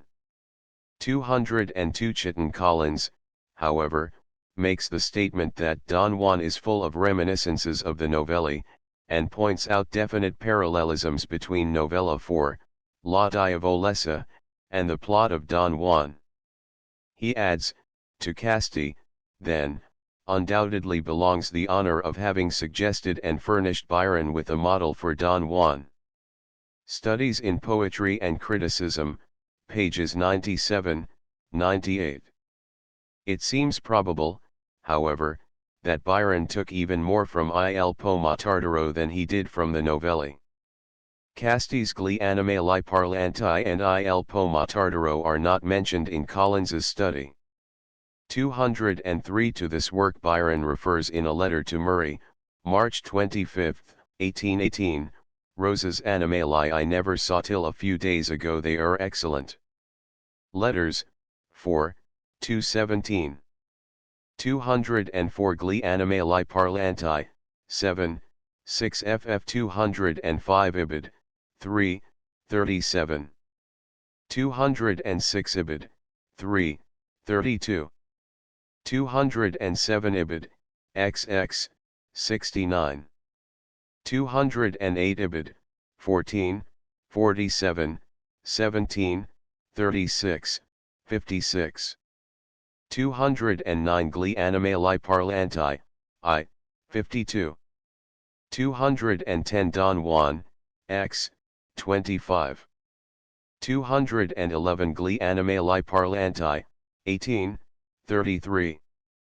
212. Don Juan, 7, 68. 213. Gli Animali Parlanti, 4, 13. 214. Don Juan, 14, 13. See also Gli Animali Parlanti, X, 1, 18, 32, and Don Juan, 7, 26, 41, 8, 124. 215. Gli Animali Parlanti, 4, 73. 216. Don Juan, 15, 19. See also Gli Animali Parlanti, 3, 95, 7, 38, Don Juan, 6, 8, 8, 89, The Vision of Judgment, 34. 217. Gli Animali Parlanti, 4, 107. 218. Don Juan, I, 231. See also Gli Animali Parlanti, XX, 126, and Don Juan, 4, 117, v. 159, 6, 120, 7, 35, 9, 85, 15, 98. 219. In Childe Harold the digression had been used, not for satire, but for personal reminiscences, eulogy, and philosophical meditation. See Canto I, 91-92, with its tribute to Wingfield, and Canto I, 93, with its promise of another canto to come. 220. Il Poema Tardaro, 2, 8. 221. Don Juan, 9, 62. 222. Il Poema Tardaro, 4, 76. 223. Don Juan, 9, 81. See also Don Juan, 9, 80. 224. Il Poema Tardaro, I, 5. 225. See Il Poema Tardaro, 4, 54-55, and Don Juan, 9, 82. 226. See Il Poema Tardaro, v. 32 ff, and Don Juan, x. 39. 227. See Il Poema Tardaro, 8, 85, and Don Juan, 7, 14-15. 228. See Il Poema Tardaro, 3, 81, and Don Juan, 3, 20, x. 69. 229 Il Pomo Tardaro, 6, 98. 230 Don Juan, 7, 18. 231 Il Pomo Tardaro, 8, 12. 232 Ibid, 3, 68. 233 Ibid, 4, 69. 234 Il Pomo Tardaro, 6, 47. 235 Ibid, 12, 79. 236 letters, 4, 217. 237 letters, 4, 407. 238 in structure, the Morgant Majori, is made up of the rifacimenti of two earlier works, 1, the Orlando, rather commonplace and monotonous in tone, was the basis of the first 23 cantos, the other, La Spagna, in prose, loftier and more stately, gave a foundation for the last 5 cantos. 239 Don Juan, 4, 6. 240 It is probable that Byron had read Merivali's poem, Orlando in Roncesvalles, 1814, for in the advertisement to his translation of Pulci he refers to the serious poems on Roncesvalles in the same language English and particularly the excellent one of Mr. Merivali. Merivali's work, based though it is upon the Morgant, is without humor, and could have given Byron nothing of the spirit of Pulci. 241 letters, 4, 402. 242 letters, 4, 407. 243 cantos 3 and 4 of Don Juan were written in the winter of 1819 to 1820, while Byron was at work on his translation of the Morgant, hence it is certain that the influence of Pulci may be looked for at least as early as Canto 3. It is probable, moreover, that Byron became acquainted with Pulci's work before, or soon after, the beginning of Don Juan in September, 1818. 244 Don Juan, X, 87. 245 Don Juan, 7, 55. 246 Morgant Majori, 14, 7. 247 Ibid, 3, 51. 248 Ibid, 11, 21. 249 Don Juan, 2, 92. 250 Morgant Majori, 18, 117. 251 Ibid, 18, 144. 252 Don Juan, 12, 50. 253 Morgant Majori, XXIV, 83. 254 Don Juan, 12, 88. 255 Morgant Majori, XXVIII, 138-9. 256 Don Juan, 15, 19. 257 Ibid, v. 159. 258 Other examples occur in the Morgant Majori, I, 4, 2, 1, 14, 1, 16, 1, XXI, 1, XXIV, 1, XXVIII, 1. 259 Don Juan, X, 4. 260 Morgant Majori, I, 8. 261 Morgant Majori, XXV, 283. 262 Ibid, XXVIII, 35. 263 Don Juan, 15, 20. 264 It is significant that Byron was able to make his translation of the first canto of the Morgant so faithful to the original. On September 28, 1820, he wrote Murray the pulse I am proud of, it is superb, you have no such translation. It is the best thing I ever did in my life, letters, I, 83. It is obvious that there were features in Pulse's style which appealed to Byron. 265 Berni was a priest, who became, with Malza, La Casa, Firenzuola, and Bini, a member of the famous Accademia della Venezuela in Rome, in which circle he was accustomed to recite his humorous poetry. He died under suspicious circumstances, perhaps poisoned by one of the Medicean princesses. He was the bitter enemy of Pietro Aretino, the most scurrilous satirist of the age. 266 c. Don Juan, 12, 1-22, with its discussion of avarice. 267 c. For example, the Innamorato, 2, 70, ma sio dice ogni cosa al presente dire un'altra volta non aria, pero tornate, e esitenti starad, semper piu bel cos sentirad. 268 Don Juan, 7, 85. 269 Many characteristics of the Innamorato, however, are like those of the work of Pulci and Casti.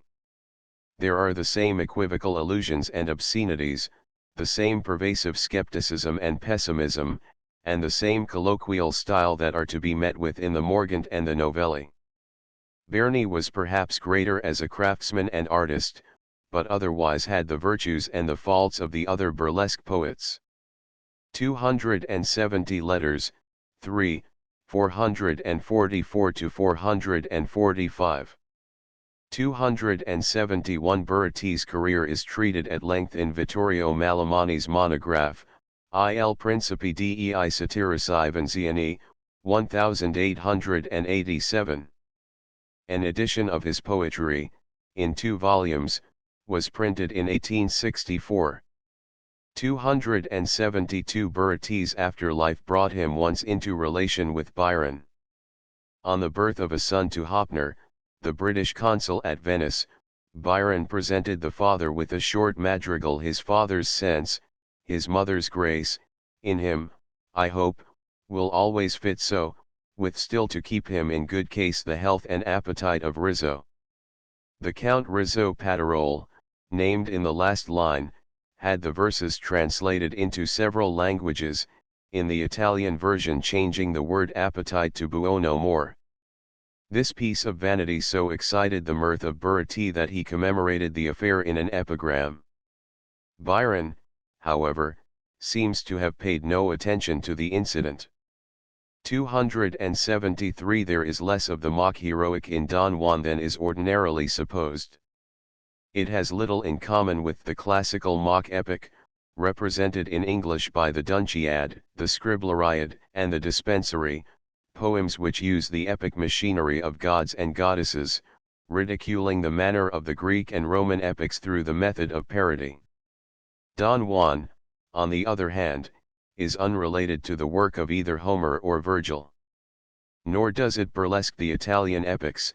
Its characters, modern and unconventional as they are not, even in a humorous sense, heroic, and the matter dealt with is borrowed from none of the Italian romances. The fact that exalted emotions are made absurd, or that fine feelings are jeered at does not warrant us in classing Don Juan with the mock heroic poems. Indeed, the mere absence of the typical addresses to the muse, they occur only twice in Don Juan, 2, 7, 3, 1, indicates that Byron did not imitate the epic form. 274 letters, 6, 50.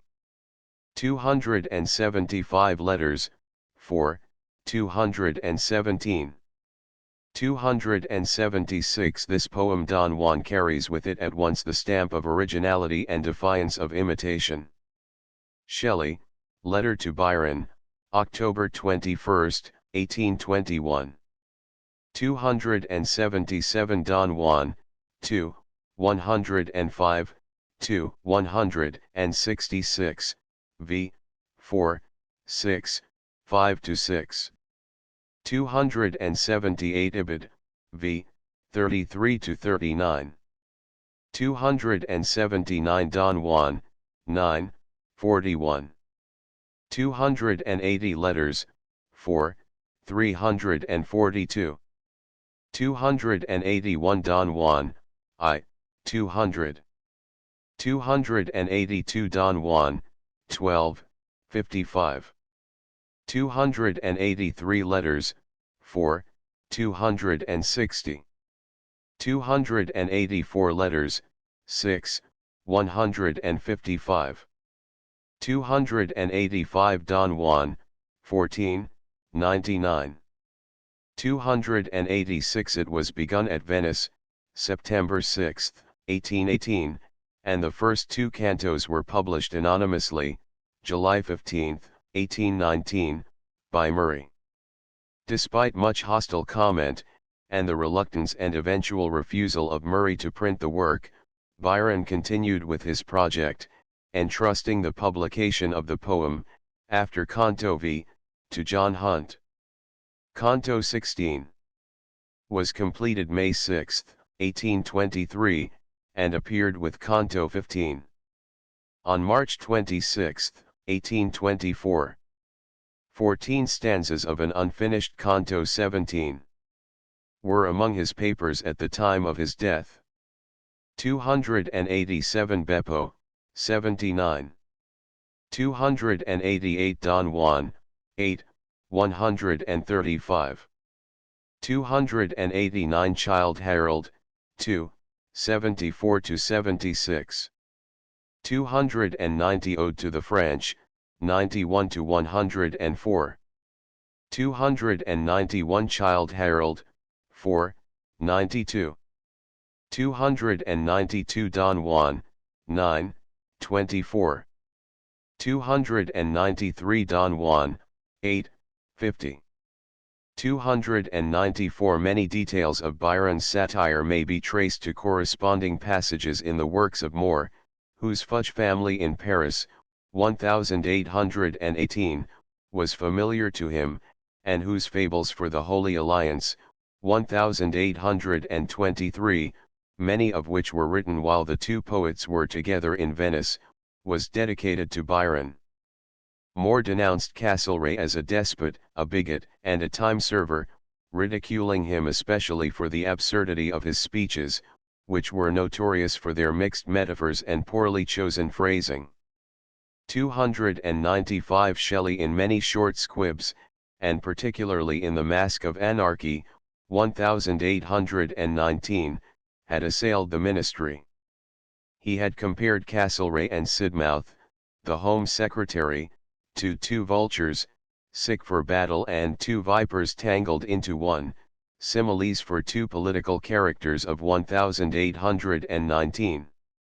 296 Young had condemned war in Satire 7, 55 to 68, Cooper had spoken against it in The Task, in the lines War is a game which, were their subjects wise, kings would not play at. Leigh Hunt and Shelley held exactly Byron's opinions, and expressed them repeatedly. 297 It is possible that Byron, in his description of this assemblage, was influenced to some extent by T. L. Peacock, the friend of Shelley, who had published Headlong Hall, 1816, and Nightmare Abbey, 1818. In these books Peacock had created a sort of prose comedy of humors by forming groups of curious eccentrics, each one obsessed by a single passion or hobby, and by giving each figure a name suggestive of his peculiar folly. 298 Don Juan, 11, 86. 299 Letters, v. 542. 300 Don Juan, I, 205. 301 Don Juan, 3, 78 to 87.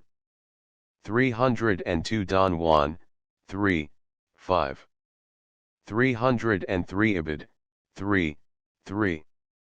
304 Ibid, 3, 25. 305 ibid, 6, 6. 306 ibid, 2, 205. 307 ibid, 6, 27. 308 ibid, I, 178, 11, 36. 309 ibid, 6, 14. 310 ibid, 6, 2.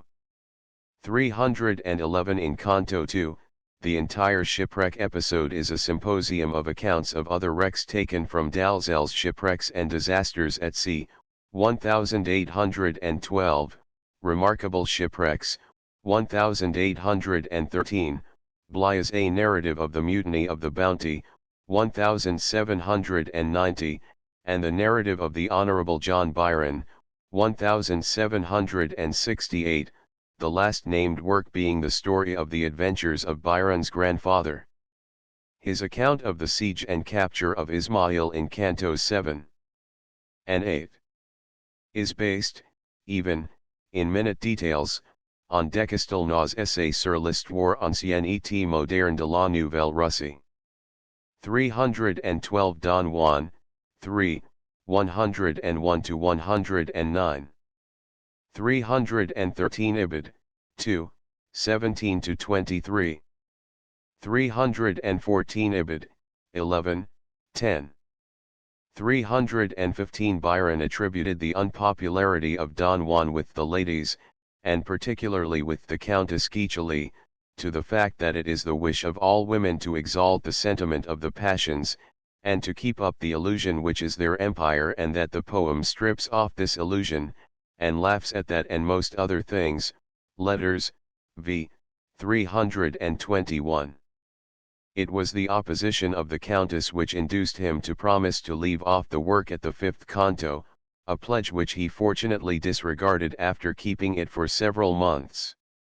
316 Childe Harold, 2, 7. 317 Don Juan, 6, 22. See also I, 215, 3, 35. 318 ibid, v. 21. 319 ibid, 11, 82, 86. 320 ibid, 2, 34. 321 Don Juan, 12, 86. 322 Poetry, 6, 79. 323 Don Juan, 9, 73. 324 ibid, 13, 100. 325 Don Juan, 3, 96. 326 C ibid, I, 9, 2, 8, 3, 110, 4, 113, 6, 57, and numerous other instances. 327 only in Canto 2. Does the story begin at once? Every other canto has a preliminary disquisition. Canto 9, containing 85 stanzas, uses 41 of them before the narrative begins, and of the entire number, 46 are clearly made up of extraneous material. Of the 90 stanzas in Canto 11, over 50 are occupied with Byron's satire on English society and contemporary events.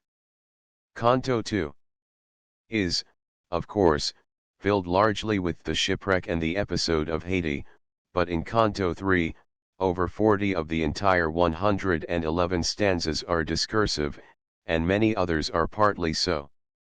328 Beppo, 52. 329 for other rhymes of exceptional peculiarity, see Don Juan, I, 102, 2, 206, 2, 207, v. 5. 330 ibid, I, 22. 331 ibid, 2, 1. 332 Don Juan, I, 6.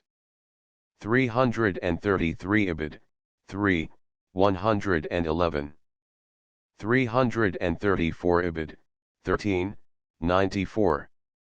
335 Ibid, I, 62. 336 Ibid, I, 11.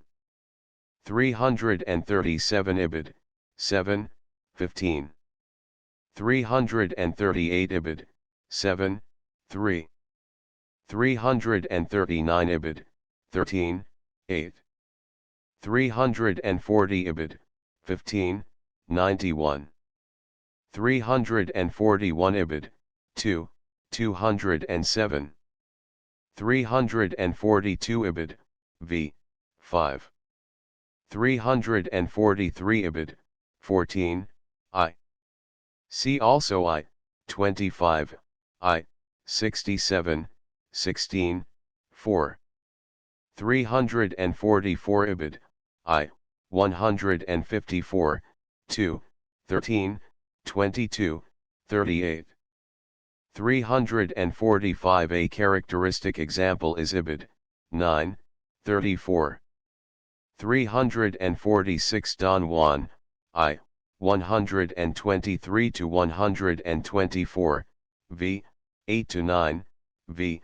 18 to 19, 8, 109 to 110. 347 Ibid, I, 120. 348 Ibid, 15, 72.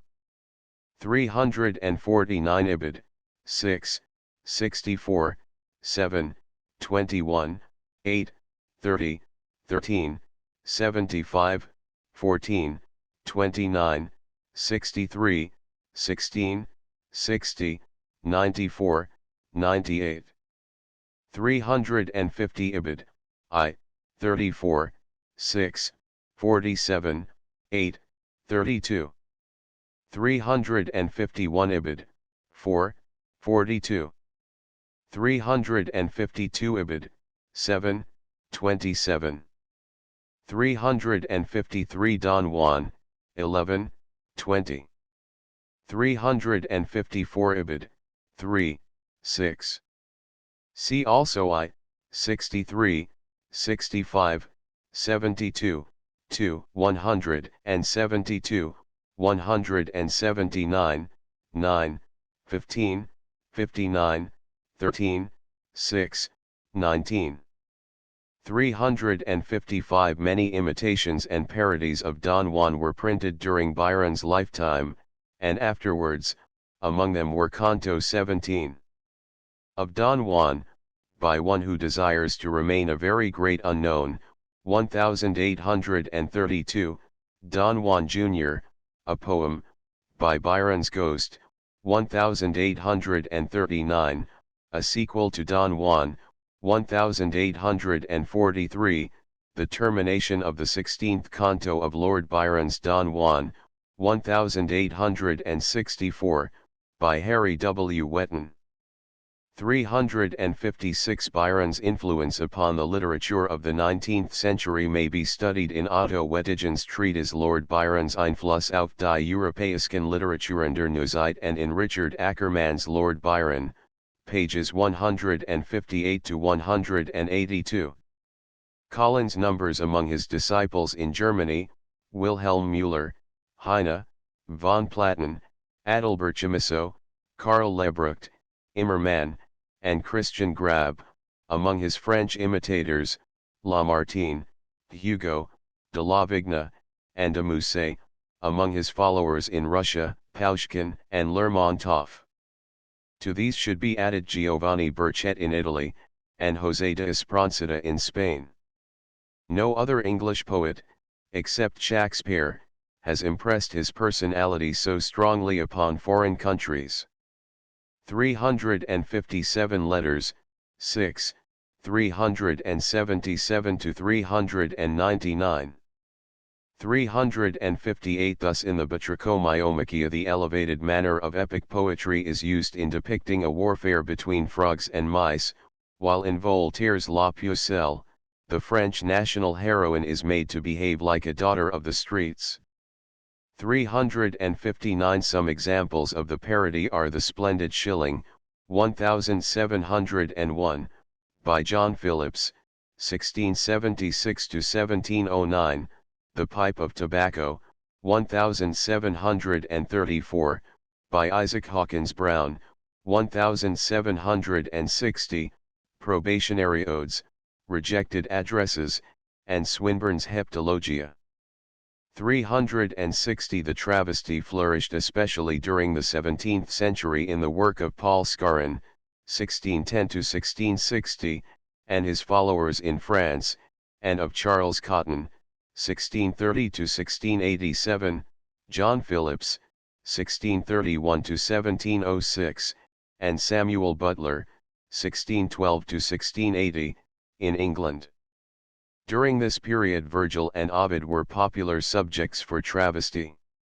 Several travesties of Homer were published in England during the 18th century, one of which, by Bridges, was read by Byron, Letters, v. 166. 361. Charles Lamb said of it that it deserved prosecution far more than Byron's Vision, and Nicholl has styled it the most quaintly preposterous panegyric ever penned. 362. In his dedication Southey called George IV. the royal and munificent patron of science, art, and literature, and praised the monarch's rule as regent and king as an epoch remarkable for perfect integrity in the administration of public affairs and for attempts to mitigate the evils incident to our state of society. 363. Letters, v.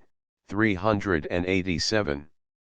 364. Ibid, 6, 10.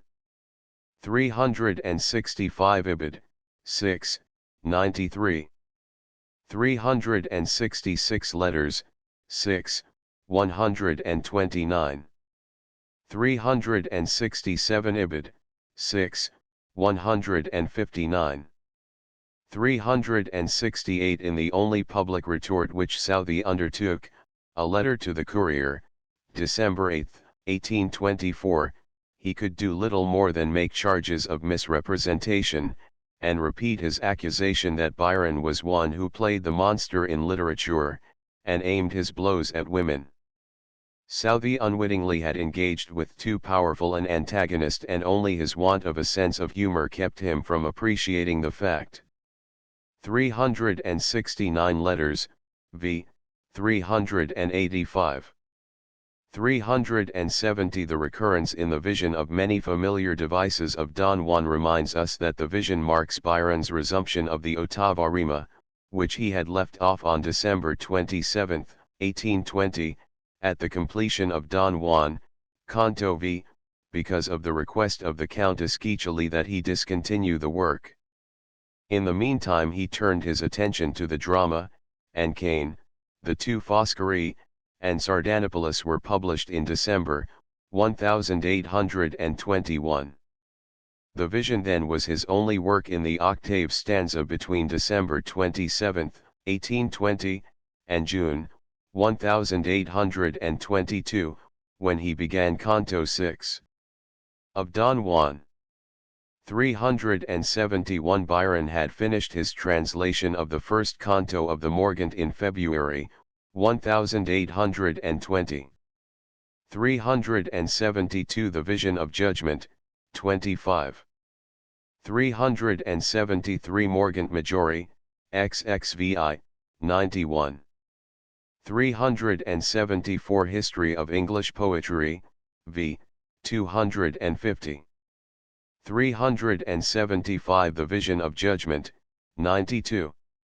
376. Letters, 6, 77. 377. Letters, 6, 160 to 161. 378. This footnote was missing from the original book. 379. Letters, v. 338. 380. Letters, v. 369. 381. Letters, 6, 336.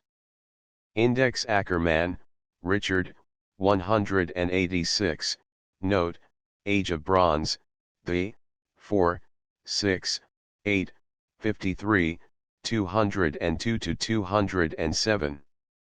Anstey, Christopher, 30, 32, 40.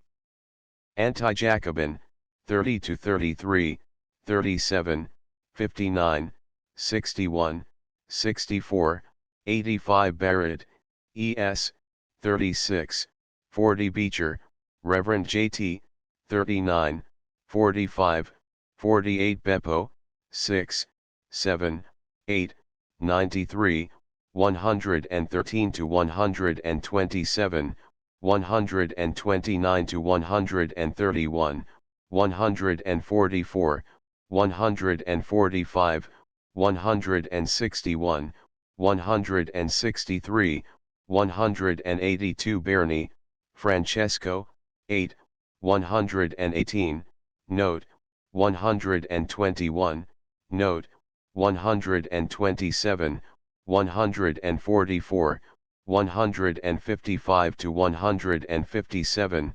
161. Birrell, Augustine, Mr., 103, 209. Blackwood's Magazine, 51. Blessington, Countess of, 115, 164.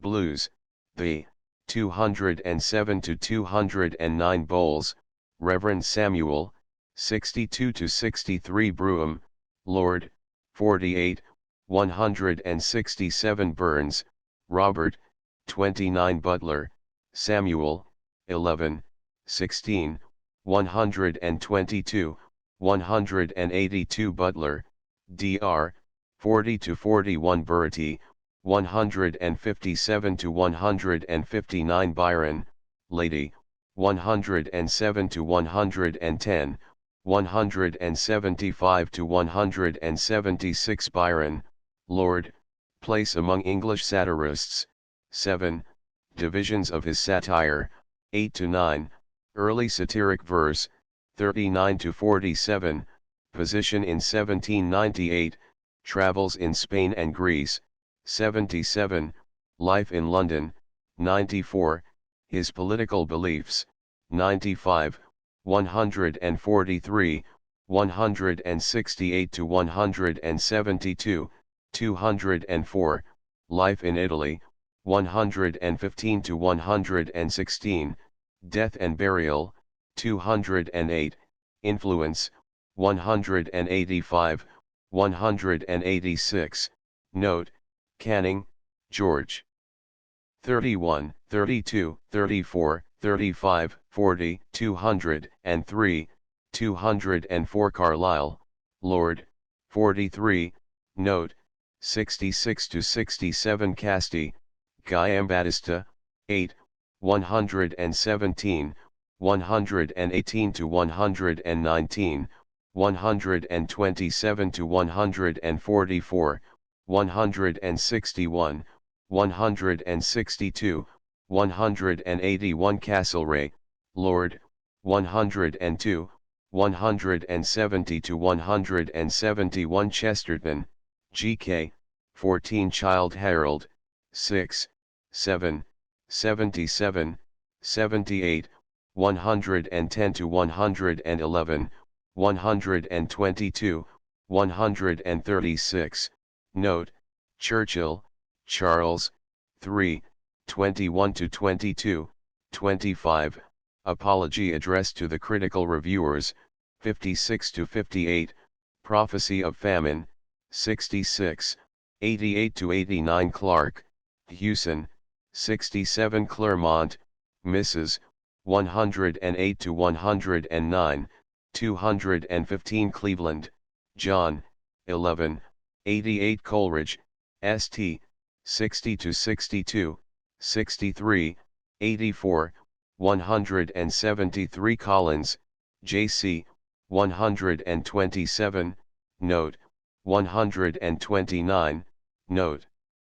Corsair, the, 97. Courthope, W.J., 6, 29. Cooper, 22, 66 Crab, 22 to 23 Critical Review, 56 to 57 Curse of Minerva, The, 7, 77, 86 to 92 Dallas, RC, 49, 68, 77, 78 Devil's Drive, The, 93, 101 to 102 Don Juan, 6, 8, 93, 114, 116, 127, 128, 133 to 144, 147 to 154, 158, 159,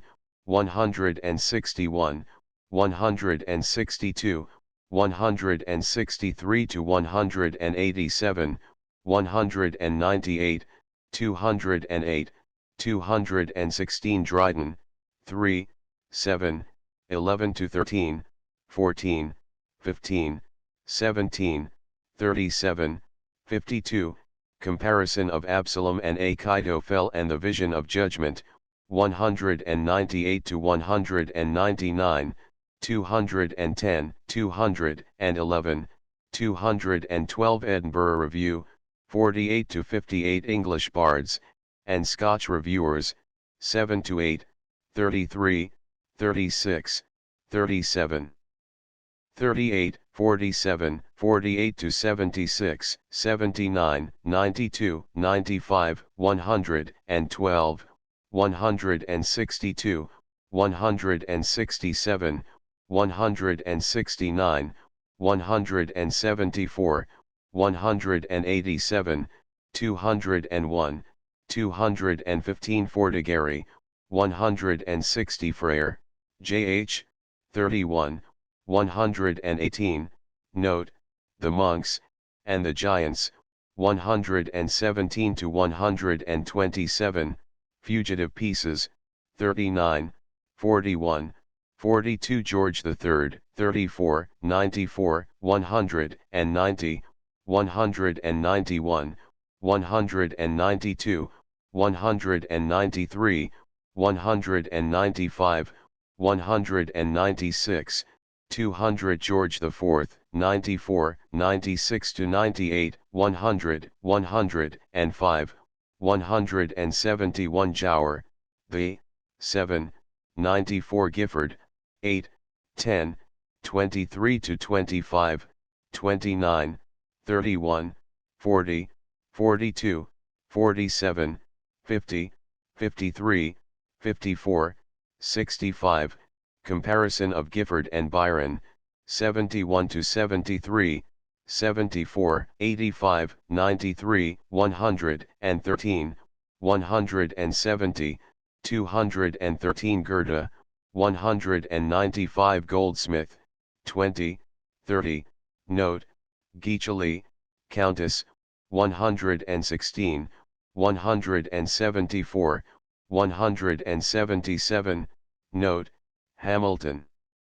Lady Anne, 35 to 36, 40, Epics of the Ton, 59 to 60, 61, 64 Henley, W.E., 200 Hints from Horace, 8, 77 to 85, 92 Hobhouse, J.C., 77, 78, 179, 216 Hodgson, F, 57, 59, 73, 78 Holland, Lord, 58, 68, 106, Note, Hunt, Lee, 68, 69, 95, 98, 115, 146, 202 Ireland, W.H., 36 Jafferson, 75, 98 Jeffrey, 45, 50, 55, 56, 84, 216 Johnson, Samuel, 21 Juvenal, 21, 51 Lamb, Lady Caroline, 107 Lewis, M.G., 63, 64 liberal, the, 98, 148, 188, 191, 199, 201, 206 lines to a lady weeping, 97, 98 Mant, Richard, 36 to 37. 40, his Simpliciad, 59, 60, 61, 62 Matthias, T.J., 19, note, 25 to 26, 29, 33, 37, 40, his Pursuits of Literature, 26, note, 118 more, Thomas, 1, 30, 32, 36, 38, Attacked in English Bards, 63 to 64, 74, his Quarrel and Reconciliation with Byron, 95 to 97, 98, 99, 105, 111 Murray, John, 78, 97, 102, 109, 111, 115,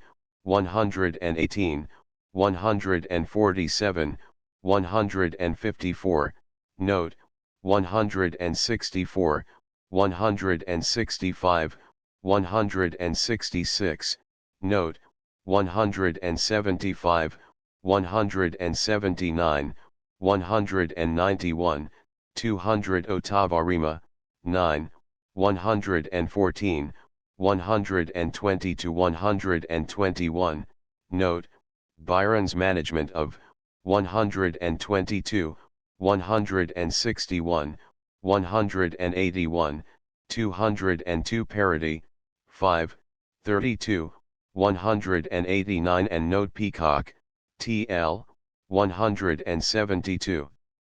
Note, Pigott, Elizabeth, 44, 48 Pope, 5, 7, 10, Work as a Satirist, 13 to 16, 18, 22, 33, 36, 37, 40, 41, 53, 54, 55, 59, 62, 63, Comparison of Byron and Pope, 69 to 72, 74, Essay on Criticism, 81 to 82, Epistle to Lord Bathurst, 89, 93, 113, 173, 191, 214 Pulsi, Luigi, 8, 117, 120, 144, Life,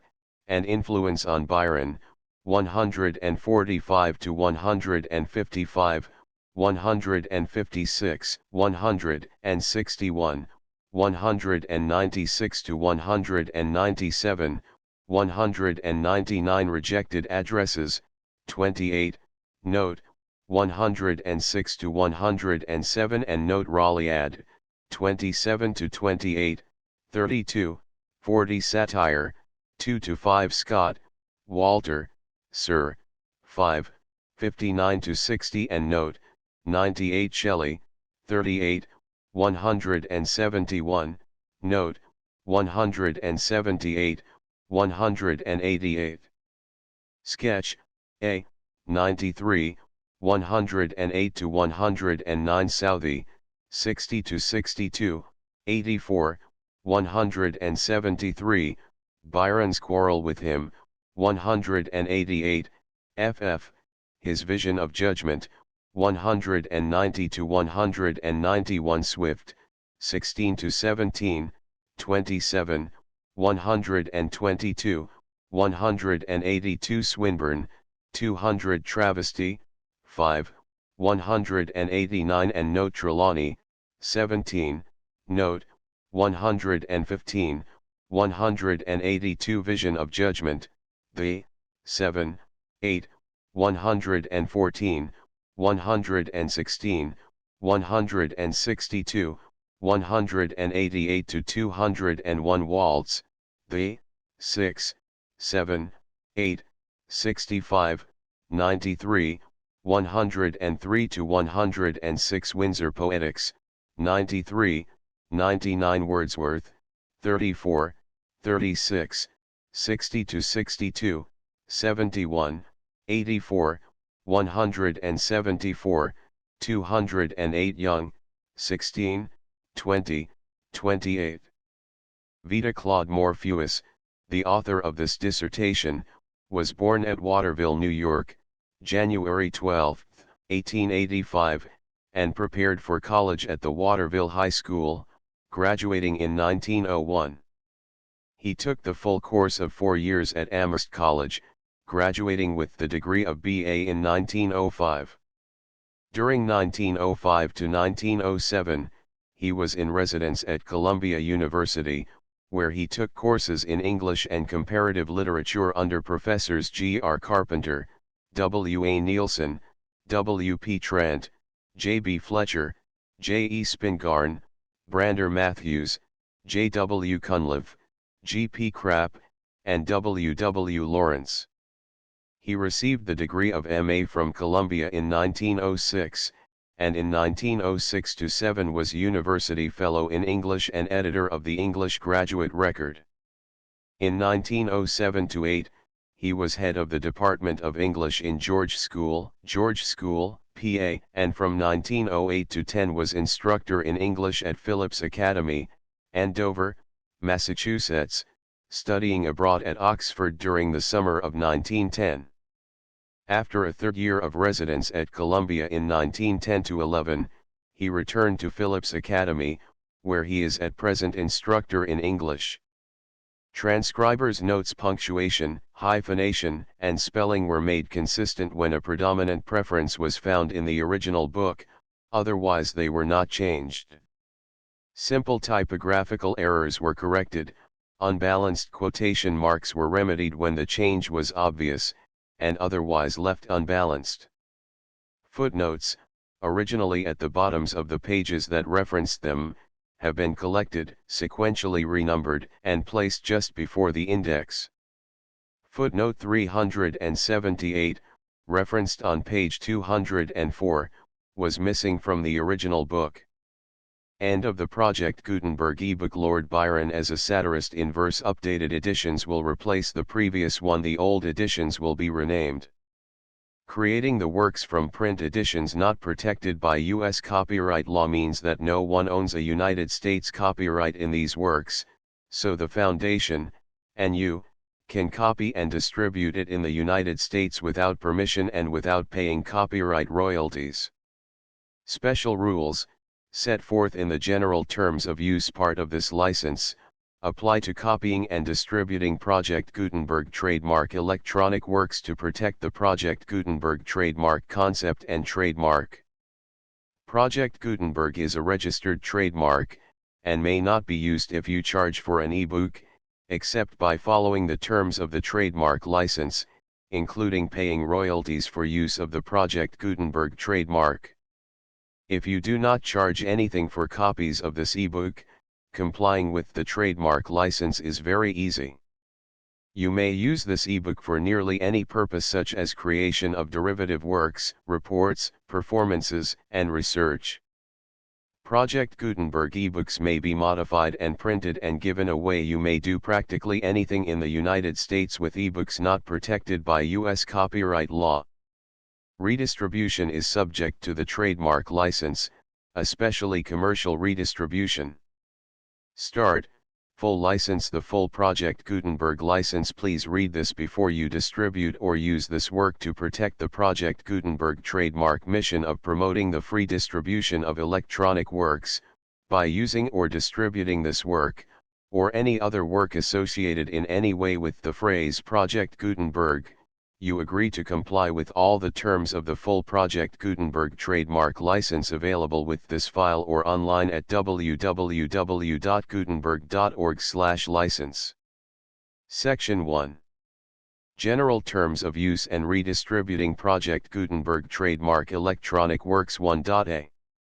By reading or using any part of this Project Gutenberg trademark electronic work, you indicate that you have read, understand, agree to and accept all the terms of this license and intellectual property, trademark/copyright, agreement. If you do not agree to abide by all the terms of this agreement, you must cease using and return or destroy all copies of Project Gutenberg trademark electronic works in your possession. If you paid a fee for obtaining a copy of or access to a Project Gutenberg trademark electronic work and you do not agree to be bound by the terms of this agreement, you may obtain a refund from the person or entity to whom you paid the fee as set forth in paragraph 1.e.8. 1.b Project Gutenberg is a registered trademark. It may only be used on or associated in any way with an electronic work by people who agree to be bound by the terms of this agreement. There are a few things that you can do with most Project Gutenberg trademark electronic works even without complying with the full terms of this agreement. See paragraph 1.c below. There are a lot of things you can do with Project Gutenberg trademark electronic works if you follow the terms of this agreement and help preserve free future access to Project Gutenberg trademark electronic works. See paragraph 1.e below. 1.c. The Project Gutenberg Literary Archive Foundation, the foundation or PGLOF, owns a compilation copyright in the collection of Project Gutenberg trademark electronic works. Nearly all the individual works in the collection are in the public domain in the United States. If an individual work is unprotected by copyright law in the United States and you are located in the United States, we do not claim a right to prevent you from copying, distributing, performing, displaying, or creating derivative works based on the work as long as all references to Project Gutenberg are removed. Of course, we hope that you will support the Project Gutenberg trademark mission of promoting free access to electronic works by freely sharing Project Gutenberg trademark works in compliance with the terms of this agreement for keeping the Project Gutenberg trademark name associated with the work. You can easily comply with the terms of this agreement by keeping this work in the same format with its attached full Project Gutenberg trademark license when you share it without charge with others. 1.d. The copyright laws of the place where you are located also govern what you can do with this work. Copyright laws in most countries are in a constant state of change. If you are outside the United States, check the laws of your country in addition to the terms of this agreement before downloading, copying, displaying, performing, distributing or creating derivative works based on this work or any other Project Gutenberg trademark work. The Foundation makes no representations concerning the copyright status of any work in any country other than the United States. 1.e Unless you have removed all references to Project Gutenberg, 1.e.1. The following sentence, with active links to, or other immediate access to, the full Project Gutenberg trademark license must appear prominently whenever any copy of a Project Gutenberg trademark work, any work on which the phrase Project Gutenberg appears, or with which the phrase Project Gutenberg is associated, is accessed, displayed, performed, viewed, copied or distributed. This ebook is for the use of anyone anywhere in the United States and most other parts of the world at no cost and with almost no restrictions whatsoever. You may copy it, give it away or reuse it under the terms of the Project Gutenberg license included with this ebook or online at www.gutenberg.org.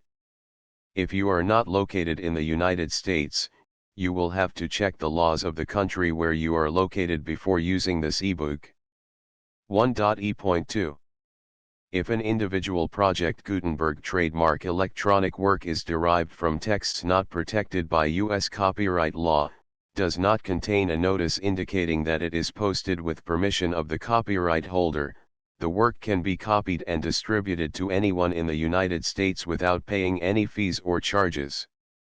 If you are redistributing or providing access to a work with the phrase Project Gutenberg associated with or appearing on the work, you must comply either with the requirements of paragraphs 1.e.1 through 1.e.7 or obtain permission for the use of the work and the Project Gutenberg trademark as set forth in paragraphs 1.e.8 or 1.e.9. 1.e.3.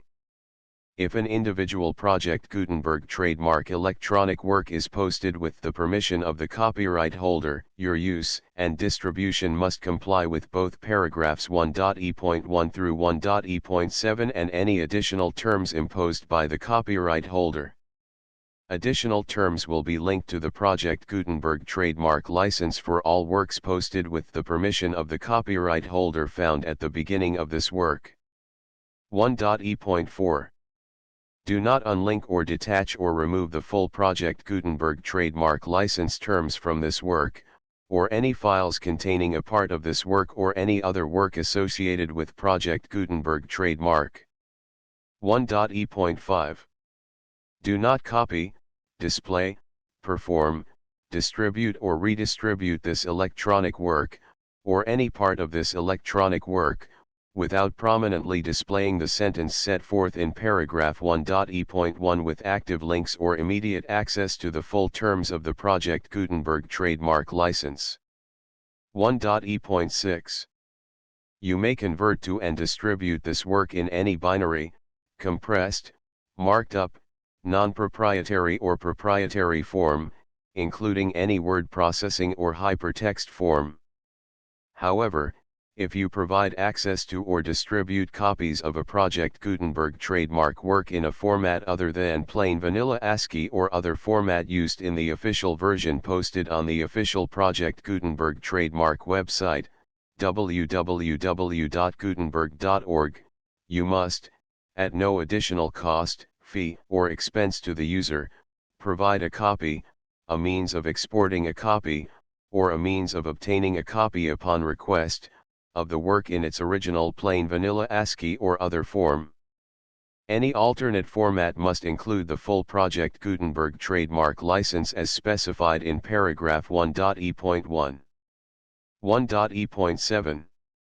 Do not charge a fee for access to, viewing, displaying, performing, copying or distributing any Project Gutenberg trademark works unless you comply with paragraph 1.e.8 or 1.e.9.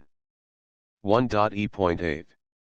You may charge a reasonable fee for copies of or providing access to or distributing Project Gutenberg trademark electronic works provided that, you pay a royalty fee of 20% of the gross profits you derive from the use of Project Gutenberg trademark works calculated using the method you already use to calculate your applicable taxes. The fee is owed to the owner of the Project Gutenberg trademark, but he has agreed to donate royalties under this paragraph to the Project Gutenberg Literary Archive Foundation. Royalty payments must be paid within 60 days following each date on which you prepare, or are legally required to prepare, your periodic tax returns. Royalty payments should be clearly marked as such and sent to the Project Gutenberg Literary Archive Foundation at the address specified in Section 4, Information about donations to the Project Gutenberg Literary Archive Foundation. You provide a full refund of any money paid by a user who notifies you in writing, or by email, within 30 days of receipt that he does not agree to the terms of the full Project Gutenberg trademark license. You must require such a user to return or destroy all copies of the works possessed in a physical medium and discontinue all use of and all access to other copies of Project Gutenberg trademark works. You provide, in accordance with paragraph 1.f.3, a full refund of any money paid for a work or a replacement copy, if a defect in the electronic work is discovered and reported to you within 90 days of receipt of the work. You comply with all other terms of this agreement for free distribution of Project Gutenberg trademark works. 1.e.9. If you wish to charge a fee or distribute a Project Gutenberg trademark electronic work or group of works on different terms than are set forth in this agreement, you must obtain permission in writing from the Project Gutenberg Literary Archive Foundation, the manager of the Project Gutenberg trademark. Contact the Foundation as set forth in Section 3 below. 1.f1.f.1 Project Gutenberg volunteers and employees expend considerable effort to identify, do copyright research on, transcribe and proofread works not protected by U.S. copyright law in creating the Project Gutenberg trademark collection. Despite these efforts, Project Gutenberg trademark electronic works, and the medium on which they may be stored, may contain defects, such as, but not limited to, incomplete, inaccurate or corrupt data, transcription errors, a copyright or other intellectual property infringement, a defective or damaged disk or other medium, a computer virus, or computer codes that damage or cannot be read by your equipment.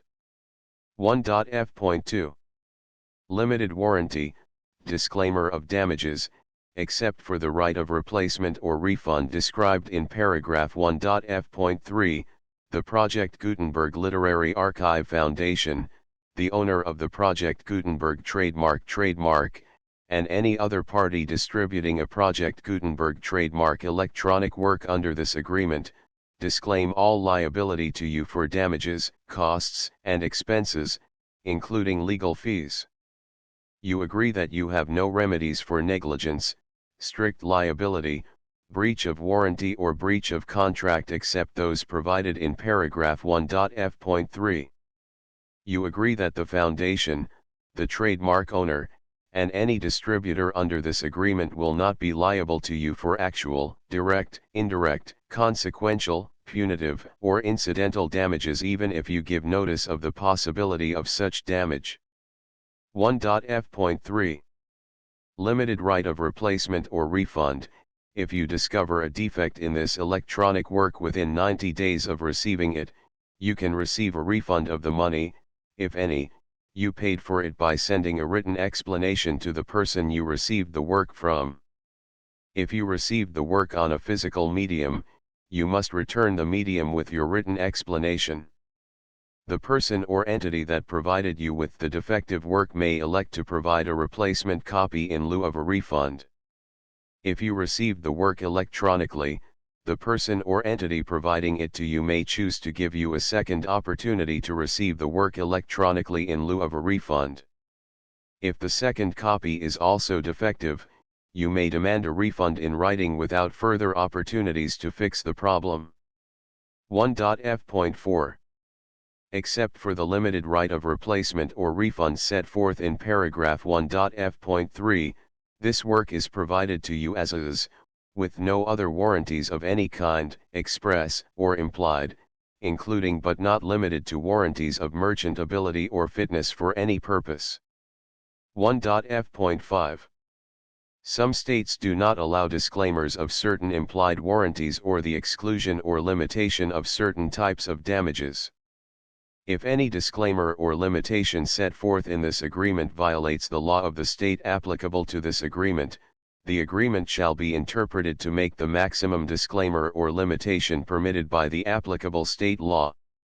The invalidity or unenforceability of any provision of this agreement shall not void the remaining provisions. 1.f.6 Indemnity. You agree to indemnify and hold the Foundation, the trademark owner, any agent or employee of the Foundation, anyone providing copies of Project Gutenberg trademark electronic works in accordance with this agreement, and any volunteers associated with the production, promotion, and distribution of Project Gutenberg trademark electronic works, harmless from all liability, costs, and expenses, including legal fees, that arise directly or indirectly from any of the following which you do or cause to occur. A. Distribution of this or any Project Gutenberg trademark work. B. Alteration, modification, or additions or deletions to any Project Gutenberg trademark work, and C. Any defect you cause. Section 2. Information about the mission of Project Gutenberg trademark. Project Gutenberg trademark is synonymous with the free distribution of electronic works in formats readable by the widest variety of computers including obsolete, old, middle-aged, and new computers. It exists because of the efforts of hundreds of volunteers and donations from people in all walks of life. Volunteers and financial support to provide volunteers with the assistance they need are critical to reaching Project Gutenberg trademark's goals and ensuring that the Project Gutenberg trademark collection will remain freely available for generations to come. In 2001, the Project Gutenberg Literary Archive Foundation was created to provide a secure and permanent future for Project Gutenberg trademark and future generations. To learn more about the Project Gutenberg Literary Archive Foundation and how your efforts and donations can help, see sections 3 and 4 and the Foundation information page at www.gutenberg.org. Section 3. Information about the Project Gutenberg Literary Archive Foundation. The Project Gutenberg Literary Archive Foundation is a non-profit 501(c)(3) educational corporation organized under the laws of the state of Mississippi and granted tax-exempt status by the Internal Revenue Service. The Foundation's IN or Federal Tax Identification Number is 64-6221541. Contributions to the Project Gutenberg Literary Archive Foundation are tax-deductible to the full extent permitted by U.S. federal laws and your state's laws. The Foundation's business office is located at 809 North 1500 West, Salt Lake City, Utah 841-16808-596-1887. Email contact links and up-to-date contact information can be found at the Foundation's website and official page at www.gutenberg.org/contact section 4. Information about donations to the Project Gutenberg Literary Archive Foundation. Project Gutenberg trademark depends upon and cannot survive without widespread public support and donations to carry out its mission of increasing the number of public domain and licensed works that can be freely distributed in machine-readable form accessible by the widest array of equipment including outdated equipment. Many small donations, $1 to $5,000, are particularly important to maintaining tax-exempt status with the IRS. The Foundation is committed to complying with the laws regulating charities and charitable donations in all 50 states of the United States. Compliance requirements are not uniform and it takes a considerable effort, much paperwork, and many fees to meet and keep up with these requirements. We do not solicit donations in locations where we have not received written confirmation of compliance. To send donations or determine the status of compliance for any particular state, visit www.gutenberg.org/donate. While we cannot and do not solicit contributions from states where we have not met the solicitation requirements, we know of no prohibition against accepting unsolicited donations from donors in such states who approach us with offers to donate. International donations are gratefully accepted, but we cannot make any statements concerning tax treatment of donations received from outside the United States. U.S. laws alone swamp our small staff. Please check the Project Gutenberg web pages for current donation methods and addresses. Donations are accepted in a number of other ways including checks, online payments, and credit card donations. To donate, please visit www.gutenberg.org/donate. Section 5. General information about Project Gutenberg trademark electronic works. Professor Michael S. Hart was the originator of the Project Gutenberg trademark concept of a library of electronic works that could be freely shared with anyone. For 40 years, he produced and distributed Project Gutenberg trademark ebooks with only a loose network of volunteer support. Project Gutenberg trademark ebooks are often created from several printed editions, all of which are confirmed as not protected by copyright in the U.S. unless a copyright notice is included. Thus, we do not necessarily keep ebooks in compliance with any particular paper edition. Most people start at our website, which has the main PG search facility, www.gutenberg.org. This website includes information about Project Gutenberg trademark, including how to make donations to the Project Gutenberg Literary Archive Foundation, how to help produce our new ebooks, and how to subscribe to our email newsletter to hear about new ebooks. Byron as a satirist in verse. Preface. Contents. Lord Byron as a satirist in verse. Chapter I. Introductory. Chapter 2. English satire from Dryden to Byron. Chapter 3. Byron's early satiric verse. Chapter 4. English bards and Scotch reviewers. Chapter V. Hints from Horace and the Curse of Minerva. Chapter 6. The period of transition. Chapter 7. The Italian influence. Chapter 8. Don Juan. Chapter 9. The vision of judgment. Chapter X. The Age of Bronze and the Blues. Conclusion. Bibliography.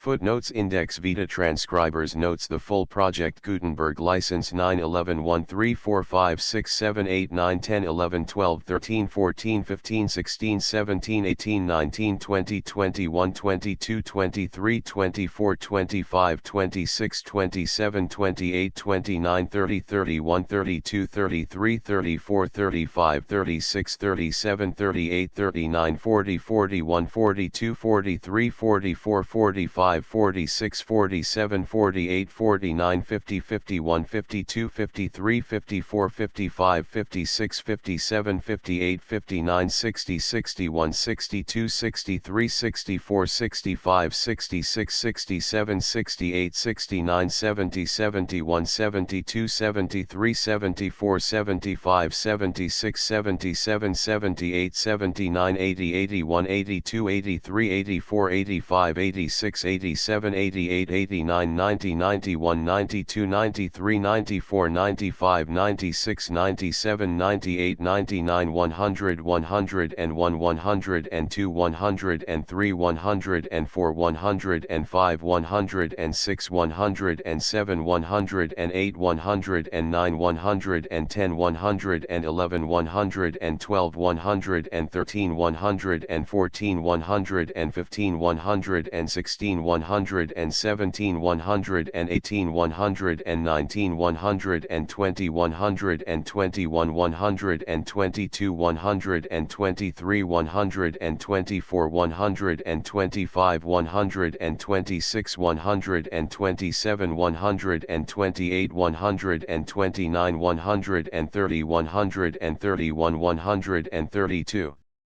133, 134, 135, 136, 137, 138, 139, 140, 141, 142, 143, 144, 145, 146, 147, 148, 149, 150, 151, 152, 153, 154, 155, 156, 157, 158, 159, 160, 161, 162, 163, 164, 165, 166, 167, 168, 169, 170, 171, 172, 173, 174, 175, 176, 177, 178, 179, 180, 181, 182, 183, 184, 185, 186, 187, 188, 189, 190, 191, 192, 193, 194, 195, 196, 197, 198, 199, 200, 201, 202, 203, 204, 205, 206, 207, 208, 208 209 210 211 212 213 214 215 216 217 218 219 220 221 222 223 224 225 226 227 228